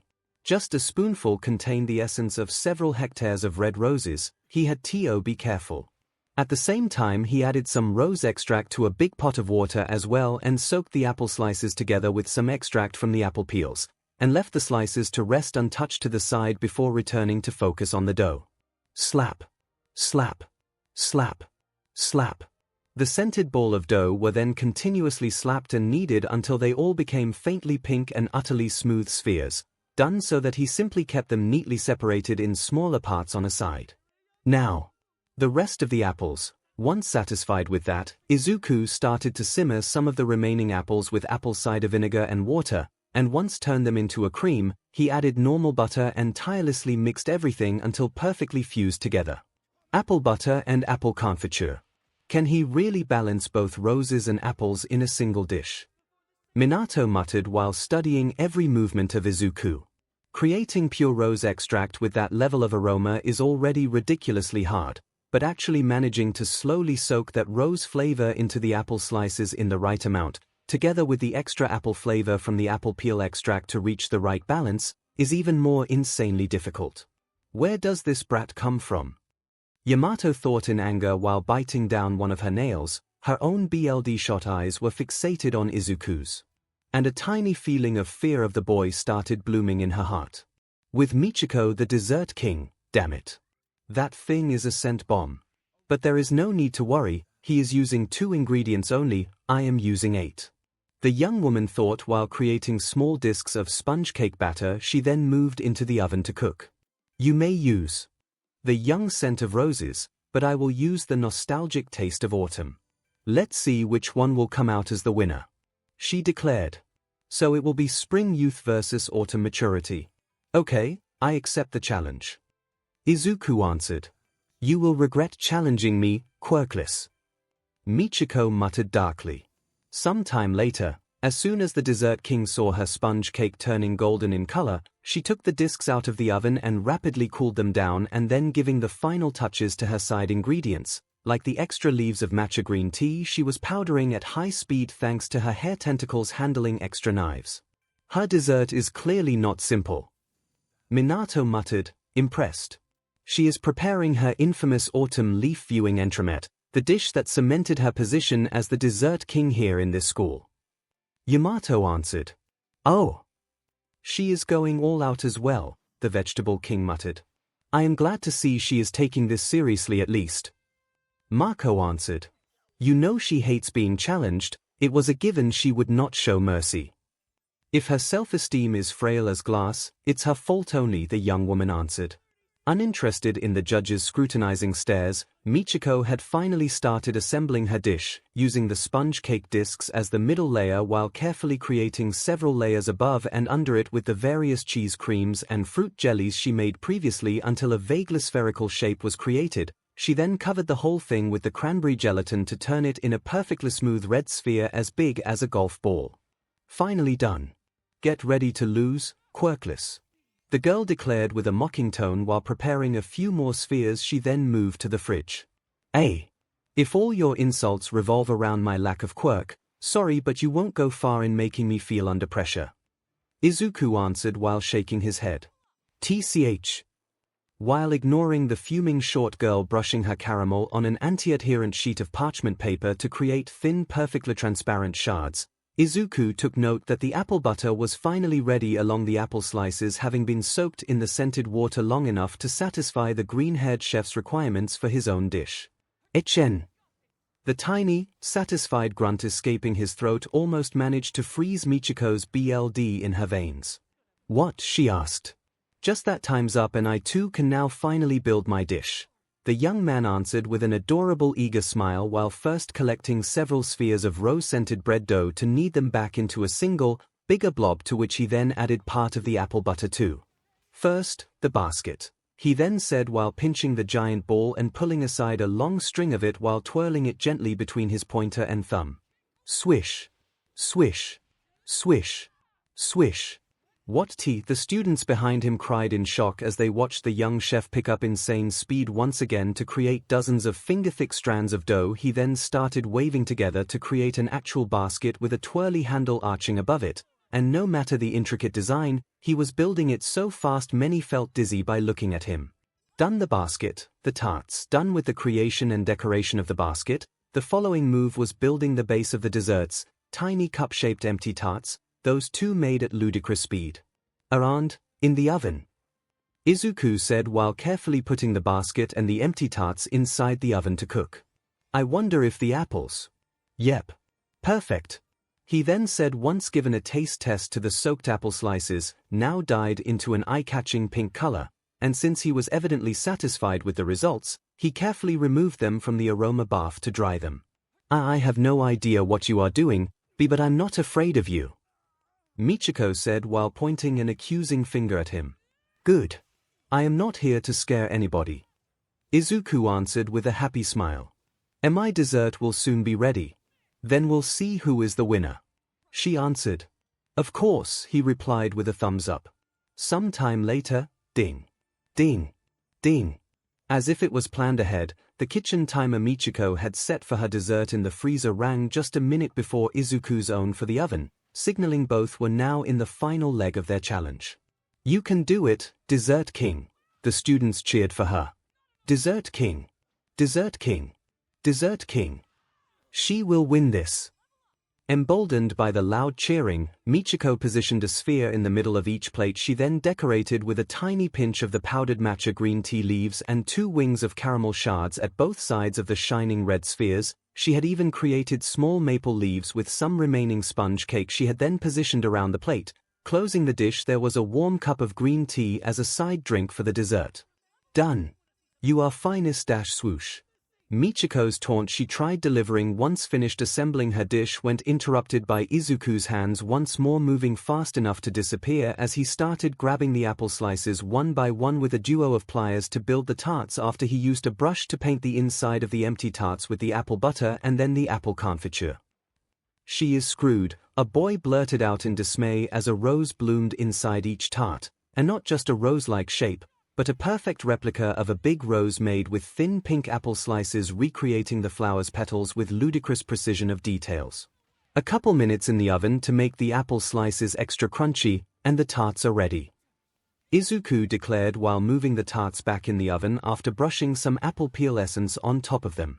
What came out of that oven once done that bombarded the students and judges in the sweet scent of cooked apples and the alluring fragrance of roses, the insane balance of the 2 scents though worried Yamato, she once again saw Izuku thread on the thin line between success and failure without a hint of doubts in his steps, and the tiny feeling of fear in her own chest grew a tad. Bit more. Here is my dish. A bit on the feminine side, but nothing says that I can't make a cute dish if I feel like it. Queen apple tart, with damask rose aroma. Thank you for waiting. Izuku declared as he walked towards the judges by actually grabbing onto the basket's handle and using 2 long pliers to deliver a small tart to each one of them. By the way, the basket too is edible. It's made with fragrant apple and rose bread. I have put aside some extra apple confiture if you want to add it to the basket bread. He then added, with a more cheeky smile. To put both rose aroma and apple butter into the bread, the required balance of quantities to make sure the bread won't break down and still be flavorful would need to be calculated down to the micrograms. Did you really have to risk it so much?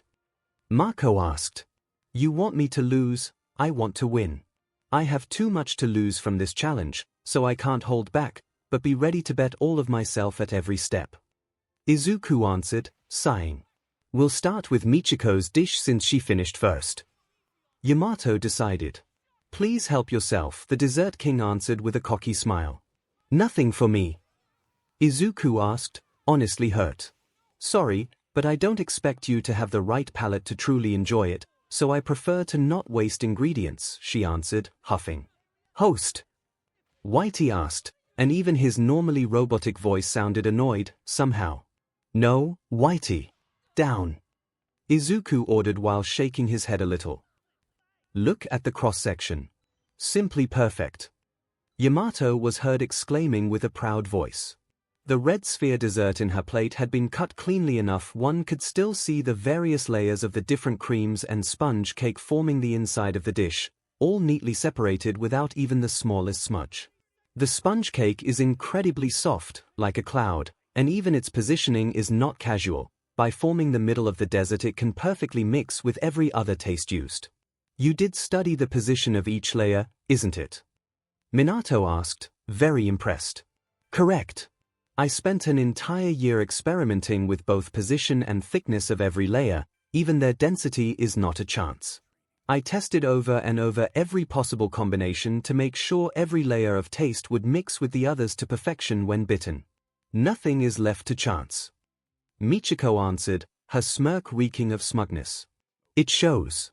Even such a strong cheese like gorgonzola has been carefully nestled between the apple jelly and the sponge cake, you can almost tell every taste apart at each bite.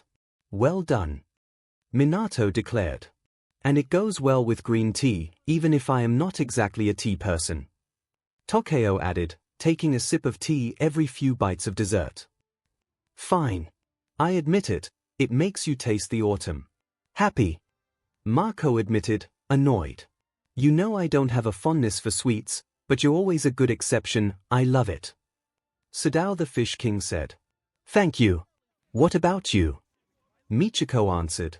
Besides saying you have a wonderful technique, I can't say more since I have not tasted it. Izuku answered with a shrug. Then be born with a quirk in the next life, she countered, smirking. Be thankful I was born a gentleman still. Many of my old acquaintances would have kicked your teeth in a long time ago with that attitude. Zebra would have directly eaten you alive. Izuku answered with an annoyed sigh as even his legendary cinnamon bun patience was starting to run thin under her constant verbal onslaught. TCH. You don't scare me. It was an extremely good dish.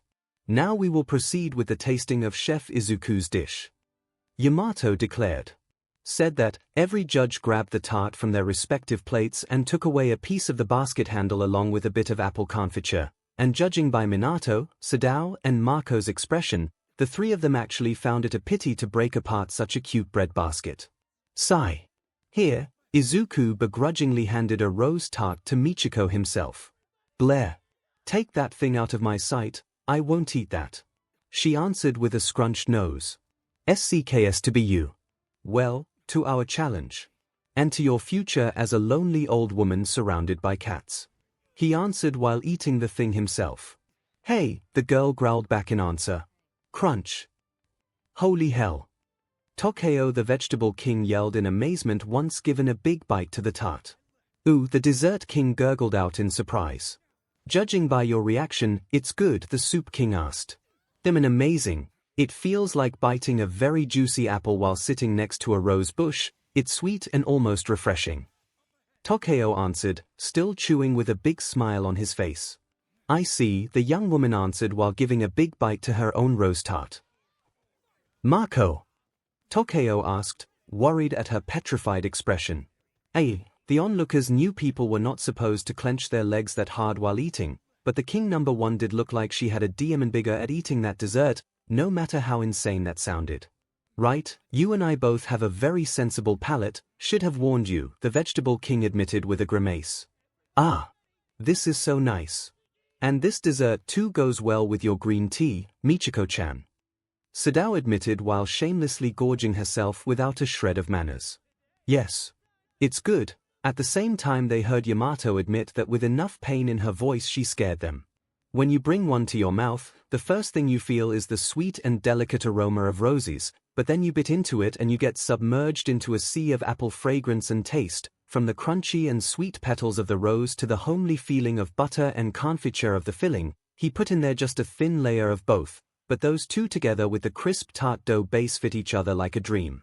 The rose scent and faint taste stimulate the nose and relax the spirit, while the apple taste massages the mouth and warms the body. It's unreal, Minato admitted while studying the half-eaten tart in his hand. The secret is in the balance of taste, as you said. My rose extract has a strong scent and even stronger taste, so redistributing that immense concentration of flavor everywhere equally is a real pain. But once done properly, it is simply amazing. Izuku admitted, sheepish. The 𝐷MN basket is tasty too. Alone it has the subtle taste of cooked apples and fresh butter, but if you add the apple confiture too it becomes a knockout punch of apple taste I can't get enough of. Do I also feel a twinge of cinnamon in it? 𝐒𝐭𝐻𝐲 said with narrowed eyes. Just a bit. I added that to the confiture along with a tiny amount of lemon peel. Correct. Izuku answered. Impressive. The vegetable king was forced to admit with a groan. What? The dessert king demanded with a frown. I don't know how to say this, the second king admitted with a low tone. What? I am sorry, Michiko-chan. I know you voted for me before. But, 𝐶𝐻𝐻 admitted with an ashamed expression. You two are too soft. A defeat is a defeat, we should not sugarcoat it, we have our pride as future chefs to defend. Marco chastised both with a huff, clearly unafraid of casting her vote for the winner. No, the dessert king whispered, horrified. You were amazing, Miss Hideyoshi, so at least my vote is for you, even just for the complexity of the dish itself. Minato offered with a kind, albeit uneasy, smile. Yamato instead simply stood in silence and avoided meeting the king's eyes at all cost. No. I can't accept it. Michiko roared in defiance. Ah! Izuku uttered in confusion. You can't win this time too. I won't accept it. You just made a tart. I had to come up with a method to make a layered dessert of different tastes while making it as small as a golf ball. I refuse to be defeated by a sloppily made cheap dessert. The short girl yelled. Sloppily made, you say? Izuku asked, eyes narrowed. Yes. Everybody here can make that dessert. I am the genius here. I am the prodigy of dessert making. Not a quirkless nobody like you. A tense silence fell into the room. Troublemaker. You will be stop, Whitey. There is no need. Here, taste this. Just a drop. Izuku answered, unfazed, while handing her the jar of rose extract he used. 𝐒𝐻𝐻𝐿. This was my secret weapon. Taste it raw and tell me if you would have been able to handle it like I did, he asked. Fine, she answered. Just a drop. Yeah. Michiko answered while pouring a single drop of the rose extract inside her mouth. Sweet. Sweet. Sweet. Roses. Sweet. Sweet. Sweet. Sweet. Sweet. Sweet. Sweet. Sweet. Sweet. Sweet. Sweet. Sweet. Sweet. Sweet. Sweet. Sweet. Sweet. Sweet. Sweet. Roses. Sweet. Sweet. Roses. Sweet. Sweet. Sweet. Sweet. Roses. Sweet. Sweet. sweet, sweet, sweet, sweet, sweet, sweet, sweet, sweet, sweet, sweet, roses, sweet, sweet, sweet, sweet, sweet, sweet, sweet, sweet, sweet, sweet, sweet, sweet, sweet, sweet, sweet, sweet, sweet, sweet, roses, sweet, sweet, sweet, roses, sweet, sweet, sweet, sweet, roses, sweet, sweet, roses, sweet, sweet, sweet, sweet, sweet, sweet, sweet, sweet, sweet, sweet, roses, sweet, sweet, sweet, sweet, sweet, sweet, sweet, sweet, sweet, sweet, sweet, sweet, sweet, sweet, sweet, roses, sweet, sweet, sweet, sweet, sweet, sweet, sweet, sweet, sweet, sweet, 𝐒𝐻. The dessert king could barely reach the classroom garbage bin in time before vomiting and heaving heavily for a couple of seconds while hugging the thing with all her strength, all the while hiccuping non-stop. Michiko! 𝐒𝐿 yelled while running at her side to gently rub her back. So, can you use that to make a tasty dessert? Can you handle its intense flavor to make something edible? Something good? Don't look down on me just because I am a quirkless. Izuku was heard saying with a grave tone while grabbing one of her knives and handing it to her. I take cooking very seriously, as it is the only field where I know I can put you all elitists in your place and stand toe-to-toe with you. A mutation won't automatically make you a better chef, never. It takes hard work to be good. He declared. Your name on the blade, please. Your name. Tears started falling from her eyes. Michiko. I can't lose against a quirkless. You people are inferior. She answered while crying. Sigh. Forget it, you elite are hopeless, the young chef answered with a sigh while writing Michiko's name on the blade himself and putting it with the other two inside the cabinet. That's mine. Michiko-chan. Please. 𝐒𝐿 begged with a sad expression. No. My mom always says that a quirk makes us special. Like gods. He should just go die in a ditch somewhere. There is no place for quirkless in this world. The girl raved madly, forgetting that there was a live stream ongoing and that many were growing more disgusted the longer she talked like that. And the live chat soon filled in insults aimed at her. I can't believe there is somebody so bitter like you around. Kind of ironic since you are an expert in dessert, Izuku said with a sad smile. Shut up. Give me back my knife. I won. I won. Not you. Michiko yelled while making her hair tentacles snap forward to grab Izuku. Clamp. 𝐂𝐻𝐿. The short girl though shrieked in pain as soon as Whitey intercepted the attack and his big hand grabbed the tentacles to lift her from the floor. Troublemaker, cease the attack or you will be stripped as an example to others, the robot ordered with his round eyes shining in an eerie red light. Many also shrieked in fright at the sight and the strange threat the big chubby robot delivered with his thundering monotonous voice. Fight me yourself, coward. Michiko shrieked. Take your DMN knife, I don't need it to know I won. But try to grow up already, you are 20, not 5. Izuku simply answered with a sigh, and put the knife back on her workstation while shaking his head. Get back to your seat, Michiko. You already ashamed yourself and our school enough, and I am not talking about you losing. Surprisingly, it was Yamato who silenced the girl as soon as the robot dropped her. But, Rector Yama-, I said to be quiet and sit down, child. Now. The woman roared, and Izuku finally saw the woman's quirk when a long prehensile tail with an actual human hand at the end of it whipped out from behind the old woman to grab the dessert king and slam her on her seat. Yes. Take her knife, Midoriya. A deal is a deal, she lost fair and square. The old woman said with a heavy sigh. Why do you hate me so much, Yamato-san? Izuku asked, saddened. Personally, I have nothing against you. There is not even quirkism or the like behind it, I swear.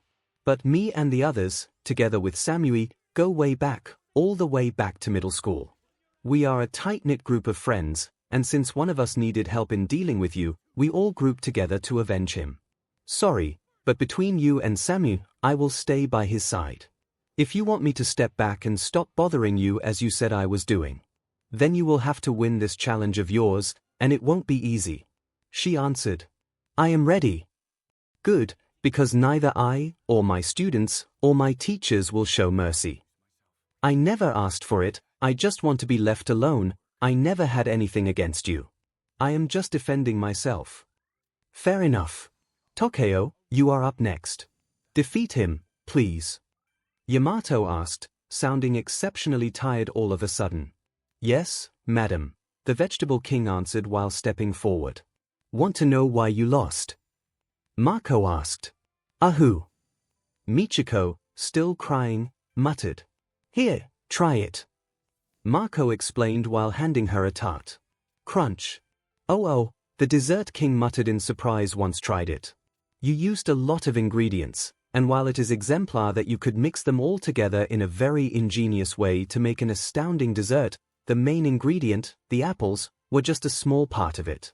He instead used only apples and roses, and even then, the apples were still the main protagonist of the whole thing, and he cooked them in different ways too, in the bread, in the butter, as a confiture and soaked in flavorful water.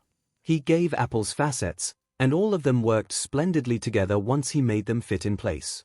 The young woman explained. I see, the dessert king muttered, sniffling. And judging by your puking fit, he was also very skilled in turning a flavor bomb of roses into a frame to enrich the apple taste. Don't remind me, I had to rinse my tongue a lot to relieve myself of the taste. I have no clue how he managed to handle that thing like he did. Michiko answered, gagging. Glad to see you understand. Have no fear, though, the next match will be his last. 𝐒𝐭𝐲 will use his secret weapon, Mako declared, enjoying the look of horror flashing on the Desert King's face at her words. Both of you are ready?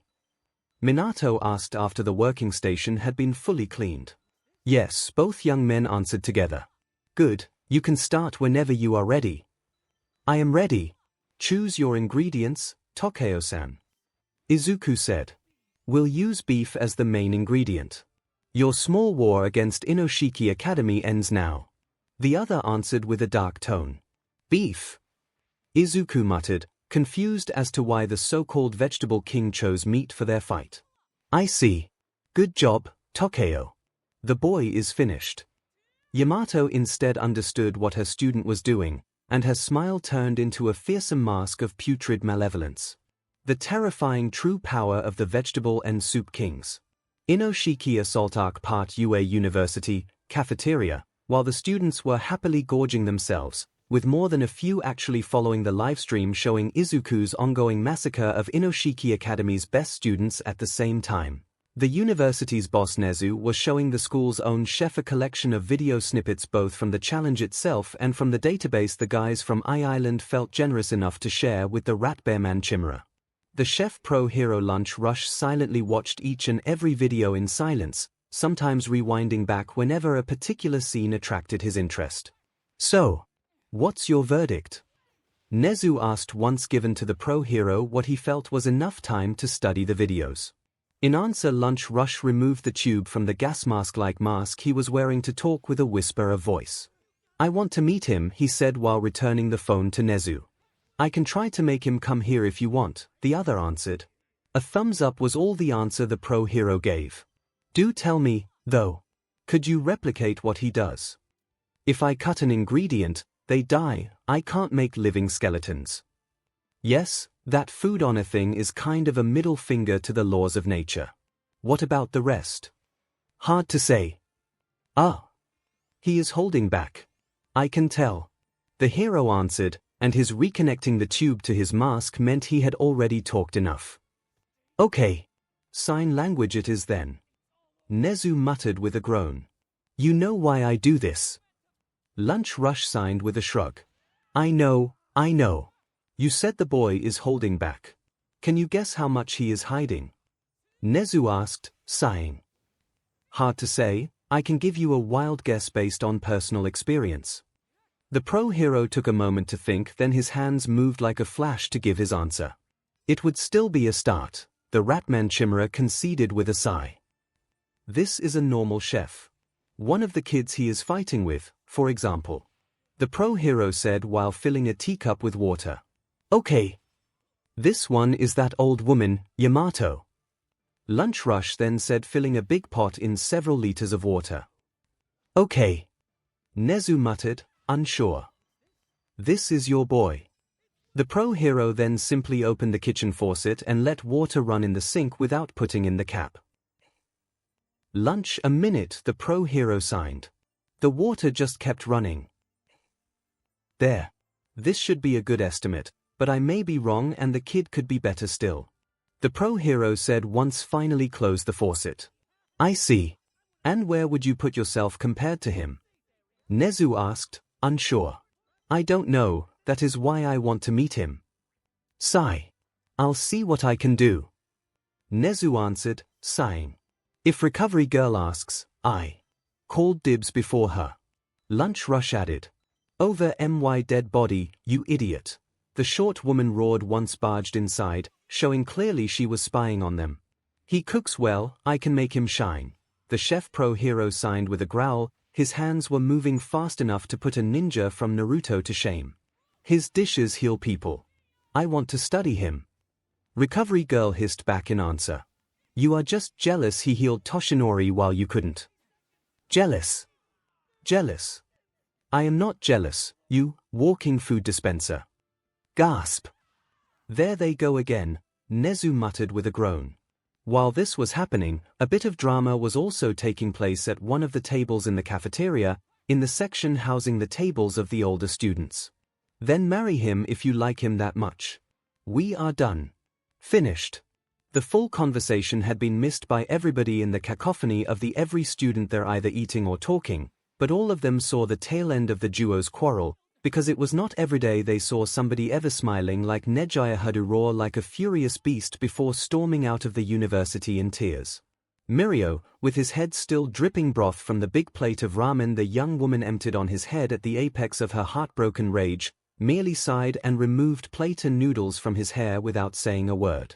You fed up, his childhood friend, Tamaki, muttered with his head glued to the tabletop, and barely moving his head to the side enough to avoid the puddle of broth now drenching his friend and his section of the table. She will come around. She will understand that I am doing this for the well-being of everybody. Mirio answered with a new sigh. I think she is tired of waiting for you. Tamaki muttered. She will come around. She will come around. Mirio answered, maybe more to reassure himself than his friend, though. If you say so. All Might's legacy is too important. If my body hurts so much while using his quirk, it means I am not strong enough yet. I need to train hard, 𝐒𝐻𝐻.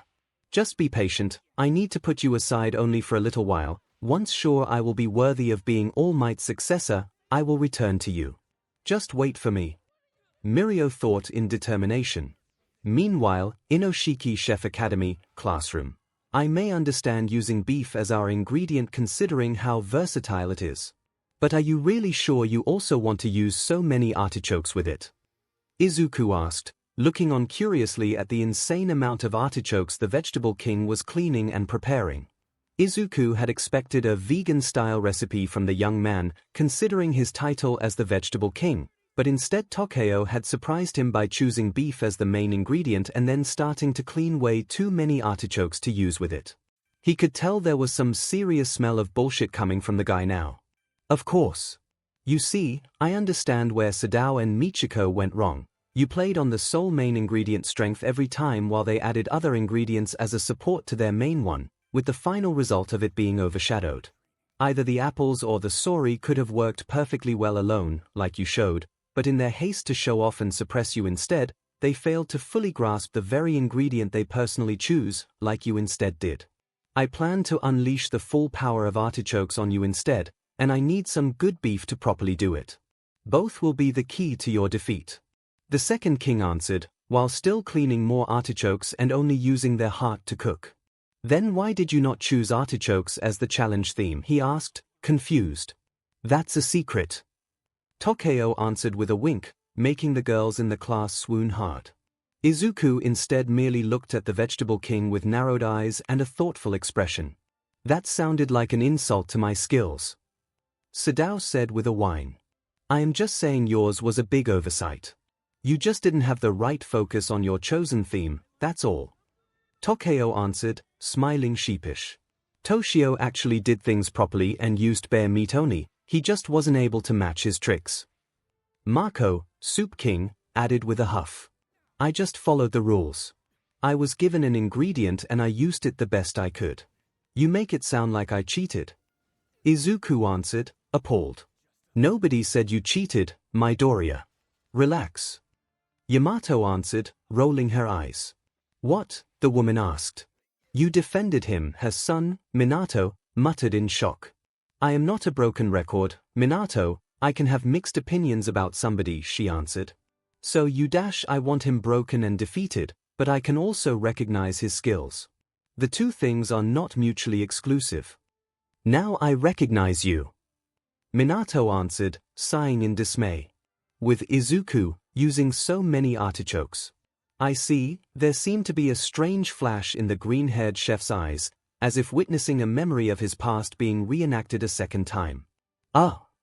𝐒𝐭𝐻𝐲 muttered in confusion as his enemy discarded the ingredients he had chosen before for a new batch.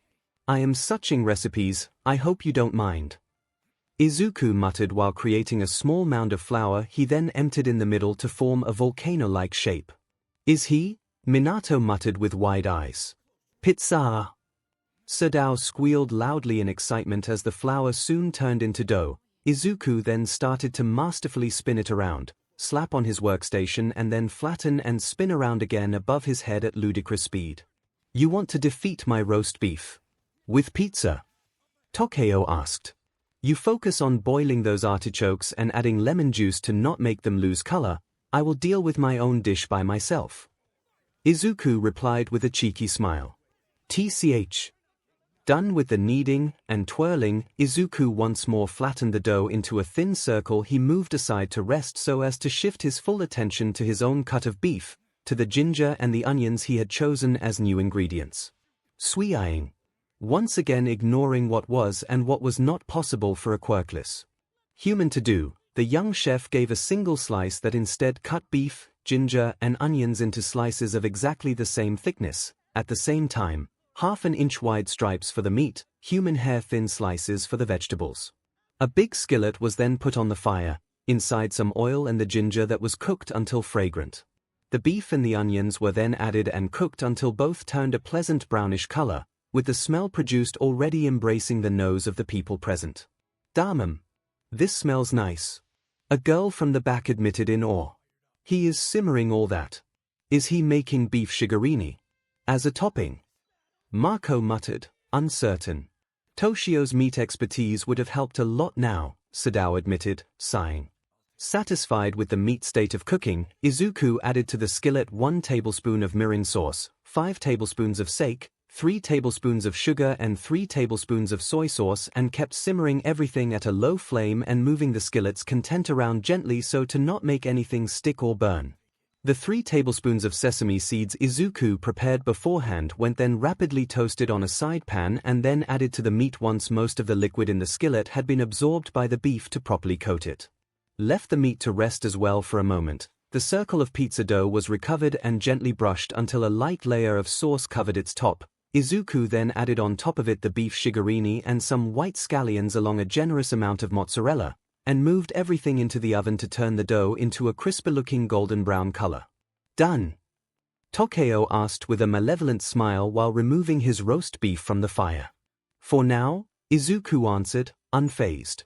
Do you know how a king is selected? The vegetable king asked, and the more he talked, the more his eyes turned sharp and malevolent, like a carnivorous animal's. I suspect it is about skills, isn't it? The other replied while preparing a big selection of cheeses he carefully divided into groups and then cut into tiny cubes. Exactly.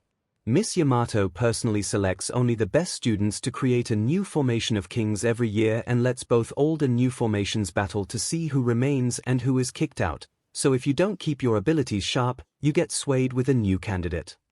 Ahu, barely interested enough to listen, the green-haired chef briefly removed the pizza from the oven to add the wide array of cheeses to the thing, for the confusion of the students and judges watching that could not properly see what the hell he was doing due to his body obscuring the pizza, and then put it back into the oven. Well, I was still in high school when I was selected as the vegetable king. 𝐭𝐽𝐻 declared with savage pride. Kai-ah! 𝐭𝐽𝐻-sama is so cool. A female student yelled in amazement. 𝐭𝐽𝐻-sama is the best. He's invincible. Another girl squealed right after. I didn't know that. How strong is he? A boy screamed in horror. Good for you. Izuku instead answered while checking his watch to see how long before his pizza was ready. A saving grace of his perfectionism semi-OCD mentality when cooking was that any form of nervousness usually plaguing him would always take a backseat so to not disturb him while working his magic. I have kept this position for years. Unmatched. Undefeated. Do you know why? Sigh. No. Izuku answered with a sigh, immediately filing the guy under the kinda negative Katsuka-like label. Because I can manipulate the taste of dishes. Both mine and of my enemies. Every time a fool tried challenging me, my dish always made theirs inedible. For example, this roast beef is one of my many trump cards. All thanks to 𝐼𝐴, a natural component that makes artichokes have their characteristic bitter taste, but a substance also able to scramble the taste buds of who eats them, causing everything eaten after that to taste sweeter by virtue of their tongue state of confusion. I guess people usually focus on the beef and ignore the artichokes when you propose this theme for your challenges. Izuku finished the guy's speech himself while rolling his eyes. A tense silence fell into the room. I've already seen a strategy like that being implemented. Last time it was inside a torta rustica, a salted cake of Italian cuisine where a cake-like dish is prepared with salted dough and vegetables in place of cake dough and fruits. You're using beef for this kind of trick threw me for a loop for an instant, then I saw the ridiculous amount of artichokes you were boiling for your sauce and I remembered the power of ☉. You yourself pretty much told me you planned to use that by quoting the true power of artichokes during your speech. Izuku explained, nailing the young man with a sidelong glare that rooted him on the spot. Example of Torta Rustica vegan Emperor Gohan was an up-and-coming chef back in 𝐻𝐿's world. At his first appearance at the same cooking tournament, 𝐻𝐿 had already taken part in several times when making his official debut, but unfortunately Gohan had tried that tactic against Setsuno of all people, trying to trick her with a vegan version of that Torta Rustica dish filled to the limit in artichokes. The old woman took only a glance at the guy's ingredient spread to literally guess the full recipe and counter it. The vegan emperor's defeat that year had been so devastating the guy almost stopped being a chef altogether. And that incident actually cemented 𝐻𝐿's friendly rivalry with Setsuno. So sure of yourself? Then let's see how sturdy your conviction is. 𝐭𝐽𝐻 answered with a chilling smile. His giant slab of roast beef he had just finished cooking while Izuku was focused on kneading the pizza dough and preparing his own beef shigarimi topping, and once moved onto a plate it mesmerized both judges and students. The vegetable king's beef was releasing endless thin strands of smoke, and when the young man did cut through it, the cross-section of the meat actually amazed the onlookers into a frenzy. That cross-section. The meat has such a brilliant shade of pink inside. That is not mere surface roasting. He made the heat permeate down to the core. That's amazing. Back in the days I was the meat king of the formation, then I learned of the power of vegetables and how they can subtly change and manipulate the taste of my dishes. It was then that I swayed focus. The area of expertise does not determine the number, skills do, and as my skills soared, so did my place in the formation. I am sorry, but I did not ask you about your backstory. Can't we just cook? Izuku asked, unsure. A growl decidedly not human escaped 𝐭𝐽𝐻's throat at that. Pray that your pizza will be enough, because my dish will devour you. 𝐭𝐽𝐻 growled with chilling eyes. Kai-ah! 𝐭𝐽𝐻-sama is so cool. Devour me as well, please. Quit your yapping. The vegetable king roared with his eyes turning golden and his teeth becoming sharp fangs. Eek! Anger doesn't make a good dish. Neither does hubris. Izuku said, looking at Whitey's red eyes in worry since it meant the robot had started sensing violent hostility coming from the young man. But savagery does. And my savage, world-ending roast beef will dominate you. 𝐒𝐭𝐻𝐲 answered, brandishing a knife with a wide blade to start mincing vegetables at high speed. Once I've chopped some horseradish and added some fresh cream and anchovies, the base for the artichoke sauce for my beef will be ready. Izuku simply stood in silence, sitting on a stool with both arms and legs crossed while looking straight at the pizza he was preparing, his eyes unblinking as he followed every minute change of the thing through the glass panel of the oven. Speechless in terror, I can't blame you. 𝐒𝐭𝐻𝐲 said in cruel amusement. Once the artichokes are added, my dish will be ready, while you will need at best 5 more minutes for the pizza to be done properly. By then the judges will have already tasted my roast beef and the ┬Ż in the sauce will have bewitched their tongue and manipulated their sense of taste. Even after cleansing their palate, the effects will still linger, and your precious pizza will at best taste like an overly sweet cake. Even your precious countermeasure will amount to nothing. Groan. I already know that they won't cleanse their palate enough to avoid the effects of ┬Ż. Now get back to cooking, we are here for this, not for talking. Izuku answered with a sigh while massaging his temples to avoid a headache from overcoming him. Ah! Your voice is grating, like the voice of an old acquaintance of mine. He too loves to hear himself talking, and that kind of person always gives me a headache. Too annoying. Izuku admitted, groaning again, and unknown to him Katsuki that was looking at the livestream actually looked hurt at his words instead of angry, to the surprise of the guy's classmates. We'll see who will laugh last. The artichokes are ready. 𝐒𝐭𝐻𝐲 hissed in answer with a scowl, and once finished boiling all the artichokes he wished to use, he rapidly chopped them all and added them to the sauce. My roast beef, artichoke heaven style, is ready. It's over for you. The vegetable king declared with a fanged smile while preparing a dish for everybody. That's it. The dish that made him become one of the kings. We can finally taste the legendary dish. A student gasped in awe from the classroom's back. The meat looked otherworldly tender and covered in a smooth sauce glittering a little in the room's light. On top of each dish, 𝐒𝐭𝐻𝐲 had also added a poached egg, making its golden color stand out in stark contrast with the pale color of the sauce and the pinkish one of the meat. Judge's table. Impressive. The center of the meat has a perfectly rosy color, pleasing to the eye but still cooked properly. It's rare to find such a balance in a dish prepared by a student. Minato admitted, impressed. Me and 𝐒𝐭𝐻𝐲 spar often. The current score is 27-27, he is the only one I deem worthy of being my rival. Mako added, she too looked pleased by the dish's looks. Ha ha ha ha. This is my vegetable king. The bitterness of the cream matches the thick taste of the beef to perfection. And even the meat's juices become an integral part of the flavor that turns everything into a never-ending dream. Ah! Yamato declared, proud beyond belief. I see. So this is how it works. To everybody's surprise, Izuku's voice was not filled with despair, but in childish curiosity. Ah! You didn't just boil the artichokes. You actually removed most of the dish innate sweetness so that it would only come from the artichokes themselves and made the cream sauce subtly more bitter than usual as a base to preserve your own dish taste. All to counterbalance the huge amount of ┬Ż you wanted to add and not put yourself in danger. Not bad. The green-haired chef said while enjoying his portion. You figured that out with a single bite.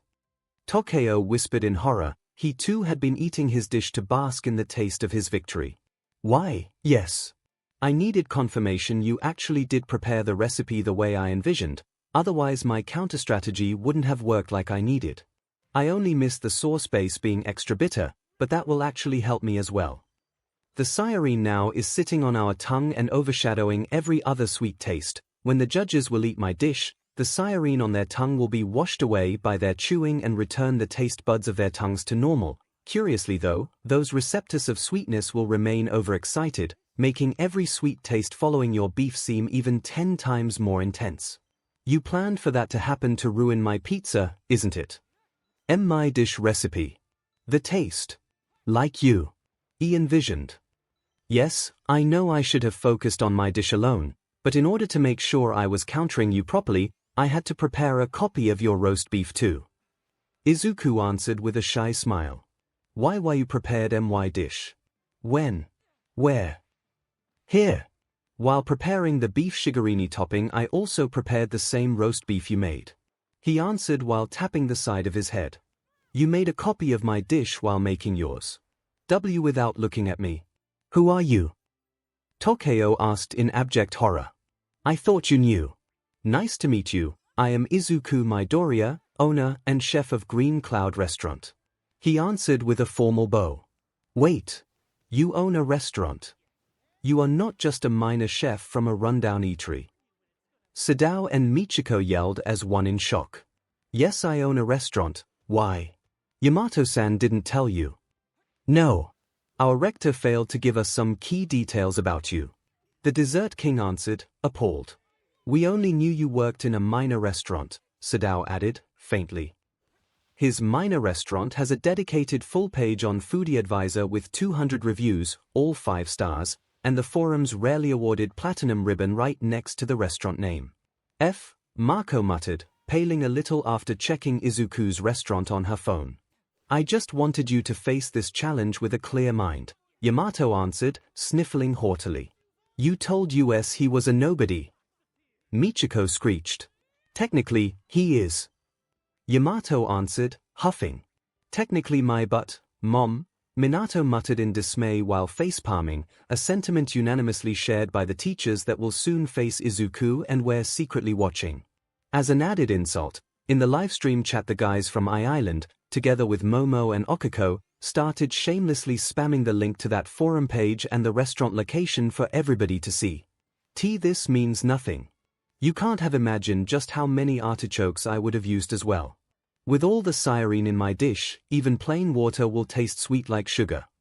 𝐒𝐭𝐲 said with wide eyes, almost sounding desperate instead of smug. You would be amazed by how strong my imagination is. Sirene, miraculine. There are many ways to manipulate the taste of your own dish and the dishes of others. You only need to know what fruit or vegetable to extract them from and how to use them.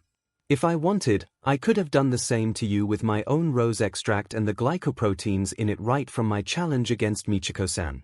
But I preferred to make sure the judges would clean their palate properly before our match. Contrary to you, I want to win on my merits, not with tricks. Izuku answered, finally taking his pizza out of the oven. Tricks. 𝐒𝐭𝐲 hissed.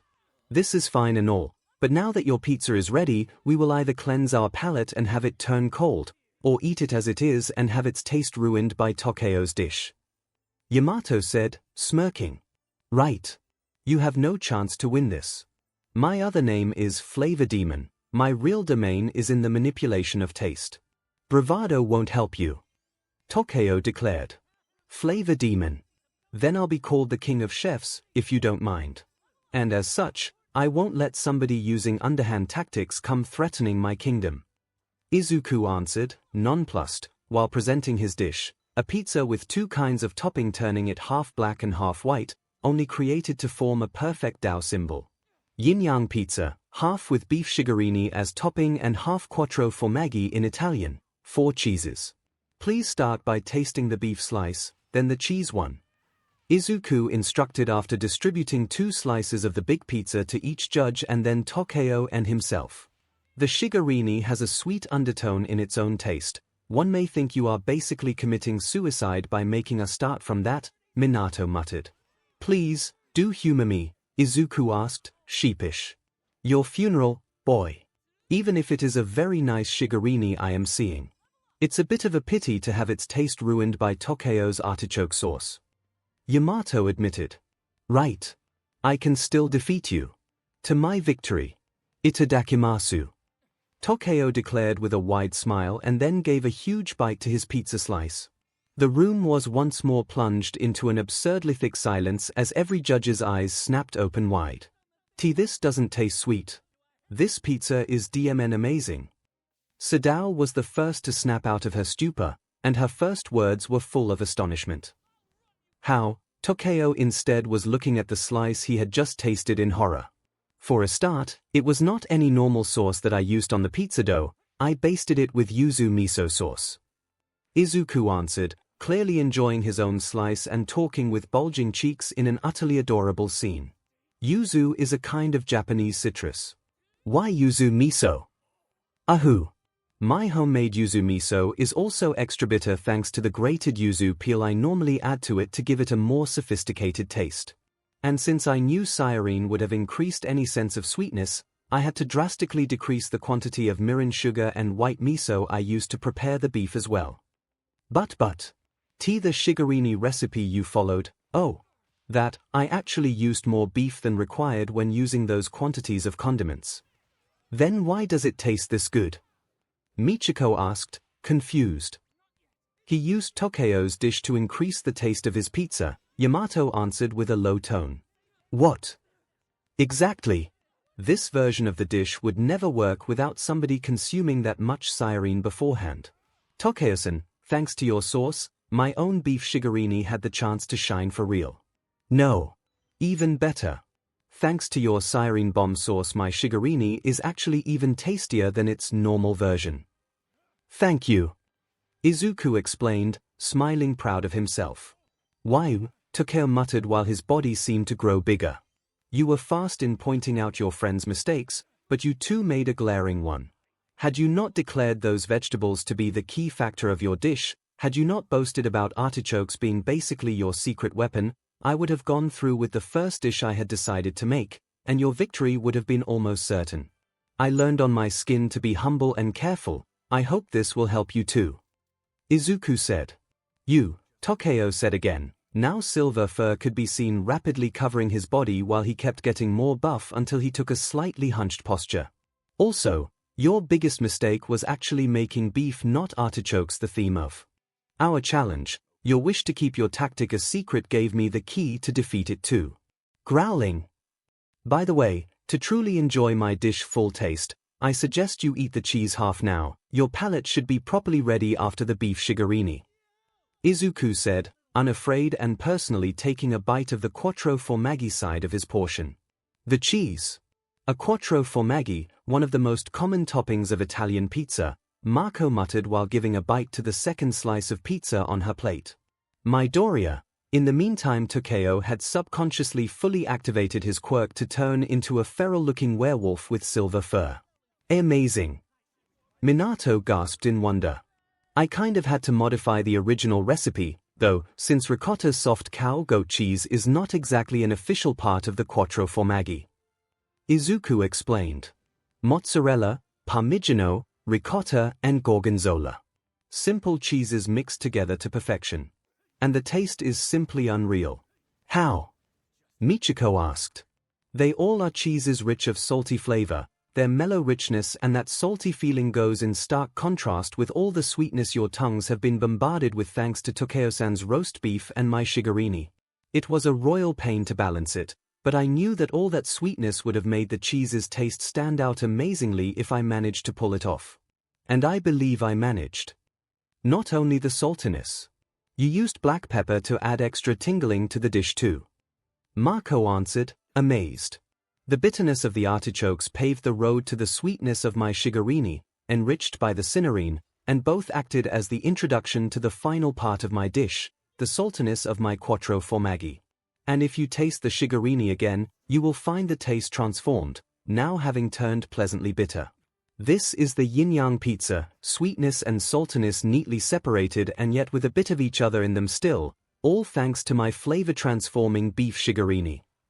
Izuku explained. And all this wouldn't have been possible without you, Tokeo-san. Your dish made mine reach an even greater level. I did not just counter you, I used your own secret weapon against you. Midoriya. Tokeo's voice was now a growl with drool flowing down his fangs-filled lupine mouth. It was an amazing display of abilities. I am sorry, Tokeo, but I must vote for Midoriya. Minato said, sighing and showing a sad smile. Midoriya. Sorry, Tokeo. Michiko. You, Midoriya. You were amazing, Tokeo, but I have to. Sadao. He used your saccharine against you, that in itself was impressive, but I can't even tell how he made the same dish have two different shades of flavor. but don't worry, I will avenge you. Mako said with a merciless smile. Sorry, 𝐭𝐤𝐲, 𝐔𝐬𝐚 muttered with a low voice. Midoriya. 𝐈𝐵𝐵𝐵𝐵𝐵𝐵𝐵𝐵𝐵𝐵𝐵. The transformed vegetable king howled in madness while jumping Izuku with the rest of the class screaming in fear. Troublemaker. Whitey. Stop.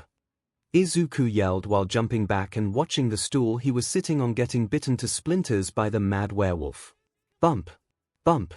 As soon as his feet touched ground again, a duo of needles appeared in Izuku's hands and he used them on the knocking pressure points of his own shoulders to enlarge his arms' muscles and fists to thrice their sizes. Come here. 𝐭𝐤𝐲 roared. Stop. Yamato yelled with wide eyes at seeing one of her kings fully lose his cool and assault the green-haired boy a second time. Idiot, they all heard Izuku mutter with a sigh, both his hands raised high and fists clenched tight. Bodhisattva Tenderizer, the green-haired chef declared with blazing eyes as both his fists came slamming down on both shoulders of 𝐭𝐤𝐲 to fully interrupt the werewolf charge and slam him down face-first on the floor with an extremely loud bang. And the entire school shook heavily. In Buddhism, a bodhisattva bhd is any person who is on the path towards Buddhahood. In short, an attack that hits you so hard you almost reach Buddhahood. 𝐭𝐤𝐲 groaned weakly from the crater on the floor his body created under the weight of Izuku's attack, and the young man was already returning to look human as soon as he fully lost consciousness. Sigh. That was fairly pathetic. Yamato commented bitterly while watching one of her prized students lying on the floor unconscious. That is assault, mum, a crime. Minato answered. Yes, and a fairly pathetic one. You don't throw away your future just because you lost a challenge, but I guess that for somebody as prideful as 𝐭𝐤𝐲, losing to anybody else besides Mako was too much to bear. The old woman said while walking towards the door. Where are you going? Her son asked. I need to make a couple calls, one to the police force to report the attack, and one to Toshio's family. After Michiko's outburst and 𝐭𝐤𝐲 moment of madness, we are short of judges. Will I go to prison? Michiko asked, afraid. That is up to the police to decide. I will have to suspend you for a while though.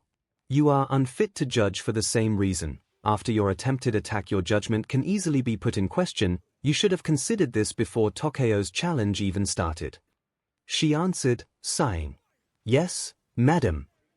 The girl answered with a low sigh. I am surprised you are not covering for them, Izuku admitted. There isn't much to cover since we are streaming all this live, and even then, while I may like to see you lose, I don't want to see you drop dead. I am a chef, not a murderer, same going for my students. 𝐭𝐤𝐲 and Michiko will face the consequences of their actions. Yamato answered. I understand. He replied. In the silence that followed that exchange, the old woman quietly left the class with a somber expression. I know that asking this is foolish, or even hypocritical. Minato tried saying once seen his mother leave. Yes. Izuku asked. Both 𝐭𝐤𝐲 and Michiko will have a lot to deal with once we are done here. Can I at least ask you to not press charges?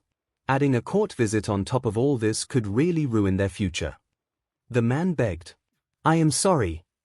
Michiko added, already crying. Sigh. Apologizing after the deal means very little, you know. Izuku answered with a heavy sigh. Please, Minato begged. If they get away with this, it will set a precedent, and these things will happen again. But it won't happen again. You have the power to instantly change how society thinks and acts against the quirkless, Mr. Minato. Izuku asked. And no. Michiko's attack didn't even start. You can't know if she only wanted to scare you instead of strangling you. 𝐒𝐬𝐴 tried saying. Were you just trying to scare me, Michiko-san? He asked. Yes. The girl answered with a tentative smile. No. I really did try grabbing you, after a long war of stares though Michiko deflated and told the truth. And then? He pressed on. I don't know. I was not really thinking. She admitted. That is what I meant. Just consider it, please. Minato pleaded. Let's finish these challenges first, then you all will be free to beg him for forgiveness. Even if in his place I would have none. Mako answered, unfazed, and carelessly threw away everything she found on 𝐭𝐽𝐲's workstation to make room for her own equipment.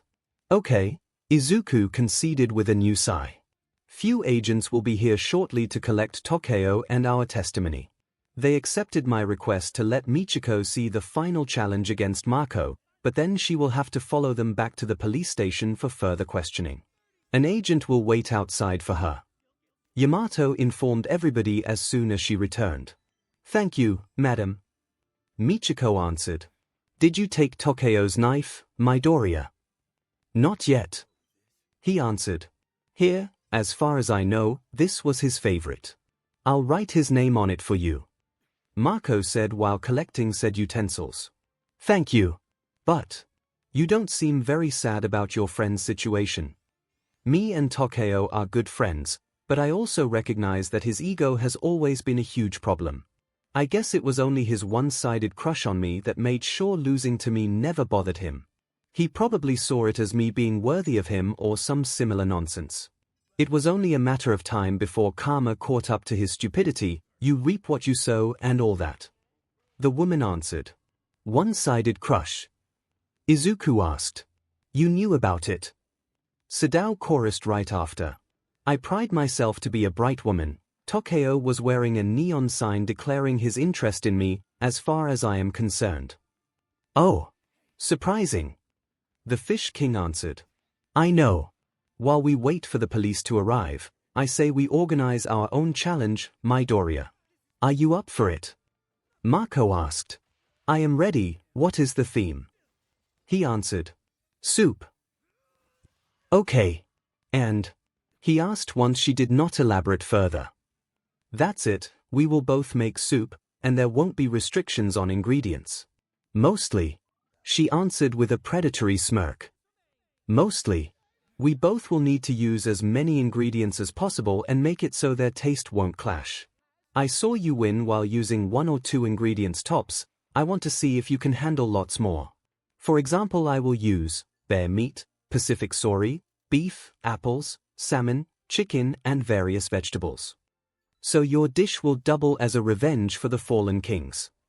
Izuku asked with his eyebrows almost shutting up all the way to his hairline.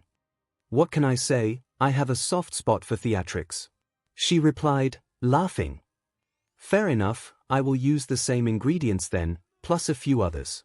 Izuku answered. Good. Sigh. I think I know what you are planning for, I will ask our janitors to bring the machines here. Yamato said. Machines. You'll see, Midoriya. Mako answered, smiling mischievous.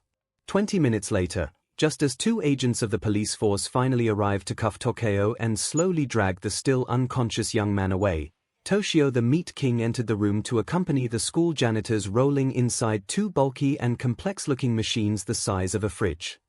I am glad you accepted returning here for this, Yamato said. I am doing this as a favor to Midoriya. After 𝐭𝐽𝐲 and Michiko screwed up he needed a proper judge, I am already looking for a new school.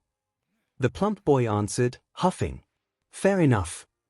The old woman replied with a sigh of dismay. While we waited, have you thought about what soup you will prepare? Mako asked. Sort of, I think I know which one I will make to face you. Izuku answered. Good to hear. Is the host aware of the main problem with his choice? The voice of his sponsor though made its presence known soon after. Problem? He asked. In order to prepare a perfect century soup, the host will need a drop of saliva from the ingredient known as wall penguin. Does the host wish to purchase some from the system? The entity asked. So that was the last ingredient. No wonder nobody else could replicate it. Setsuno probably knew and did not tell me either, Dimenha. Izuku thought in amusement. No need. My imperfect version is still an extremely good soup. I will use that to defeat Mako. The young chef answered. So you say there won't be a theme or chosen ingredient, the only requirement is that we prepare a soup with as many ingredients as we can handle, Izuku said with a mischievous and still adorable smile. Yes. Mako answered, with a rather big chunk of ice spontaneously forming in her stomach out of worry. Good to know. Whitey, Please bring me all the ingredients they have in storage. Here are the quantities I need. The young chef asked while rapidly jotting down a note on a piece of paper. Understood. The plump robot answered and immediately ran out of the room. Every ingredient we have in our storage. Minato asked with a faint voice. Exactly. Should be many, right? Izuku asked. We will soon have a feast to celebrate the anniversary of the founding of our school, so the kitchen storage has been stocked to capacity, Yamato answered, just as unnerved. How many? Izuku pressed on just as Whitey barged in with a huge pair of burlap sacks filled to the brim in ingredients on his shoulders, and the school cafeteria's chef desperately clinging to his leg to stop the robot. 253 different ingredients have been collected, host. Whitey declared. More or less that many, Yamato confirmed with a tiny voice. Rector. Stop this monster. This thing has beaten up and undressed the entire kitchen staff. Not even the women were spared. The guy cried out in horror. Disciplinary stripping cares not about gender. All troublemakers in the way to the host's mission shall be stripped as an example to others. The robot answered while delivering the ingredients to Izuku. Monster, several girls shrieked in horror. I care not about your feelings. Your respect woman shall be used to shine this unit's backside. The system answered through Whitey's mouth, merciless as usual and making Izuku chuckle. Many outraged gasps echoed in the room, at that. Small matters aside, I will start my own soup if you don't mind. The green-haired chef declared. You can't use that many ingredients together. Mako said with wide eyes. I have watched the others use many ingredients in every fight I had with you kings, what's wrong with me doing this now? At best I used less than 10. Not over 200. Michiko screeched in shock. I know, unfortunately the century soup does require a lot of ingredients to be done. Izuku answered with a helpless shrug. Century soup. Never heard of it. Mako admitted. Imagine it as a very clear consomme. It will take a couple hours to make, but it will be oh so worth it, Izuku answered, showing an eager expression. A couple hours. Good. At least I will have plenty of time to make my own flavor pearl soup. We both will use our best dish, good. The woman said with a feral smirk. It's not really my best dish, but whatever floats her boat, I guess, Izuku muttered to himself in answer. Both contestants ready. This is the last challenge between Midoriya Izuku and the 5 kings, this time against Soup King Mako Yarikami. The theme is simply soup and will be the longest of them all as both will have 2 hours to complete their dish. Minato said with a tense tone. I ask again, are you ready? We are ready. Both young chefs answered at the same time. Then, begin. At the signal, both contestants moved at the same time. While Izuku pulled out the biggest pot he could find, Mako was already attacking a fat salmon so fresh it looked still alive. Putting the fat fish on the chopping board, she slashed downward with her customized knife branded with Inoshiki Academy insignia on the handle to fillet and skin the salmon at high speed. That is some impressive knife technique, Izuku admitted. He had instead started with the beef and bear meat, cleaning both at high speed and then seasoning them. That's not the only thing I am impressive at. Now you'll see why I remained the first king ever since I was selected. Mako answered, her feral smile showing a sinister edge that still gained her loud simping cries from the students behind her. Those guys are hopeless, Izuku commented with a sigh as his knife moved in a burst of speed that gave the illusion of 3 blades chopping down at the same time and slicing the sori he was working with into thin stripes in an instant. How can you cut that fast? Mako blurted out, awed by the sight.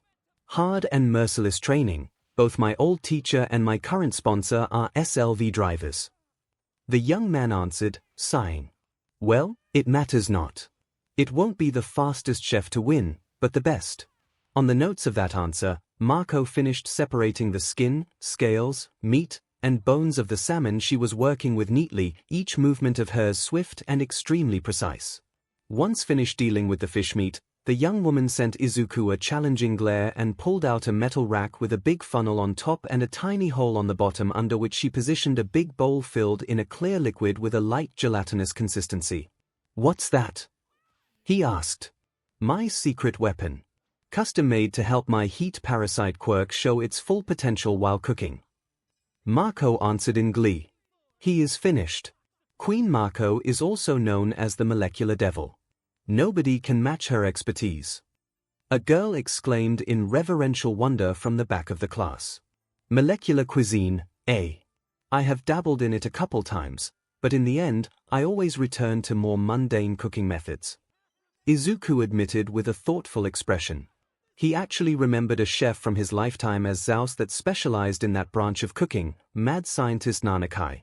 But no amount of amazing dishes could help Izuku stomach the guy's obnoxious manners he displayed whenever out of a kitchen. That man was just too rude and annoying. Ahaha. Then let me show you how a MSTR does it. Mako answered.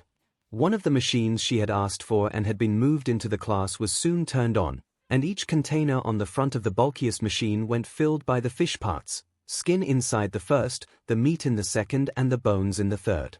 This is what we jokingly refer to as taste extractor. It will forcefully extract every drop of essence from whatever is inserted into the containers and pour the resulting liquids into separate vials. Mako explained, and loud shredding noises rang out as soon as she started the thing. That poor salmon is not exactly enjoying it, Izuku muttered, unheard.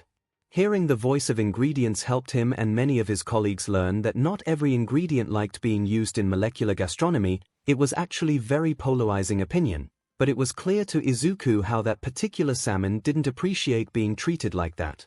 Once collected the vials of salmon essence, Mako swayed containers with clean ones to repeat the process with her own seasoned bear meat, and doing it again over and over with every ingredient she had chosen. What now?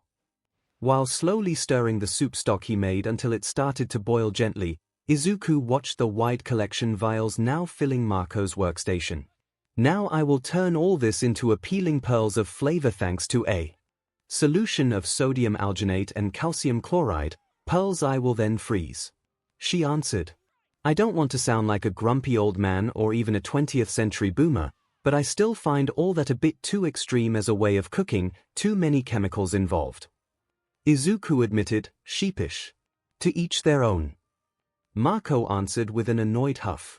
It was a curious sight indeed. On one side they watched Izuku carefully cut pork meat into identical tiny cubes barely an inch big, while at the opposite side Mako was instead using a syringe to collect the content of a vial of essence and pouring it a drop at a time into a small basin containing the chemical bath that turned each drop into a small gelatinous ball the size of a pea. One chef is cooking in the traditional way, the other is using the most modern equipment of the 22nd century. It's literally a battle between past and present. Minato muttered, intrigued. Like watching a samurai fighting a robot. Sadao asked with starry eyes. Exactly. The man answered, excited. Honey, you read too many light novels. Yamato commented while rolling her eyes. I am still going to say that samurai versus zombie versus robot for the love of the takoyaki princess in the kingdom of dancing squids is neither trashy nor cringe. Minato answered, huffing. Minato, the title alone made my skin crawl, the woman answered, sighing. Hater. With Izuku and Mako, the contestants were luckily too engrossed in their cooking to notice the strange byplay between mother and son, so did the audience both in class and following the livestream. Once every drop of essence from the various vials had been turned into gelatinous spheres, all neatly separated into different dishes, Mako grabbed one of the handles of her contraption with one hand, rapidly covering the entire thing with a thin layer of frost once absorbed into herself every ounce of heat thanks to her quirk. Here it is. My secret weapon. I am going to kick your nice butt, pretty boy. And as expected, the downside of her quirk as well showed up with all the absorbed heat making her self-control slip. What? Izuku shrieked at the comment about his butt. You heard me. I don't care if you can bounce a coin on that masterpiece of your butt. You're being a hot piece of but teasing every girl in a 30 meters radius with your mere presence won't save you this time. Your please molest me, Onichan. Sec aura won't work on me. Mako roared with a savage roar. Eek! Mako becomes way too forward when overheating, Michiko commented with a sigh of dismay. Not that she is wrong. Sadao added. She, just like the other girls in class, was now avoiding Izuku's eyes when the unnerved chef tried looking at them. True. I am not like that. I don't have that Onichan aura or whatever. At best I am an average plain boy. He muttered with a pout. A supremely adorable pout. Bullshit. The girls in the classroom thought as one at the same time. The same answer momentarily swarmed the livestream chat as well as every female user typed that. The same thought also crossed the minds of the fans of the original manga. That but belongs to me, kindly keep those dirty paws away from it. Momo thought in distaste while scowling at the livestream. Still glaring at the green-haired chef, Mako kept one hand on her contraption to keep it cold, while with the other she delicately poured the content of a dish to let the drops of essence gently roll into the funnel. Thanks to my quirk, I can freeze these drops instantly. Even better than a bath into liquid nitrogen. You are finished, pretty boy. Mako, still under the effects of her overheating, declared as the tiny pearl-like frozen grains started dripping down from the funnel and filling up the porcelain bowl under it. Once repeated the freezing with the content of every vial, soon pearl-like grains of different colors filled the bowl to the brim. The pearls are ready, now I can focus on the soup proper. The woman said with a sigh, moving the bowl of pearls into the fridge with a more relaxed expression. Feeling better? Izuku asked with a whisper. Yes, I will be. Luckily the effect doesn't last long once I stop absorbing heat. Sorry about what I said. It was distasteful. Mako answered, ashamed. No harm done, don't worry, thank you. You're done making pearls. Yes, I will start preparing the soup proper. How about you? I am a third of the way. To make a proper consomme 2 hours will be barely enough, but I'll manage. Izuku answered. Give it your all, then. I hate chefs who slack off. Mako answered, nodding. Said that, the young woman started preparing a chicken bone stock since the bird's meat will be the main element of the soup. Chicken soup as a base, making a tasty soup that is also clear and without oil or grease suspension will be of essence to make a successful dish. Yamato thought with narrowed eyes while studying both contestants' handiwork. In the meantime Mako had finished cleaning the knife she used to prepare the ingredients for the essence extractor and was now cutting the meat, skillfully piercing through the chicken skin right above the articulations connecting the wings to the body and cleanly separating them from the BRST. Done the same with the legs, and after quartering the chicken BRST, she delicately removed the bones to prepare the stock and rubbed every piece of meat in butter and placed the now shining cuts into an earthenware pot. Good, now. The herbs and the pepper grains. The young woman muttered, thoughtful. While the bone stock was slowly starting bubbling gently on the stove, a colorful mix of herbs and 𝐒𝐿, along with a small pinch of black pepper, was gently sprinkled above the meat until every piece was covered uniformly. Then the pot went sealed by its lid and put above the fire. Having now her hands momentarily free of work, she moved a bit closer to see what Izuku was doing. This century soup, she asked. Yes. He answered while removing the last traces of some floating to the surface of the meat he was blanching, meat that went then added to the main pot boiling at low flame. Do you really need all those ingredients to make it? Yes. To be fair, though, a proper century soup should be left boiling for up to 10 hours, but with the ingredients I am using, 2 hours will suffice. Izuku answered. Is it a very complex dish then? She asked while peering into the bubbling pot. Very. I might lack a key ingredient that is still fermenting back in my personal kitchen, but I have experimented enough with this recipe to know how to cover for most of this problem. This I am preparing is what I call proto-century soup, but done here I plan to make the real one back at my restaurant. 10 hours even, impressive. Impressive and a slog to prepare. Of course the original recipe requires many hours to be done. The ingredients needed are so out of ordinary compared to the ones of this world that it's not a surprise the requirements are just as crazy. The green-haired young man mentally added with a sigh. Ah, you said that the missing ingredient is still fermenting. What's that? Mako asked, curious. Homemade aromatic vinegar. Secret recipe. Izuku answered with a cheeky wink, and using the lie suggested by the system. So you are fighting me with an imperfect soup? Mako asked with narrowed eyes. Imperfect implies it will be a bad soup. I am preparing a different version of the original dish, please don't insult it. It will be exceptionally good, I know. Izuku answered, sending her a side glare. We'll see. The young woman answered as she marched back to her own workstation. Some time later, while Izuku's dish was nearing the final phases of preparation, Mako's own soup was almost ready as well. As she waited for the soup to be ready, she recovered her pearls of flavor from the fridge and started collecting a few of each flavor to create a small selection of colorful beads. She then poured into small dishes, one for each judge plus two, one for Izuku and one for herself. In her pot, water boiled and steam rolled forth while the soup was constantly bubbling, filling the room in the homely scent of cooked chicken. Looking as if unsatisfied by something, Mako actually grabbed a few pearls from the ones remaining from her selection and tossed them into the soup where they melted instantly, causing the scent to change slightly while the soup bubbled even more violently. Bubbles constantly rose and popped at the surface of the soup the more pearls she added. Plop, plop, plop. This will add a bit of body to the soup taste. I added some essence of herbs, beef and pork to it, enough to add facets without overshadowing the gentle taste of chicken. Mako explained with a smirk. Using a steel ladle to scoop out the soup and show it to the people present, Izuku and the others saw that the thing was extremely clear, without a single trace of oil, which made it look pleasing to the eyes. The dense meat fragrance of the chicken intermingled perfectly with the delicate scent of the bone broth it was submerged in, with the mixture of scents wafting everywhere to tease the noses of the spectators. Swish. Pouring the delicate chicken meat soup into the various white porcelain bowls, Mako then took the dishes containing her flavor pearls and delivered everything to the judges' table. Here it is, my flavor pearls chicken soup is ready. Please try the meat and soup by themselves and then pour the pearls in the remaining broth, then you can either wait for them to melt or eat them as they are and enjoy the feeling of hot and cold they provide. Please enjoy your meal. Mako explained with a deep bow. Although the judges all thanked her for their portion, their attention kept gravitating towards the other soup still cooking, and Mako could not exactly blame them either.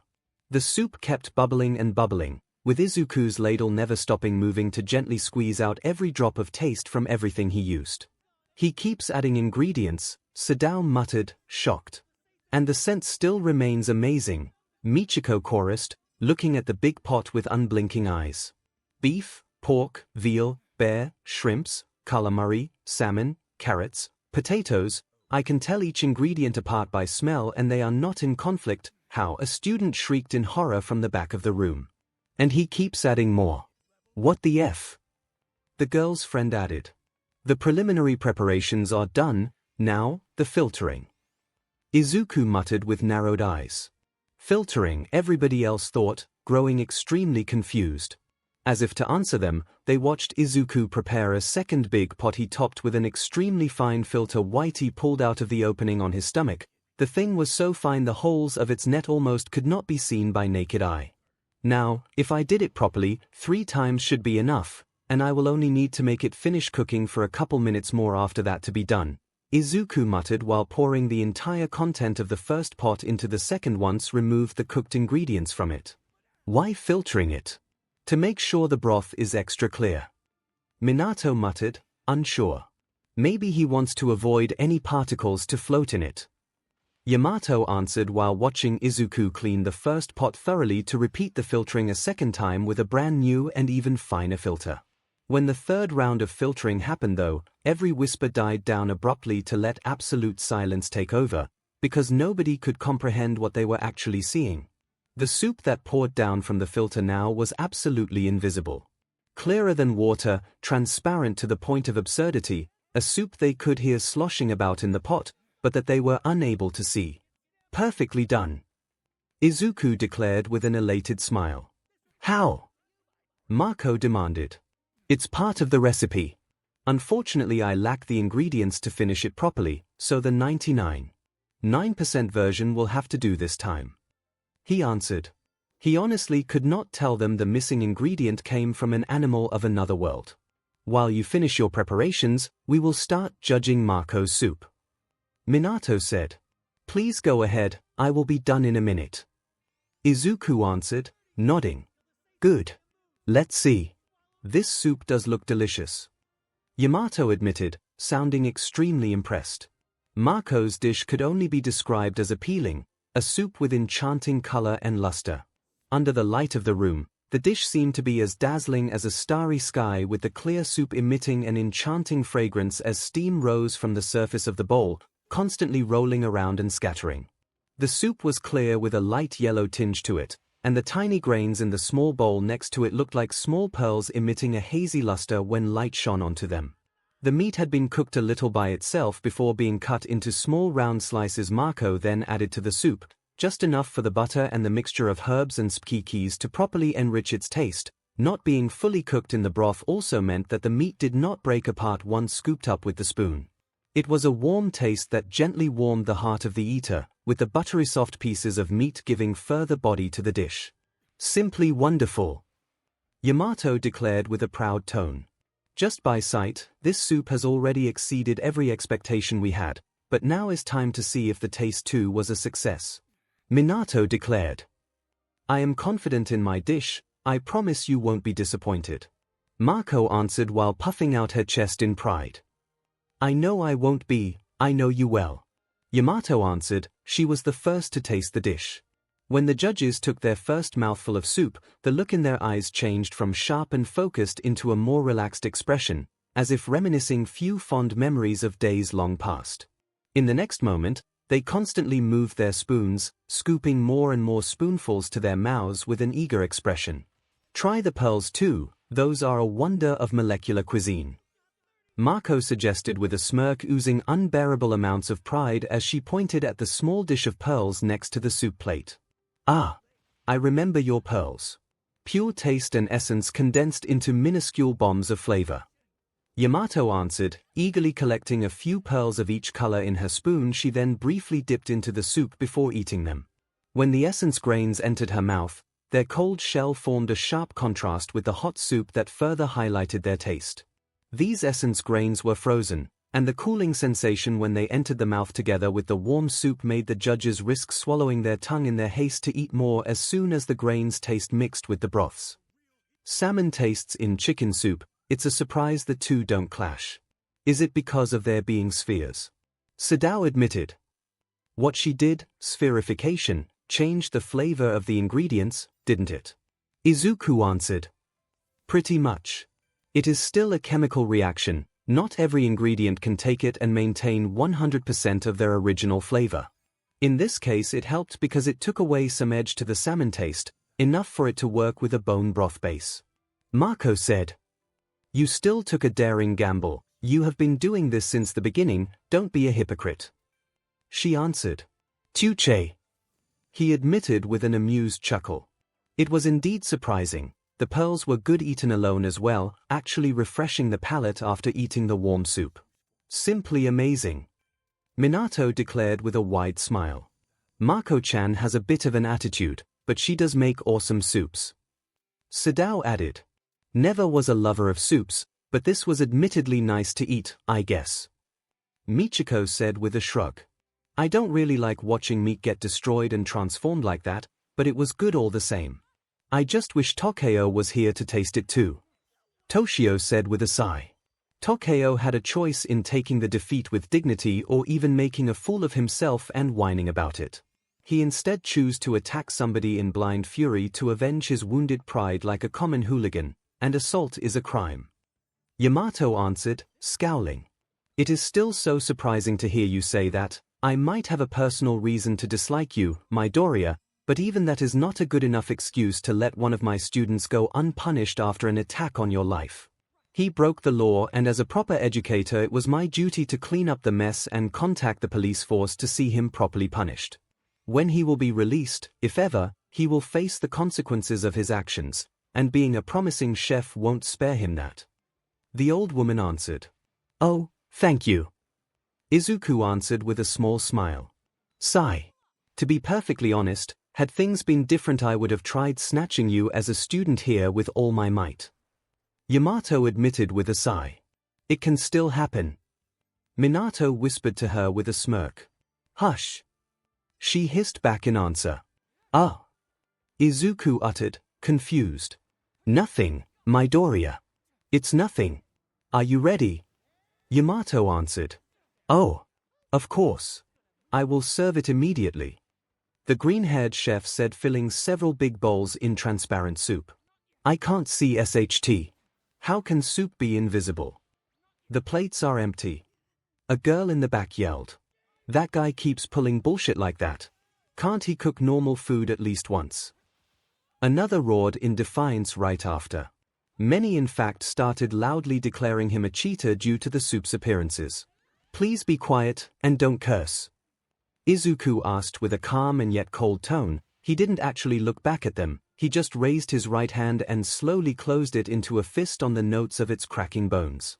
When a flaming red aura covered his body and the arm's muscles bulged out, a loud chorus of jaws snapping closed echoed behind him as the students in the back instantly fell silent.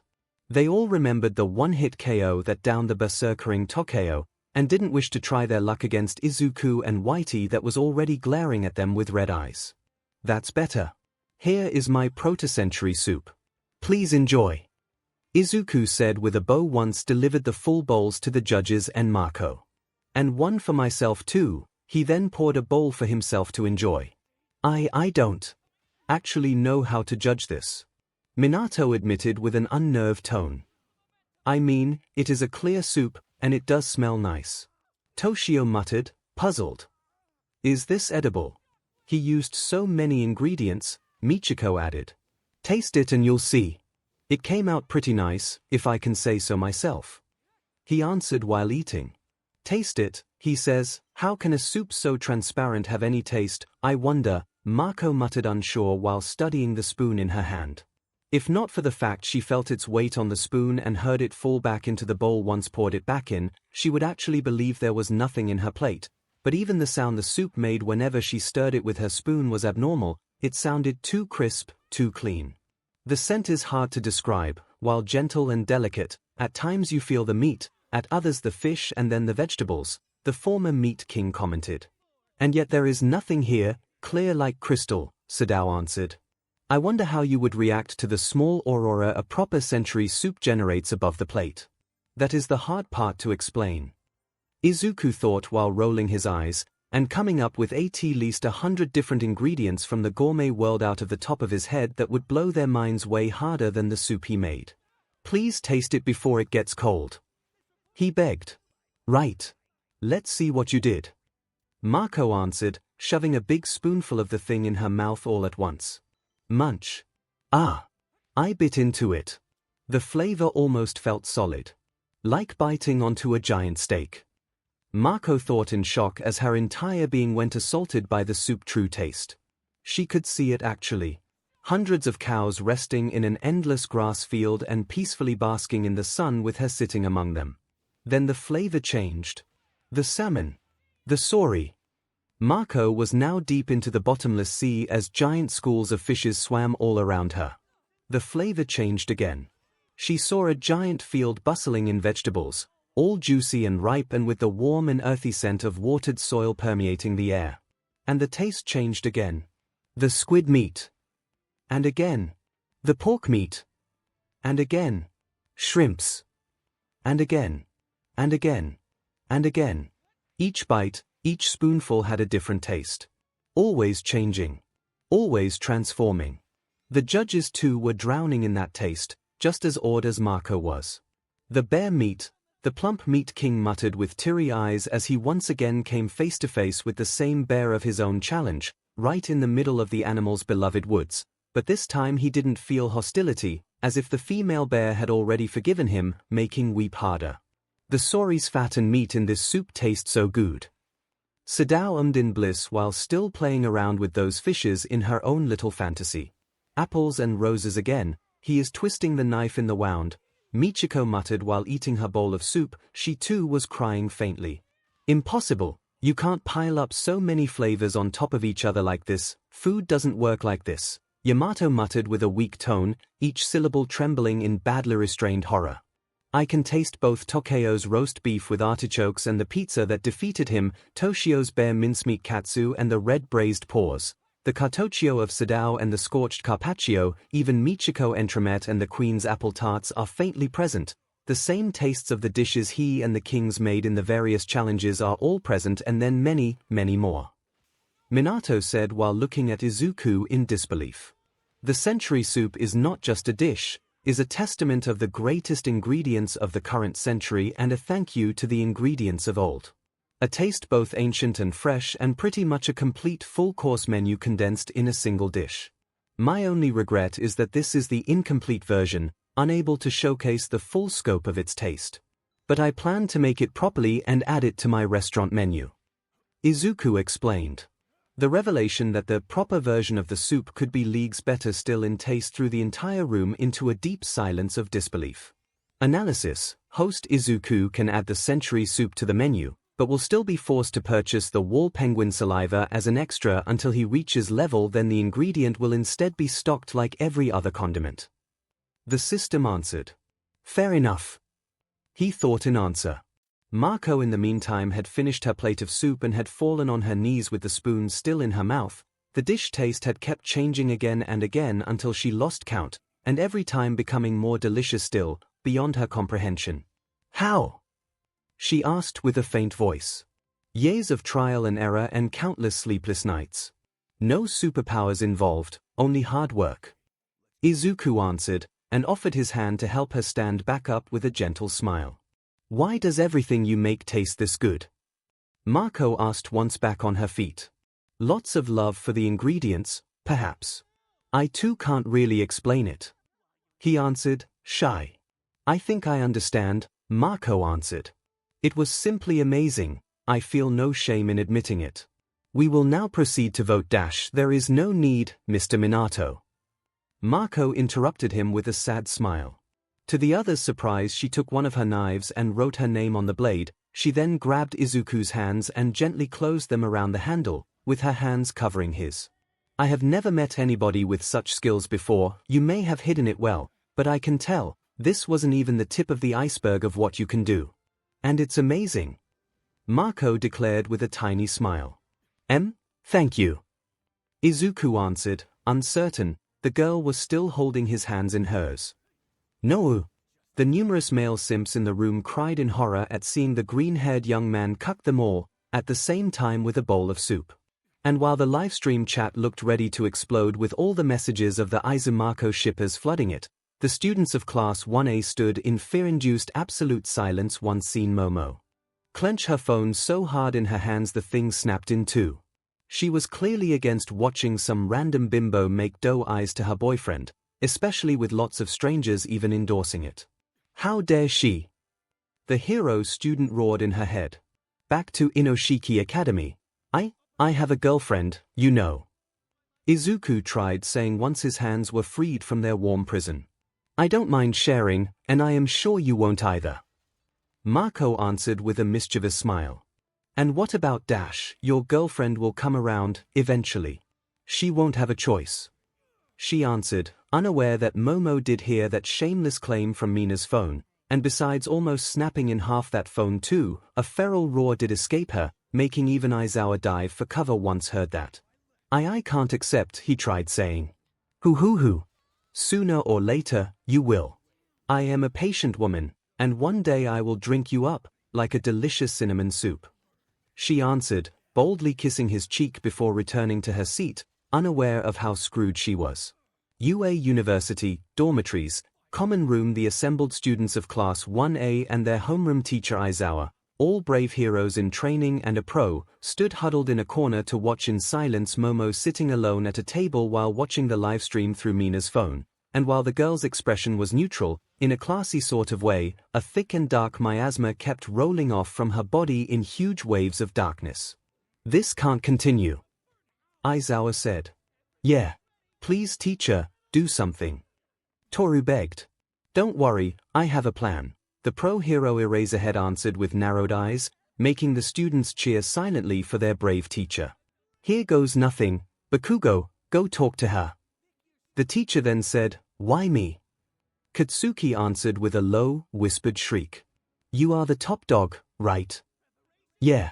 I am the top dog, not the sacrificial lamb. Send the grape-headed Morin, nobody will miss him if she tears him in half. The blonde punk replied. Mineta already escaped. Aizawa answered. Fing useless midget. Todoroki the pro hero tried asking. I am the class Kudera, not the student with suicidal thoughts. Shoto answered. I'll go. Okiko said with a trembling voice as she rose to her feet. That reminds me, Momo's hissed answer at that made her turn chalk-white pale, though.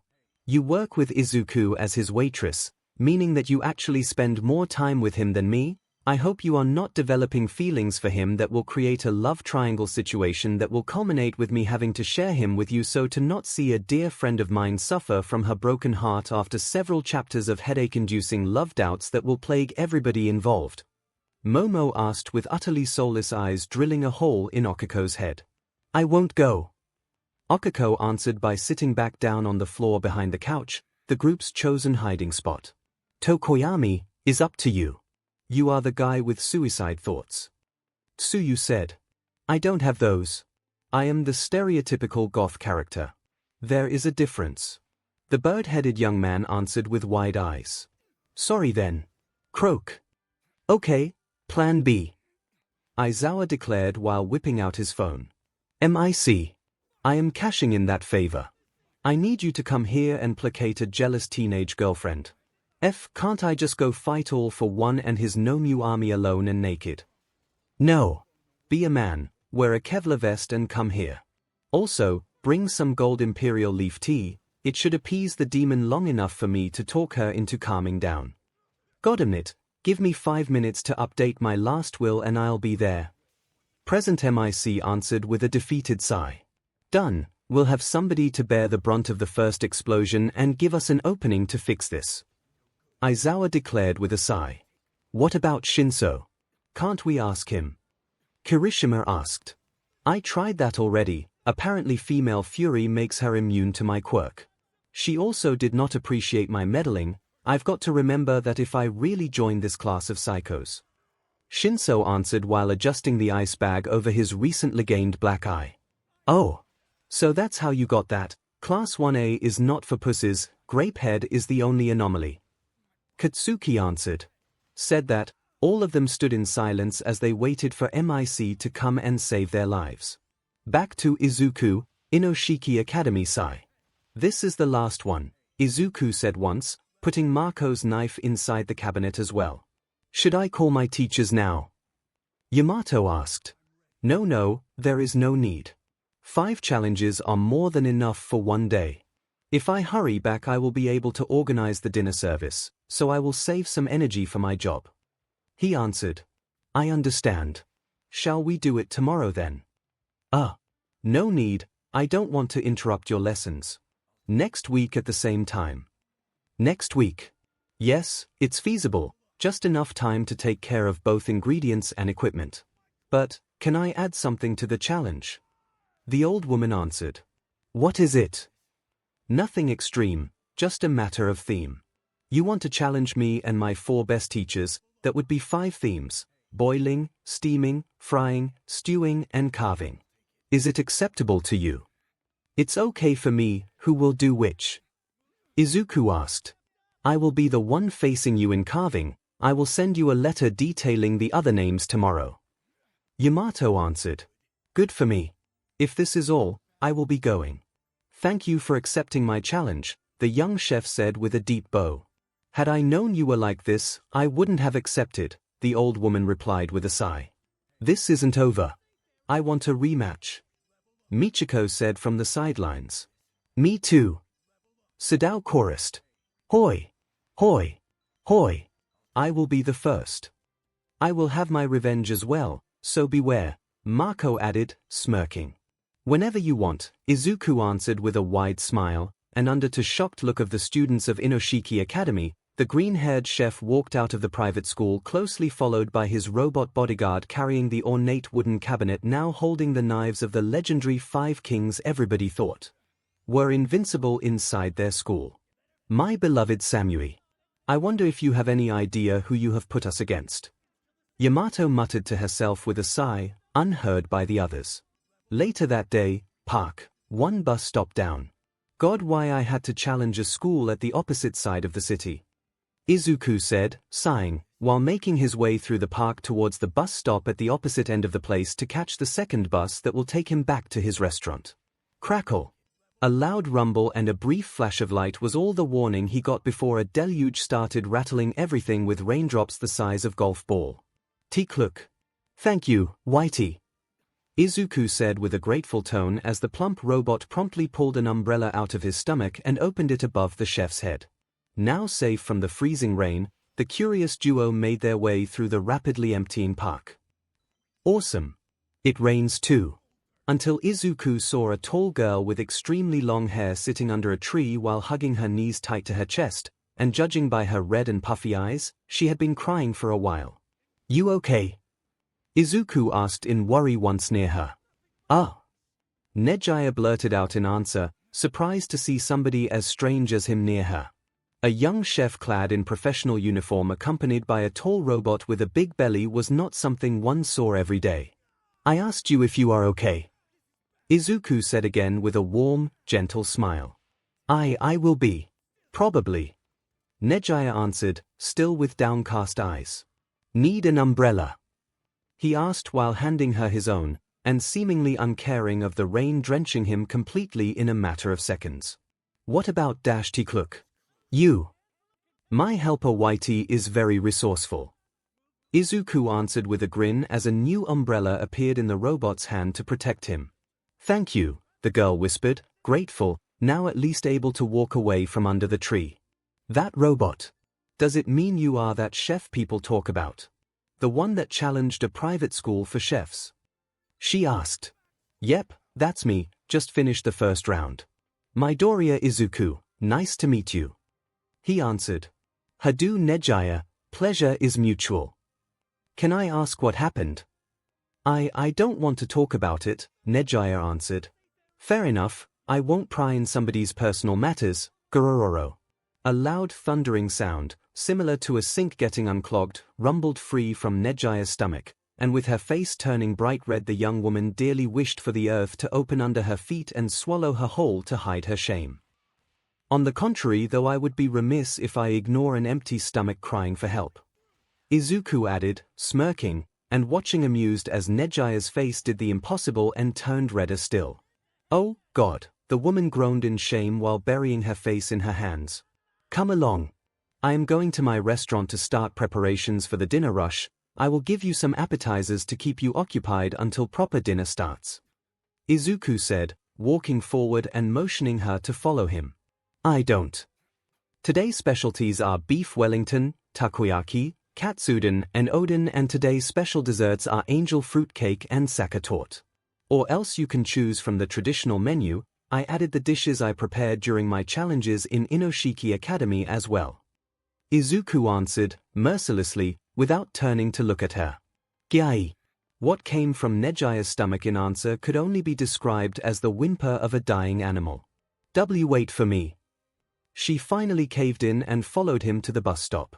The ride towards Green Cloud Restaurant was silent, with 𝐒𝐿 and Whitey standing and clinging to the bus railing while 𝐒𝐲 sat nearby, the girl silently appreciating the chef not pushing further to know what was wrong with her. Last thing she felt she needed was somebody using her sadness as an opening to flirt with her. Green Cloud Restaurant. Once arrived, she watched as 𝐒𝐿 rapidly unlocked the door to let her in while he himself opened the drapes and turned on the lights. Take a table you like, I will be with you in a moment with a light snack. Soon it will be dinner time and I don't want to spoil your appetite. Thank you, 𝐒𝐲 answered, watching him disappear inside the kitchen while she sat at the table under one of the small trees at the very end of the restaurant, near the small window connecting the two rooms. You have a dog? She asked, trying to strike a conversation after a few minutes of awkward silence. You mean Blackie? Yes, he is my guard dog, a very amazing one. She heard him answer.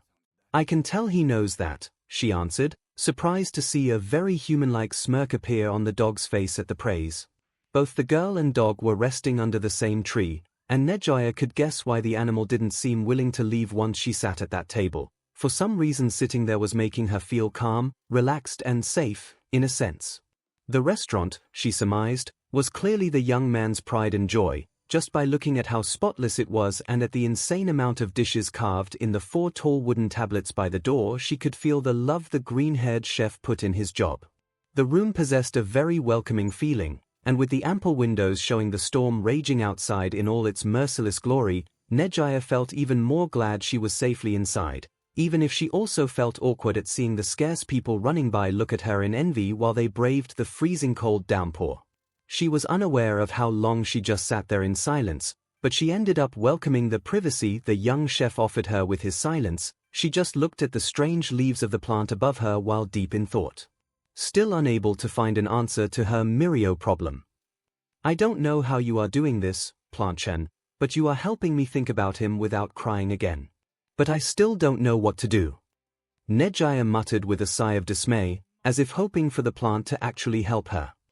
If you are wondering, those plants are called soul-appeasing trees. My sponsor got them from a Chinese botanist. My guess is that the guy named them like this because he likes wuxia too much, Izuku explained once, finally surfacing from the kitchen to present her a small tray with steamed buns on it. "So they really help people relax?" 𝐒𝐻𝐼a asked with a tiny smile finally resurfacing. "Pretty much, it's their quirk, shall we say. Here, 𝐵𝐻𝐸, steamed pork buns," Izuku proudly declared. "Oh. Luckily I had made some in advance, so I only needed to cook them. Please enjoy," he explained. In truth, those were supposed to be his snack, but he decided to sacrifice them to help an empty stomach in need. Luckily he did not add the usual insane quantity of chili he normally added to his personal portions. "Thank you," she answered, grateful. "It's good." Then came a happy squeal as soon as she gave one a bite. The wrapping, while thick, was as soft and fluffy as a cloud. The pork filling instead was flavorful and with just the right amount of chili spices to tingle the nose and perfectly frame the meat flavor. Hoo. I am glad you like them," Izuku answered, amused, and watched her wolf down the buns at insane speed. "Wow. Somebody was hungry." He then said, "Yeah. I missed lunch altogether since." 𝐒𝐻𝐼a had started answering with a wide smile while still eating, until she remembered why she was alone in that park crying her eyes out. She now just sat there looking at the last and half-eaten 𝐵𝐻𝐸 still in her hand. "You don't have to tell me anything. But you can stay here as much as you want, or at least until it stops raining," Izuku offered with a kind smile, and simply collected her empty dish to take it back to the kitchen. When the chef was halfway to the door, he heard her mutter something. "Yes. I argued with my boyfriend. I am sure things will get back to normal soon. A moment of disagreement happens to everybody," he answered. "Not this time," 𝐒𝐻𝐼a answered, sighing in dismay. "We all think that, but you two will soon make peace, just you I am tired of waiting," 𝐒𝐻𝐼a roared while slamming both fists on the table. "Eek! Troublemaker, cease making a scene or you will be punished." Whitey immediately came out of the kitchen as soon as he heard Izuku's surprised shriek. Oh, God, I am so sorry. I am just so tired," 𝐒𝐻𝐼a answered, hiding her face in her hands with a groan. "I see," the chef answered once, sent Whitey back. Sigh. "Sorry, but wait is the last thing I want to hear now. Oh. It's just, I have been a good girlfriend, you know. I pretty much changed my lifestyle so that my schedule would fit with my boyfriend's. I was understanding. I accepted the numerous times he cancelled our dates because his mentor suggested a new special training regimen. I even accepted dates getting interrupted halfway because he got a call from his teacher insisting on revising his special quirk training. Believe me, I am the DM and most accommodating girlfriend ever," 𝐒𝐻𝐼a said all in a single breath. "I can tell." Izuku tried answering, understanding that he had just been elected as the girl's confidant even if he never proposed for the job. He just took a seat and readied himself for the long rant that was clearly coming his way. And a long rant it was once her floodgates went smashed open. Failed dates, cancelled or even forgotten dates, anniversaries, handmade lunches abandoned or eaten in a rush, and phone calls cut abruptly, among other things. Whoever the girl's boyfriend was, he seemingly took his quirk training way too seriously, especially by hurrying to obey whenever either his teacher or his mentor called and abandoning 𝐒𝐻𝐼a with just a hurried "please wait a second" thrown her way. Even Izuku with his workaholic tendencies did leave himself enough free time to spend it with Momo, sure between her hero training and his job and the system constantly breathing on his neck both young man and woman had to fight hard to spend some time together, but they managed at least. It's always wait. With him. Wait. Wait. Wait. She hissed. Then came the last straw. Last night we were supposed to connect for the first time. 𝐒𝐻𝐈 finally said with a depressed tone. I don't think I need to hear this, Izuku tried saying. I had it all planned out, you know. I booked a nice and expensive LVH deal, and I bought various boxes of condoms. 𝐒𝐻𝐈 kept saying, unperturbed. I really don't need to hear this. I had bought some KNKY, see-through lingerie too. The very obscene and edible kind. I don't want to hear this. And scented candles. I put scented candles everywhere. I was fully ready to unleash my inner slot. Honest. I was ready to act like a bona fide were. 𝐒𝐻𝐈 said with an angry tone. Why are you telling me this? Izuku said with a miserable groan. And then, as he was going to finally put it in. The phone rings, and instead of ignoring it and making true to his boyfriend's duties and pounding me into the mattress, he answered. He took the DMN call. He answered and listened as his mentor asked him if they could talk and he DMN left. He simply dressed back and left. He didn't even take off the condom. He left me pentupi. And with just some cherry-flavored panties to eat alone to calm down. The girl yelled, obviously frustrated beyond belief. Hearing only silence coming in answer, she finally noticed Izuku leaning forward and burying his face in his hands, a poster picture of misery. Once again 𝐒𝐻𝐈's face turned bright red in shame as it dawned on her how much she said. Please don't dash, I will keep this part a secret, don't worry. Just stop with the sordid details if we talk more, I am trying to erase from my memory that LVHTL thing. Izuku cut her off, face bright red himself. Okay. She answered, meekly. Good, with your permission, I will finish dinner preparations, then we'll talk more if you want. Thank you, she answered. But to be honest, besides listening, I don't think I can help you. What you will do about your boyfriend depends on you only, I won't nor can suggest a thing. But I know that love is never a one-way road, one has to give other than take, so I am sure your boyfriend will soon return all your patience with interests, Izuku offered. Sigh. I hope so. 𝐒𝐻𝐈 answered with a hopeful sigh. Have faith, he answered as he got up. Falling again into silent contemplation, she watched as he rapidly prepared his restaurant for the so-called dinner rush, soon filling the restaurant in a mishmash of amazing scents of ingredients being worked on. And when the time came, she watched in wonder as he managed to follow every single table, delivering and recovering plates at high speed, all the while still managing to talk a bit more with her. The food was DMN amazing too, and 𝐒𝐻𝐈 was unashamedly ordering dish after dish from the menu and piling up empty plates at a steady pace. She was more hungry than even she knew. The real drama for her though came when he brought the bill. It was then that 𝐒𝐻𝐈 noticed that in her haste to storm out of UA she had left her wallet behind. I will bring the money tomorrow morning, I swear. She cried out in horror. It's okay, don't worry. You will pay me tomorrow, I will just add your breakfast to the total. He answered with a gentle smile. You sure? Aren't we friends? I can do a favor to a friend whenever I want. The chef answered with a wink. Thank you. She answered. To be honest, after what she told him in blind anger, upgrading his rank to friend was the least she could do, especially since he didn't comment on her LVHTL story. That was a small blessing. The next day, the following morning, she was the very first customer entering as soon as he opened the restaurant doors. Good morning. How do you feel? He asked. A bit better than yesterday. 𝐒𝐻𝐈 answered. That's good. I knew you would bounce back. Nothing can stop the amazing 𝐒𝐻𝐈-chan. He said with a thumbs up. Ha ha ha. Amazing even. She asked with a touched expression. The very best. His smile was mischievous and friendly at the same time, a combination 𝐒𝐻𝐈 actually liked to see him with. I have some time before lessons, can we talk some more? Of course. I am always happy to talk with my friends. Izuku answered, leaving her table briefly to prepare her breakfast. Friends, who? Why not? She muttered, watching him work tirelessly to serve his other customers and drawing a rather impressive picture of the boy in her head the more she studied him. Gentle, honest, hard-working, modest, well-mannered, shy to praises. Aren't you a sweet guy? The young woman thought, and seeing his warm smile up close when he brought her a cup of coffee finally cleared her doubts. Yes, I think we can be very good friends, 𝐒𝐭𝐻, she said to herself with a wide, happy smile. Thus the Green Cloud restaurant gained another regular customer, and Izuku a new friend. Nezu's offer. Yavin Street N.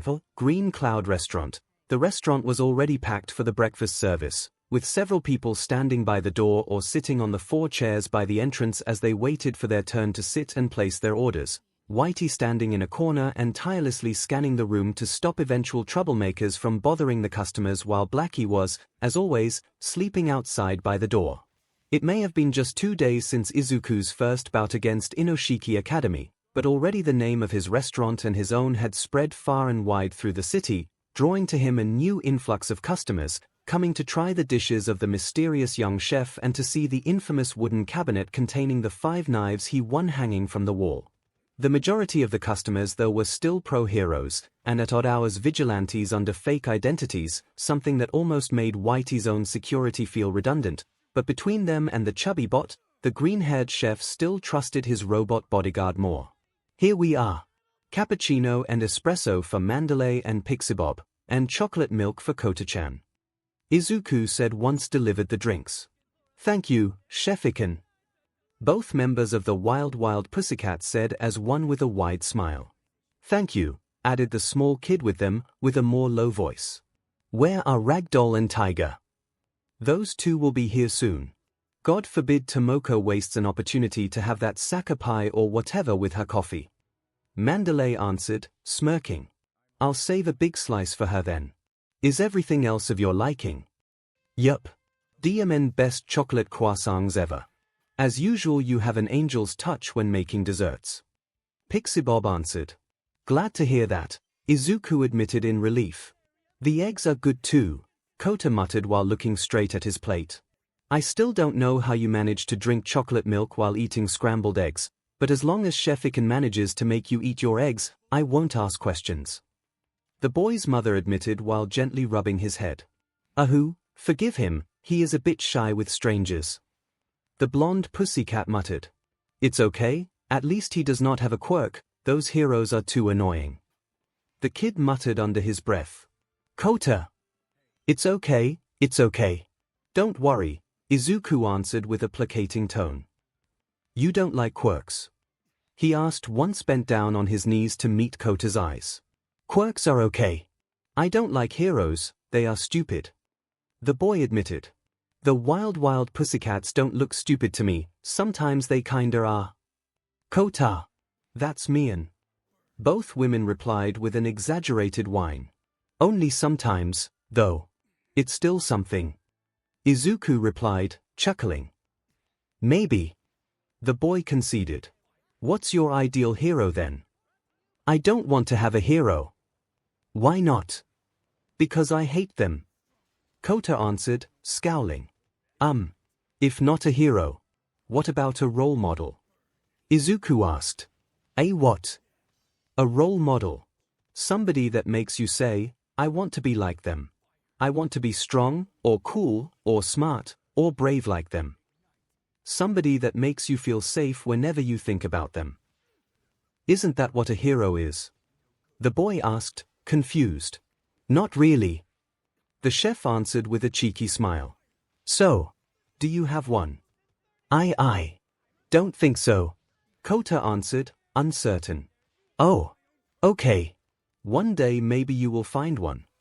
Yeah, maybe. Don't really need one. That is also true.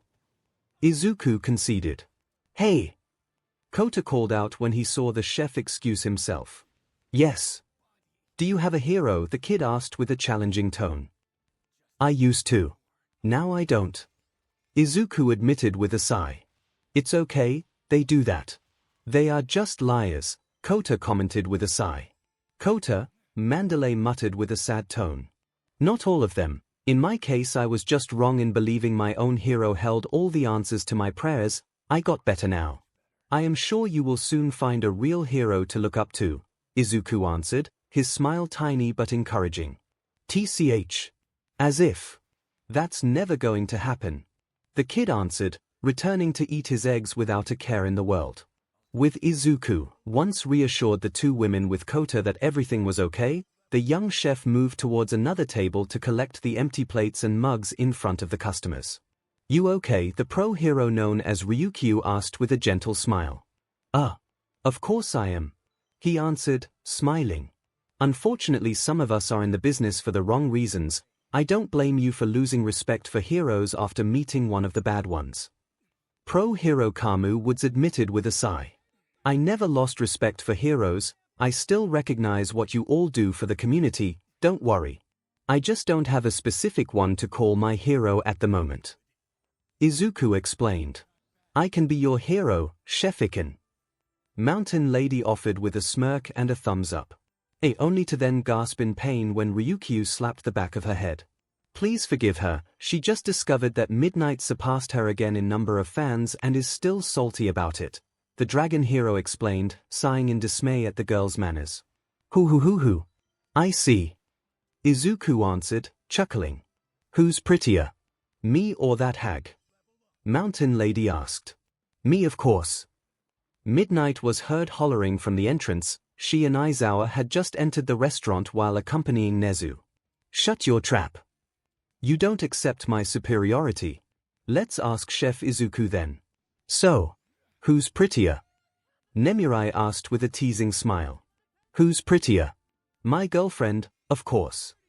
Izuku answered, smirking. Whipped. Mountain Lady answered, scoffing, and getting a new slap on her head by Kamu Woods. Nope. I am desperately in love. The chef corrected her, unashamed. Around this recording of your answer and admission of love will go to Yarozu. Good thing I got her number. Midnight declared once showed the phone she was hiding behind her back. That's low and underhanded, the young man shrieked with bulged out eyes. Whatever. Message sent. I wonder how she will react to this. Nemirai answered with a mischievous smile. Barely a second later and a faint squeal-like noise was heard coming from far away, but nobody in the restaurant actually paid that voice any mind. Funny theatrics aside, I am not here for breakfast this time, Chef Izuku. This will be just an official visit. Nezu said. But I made that honey lemon cheesecake you talked about. Izuku answered, hurt. This will be an official visit where I will also have breakfast. Take that dessert out. The university boss swayed gear immediately, no shame whatsoever. I can't believe this, he's got him under his spell too. Aizawa grunted in disbelief. I also made some coffee-flavored muffins, I'll take 6. Eraserhead answered instantly, pride immediately forgotten. Aha! You two are foodies. Nemirai declared with an evil smile. You made that rainbow fruit jelly pie again, didn't you? The woman asked in dread once seen the contrite expression of the young man's face. Yes. Goddammit. Bring me half of it. Half the entire thing, he shrieked in horror. Yes. Hurry before I actually remind myself how many calories are in that. She answered, tears already falling from her eyes. It was all very overly dramatic. Once the three heroes' breakfast was served, good, now that we have sated our stomachs, I say we can talk business. Nezu said, having just finished wiping out his third serving of cheesecake and the 4 giant cups of tea accompanying it. God, these muffins will be the death of me. Aizawa muttered while still munching. What kind of business, sir? Izuku asked while collecting the empty plates the three amassed. I want you to come prepare lunch for our school today, the rat bear man Chimera declared, making a deep silence fall into the entire restaurant. I beg your pardon, the young chef asked while leaning slightly forward. Simply put, Lunch Rush wants to see you in action in person while dealing with the huge amount of picky eaters we have at UA. It is rare for him to show interest in anybody, either in cooking or heroics, but in your case he has pestered me enough to force me to either talk you into coming to UA at least once to cook, or kill him. And since I am not a murderer, I only had coming here as an option to finally have him stop asking. 𝐻𝐻𝐿 explained. Nothing else. Recovery Girl 2 has a couple of questions for you. You know why? 𝐻𝐻𝐿 whispered in answer. I see. Unfortunately, I can't do it. Why not? 𝐻𝐻𝐿 asked, and she will forever deny her tone was the whining of a spoiled kid. I have a restaurant to manage. Contrary to you heroes, I have not a stable income from publicity. I need to work to live. 𝐒𝐿 answered. I know that. That is why the school will cover the expenses by paying you the average income of the lunch hour you have here on a normal day. And I am also sure the pro heroes behind me that are blatantly eavesdropping will pay for their fill should they join us for lunch in our cafeteria if you accept. 𝐻𝐻𝐿 answered, and the various pro heroes behind him all looked sheepish, but they all nodded along as well. I don't know, 𝐒𝐿 muttered uncertainly. Host, this can be the chance to further spread the fame of your restaurant, the system whispered in the young man's head. Will the money they give me count for my experience points at least, he asked. Yes, the money UA University and the other pro heroes will pay you will be considered valid for the experience point conversion. The entity answered. Good. Okay, I'll do it. But on one condition. Which is? 𝐻𝐻𝐿 asked. I choose the menu and bring my own ingredients. I finally got my homemade aromatic vinegar ready, so I can prepare the real century soup. I want to see if the recipe is up to my standards, and I need taste testers for that. 𝐒𝐿 answered. The silence grew even more intense at those words. Every pro hero in there had tasted the mysterious proto-century soup at least once and learned of the story behind it, of the soup that can be made properly only in very limited amounts and only once a year, since the key ingredient, that vinegar, was apparently difficult to prepare and took 1 year to ferment. The proto version had already bewitched many customers no matter its ludicrous price, and the idea of tasting a version several thousand times better per 𝐒𝐿's own admission got everybody interested no matter the probable increase in price, and in case of the civilians without the same overflowing bank accounts as those heroes, caused many to look in seething envy at the few lucky BSTRs that will be able to taste it. IIT's ready, the pro hero backdraft asked with a trembling voice. Just filtered it this morning. It is now 8 a.m., and UA is having lunch at. 𝐒𝐿 asked. 13:00, 𝐻𝐻𝐿 answered. That makes it roughly 5 hours. Yes, by that time the soup will be ready. Unfortunately, I still have limited amounts of my vinegar, so I will have to split the soup in two, the proto one and the real one. 𝐒𝐿 answered, thoughtful. How many servings? Ryukyu asked with narrowed eyes. Of the real one. Not considering I want to put aside 3 bowls for a couple friends, and the 2 bowls for Momo and Okiko. 20 or so servings will be up for purchase. I will distribute it on a first-come first-served basis. Everybody else will get the proto version. Sorry, but that ingredient is still a pain to produce. The chef answered with a contrite expression. Only 20 portions, somebody screeched in horror. Of course the teaching staff of UA will get first pick. 𝐻𝐻𝐿 declared, unconcerned. Fair enough. 𝐒𝐿 conceded after a short pause of thought. Bullshit. A multi-voice roar exploded from behind the short animal hybrid. Luckily Kota's ears had been promptly covered by Mandalay so to protect him from hearing that cussing. This is abusing your power. Plain and simple. A pro hero yelled in outrage. Haters gonna hate. 𝐻𝐻𝐿 answered, smirking. Ah. Good to see you open to the idea. Shall we send somebody to pick you up or you can manage by yourself? 𝐻𝐻𝐿 asked. Don't worry, I am not afraid of taking a bus or 2 to get there. 𝐒𝐿 answered. Good to know. We will wait for you then. I suggest to arrive a bit earlier, to acclimate yourself with our kitchen. You will work alone after all. Of course, Mr. 𝐻𝐻𝐿, the chef answered. Perfect, now tell me what menu you wanted to bring, so I will be able to tell you if our budget can cover it or if you need to change something. Of course. The young chef answered, nodding, and already making a mental checklist of the ingredients he will use, all coming from other worlds, just to flex a tiny bit on those heroes. It was not childish for him to do so. Right. Later that day, UA University, corridors, the students of Class 1A were, as always, loudly talking between themselves while making their way towards the university's cafeteria, and offering a polite greeting to the other students once joined the crowd of young men and women clamoring to get their fill. "Orozu," Rumi uttered with a terse tone. "You Sugiyama." Momo replied, just as coldly once met the eyes of Class 1B's star. "The rivalry is in full swing." Tsuyu asked with a whisper. "It happens when you openly declare you will steal a girl's boyfriend." Pony whispered back. "Oh, boy," the other replied with a soft, defeated croak. "Hoi! You heard the rumors. Seems like there will be somebody else preparing our lunch." A student from the support department was heard saying to his classmates. "Ah." Mina was heard muttering, curious. "Somebody else? Who?" Mai asked. "Dunno." "Somebody from outside," Mina muttered. "You will tell me how it was later. I will have lunch elsewhere today," Momo answered with a small smile. "Oh, your Momo will get some food from her husbando. See if you can bring back some dessert, please," the pink girl answered, smirking. "I'll see what I can do," she replied, chuckling amused. "Would you look at that? I think I will do the same," Rumi said with a challenging tone. "I seriously hope you will just go to some random fast food restaurant. I will have lunch wherever I want, Yorozu.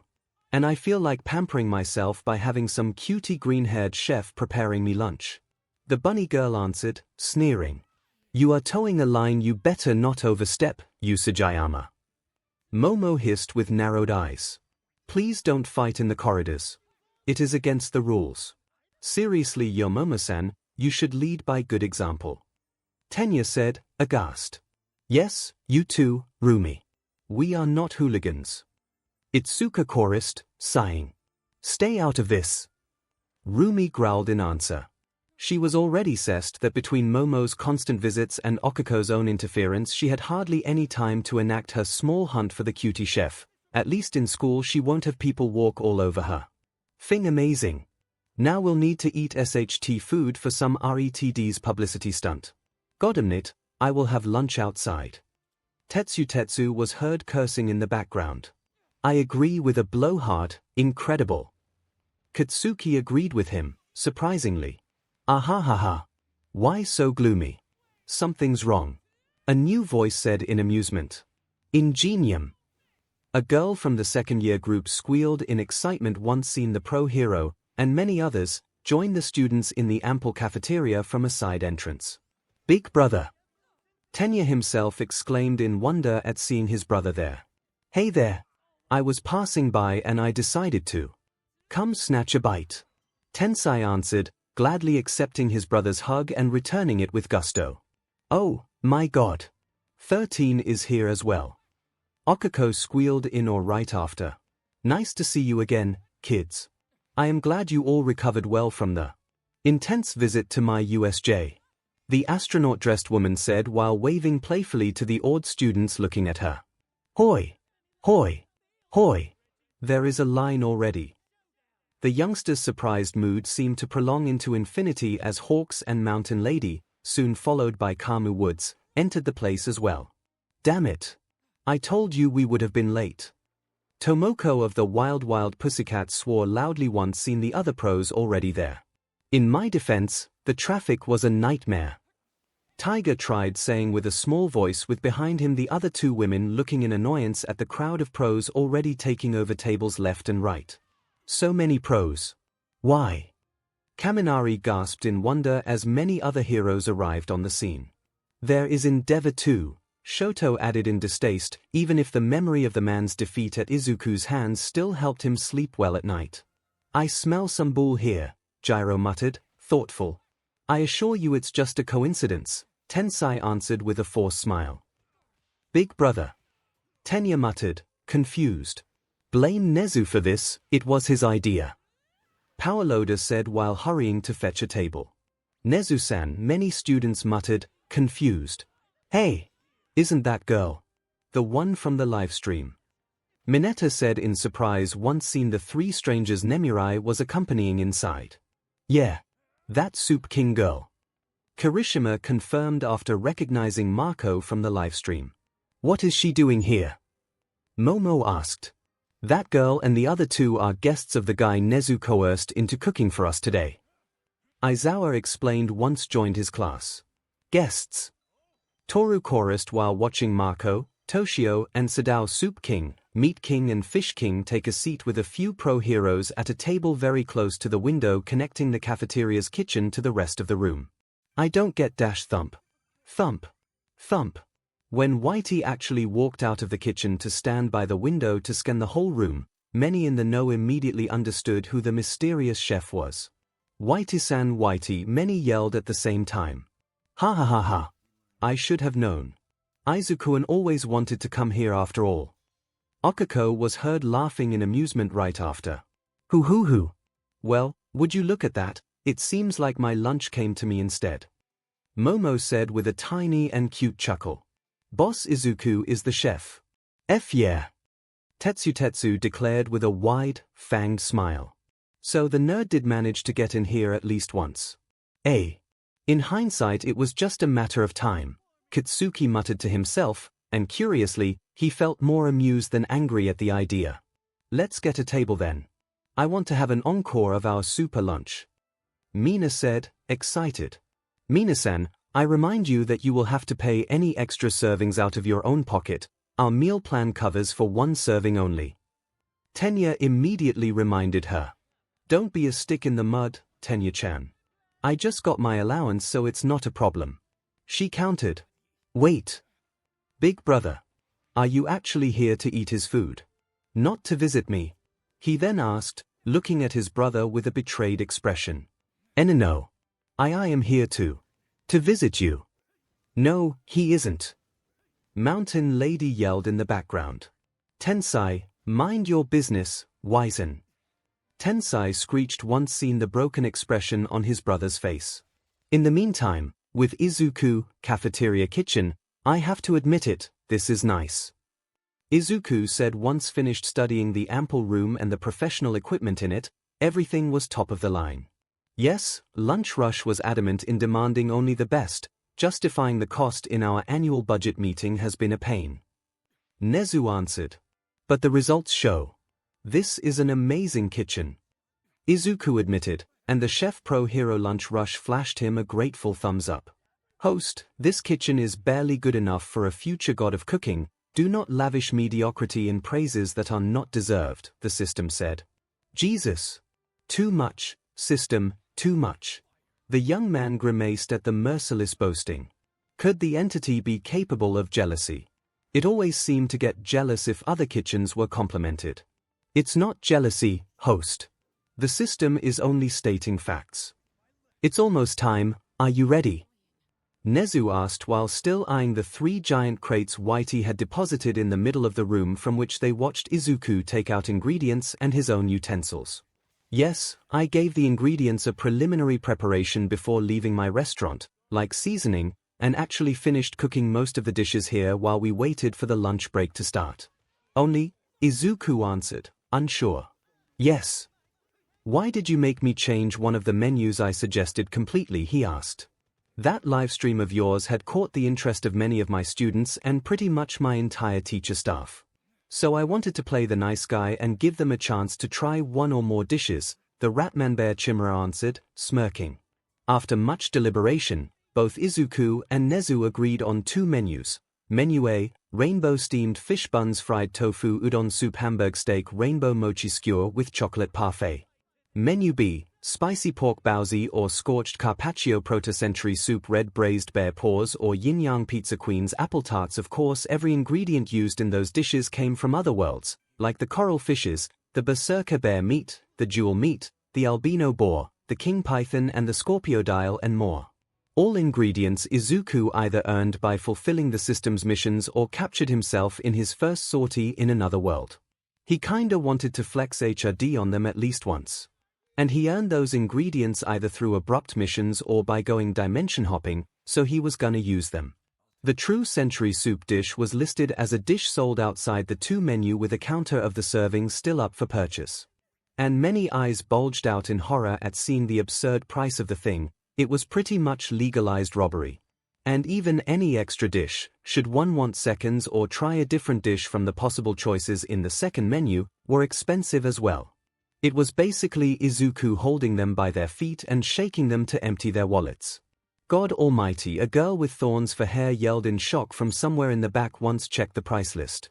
So expensive. You are a bad influence, Momo. Toru cried out with a childish whine once seen the prices. Me. Why? Momo asked, confused. I guess it was a given, he had to probably prepare most of it beforehand and bring everything here. Shoto guessed. There they are. My fish buns. Tensai was heard declaring happiness. Big brother, Tenya uttered with a broken heart. Don't tell me you hate coming second to a plate of fish buns. Kaminari said, amused. Be quiet, the tall young man hissed in embarrassment. Now kids, remember the rules. Get in line and place your order and wait for your portion. Nemurai said once near the table of Class 1A.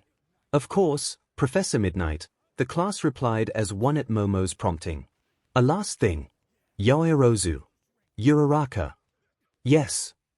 I was asked to tell you this, you will find a special extra in your own portion, and our guest chef wants you to know that should you want you can order that true century soup free of charge and without having to get in line for it. Congratulations.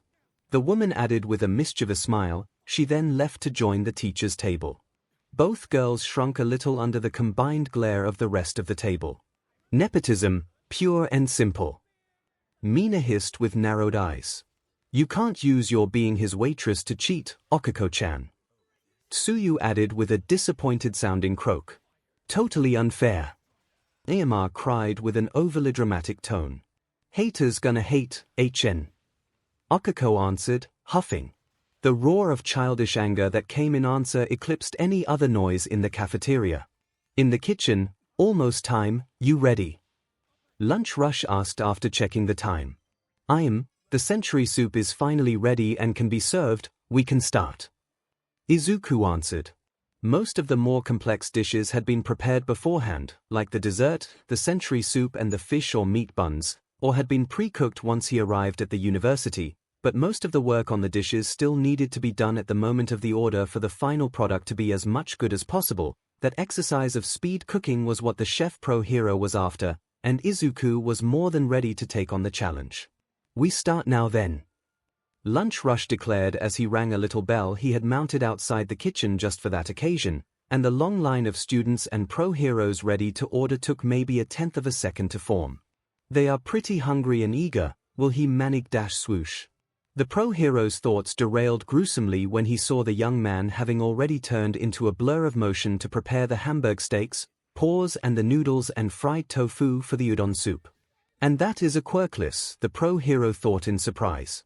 Boa meat passed for beef simmering on a wok, tofu getting gently turned around to be fried into cute golden cubes with the utmost care in another, noodles being pulled by hand to become thin string smooth as silk, and both pork, in truth the meat of the giant albino boar, and crocodile meat being minced by hand at ludicrous speed to be then mixed together into several Hamburg steaks and pan-fried.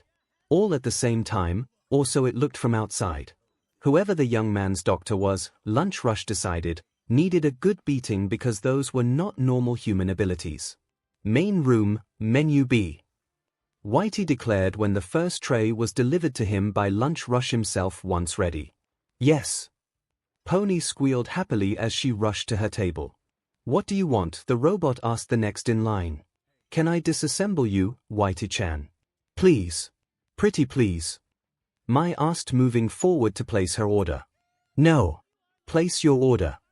It will take a minute. I will put you back together right after. She begged. No. Please. That chef built an amazing baby. I wanna see how he did it. The young woman begged again with a drawn-out whine. No. Please just order your food, woman. I am starving here. Tetsu bellowed from Warei in the back. What is happening? Lunch Rush asked once seen the line stopping already. The psycho from Class 1H is blocking the line. She is harassing the robot. A girl from the second-year classes with butterfly wings answered from behind Mai. I am not harassing him. Place your order, Hatsune, or I will ban you from the lab for a week. Powerloader, fourth in line behind Mai, said with a groan. Menu A. My finally ordered with an annoyed grunt. Understood. Whitey answered, and when a couple minutes later he gave her her order and she left, the cheering that followed her departure made her grow even more sour. Small issues aside, many noticed that Izuku seemed to remember the preferences of his usual customers without them even asking, as seen by Tensai getting an extra helping of rainbow buns for the pro hero's clear delight, Mandalay getting her dishes gluten-free, or Hawks getting everything in his order extra spicy. All this without slowing down the DLVOY of even a second, as both students and teachers barely felt any substantial difference in waiting time between lunch rush or Izuku. If ever, the guest chef seemed even slightly faster. Uraraka. Yes. Okiko asked once it was her turn. Host Izuku says you can have mochi no matter the menu you pick. They will be delivered at double the amount and size, as a thank you for your hard work as a waitress of Green Cloud Restaurant. Do you also wish the True Century soup to be added to your order? Whitey asked. Yes please. Menu B with giant mochi and true soup. She answered immediately. Understood. I love you, boss. The girl, crying fat tears of happiness at seeing the numerous and huge mochi that had been added to her order, declared with a loud voice. I know. The feeling's mutual. Izuku's voice echoed from inside. Menu B with True Century soup, Momo asked right after, as it was her turn, and she clearly did not glare at Okiko for that outburst. She merely followed the girl's every move with narrowed eyes until she sat at their table just because she feared Okiko could trip along the way. Understood. Host wants to know if you want a slice of tiramisu added to your order as an extra or if you prefer a coffee parfait. The parfait, thank you. Yes. Nepotism. Sheer thing nepotism. Mina hissed from her third place in line behind Momo, and many nodded along with her. At the tables, everywhere one looked, there were hungry mouths greedily getting their fill of the feast in front of them. The mochi skewer was a long wooden needle with 7 golf ball-sized or grapefruit-sized, in Ochoako's case dessert ball-colored, as the name implied, like the rainbow, red for the ones with red beans paste filling, green for the green tea ones, yellow for the mango-flavored ones, and so on. Each bite is amazingly soft and yet chewy, elastic and flavorful. That guy did this. My God, this is amazing. The student called Monoma said in amazement while devouring the fried tofu soup in front of him. Each cube had a crunchy exterior, but once bitten it revealed a creamy filling that submerged the mouth in taste every time he chewed. That's Boss Izuku for YA. That guy cooks like a god. Tetsu answered, angrily swatting away the floating hand that tried to snatch a piece of his small yin-yang pizza. A version of it Izuku made with a normal recipe instead of the one he used against the Vegetable King that instead needed insane amounts of cinnarine to be consumed beforehand to become tasty. This mine, you beach. F off. He roared. I just wanted a bite, Morin.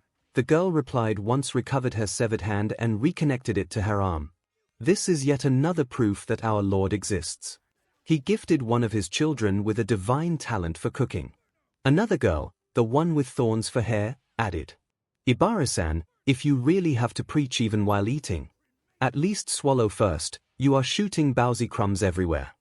Pony begged with a scrunched nose. I am so sorry. The young woman shrieked in shame. So much for the well-mannered Maria. Itsuka muttered, smirking. Your future husband is still a MSTR in cooking, Rumi-chan. Pony said. Yep. I am trying to snatch him, but don't worry, soon he will be mine. Rumi answered, smirking. Fried tofu soup. Class 1A table. Nobody could tell the ingredients used came from other worlds. Even Tamaki's own quirk was not reacting outside of his expectations when eating his own food, but what was certain was that the ones that had not tried Izuku's food before silently swore to visit the chef's restaurant again, all under the knowing looks of the other people in there that were instead regulars of Green Cloud Restaurant. Boss Izuku's mochi are so good. Okiko declared in tears while inhaling her food with zero manners. Maybe I should change your name from Round Face to Kirby. Are you even breathing? Katsuki asked, disgusted. NOM. NOM. NOM. NOM. Can't be worse than Denki-san, Tokoyami admitted, looking impressed by the eating speed of the guy. It's not their fault, everybody acts like this the first few times, but the effects do lessen once one gets used to eating Izuku's food. Momo explained, looking unaffected as she was eating with impeccable manners. Well, not all of us have the benefit of eating this whenever we want, Toru answered, huffing. Nor do we have your bank account, Tsuyu added with a whisper. I often enjoy this for free, actually. Especially when he comes to my house to give my mother cooking lessons. She replied. My jealousy is immense and my lunch is partially ruined. Mina uttered in disdain. Have you ever used him as a plate? His abs, I mean.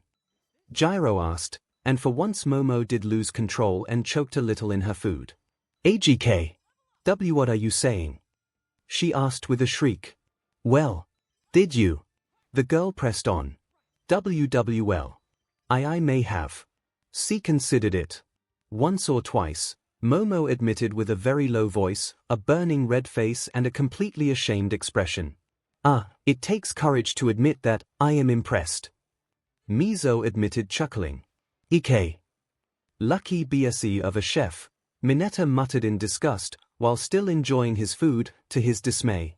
Once finished serving everybody, after having delivered the last order and the last dish of true century soup, Izuku finally surfaced from the kitchen to see the results of his work, hundreds of people eating to their heart's content the food he prepared, something that filled his chest in pride for a job well done. And the applause the people in the room gave him once they saw him get out turned him into a shy blushing mess as he had not actually expected it. As he had requested, though, whoever got their hands on the true century soup did not open the lid of the special container it had been put into. Izuku had reassured them that the special container would have kept it at the right temperature without spoiling the taste, and he personally trusted the system to create and give him containers with that ability, until the time to open them came. You did well, you actually surpassed my expectations. Lunch Rush declared while using sign language. Could have gone faster, but one can't accelerate the time needed for ingredients to cook, so more than just being fast in preparing, cooking still required the same time, he answered.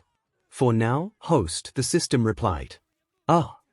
True, but the fact remains that both speed and results were way beyond what I expected after seeing you go against the students from Inoshiki, the pro hero said. I don't usually crush my opponents, I don't want to scare anybody by winning too hard, because I am not that kind of person.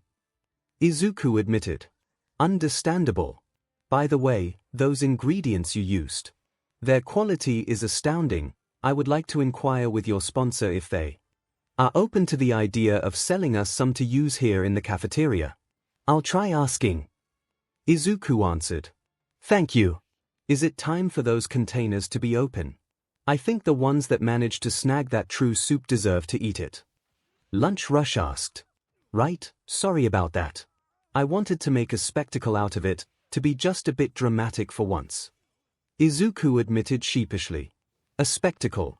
This the pro hero asked with his actual voice, too taken aback to remember to use sign language. Yep, the young chef answered, smirking, and clapping his hands to get everybody's attention. Sorry to disturb you, but I would like to apologize to all the ones that paid extra for the soup. You can open the lid now. I just wanted the dish to have your undivided attention. Sorry again, you can eat it now.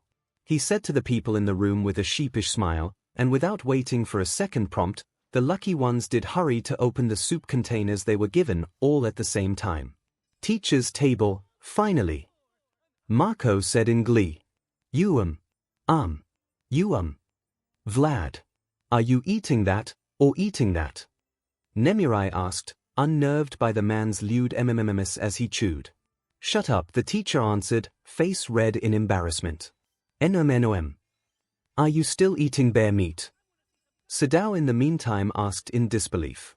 I asked Boss Izuku for a third serving. God almighty, this is to die for.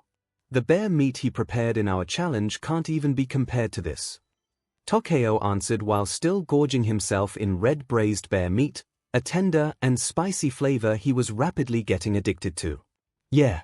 If you keep this up your cholesterol will certainly murder you. The Fish King answered, taking away his plate. No. I still have to like it clean. I said nothing to you getting 4 plates of carpaccio, you hypocrite. I am saving your life, Morin. It will be a worthy death. Give it to 𝐷.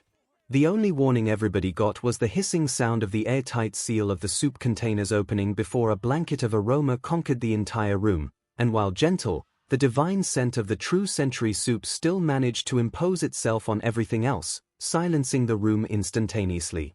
At the other tables, Jesus, 𝐒𝐿𝐲 admitted in awe at the amazing scent coming from 𝐒𝐻𝐲's soup. Even if she now sat far from him, the scent still punched him on the nose. 𝐒𝐻𝐲, he heard Tamaki shakily call his name from next to him. Something you want? 𝐒𝐻𝐲 asked once noticed he was looking at her. 𝐒𝐻𝐲, I wanted to apologize, he said. 𝐒𝐻𝐲, look. Apologize for what? There is a long list of bad things you did to me. You'll need to be more specific. 𝐒𝐻𝐲 said. 𝐒𝐻𝐲, oh God. You know why I did it. It is too important. What's so important about it? What's more important to you? Me or your training? Gee guys. I have a legacy dash, good. If it is that important then take care of that legacy, whatever that means since you are telling me nothing. But do not expect me to be the good trophy girlfriend that will just stand there looking pretty and waiting for you. Our relationship is officially dead, and consider yourself lucky we are still friends at all. She hissed. 𝐒𝐻𝐲. What? That soup created an aurora. Tamaki muttered in shock while looking at the ceiling. A soup can't make is that a DM in aurora borealis. 𝐒𝐿𝐲's angry answer turned into a high-pitched shriek once he looked up to see that yes, 𝐒𝐻𝐲's soup and the others generated a giant aurora covering the ceiling of the entire cafeteria. Nobody could wrap their heads around the strange phenomenon, but by following the strands of color connecting the aurora to various tables, it was impossible to not understand that indeed it was the century soup to produce that mirage, no matter how impossible that was. Don't worry, it's perfectly normal. Izuku reassured them with a gentle smile. It's not normal. Tenya shrieked. An aurora is created by the ions of the solar wind colliding with the atoms of oxygen and nitrogen from the Earth's ionosphere. A soup can't replicate that. That is why I say it is an extremely difficult dish to prepare. Something that I need an entire year to make properly. What I did during my challenge against Inoshiki was an extremely rushed version, this isn't, and the adding of my homemade aromatic vinegar not only changes the taste for the better, but it also causes the chemical reaction that generates the aurora. Simple as that. Izuku answered. What chemical reactions cause this? Nezu asked, entranced by the aurora coming off from his and the other teacher's table. I have not the faintest clue. Power Loader admitted. Me neither. Recovery Girl added. What about you, lunch? Nezu tried saying. 𝐻𝐻𝐿𝐲. The chef pro hero was seen falling on all fours to cry his eyes out as a waterfall of tears was seen pouring down from under his mask, and by the empty container next to him, they all knew he had already eaten the soup. He broke our chef. Amazing, I hope the boy offers a takeout service, because he will have to take responsibility for this. The university boss groaned in dismay. The soup is supposed to make people happy. Izuku shrieked in horror. Unfortunately, the feeling of defeat was stronger than the century soup's ability, host. Have no fear, he will recover in a couple of days. The system reassured him. A couple of days. Everywhere else, luckily, the reactions of who ate the dish was more in the norm, with happy smiles and even laughter echoing from the various tables, with the smiles being either silly giant beady ones, or more normal wide and happy smiles. My God, it's so much more intense than the one he did before. It's delicious. It's godly. Mako admitted in awe, her smile a bit silly with how wide it was. Stop hiding, Shota. Let me see your smile. MIC, showing the silliest smile of them all, prodded his friend to force him to stop hiding his head from under his arms. Go away. Aizawa hissed, but any threatening intent he tried to put into his words failed. Spectacularly, and his face simply refused to obey and form a frown, and he refused to show a similar stupid smile like MIC was. Why ha ha ha. Amazing. I can't stop smiling. Toshinori in the meantime did the impossible and hulked out just a bit more even if already in his all-might form thanks to the soup, and his teacher's outfit gained few holes in the area of his biceps as he flexed subconsciously. Nana, if only you were here, you would have loved this, he also thought with a bit of melancholy, unaware that part of her was inside his quirk, and she was indeed loving the feeling the century soup managed to instill all the way deep into One for All and the imprints inside the quirk. Pomph! Holy SED, fat! Gunhead yelled in surprise at seeing the pro-hero Fat Gum jump from his skinny form all the way to his fat form in just a couple spoonfuls. The now giant guy admitted in shock. Why are you eating his food, Endeavor? That brat caused you so much pain. A woman with burning acid green hair hissed. Because at the end of the day, his food is still good. Endeavor admitted, and seeing him smile was secretly deemed creepy by the man's colleagues. It was a very alien sight. I should kick his butt and teach him respect, though, the woman said, grumbling. Burnin, the chef's robot is here. Do you want White-san to essay you and beach slap you away again? NG asked without looking away from his soup. The woman, the pro-hero Burnin, shrieked in fear when Whitey momentarily looked straight at her with red eyes as if he had heard them. Thought so. Endeavor muttered while fully focusing on eating, and ignoring his secretary now hiding behind him to avoid the robot's eyes. As more and more declarations of awe and delight resounded in the room, Izuku grew certain. The century soup was a success that will make sure his restaurant name gained just a bit more fame thanks to gossip, and his making the real one only once a year will mean that he will also have the chance to sell something else during the rest of the year. Say, you think they will get him to work here if enough of us sign a petition? Minoma asked. Yeah. Let's try. Unlikely, he wants to reach the top, and to do that he needs to be as free as possible, Momo answered, shaking her head.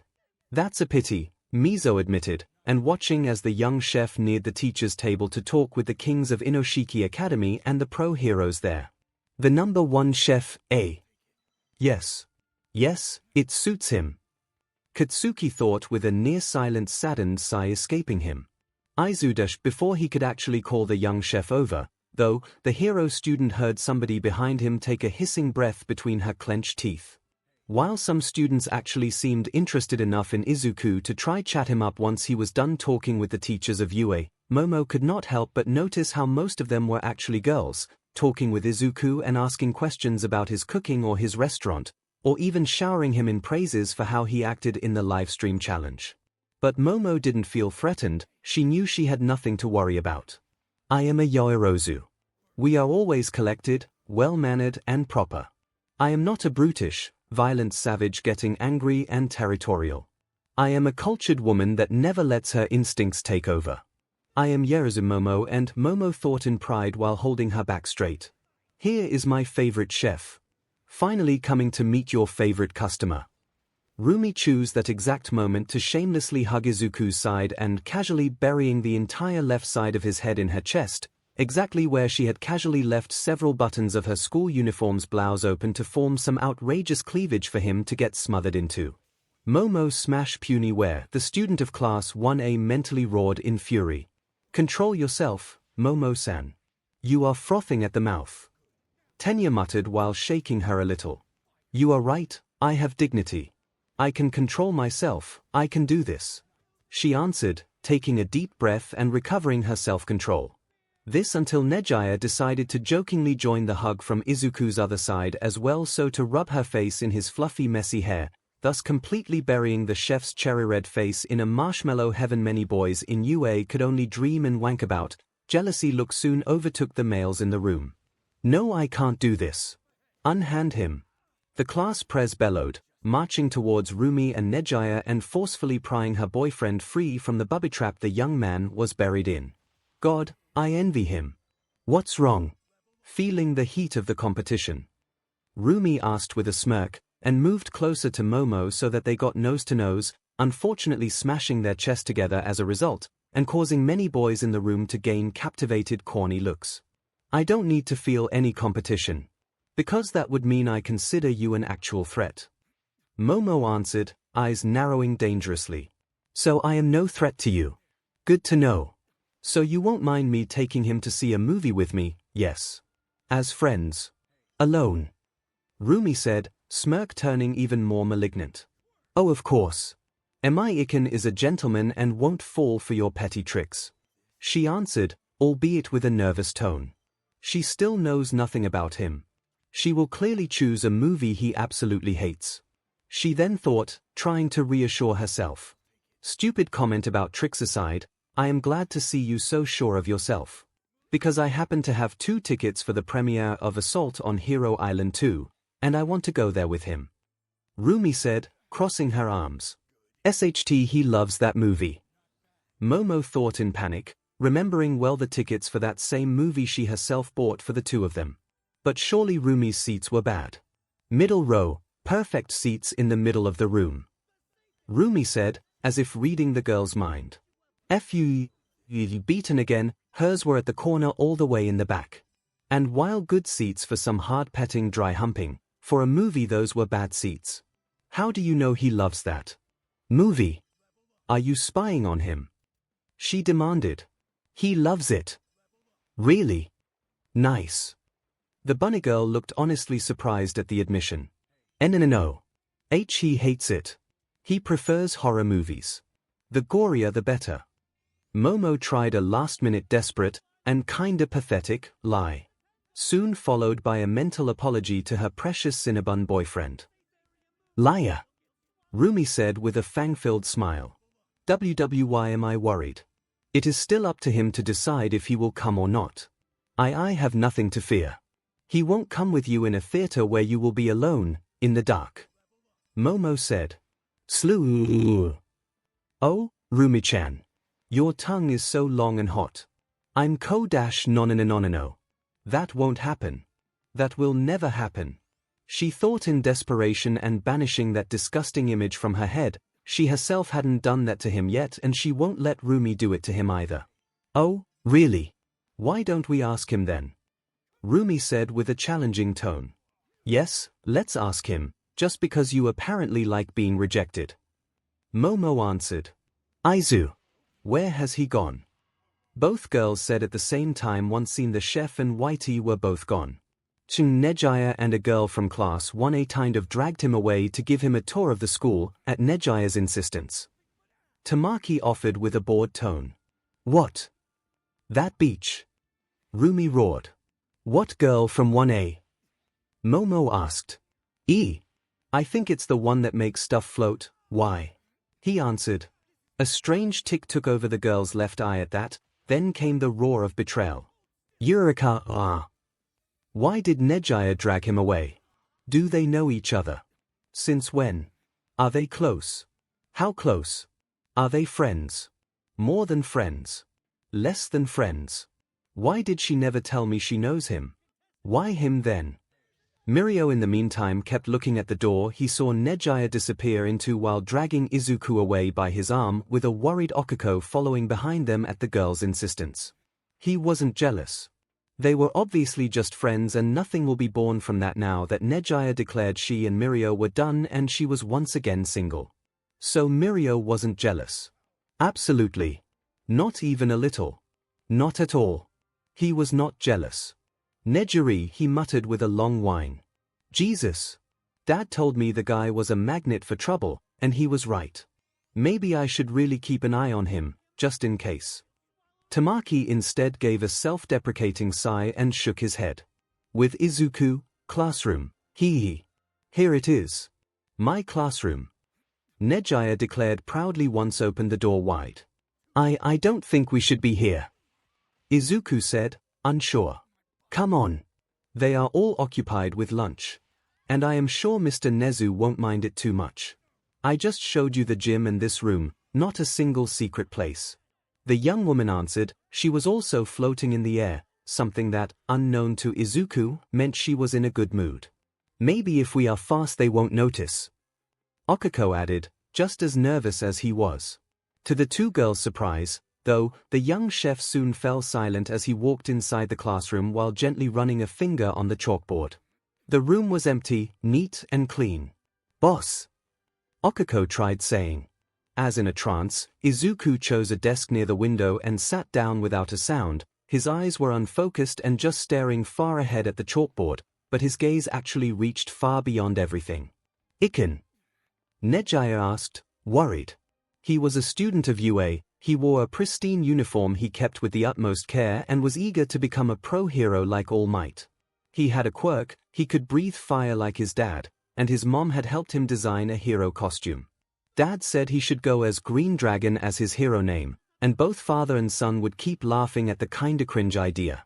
Aizu, both Momo and Rumi finally found them, but as soon as Momo saw the strange look in the chef's eyes, she covered Rumi's mouth with a hand. "Please. Let him, just once." Momo whispered, making the bunny girl's eyes widen in realization. Of those 4 girls, Okiko and Momo were the ones that knew him best, that knew how much he longed to be a hero, how much he wished to be their classmate and join the lessons, and they also knew how much it hurt him knowing he was denied all that because he was a quirkless. Oh, 𝐒𝐲, maybe getting a clue about his inner turmoil, dropped her smile in favor of a more sad expression. He was sitting at his desk taking notes while the pro-hero Eraserhead droned on with his usual drowsy tone of voice. Okiko sat next to him while Momo sat in the first row, back straight and fully focused. Kaken was sitting not too far from him, clearly bored but not missing a thing either. "Midoriya, pay attention," Aizawa said. "Sorry, sensei," he answered shyly. "Problem child," the teacher sighed in dismay, but still continued his lesson as if nothing was out of ordinary. They were Class 1A, and they will one day become heroes. Host, it was the voice of the system to shatter the dream, and Izuku found himself sitting at the desk in the empty classroom while wearing his green chef uniform. Oh. That was all his reaction to the realization it was all an illusion, only his daydreaming. It did not sound like disappointment, not rage nor sadness. It was an empty, atonal noise. "Sorry, I was lost in thought," you were saying. It scared the girls how perfect the natural smile he showed to them was. Looking at that one would have easily thought it was sincere. "Nothing important." "Sorry about all this, I didn't mean to hurt you," 𝐒𝐲 answered. "It's okay, just a bit of childish daydreaming. Nothing to get worried about." To his surprise, Okiko, who had sat next to him while he was mentally elsewhere, decided to give him a comforting hug that buried his face in her neck so that she could rest her chin on top of his head. She smelled of vanilla and Okiko, it had a nice scent. "You would have been an amazing student. I would have loved to have you as a classmate, Izuku," she muttered, sighing. "Hey, cheer up. I am no longer a crybaby. I will be okay. I just had a down moment, nothing more." The chef's cheerful tone came out slightly muffled, but everybody still heard it. "If you need to talk, though. We are friends, remember. I am not just your waitress, okay? We're friends." Okiko said. I know," he answered, jokingly poking her on the forehead once released from her hug, and chuckling at the cute eek squeak she released once hit. "We are still friends too, right?" 𝐒𝐲 asked with a small voice. In answer he simply got up and opened his arms wide. A tenth of a second later the taller girl propelled herself forward like a human bullet to hug the life out of him, and had Izuku not used his own abilities, he knew she would have shot him down the floor. "Thank you, 𝐒𝐲-chan. You gave me a appealing gift, even if it lasted only an instant." "But it hurt you," she muttered, hiding her face in his messy hair in shame. "Not at all," he answered, smiling wide and patting her back. "Liar," the 4 girls thought at the same time in sadness. "I better get going, I don't want you to be in trouble," Izuku declared, freeing himself from 𝐒𝐲's hydraulic press hug and walking towards the door where Whitey was already waiting for him. The robot had already collected everything left from his cooking and had reached him. "Izuku," Momo muttered. "It's okay, no harm done." "And those were only friendly hugs," he said, chuckling. "It's not about that, silly," she answered. Her own smile was tiny and still forced. "Just be a good hero for us both, and I will be happy." "Okay," he offered, and the third tight hug of the day really went close to breaking something as his spine gave a faint crack sound. "I'll be the best hero, for us both," she answered, tightening her hug even more, making him release a strangled groan. "Hey?" Rumi asked when she saw Momo finally release him. "Yes. I have 2 tickets for Assault on Hero Island 2. I wanted to ask you if you wanted to go with me, but I guess now is not a good moment," she muttered. No, I believe a good movie would be a nice idea. I don't mind seeing it with a friend." Izuku answered with a gentle smile. Okay, and? It's not a plot of mine, okay. She admitted. I trust you, he answered. Good, so. Tomorrow. Tomorrow. I'll be a gentleman, promise. Me too, I'll be good. Rumi answered, her usual cocky smile slowly resurfacing. But I won't say a thing should your hand get curious about me while we watch the movie. Miss Jealous here will never find out, she added, maybe a bit forcefully, to lighten the mood. I have nothing to fear from him. From you on the other hand, I will keep my eyes on you. Momo answered. Good, I heard it's hotter when there is somebody watching. Please don't joke on this, I am not that kind of guy. Izuku replied, giving a fast kiss to Momo at her request and one to Rumi's cheek once she nagged him enough. Usajayama. On the notes of Momo's outraged scream, the young chef neared his robot bodyguard and gave it a gentle pat on his big rotund belly. Let's go, Whitey, he said, gaining a nod from the robot that immediately fell in step with him as both left the school. Izuku, Okako muttered with a sad expression, very aware of how nice hugging him felt, and yet still unable to say if she actually liked him or not, and the sense of guilt about her increasing attraction to him once considered his relationship with Momo did not help at all in abandoning those budding feelings, quite the contrary in fact. With Izuku, the ride back to the Green Cloud restaurant was spent in complete silence by the young man. Even the system's own words of encouragement fell on deaf ears as that same daydream happened again and again inside Izuku's head over and over for the entire duration of the 2 bus rides he needed to return home. As he had said once already, his power of imagination was extremely strong, and it only helped making everything more painful with how real everything felt. You okay, kiddo? Blackie asked when he saw the drained expression on his protégé's face up close. I'll be. I will prepare your noodles immediately, he answered, mechanically. Take your time, this lord is not a puppy. I can wait a bit more. The dog offered with a disinterested tone once studied the chef's face for a little while. Okay. Izuku answered as he unlocked the door of the restaurant and entered. Sigh. It was not a good day for him, unfortunately, the Lord Dog muttered to himself. The empty room that greeted Izuku upon entering helped very little in cheering him up, even if it was his beloved restaurant. He knew he had to prepare for the challenge against the teachers of Inoshiki Academy and Yamato herself, since contrary to the kings, his next batch of enemies will be proper pros, not students, so preparation was essential. I need to prepare, those teachers won't show mercy, Izuku said to himself. Host can rest assured, the system was not lying. The path towards the role of god of cooking will lead you to greatness. The host will be a hero to the people, only in a different manner, the entity reassured him as soon as the young chef entered the kitchen. I know. It is not that the problem, he muttered while leaning on his workstation. Pat. It's okay. Let it all out. It was a fleeting feeling, but Izuku felt his appetite demon give him a gentle pat on the back while flashing him an encouraging smile. Plick. Plick plick plock. And right after, in the absolute silence of the empty kitchen and restaurant, the soft noise of tears falling down on a pristine clean chopping board was clearly heard.